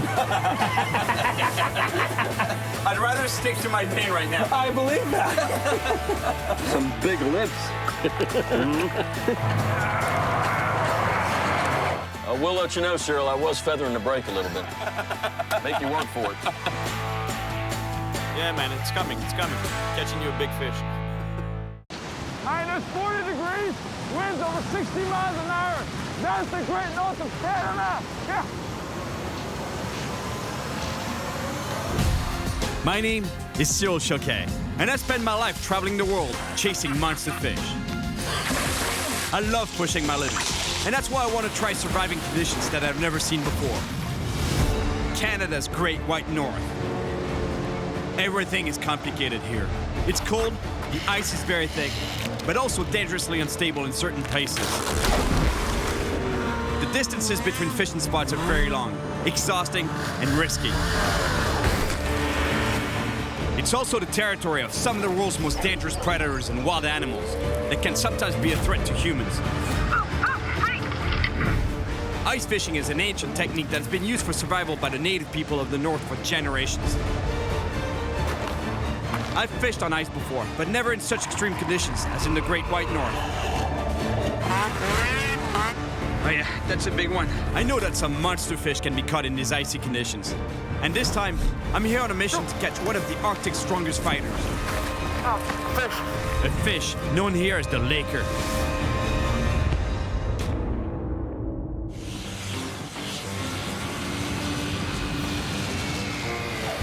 I'm arriving in Shefferville, a small town located in the far north of Canada, more than 1,000 miles north of New York City, on the Quebec-Labrador border.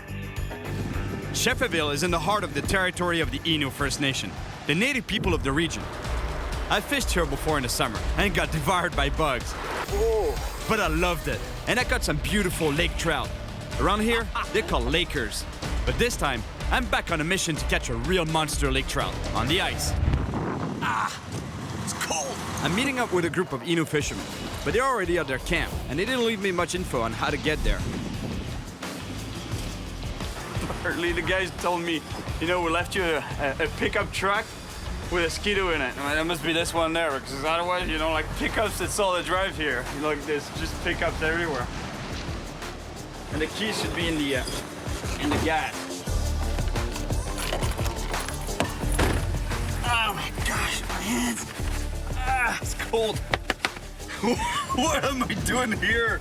Honestly, I could have gone anywhere in the Caribbean and Mexico. Crystal blue water, turquoise waters, big fish, everything. No, I just had to come here and freeze my you-know-what. But it's beautiful though, and it's gonna be cool. Yes, it's gonna be cool, really cool. No kidding. Today's temperature in Shefferville, -40. Well, welcome to the Arctic. By the way, dog sleds are barely used here anymore. Nowadays, people use snowmobiles. I have to stop at a local restaurant to get the exact coordinates. In addition to the language spoken by the Innu, people here also speak French. Quelqu'un qui m'a donné un bout de papier là, pour toi, là, pour ça, mais je sais pas trop. Ils ont dit d'aller le joindre à ces coordonnées-là. Aucun problème. They're sending me 70 miles into the woods to meet someone I don't even know who that is exactly. But, the only thing I have is GPS coordinates and a snowmobile. I gotta get going because I have 70 miles to travel and no idea what condition the trail is in. It should take me about 5 hours to get there, and I need to make it before dark. But at least I have GPS coordinates and some experience with snowmobiles. But it's been a while. That's gonna be epic. And here we go, Canada's Great White North.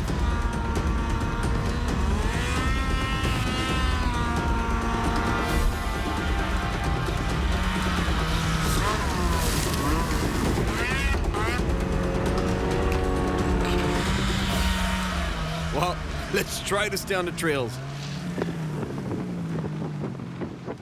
All right, it's all good. Straight ahead, another 50 miles. Here we go again. I've still got a good ways to go, but I'm taking a beating from this ride, and I'm really starting to get tired. At this point, there's nothing I can do except go forward. I have to get there before nightfall.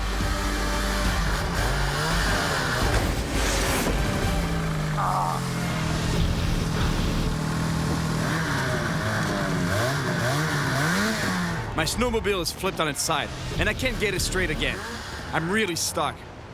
And just to make things worse, there's 5 feet of powder, and every time I hit the gas, I just go deeper and deeper.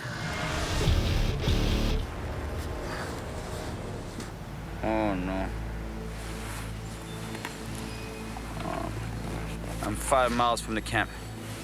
I just did 65 miles, and the total was 70 miles. I just jammed myself right here. Now I know why I got stuck. You see how thick it is? The only thing I can do now is wait for the guys to come and get me. But I have to stay warm. In the Amazon, soldiers build fires to keep animals away. Eles não se aproximam do fogo. Here, it's so you don't freeze to death. Plus, this should help my friends find me.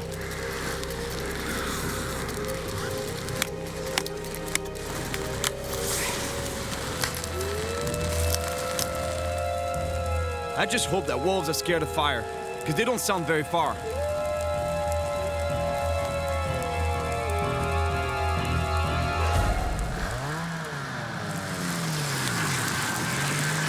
Yes. Let me tell you, I've never been so happy to hear the sound of a motor. Wow! Oh! Hey, venez pas là, vous allez vous prendre. Content de vous voir, les gars. Ouais. I'm telling you, I'm really happy to see these guys, because I was pretty sure I was going to spend the night here. Et là, au moins, t'as-tu des armes? C'est pas avec ça que tu vas défendre des loups, là. Il va s'approcher à l'entour du feu. It freaked me out because they're telling me, I always thought that wolves wouldn't come close to you to fire, but actually they tell me otherwise. They tell me that they will come. Et en tout cas, je suis content de vous voir, les gars. Merci beaucoup, c'est vraiment cool. Comment c'est ton toit? Chani. T'avais pas fait ça à moitié, hein?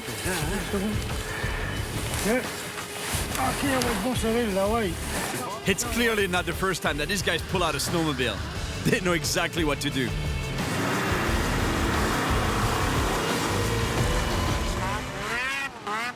I got really lucky. Tonight, I get to sleep in a warm bed before going fishing tomorrow. Rule number 1 when traveling alone on a snowmobile: never leave the trail. I think I'll let the guys take the lead to the camp.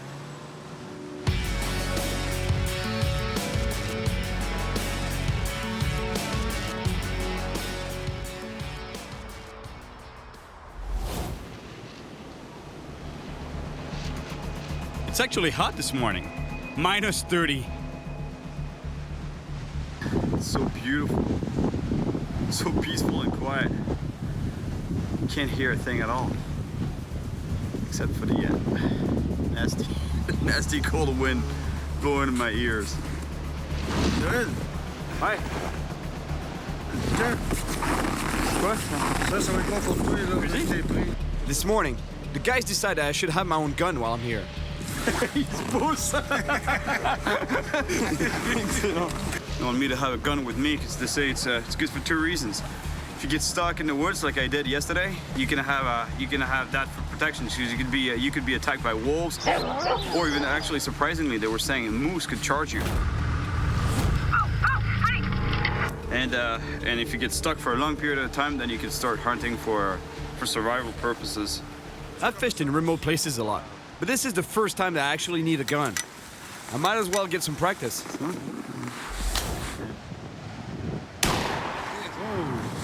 Ah, je crois que je l'ai eu. All right, it's time to go check out the ice for some lake trout.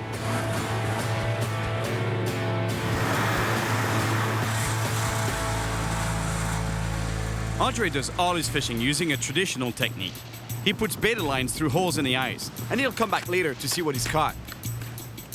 First Nations people are the only ones allowed to use natural bait in this part of Quebec. And traditionally, they keep the fish for the community. Check out the size of this laker that he's pulling out of this hole. Yes. And imagine, they get much bigger than that. You see, the technique that they're using is pretty smart. You know, they attach the line to the tree. At the end of the line is the baited hook. And when the fish takes the bait, he's gonna start pulling on that line. And they make that special knot so that first they can tell that there's a fish, because if the knot is come undone, that means that there's a fish that's pulled on the line. But what it does is that when the fish takes the bait, it's gonna start pulling some line. The knot is gonna come apart, giving the fish some slack, so it goes, it takes off, and then all of a sudden, bang, he's gonna reach the end of the line. Bang! Oh, Et ça marche, la technique. Oh, look at the size of that lake trout. That's a beautiful fish.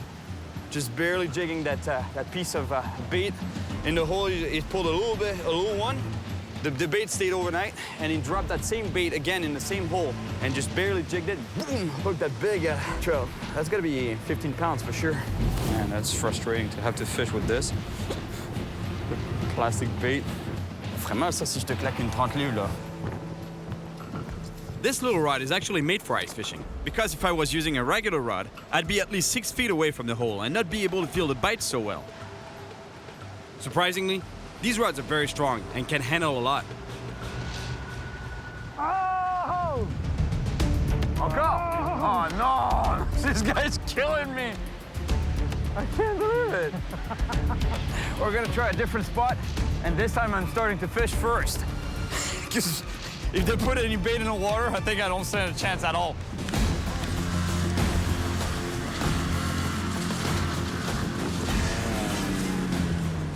Ce que je devrais faire, c'est faire peut-être plusieurs trous, puis changer, de jigger dans un, tu jigues dans l'autre, c'est ça, comme tu fais? Ouais. Well, guys, if you've never seen this, it's a nice drill, or a nice auger, that would be the right term for it. And what it is, it's basically sort of like a chainsaw motor on a giant corkscrew. And it's gonna get me through the ice. Il y a de l'essence au moins dans votre machine là? Good job. Good job. Good job.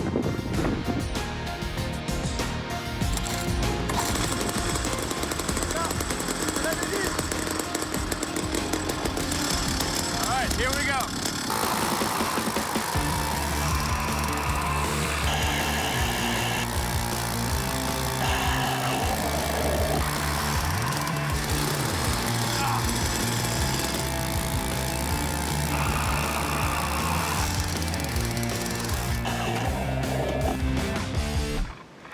Let me tell you, ice fishing, it's definitely a sport. Try to drilling 3 holes like I just did. You'll see what I'm talking about. You don't want to leave your hands exposed to the wind too long. Even if the wind is in my back, it's still nasty. All right, let's catch a monster laker on that jig. But the guys don't seem convinced by my artificial lures. Yes! Oh! Je l'ai loupé. Laisse-les là. Faut pas la bouger en fait. Oh, yes! Ouais. Oh, elle est revenue. C'est ton absence, t'avais dit. Il est pas assez gros. No wonder. These guys use giant hooks that are normally used for sharks. Let me tell you, the Inuits, they don't fool around with their fishing. They're after monsters. Comme ça, Jules, comme ça. Oh, c'est elle que j'avais au bout de la ligne. Tu me l'as piqué. Sometimes fishing is about patience, but in this case, let me tell you, it's about willpower, because it's cold.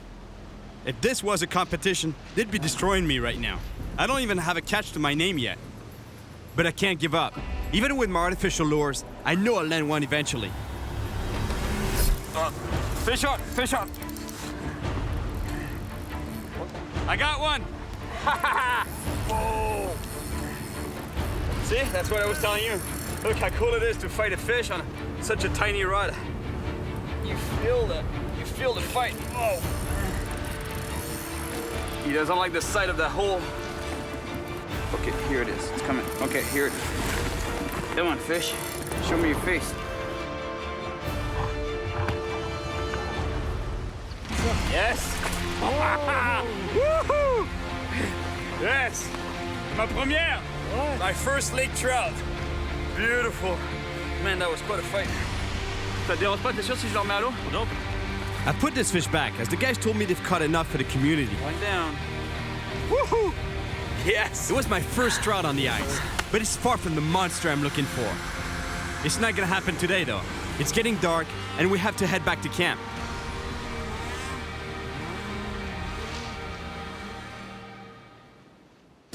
Andre caught half a dozen lakers today. And guess what we're eating tonight? Grouse, or ptarmigan to be exact. Man, that's gonna be good. That's a wild ptarmigan right there, and I've never tried it before. And caribou filet mignon. That's gonna be awesome. Pas l'énergie pour retourner à soir, là. À soir où? À Superville. The guys have been here for a few days and are starting to get tired. They want to head back to Shefferville tonight.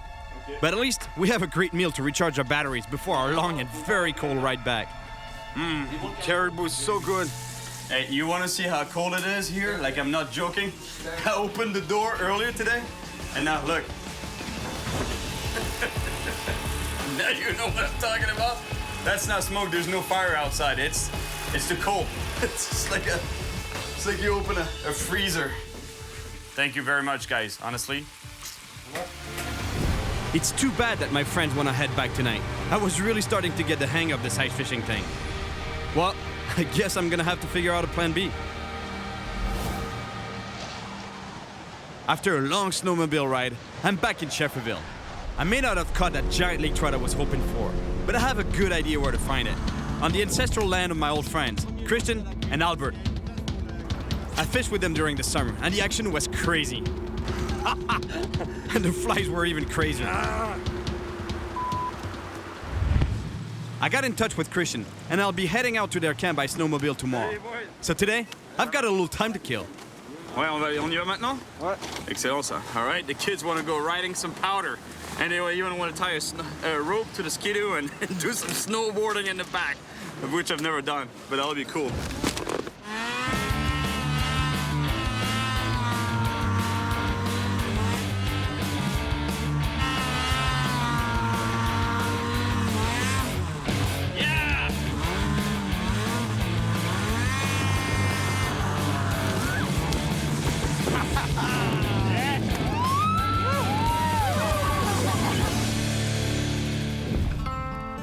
snowboarding was really fun, but there's a giant lake trout with my name on it, 185 miles away from here, on Christian and Albert's land. That means 10 hours of riding to catch a fish. The great news is that Alexander, a friend from around here, has offered to get me there. And tonight, he's invited me for a traditional Inuit supper. Bonjour Alexandre, comment vas-tu? Ça fait plaisir de te voir. Aside from Alexander, I'm also greeted by the chief of the village and other members of the community. Caribou meat is on the menu, and so is the head. There's no waste whatsoever in the traditional ways. Before eating, the village elder, Ms. André, wants to have a word. She explains that she's proud to share this traditional supper with us all. It's crazy how much their diet consists mainly of meat.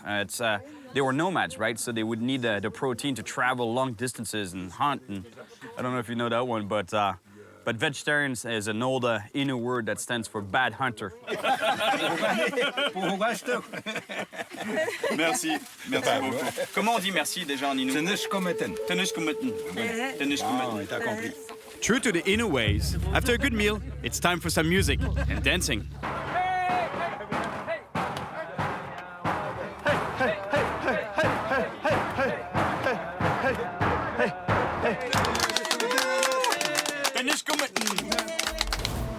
I've got a very big day tomorrow, but I'm also a fisherman. And Chani, one of the guys I was fishing with at the beginning of my trip, has invited me to do a night run for lakers nearby. Yep. It's a laker. All right. Nice fish, man. Nice laker. You're gonna eat it, right? Because the snow is not good for the trout. I'm pretty sure there's another one down there. Come on, man. Come on, give me a chance. Let me check a little bit. You're getting all the fish excited. Yeah, that seems to be how it works around here, right? I tease them and you catch them. Oh, fish on! Oh man, that's a nice fish too. I hope I shot a 40-pounder or you'll break your line. Yeah. All right. Yes. Nice fish. Yeah, man. Nice laker. Not a monster, but it's the right species. It's definitely a nice fish, but far from the monster trout I want. All right, yeah. Yes. Beautiful catch.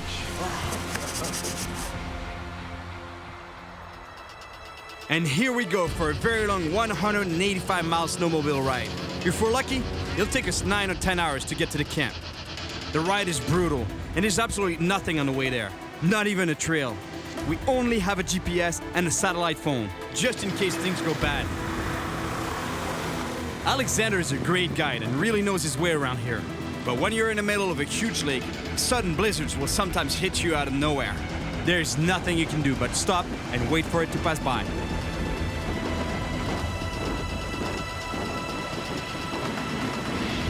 Minus 40 degrees, winds over 60 miles an hour.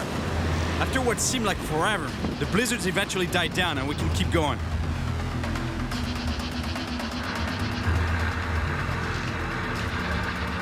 I'm completely exhausted from all the non-stop riding, but for Alexander, it's just another walk in the park. Honestly, I'm surprised that we actually made it to the camp. Hey, Albert! Quick. Merci beaucoup. Christian invites us into his tent for some tea so we can warm up. I'm totally exhausted from the trip, and I really need a good night's rest. Merci beaucoup pour l'accueil encore une fois. Tomorrow, we're going out to find some monster lakers.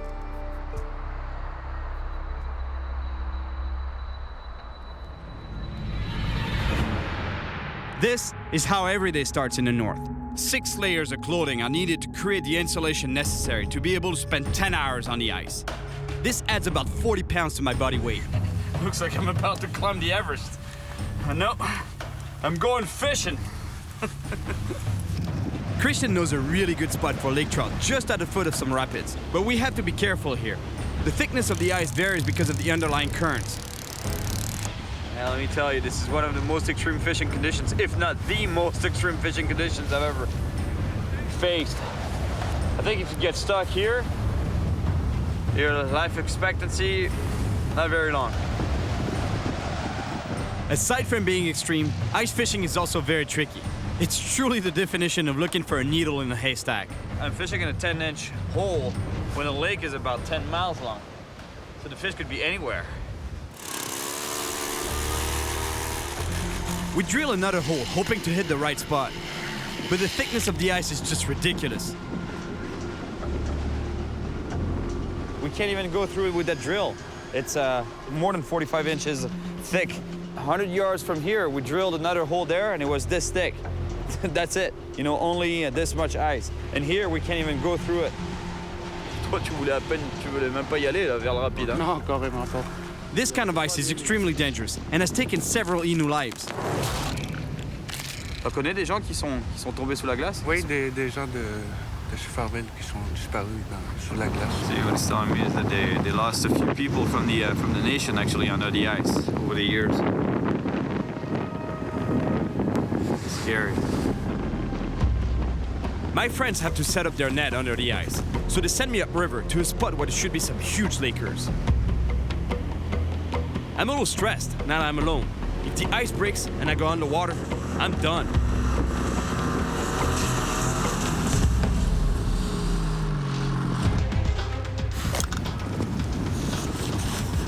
Oh, it's nasty on the hands.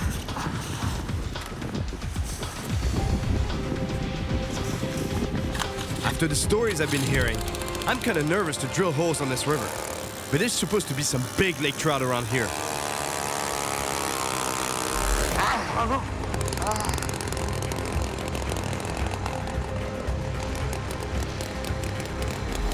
See, that's the snow.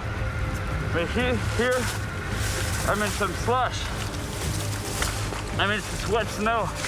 And the ice is right there.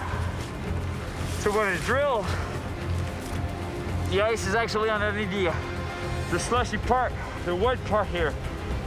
So when I drill right through it, that's why the machine almost went under, because he went into the slush. It's pretty tricky, huh? I don't even see the hole there. I just see slush. I don't even see where it is, but it's drilled through.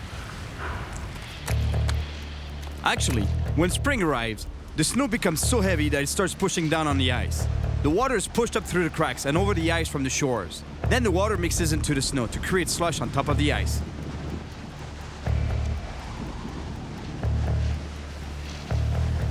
Hey, anybody down there? Come on, wake up.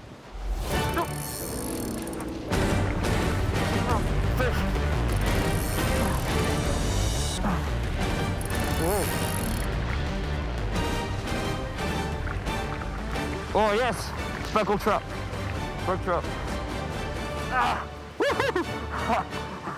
Yes, beautiful speckled trout.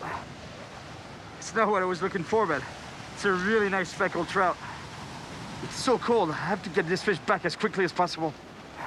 Sorry. All right, back to the water, beauty. Christian and Albert told me that Lakers and speckled trout don't really get along that well around here. So I think I'm gonna go drill some holes a little further downstream to see if I can find some Lakers.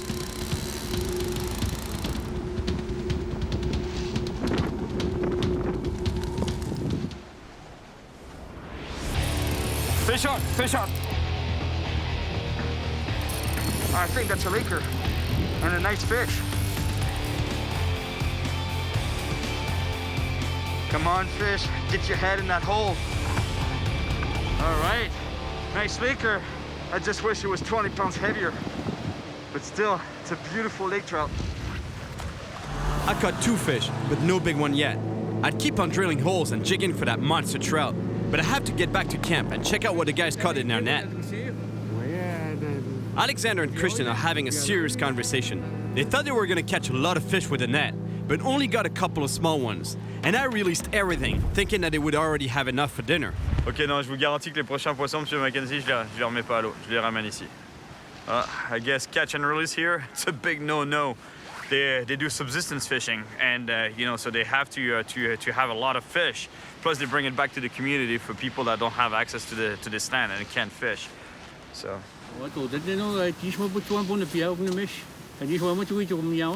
We have no choice. We gotta get some food. So Alexander decides we should go hunting for grouse with Bernard, another guy staying at the camp. sont juste là. Elles ont descendu des branches, mais elles sont là dans les branches, là, juste au bord de la rivière. Ok, super. On the way, I went around the wrong side of a broken tree trunk, and now I'm stuck again.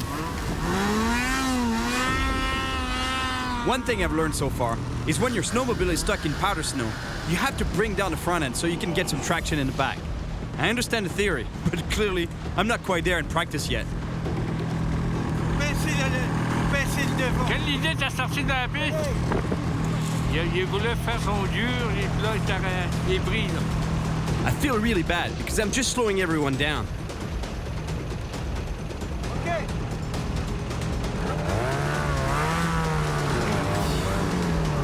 Vas-y! Vas-y! Vas-y! Vas-y! Je peux pas te passer. Vas-y! Avant! Un vrai trappeur! Pas le choix! Merci, mon ami.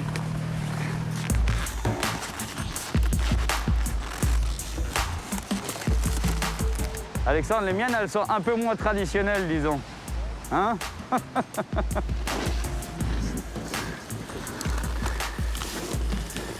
C'est là où mettre tes raquettes, Cyril.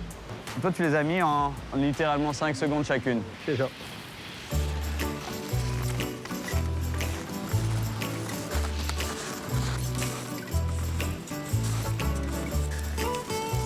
I'm seriously having problems with my little modern snowshoes. What kind of snowshoes are these? He went right over it and I went right through it. Oh my God. Useless. While I'm rolling around in the snow, Alexander is not wasting any time on the hunt.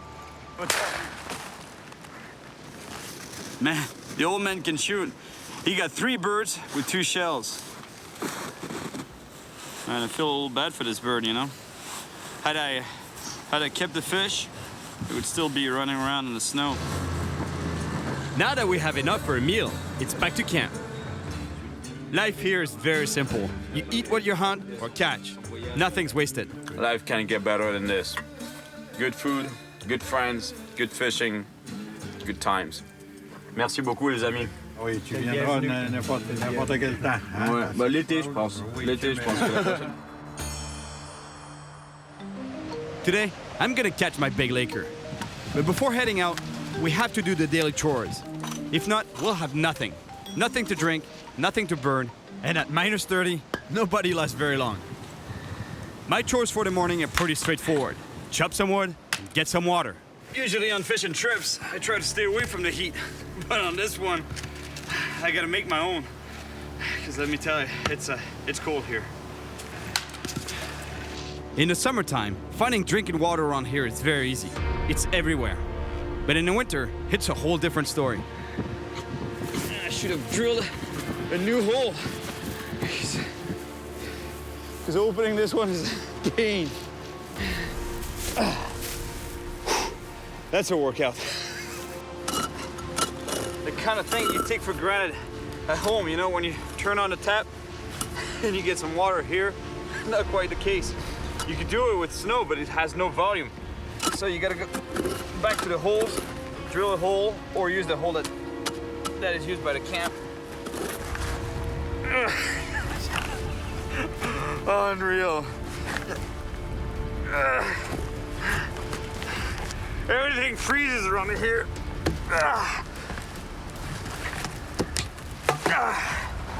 Damn.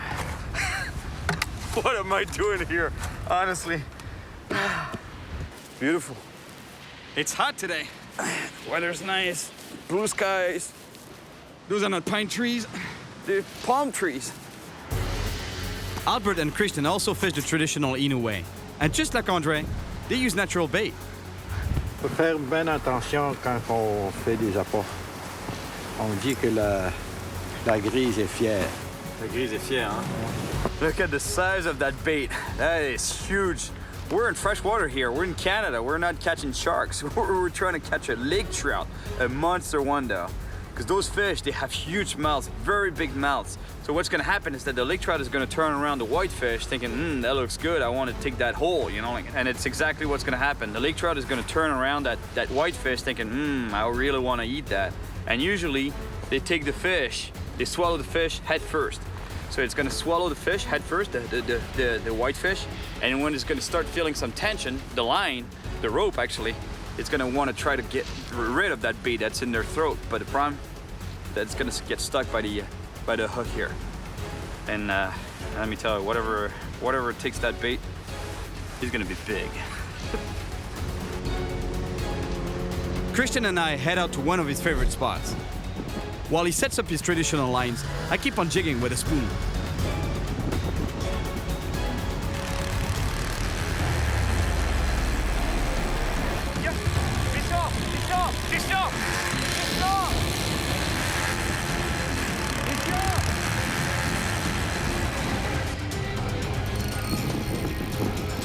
Big fish. Ah ouais, t'as pogné? Ouais, viens voir. Yeah, it's definitely a nice fish. Whoa! Hey, c'est une belle truite, ça? Oui, oui, oui. Oh. It's either a big lake trout or a really big pike.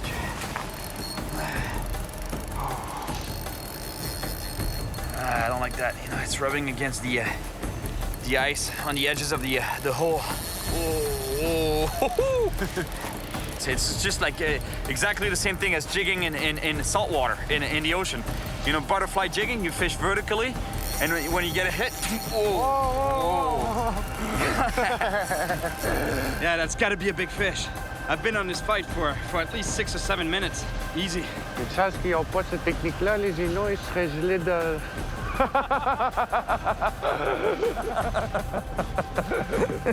I've been on this fight for so long that what he said, that's why my ancestors wouldn't use that, you know, like this technique, because otherwise they would be frozen on the ice right there.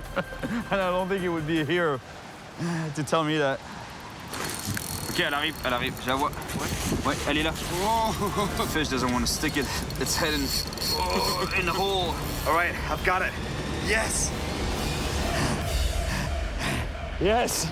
Beautiful lake trout. Look at the beautiful colors on that fish. The yellow hue on the fish's flanks. Beautiful.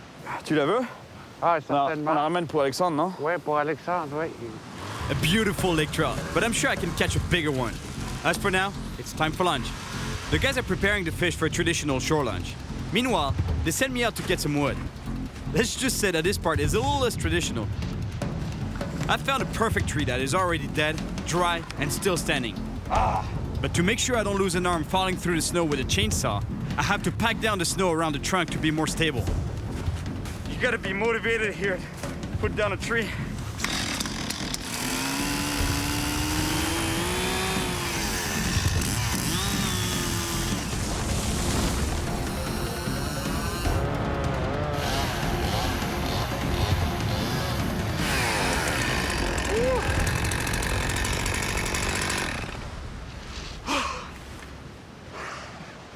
The advantage of cutting your own wood is that it heats you up twice. First when you cut it, second when you burn it. As much as I like to release my fish, it's pretty hard to pass on a nice lake trout fillet. Plus, it really helps to fight the cold. That bell. So tasty. Feels so good to eat something hot, especially this freshly caught fish. We just caught it right there. About 5 minutes ago. No, maybe 10. I'm not giving up on my giant trout yet. But today's the return to Shefferville. We don't have enough gas left to make it back though. But that's not a problem. There's a bush pilot flying out towards East Labrador, and he's dropping off a barrel of gas for us. In this kind of environment, the only way to survive is by helping each other out. And that's what people do up here.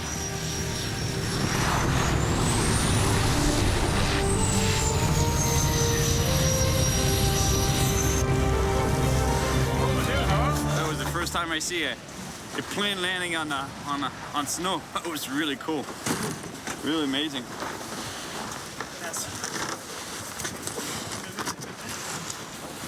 C'est quoi, c'est un fût de bière? Yeah. Ah, c'est bon. Je vais regarder les autres d'abord.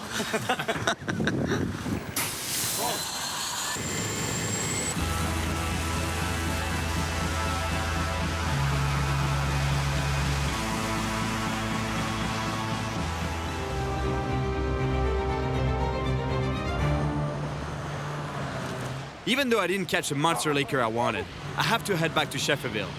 But at least I'll get one last chance to land a huge lake trout there. Last night, Christian told me that I was wanting it too much. According to Innu belief, it has to be the animal that wants to offer itself to us, not the other way around. He also told me that I should visit a shaman to purify myself and get a closer connection with nature.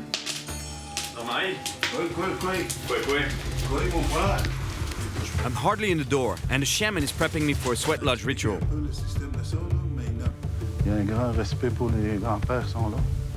That's going to be quite an experience. It's the first time I try this. This is Jean-Marie is a shaman, so he's invited me to his sweat lodge, and it's meant to purify me. On va chercher un nouveau Cyril.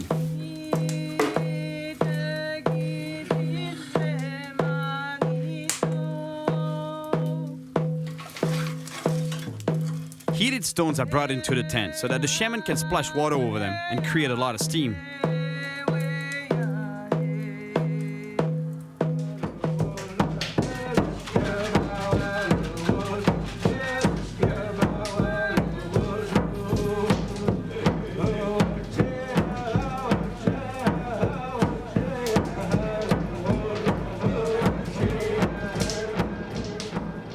What an amazing experience.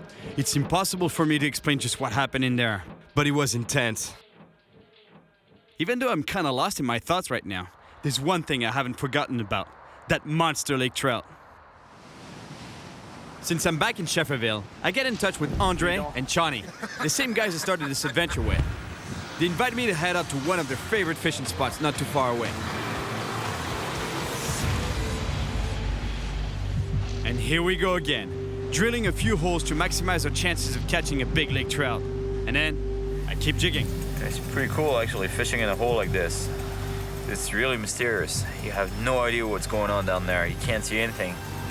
Everything goes on here, in your mind. You can imagine that the fish going around the spoon and looking at it. Fish on! Ah, dropped it again. I just lost a pretty big fish. That was quite a hit. I can't believe I just lost that fish.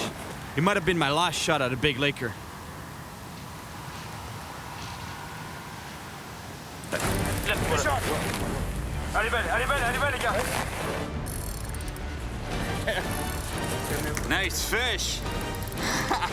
That's quite a fight I'm getting right here. I think we got a big trout here. Yeah, the line is only 10 pounds, so I can't really put a lot of pressure on that fish. Otherwise, I might break it off, and that's a big fish.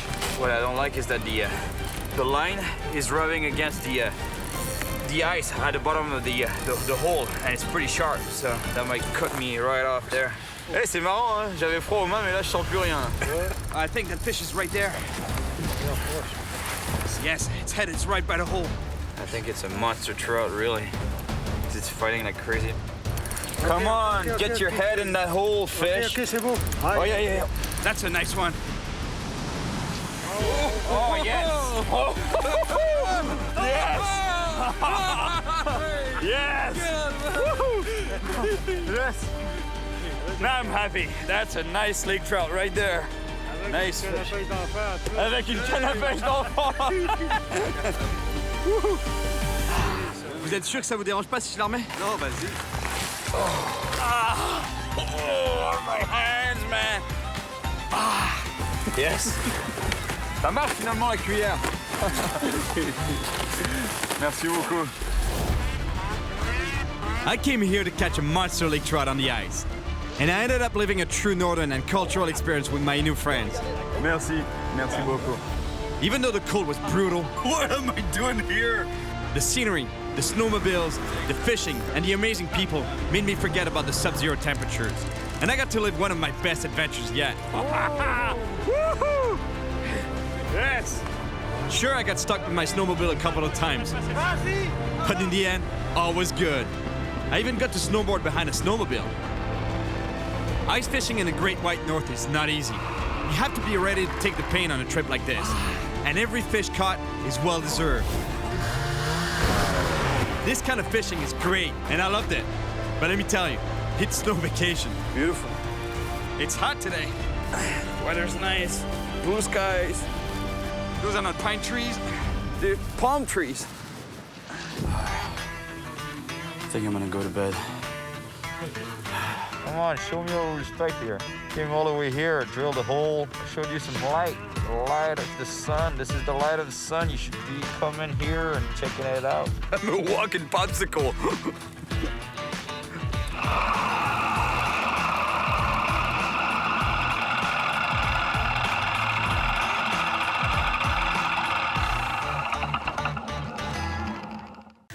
All right, Cyril, this is it. This is what? Where we separate the boys from the Glades men. What do you mean? Well, this is where you and I get off the boat into the gator's habitat.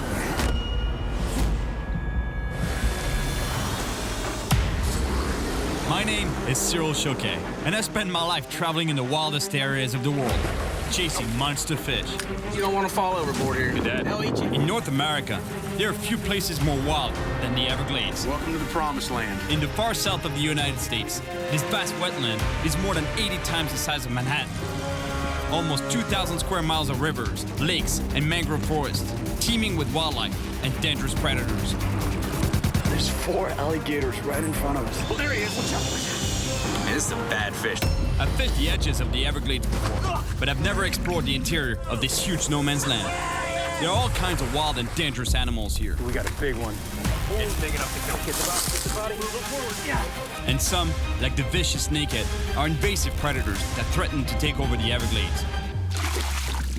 I want to discover the secrets of this mysterious world where few venture, and then work my way to the edge of the Everglades on the Gulf of Mexico to catch the ultimate predator. Oh yeah, big bull. A huge bull shark. Oh yeah, look at this shark. Oh yeah.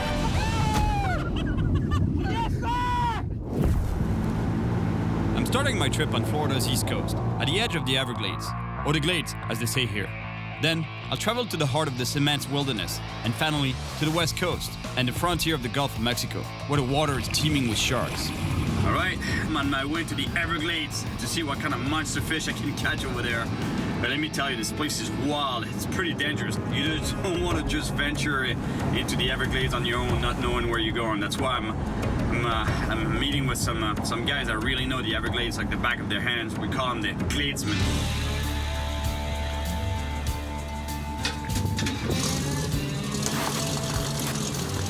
Hey, what's up, buddy? You Nate? Made it. How you doing, man?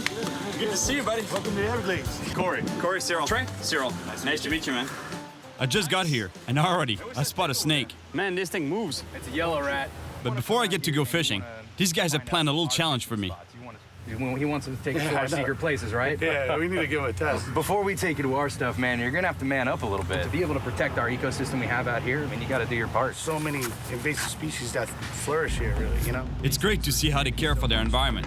Before showing me their fishing spots, they want me to catch 2 invasive species that are threatening the Glades. And they're ecosystem destroyers. One is a fish with a really bad reputation, the snakehead. They wipe out everything in the ecosystem that they are until it eventually becomes the point that the only reason they even survive is by eating each other. I mean, this is a bad fish. They'll even eat baby alligators. Yeah, they all swallow them up. Mm-hmm. My gosh, yeah. But the first invader on their list is not a fish. We should go get him catch a python. Lazy stuff. Really? Yeah. They're really hurting the fur-bearing population of animals down here in South Florida. So that's really what you guys want me to do, right? If you want to go to secret spots, this is the Why hook not? you gotta You know, jump like through. that's all right. Looks like these guys are gonna make me work for it. The python, why not? So I don't know if that car of yours is gonna make it. We were gonna have to jump on the airboat or the. Yeah, I was looking at this thing, man. What is that thing? That's a swamp buggy. Can you drive this thing on the road? The tires like that, what's gonna stop you? Yeah, what? The cops maybe. Drive right over. Man, you got some horsepower on this thing, huh? It's about 410 horse. Here we go. We head out to catch a python with James and his daughter. Let me tell you, the Everglades is really one of the wildest places in the world.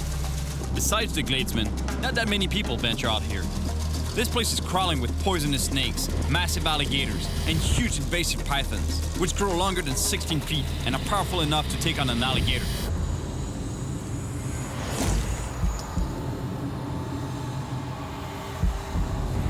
Man, this is a great way to discover the Everglades. Look how vast it is, how beautiful it is. I think we're coming up to that spot where me and Corey saw those pythons here a couple weeks ago.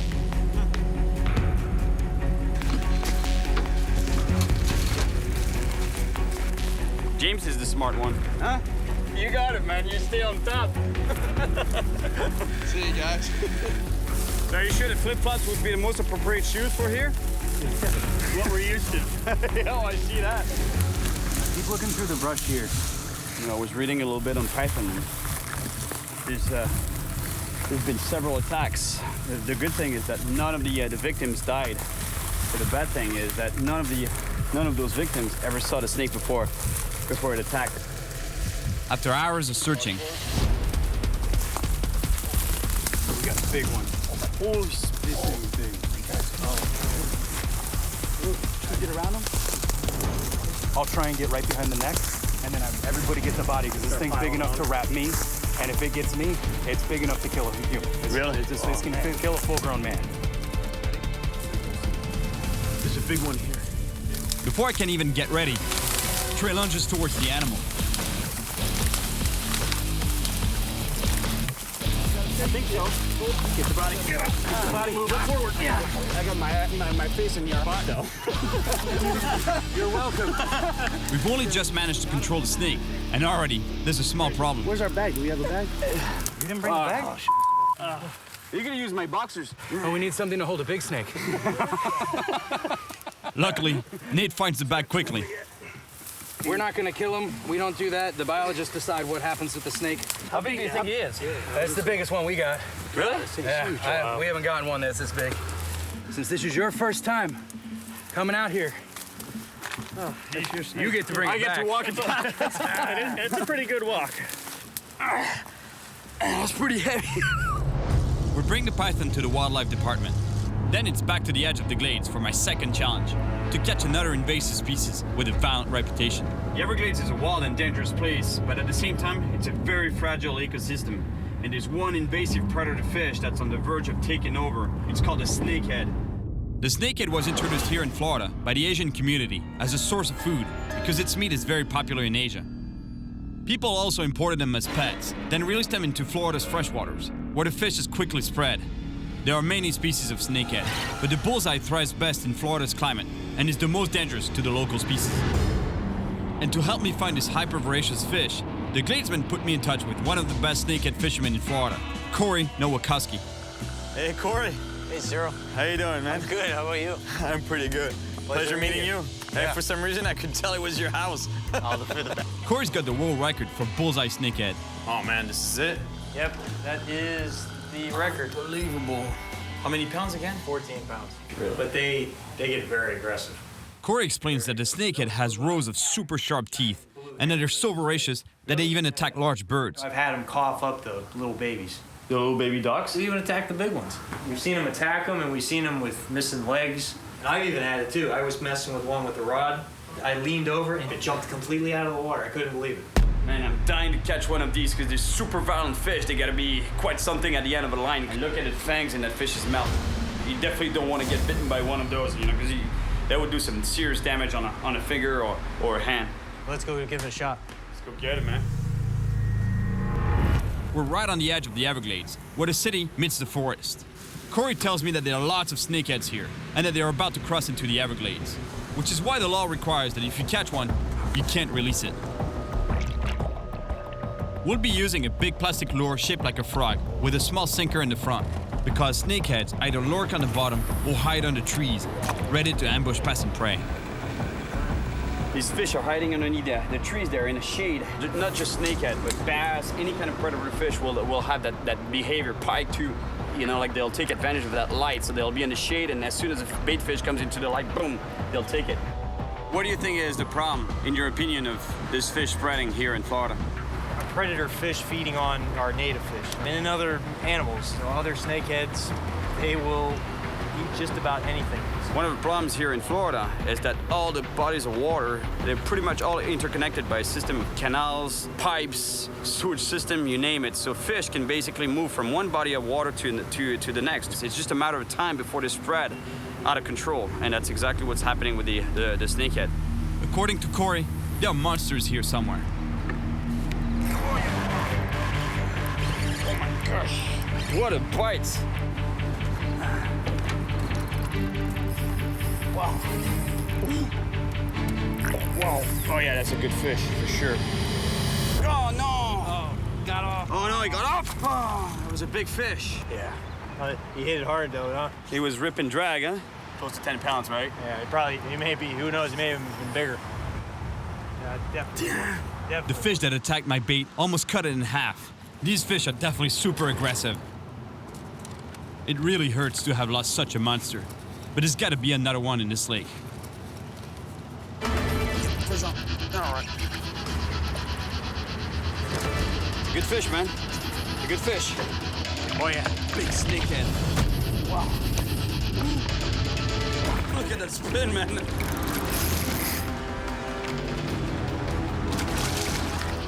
How do we want to grab it? Yeah, I'll get it with these grips. It's a big snakehead, and Corey's not gonna try grabbing it by hand. He knows how much damage this fish can do. Oh, that's a nice fish. For sure, 9 pounds. Maybe 10. Maybe 10. Yes, my first snakehead, an invasive species right there. And I guess it's pretty obvious where they're called a snakehead. The head looks pretty much like a snake.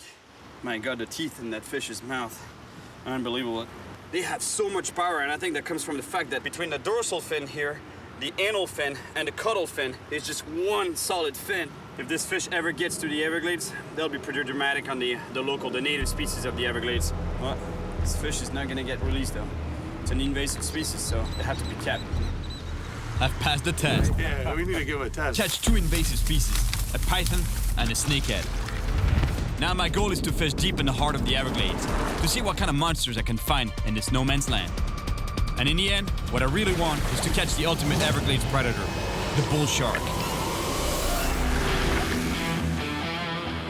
It's finally time to go fishing inside the Everglades. But before we do, we have to drop off some equipment at a camp.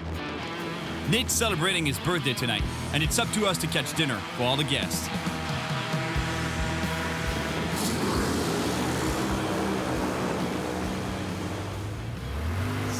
Yeah, welcome to Old Glory Camp, Sarah. This is beautiful. Yeah, Pretty neat out here, huh? Oh yeah, my gosh. It's in the middle of nowhere, in the Everglades. How cool is that? This place is beautiful, and I'm looking forward to the party tonight. But right now, we gotta catch some big fish. They're hard to find, but I know there are huge bass out here, and the record is over 16 pounds. We're surrounded by predators here, and the guys tell me that snakeheads have been spotted here too. If that's true, it would be devastating for the Everglades. They wipe out everything in the ecosystem that they are until it eventually becomes the point that the only reason they even survive is by eating each other. Well, the best way to see if they're really here is to catch one. These plastics aren't working out so well, man. I think we should show him a secret bait. I think, man, he'll never get it. Hey, What do you think? wanna guess what a secret bait is? What's that, though? You're never gonna guess. Hot dogs? What do you mean? It's not a hot dog, it's bait. That's better than gold out in the swamp, bro. Really? You can catch anything with that. What? Catching a snakehead with a hot dog, I have my doubts. But then, Oh, no way. Yep. Fish on. Oh, yeah. There he is. Yep. Get him. Oh, yeah. Look at that. Oh, yeah. Oh, yeah. Big one. Is it a snakehead? Is it a snakehead? Is it?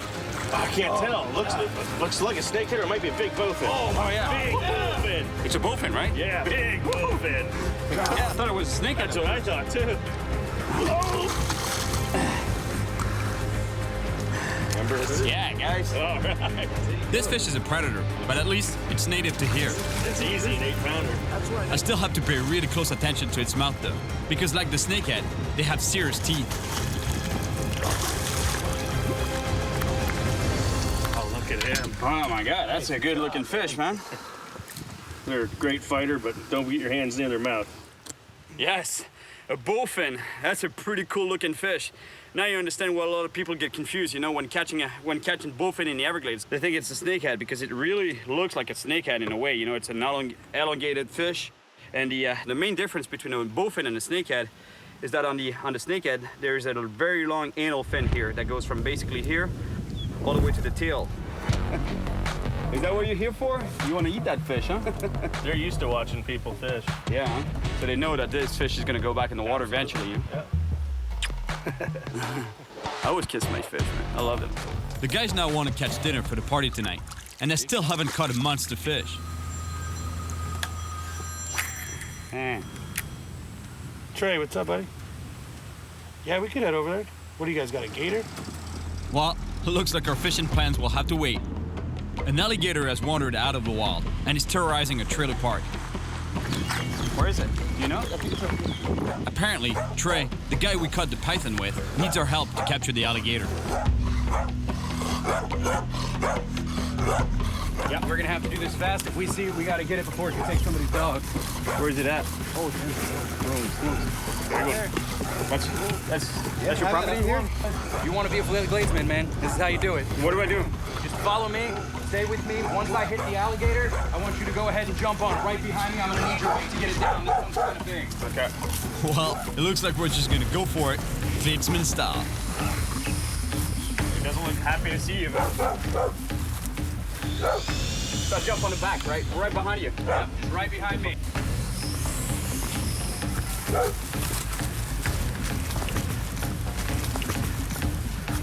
I gotta grab this gator with him. That's what gladesmen do. Trey has to close the alligator's mouth before we jump on its back. But the alligator doesn't feel like Watch it. yourself, man.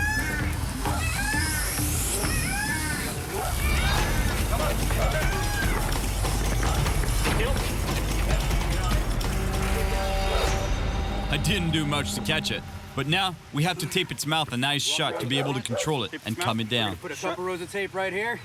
All right. Up there, all right. Yep. Right now it only has sound. It doesn't understand what's happening.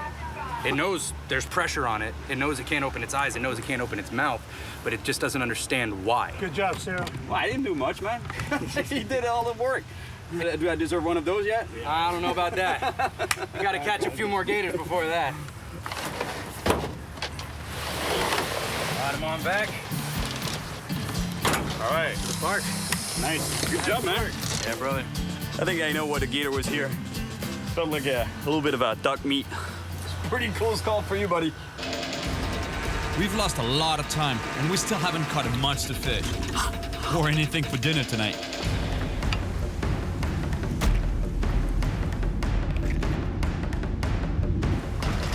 There's a good one. That's a good one. Get him, get him, get him. Oh, there he is. Got him. Oh, nice fish. All right. That's a little guy. That's not exactly a monster fish. It's a bass. That's the icebreaker. Baby guy. This bass is far from a 16-pound monster, and it's too small to keep.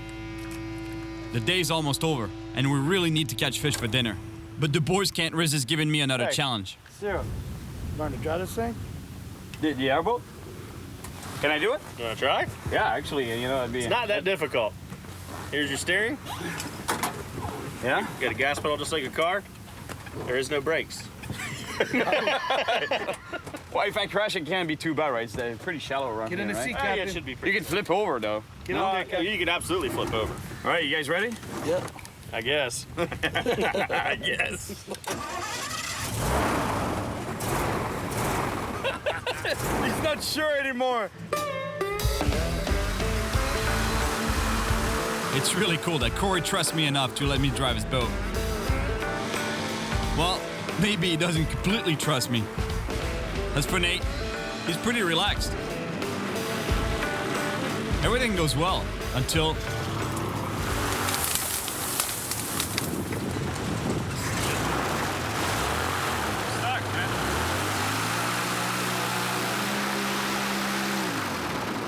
Sorry, man.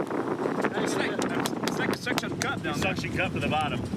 I feel really bad about getting us stuck. So while the guys plan how to get the boat moving again, the least I can do is try to catch some fish for Nate's birthday party tonight. Nice. There you go. These little bass. Oh my gosh, I got a gator. It's a gator. I can't believe it. The gator came out of nowhere and attacked the bass. Unreal. The same thing happened to me in Brazil. Caimans there are really aggressive. They attack lures and even come right to the boat. The last time one attacked my lure, at least he got off the hook without a problem. But this time, we have to unhook the gator ourselves. What's up with the gator? And we're gonna try using a pole to do it.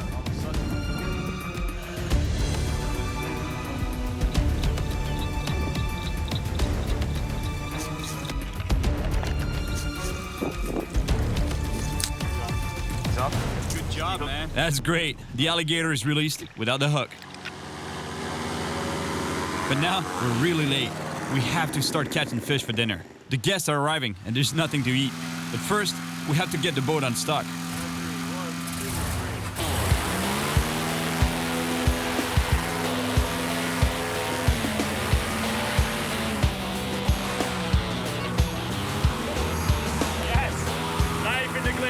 Plus, it's not like there's gators all over the place here.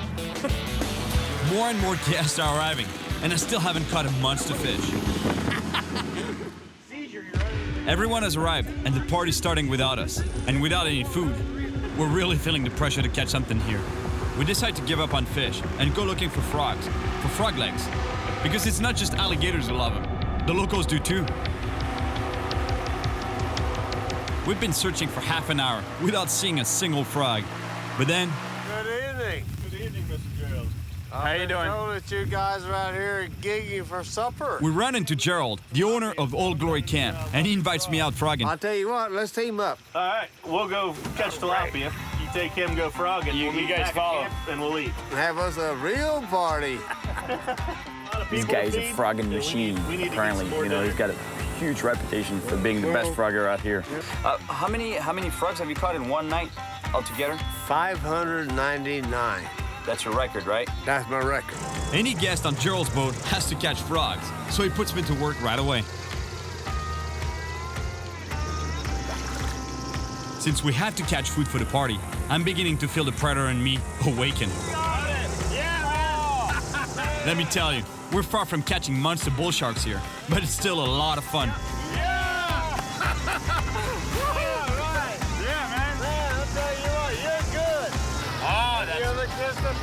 I kiss my fish usually, but normally I release them. My girlfriends, I kiss them and release them.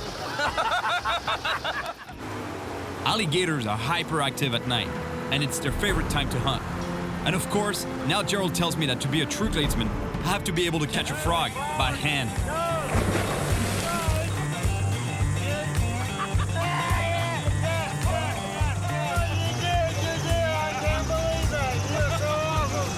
And now, I gotta go to a party. We're back at camp for Nate's party, and everyone's pretty happy since we cut their fill of frog legs. I think I'm really part of the Gladesman clan now. Hey, my friend. How you doing? Everyone's hungry. It's time to cook the frog legs. Gerald prepares them breaded and deep fried. And let me tell you, they're delicious. If you're mad enough, I gotta drink that. Be careful. I'm definitely part of the family now. Gerald just pulled out his house specialty. Moonshine.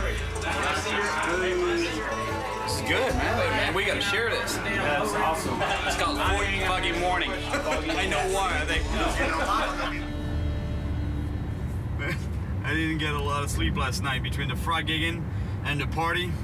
But if there's one thing I haven't been able to do so far is to catch a big bass. And Gerald was telling me that this Gladesman I'm about to meet, he knows some really, really good spots. The only problem is it's really far, really remote, and it's infested with alligators. This is my last mission in the interior of the Everglades. Next, I'll head out for the ultimate predator in the mangroves found at the edge of the glades, the bull shark. Hello? You must be Marshall, huh? It's me. Cyril, nice to meet you. You've been, how many generations have you been living here, like in the Everglades? We've been here for 5 generations, and my family's been in this home for 83 years now. Wow. Who's that? This is our friend Joe. When my mother was a teenager, her and Joe formed a relationship. She was able to actually jump in the canal and ride on his back. He was part of the family? Yeah. Wow. Because Marshall's secret fishing spot is infested with alligators, he gives me a few tips for my safety. Alligators have the strongest bite force in Mother Nature. Some people say an alligator can't bite you under the water. That's completely false. They can't. We have a healthy respect for the alligators, but they're more afraid of us than we are of them. Right. And if you would like to earn a rite of passage to go fishing with me, I have a task for you. Really, eh? Marshall's kids spend their days swimming in the canal. The rule is that if they see an alligator diving in the water, it's time to get out quickly.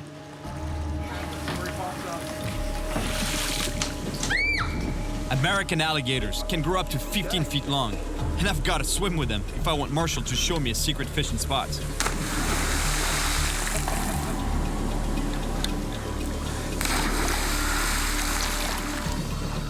Who usually gets bit first? The one that leads or the one in the back? Well, I guess that really depends. Normally, nobody gets attacked. I love the normally part. Check this out. There's 4 alligators right in front of us. You see the heads popping up at the surface over there? Just like he says, though, you know, like he said, he grew up swimming around here. Look, just ahead of us, there's 2 more. Yeah, there's 2 more right there, huh? Yeah. There's one on the bank right here. Oh, there's one there. Oh, yeah, that's a big one, too. What tells you that an alligator might be aggressive? Is there a sign? They'll exhale out of their nostrils very loud, make almost like a hissing sound, and then they'll lunge. Suddenly, a huge alligator lunges towards us. That's all you gotta do if you want to spook them. You just make a lot of noise, right? You make yourself look big. Okay.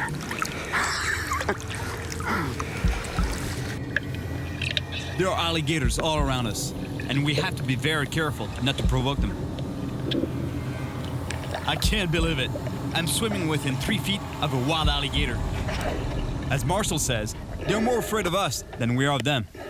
I passed the test. We should probably get out because we don't want to stress the animals. No, for sure. I agree. All right. Swimming with gators. Check. Now, it's time for some serious fishing. And for that, we're going deeper into the Everglades than I've ever been before.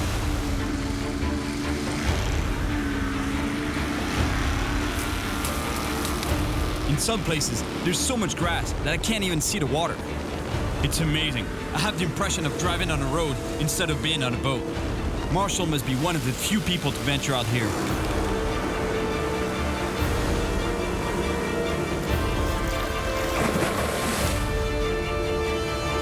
Welcome to the promised land. Man, this looks good. That looks awesome. like an awesome bass.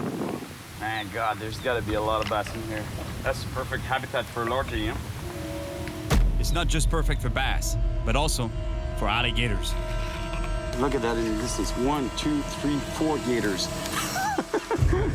There's one there swimming, one big gator right there on the bank. Must be tough being a bass around here.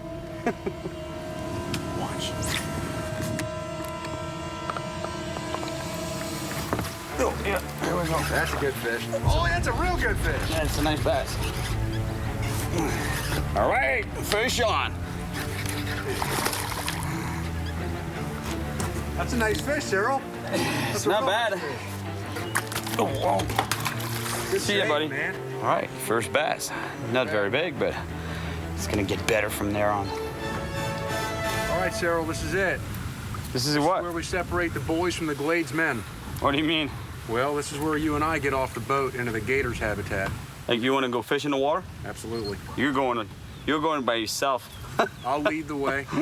He wants to go wade in the water when this place is infested with alligators. Cyril? Yeah.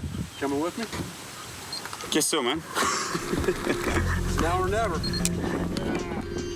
All right, why not? I've already swam with gators, but wading with them while catching fish might be pushing my luck.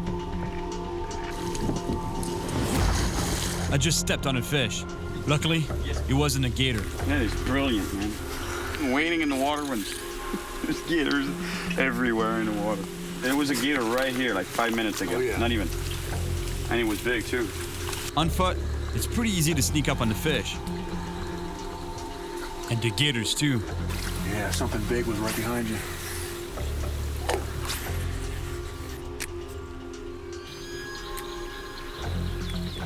Yep.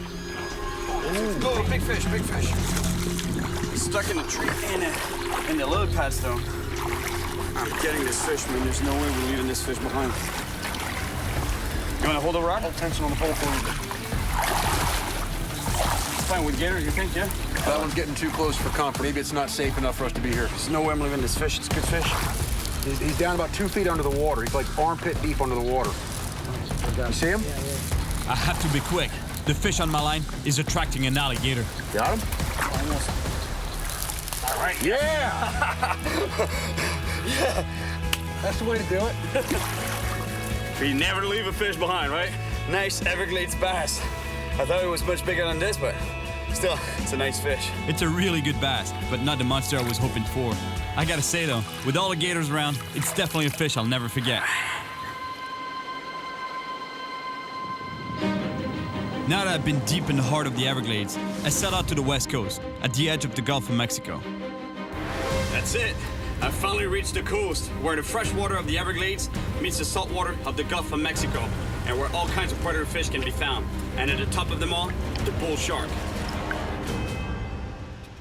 I want to go kayak fishing in an area called the 10,000 Islands, but it's a huge wild maze, and without the help of a local, honestly, it's almost certain I'd get lost in there.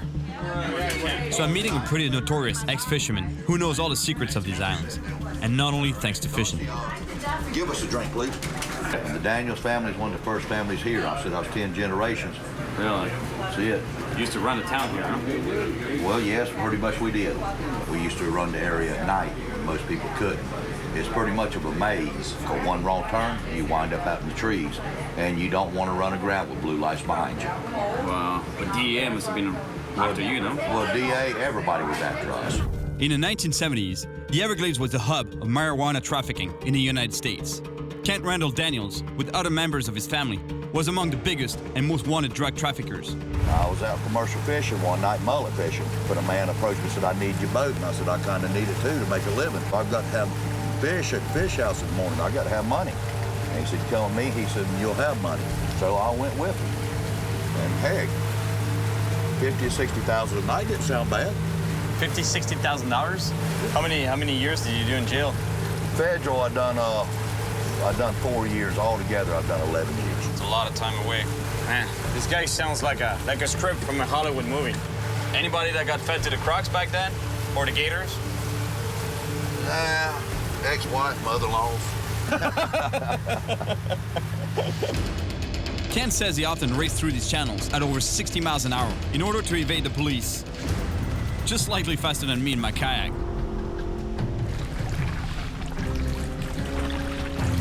Ken dropped me off deep in the 10,000 Islands. And let me tell you, this place is really wild. And there's not only alligators and crocodiles here, but also all kinds of sharks. I really like this spot. The tide is going out, and it's creating a current around the mangroves. There's gotta be predators around here. Fish on. I have a good fish on the line, and it's a shark. Oh, it's a nurse shark. But even though it's not huge, the problem is that to unhook it, I have to bring it on board. It's not a big bull shark, but I still need to be careful with this nurse shark. Their mouths are full of small but sharp teeth, and they have especially powerful jaws to break the shells of crabs and lobsters.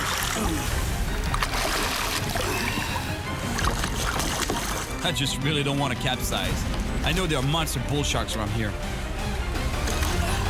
Yes. It's not a huge shark, but clearly it can still hurt you. Little nurse shark from a kayak. How cool is that? Those fish, they're sharks, but they don't have teeth like sharks per se. They have a lot of power though in the mouth, you know, because that's what they're made for. You know, that mouth is designed to crush shells, crabs, anything they can find on the bottom, even fish, and just crush them and swallow them whole. You know, so if you put your fingers in there, they'll just crush your fingers. All right, bye, buddy. That was a nice small nurse shark, but it's still far from the big bull shark I'm after. Yes. But I think that's as big of a fish as I can land on this kayak without flipping over. After hours in the mangrove maze, I managed to find my way out, and I finally found myself at sea on the Gulf of Mexico. But I still have to find the top link in the food chain, the bull shark. A few months ago, I came to Florida to catch sharks on a medical mission to help shark bite victims. My goal was to collect bacteria from sharks' mouths, and the only species I didn't manage to catch was the bull shark. The bull sharks just did not show themselves. But at least, I caught the notorious black-tipped shark that the researchers wanted most of all. Good job. Good swab. Hopefully this time, I'll catch a big bull shark here on the coast of the Everglades. And for that, I'm getting help from a local fisherman, Derek, who really knows the spots for sharks. Hey, Derek. Hey, Cyril, how you doing, man? Good. Good to see you. All right, so here you're the shark guy, huh? Yes, sir. I want to finish this trip with the ultimate predator of the Everglades. I can put you on. Really? Yes, sir. They're coming in to spawn, and they're thick.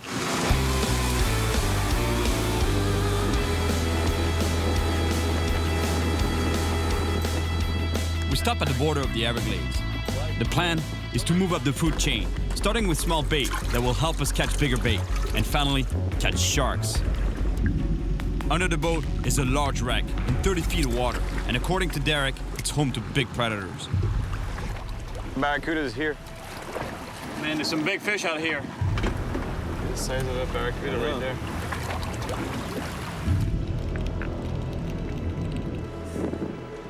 This spot is definitely full of marine life. We even get a visit from a turtle that takes a gulp of air before returning to hide in the wreck below. There are huge sharks around here, and to catch them, the ideal bait would be a small jack crevalle. Fish on! All right, man. Fish on! I just had to show you how to do it. Fish on! Derek gets the first bite, but just a bite. Oh, you got on! Now I gotta show you how to land a fish. Oh, man! Let me show you how it's done. Oh, bull shark, big bull shark. Big bull. You saw him? Yep. Huge! That's a huge bull right there. A big bull shark just chased my jack. It's confirmed. They're here. So this is how you land a fish, man. You just work it slow and eventually bring it to the boat. I'm telling you, we're working up the food chain. The food chain is, the whole food chain is down there. Yes, sir.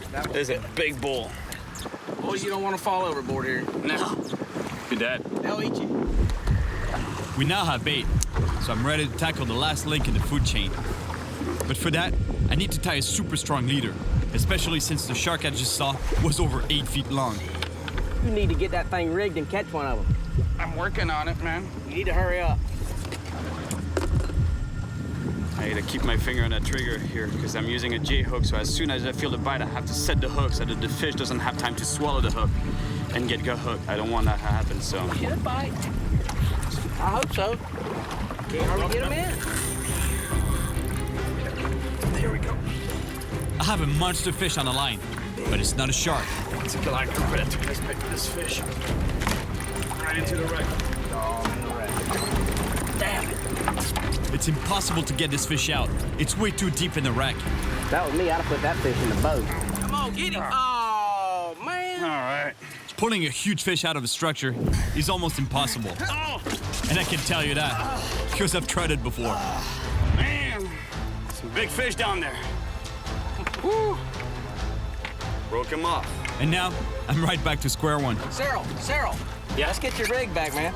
Oh, you want to go with a rope? Yes, sir. Let's go ahead and get it back. You want to? That hurts, man. I've been there before.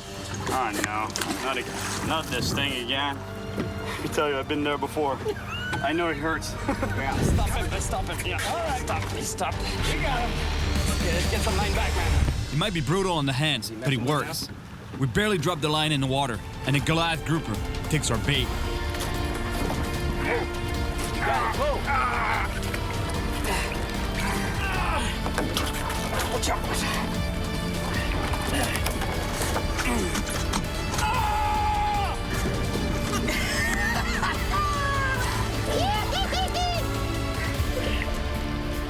Oh my God! I can say it. Yes, sir!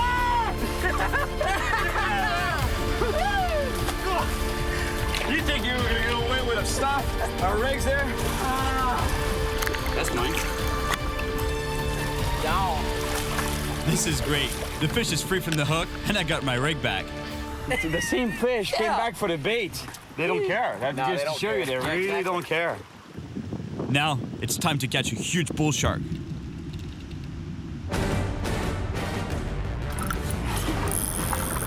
Oh, that's a shark.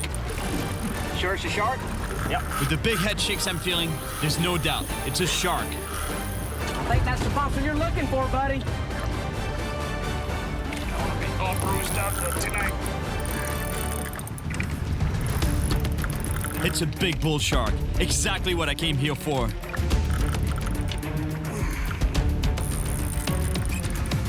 small one now.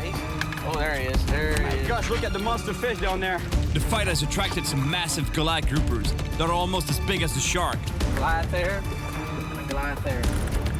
This shark is really big, close to 9 feet long, and I've almost got it to the boat.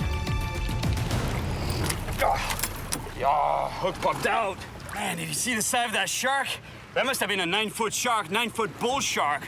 I want to catch one of those. I think it's thick with Goliath grouper in the wreck down there. So if we want to catch a shark, we're gonna have to move up that wreck a little bit, because Goliath grouper, they usually stay within the wreck, or they don't go far at all from it. Whereas shark, they can circle around it, and it's, you know, quite a distance away from the wreck. So if we want to stay away from the Goliath grouper, we'd better move off of it. We have to get away from the wreck, but we've got a problem. The anchor is stuck in the wreck. Derek doesn't want to lose his anchor, so he hits the gas to try to pull it free. I head to the stern because I'm worried that the cleat might explode. Oh. That's a pretty good rope you got. Derek gives it full power, hoping to pull the anchor free. But instead, the rope breaks. We just lost the anchor, but we don't have time to waste. I have to put my line in the water right away before the boat drifts too far from the wreck. Oh, yeah. All right.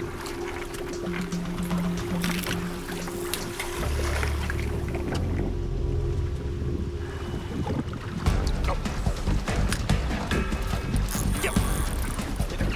There we go. I just got a massive hit. Big fish. Shark? And the way it's fighting, it feels like a shark. Oh, no, it's still on. Yeah, shark. Shark. All right, shark on. Oh, yeah, big bull right here. This shark is really powerful, and it's taking a lot of line.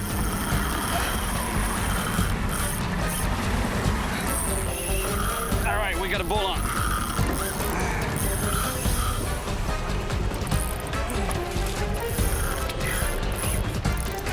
We're on to a big fish. Oh, yeah! Yeah, man. Yes, sir! Woo! Good shark right there. Think so, huh? The Goliath grouper goes straight down to the wreck. The shark runs. Give me quite an impressive run, this fish. Hey, Derek, you ready to net him? Yeah. Yeah, I don't think that one's gonna work. This shark is putting up a real fight. Oh, yeah, look at this shark. Oh, yeah. Oh, yeah. You need to start pumping Iron Man or something. I finally managed to get the shark to the boat. This has been my goal since I arrived in the Everglades. This shark is bigger. He is bigger, longer. That's a solid 8 for sure, huh? Yeah. All right, here's the top predator of the Everglades, right here, the bull shark. We caught this guy in the salt water. We're still in the Everglades, but it's in the ocean. But these guys, they go up the freshwater rivers of the Everglades and a lot of parts in the world, and they breed, and then they go back to the ocean where they spend the majority of their times, their lives. Let me tell you, I'm really happy to have finally caught this big bull shark. Good job, man. Yeah. All right, this is good. All right, see you, buddy. Woo! My gosh. Good job. Yeah, man. Yeah. Woo! Yeah, and I need to get like you, man. You would have pulled the shark. Oh, yeah, without a problem. 1 minute. Hook set on the boat. Sit there and play with him for 30 minutes. Yeah. I traveled through the heart of the Everglades to live the Gladesman experience. I met some really cool people here. And I also caught some local and even invasive species. And I gained more respect for this fragile ecosystem that is the Everglades. These guys are really intense, and I had to pass several tests to become accepted by these purists. It was pretty extreme, but I can tell you, it was worth it. And what's more, Hey, look at this shark. I finally caught a big bull shark. All right, see you, buddy. Woo! Now what? Now we're gonna go drink some beer. Sounds good to me.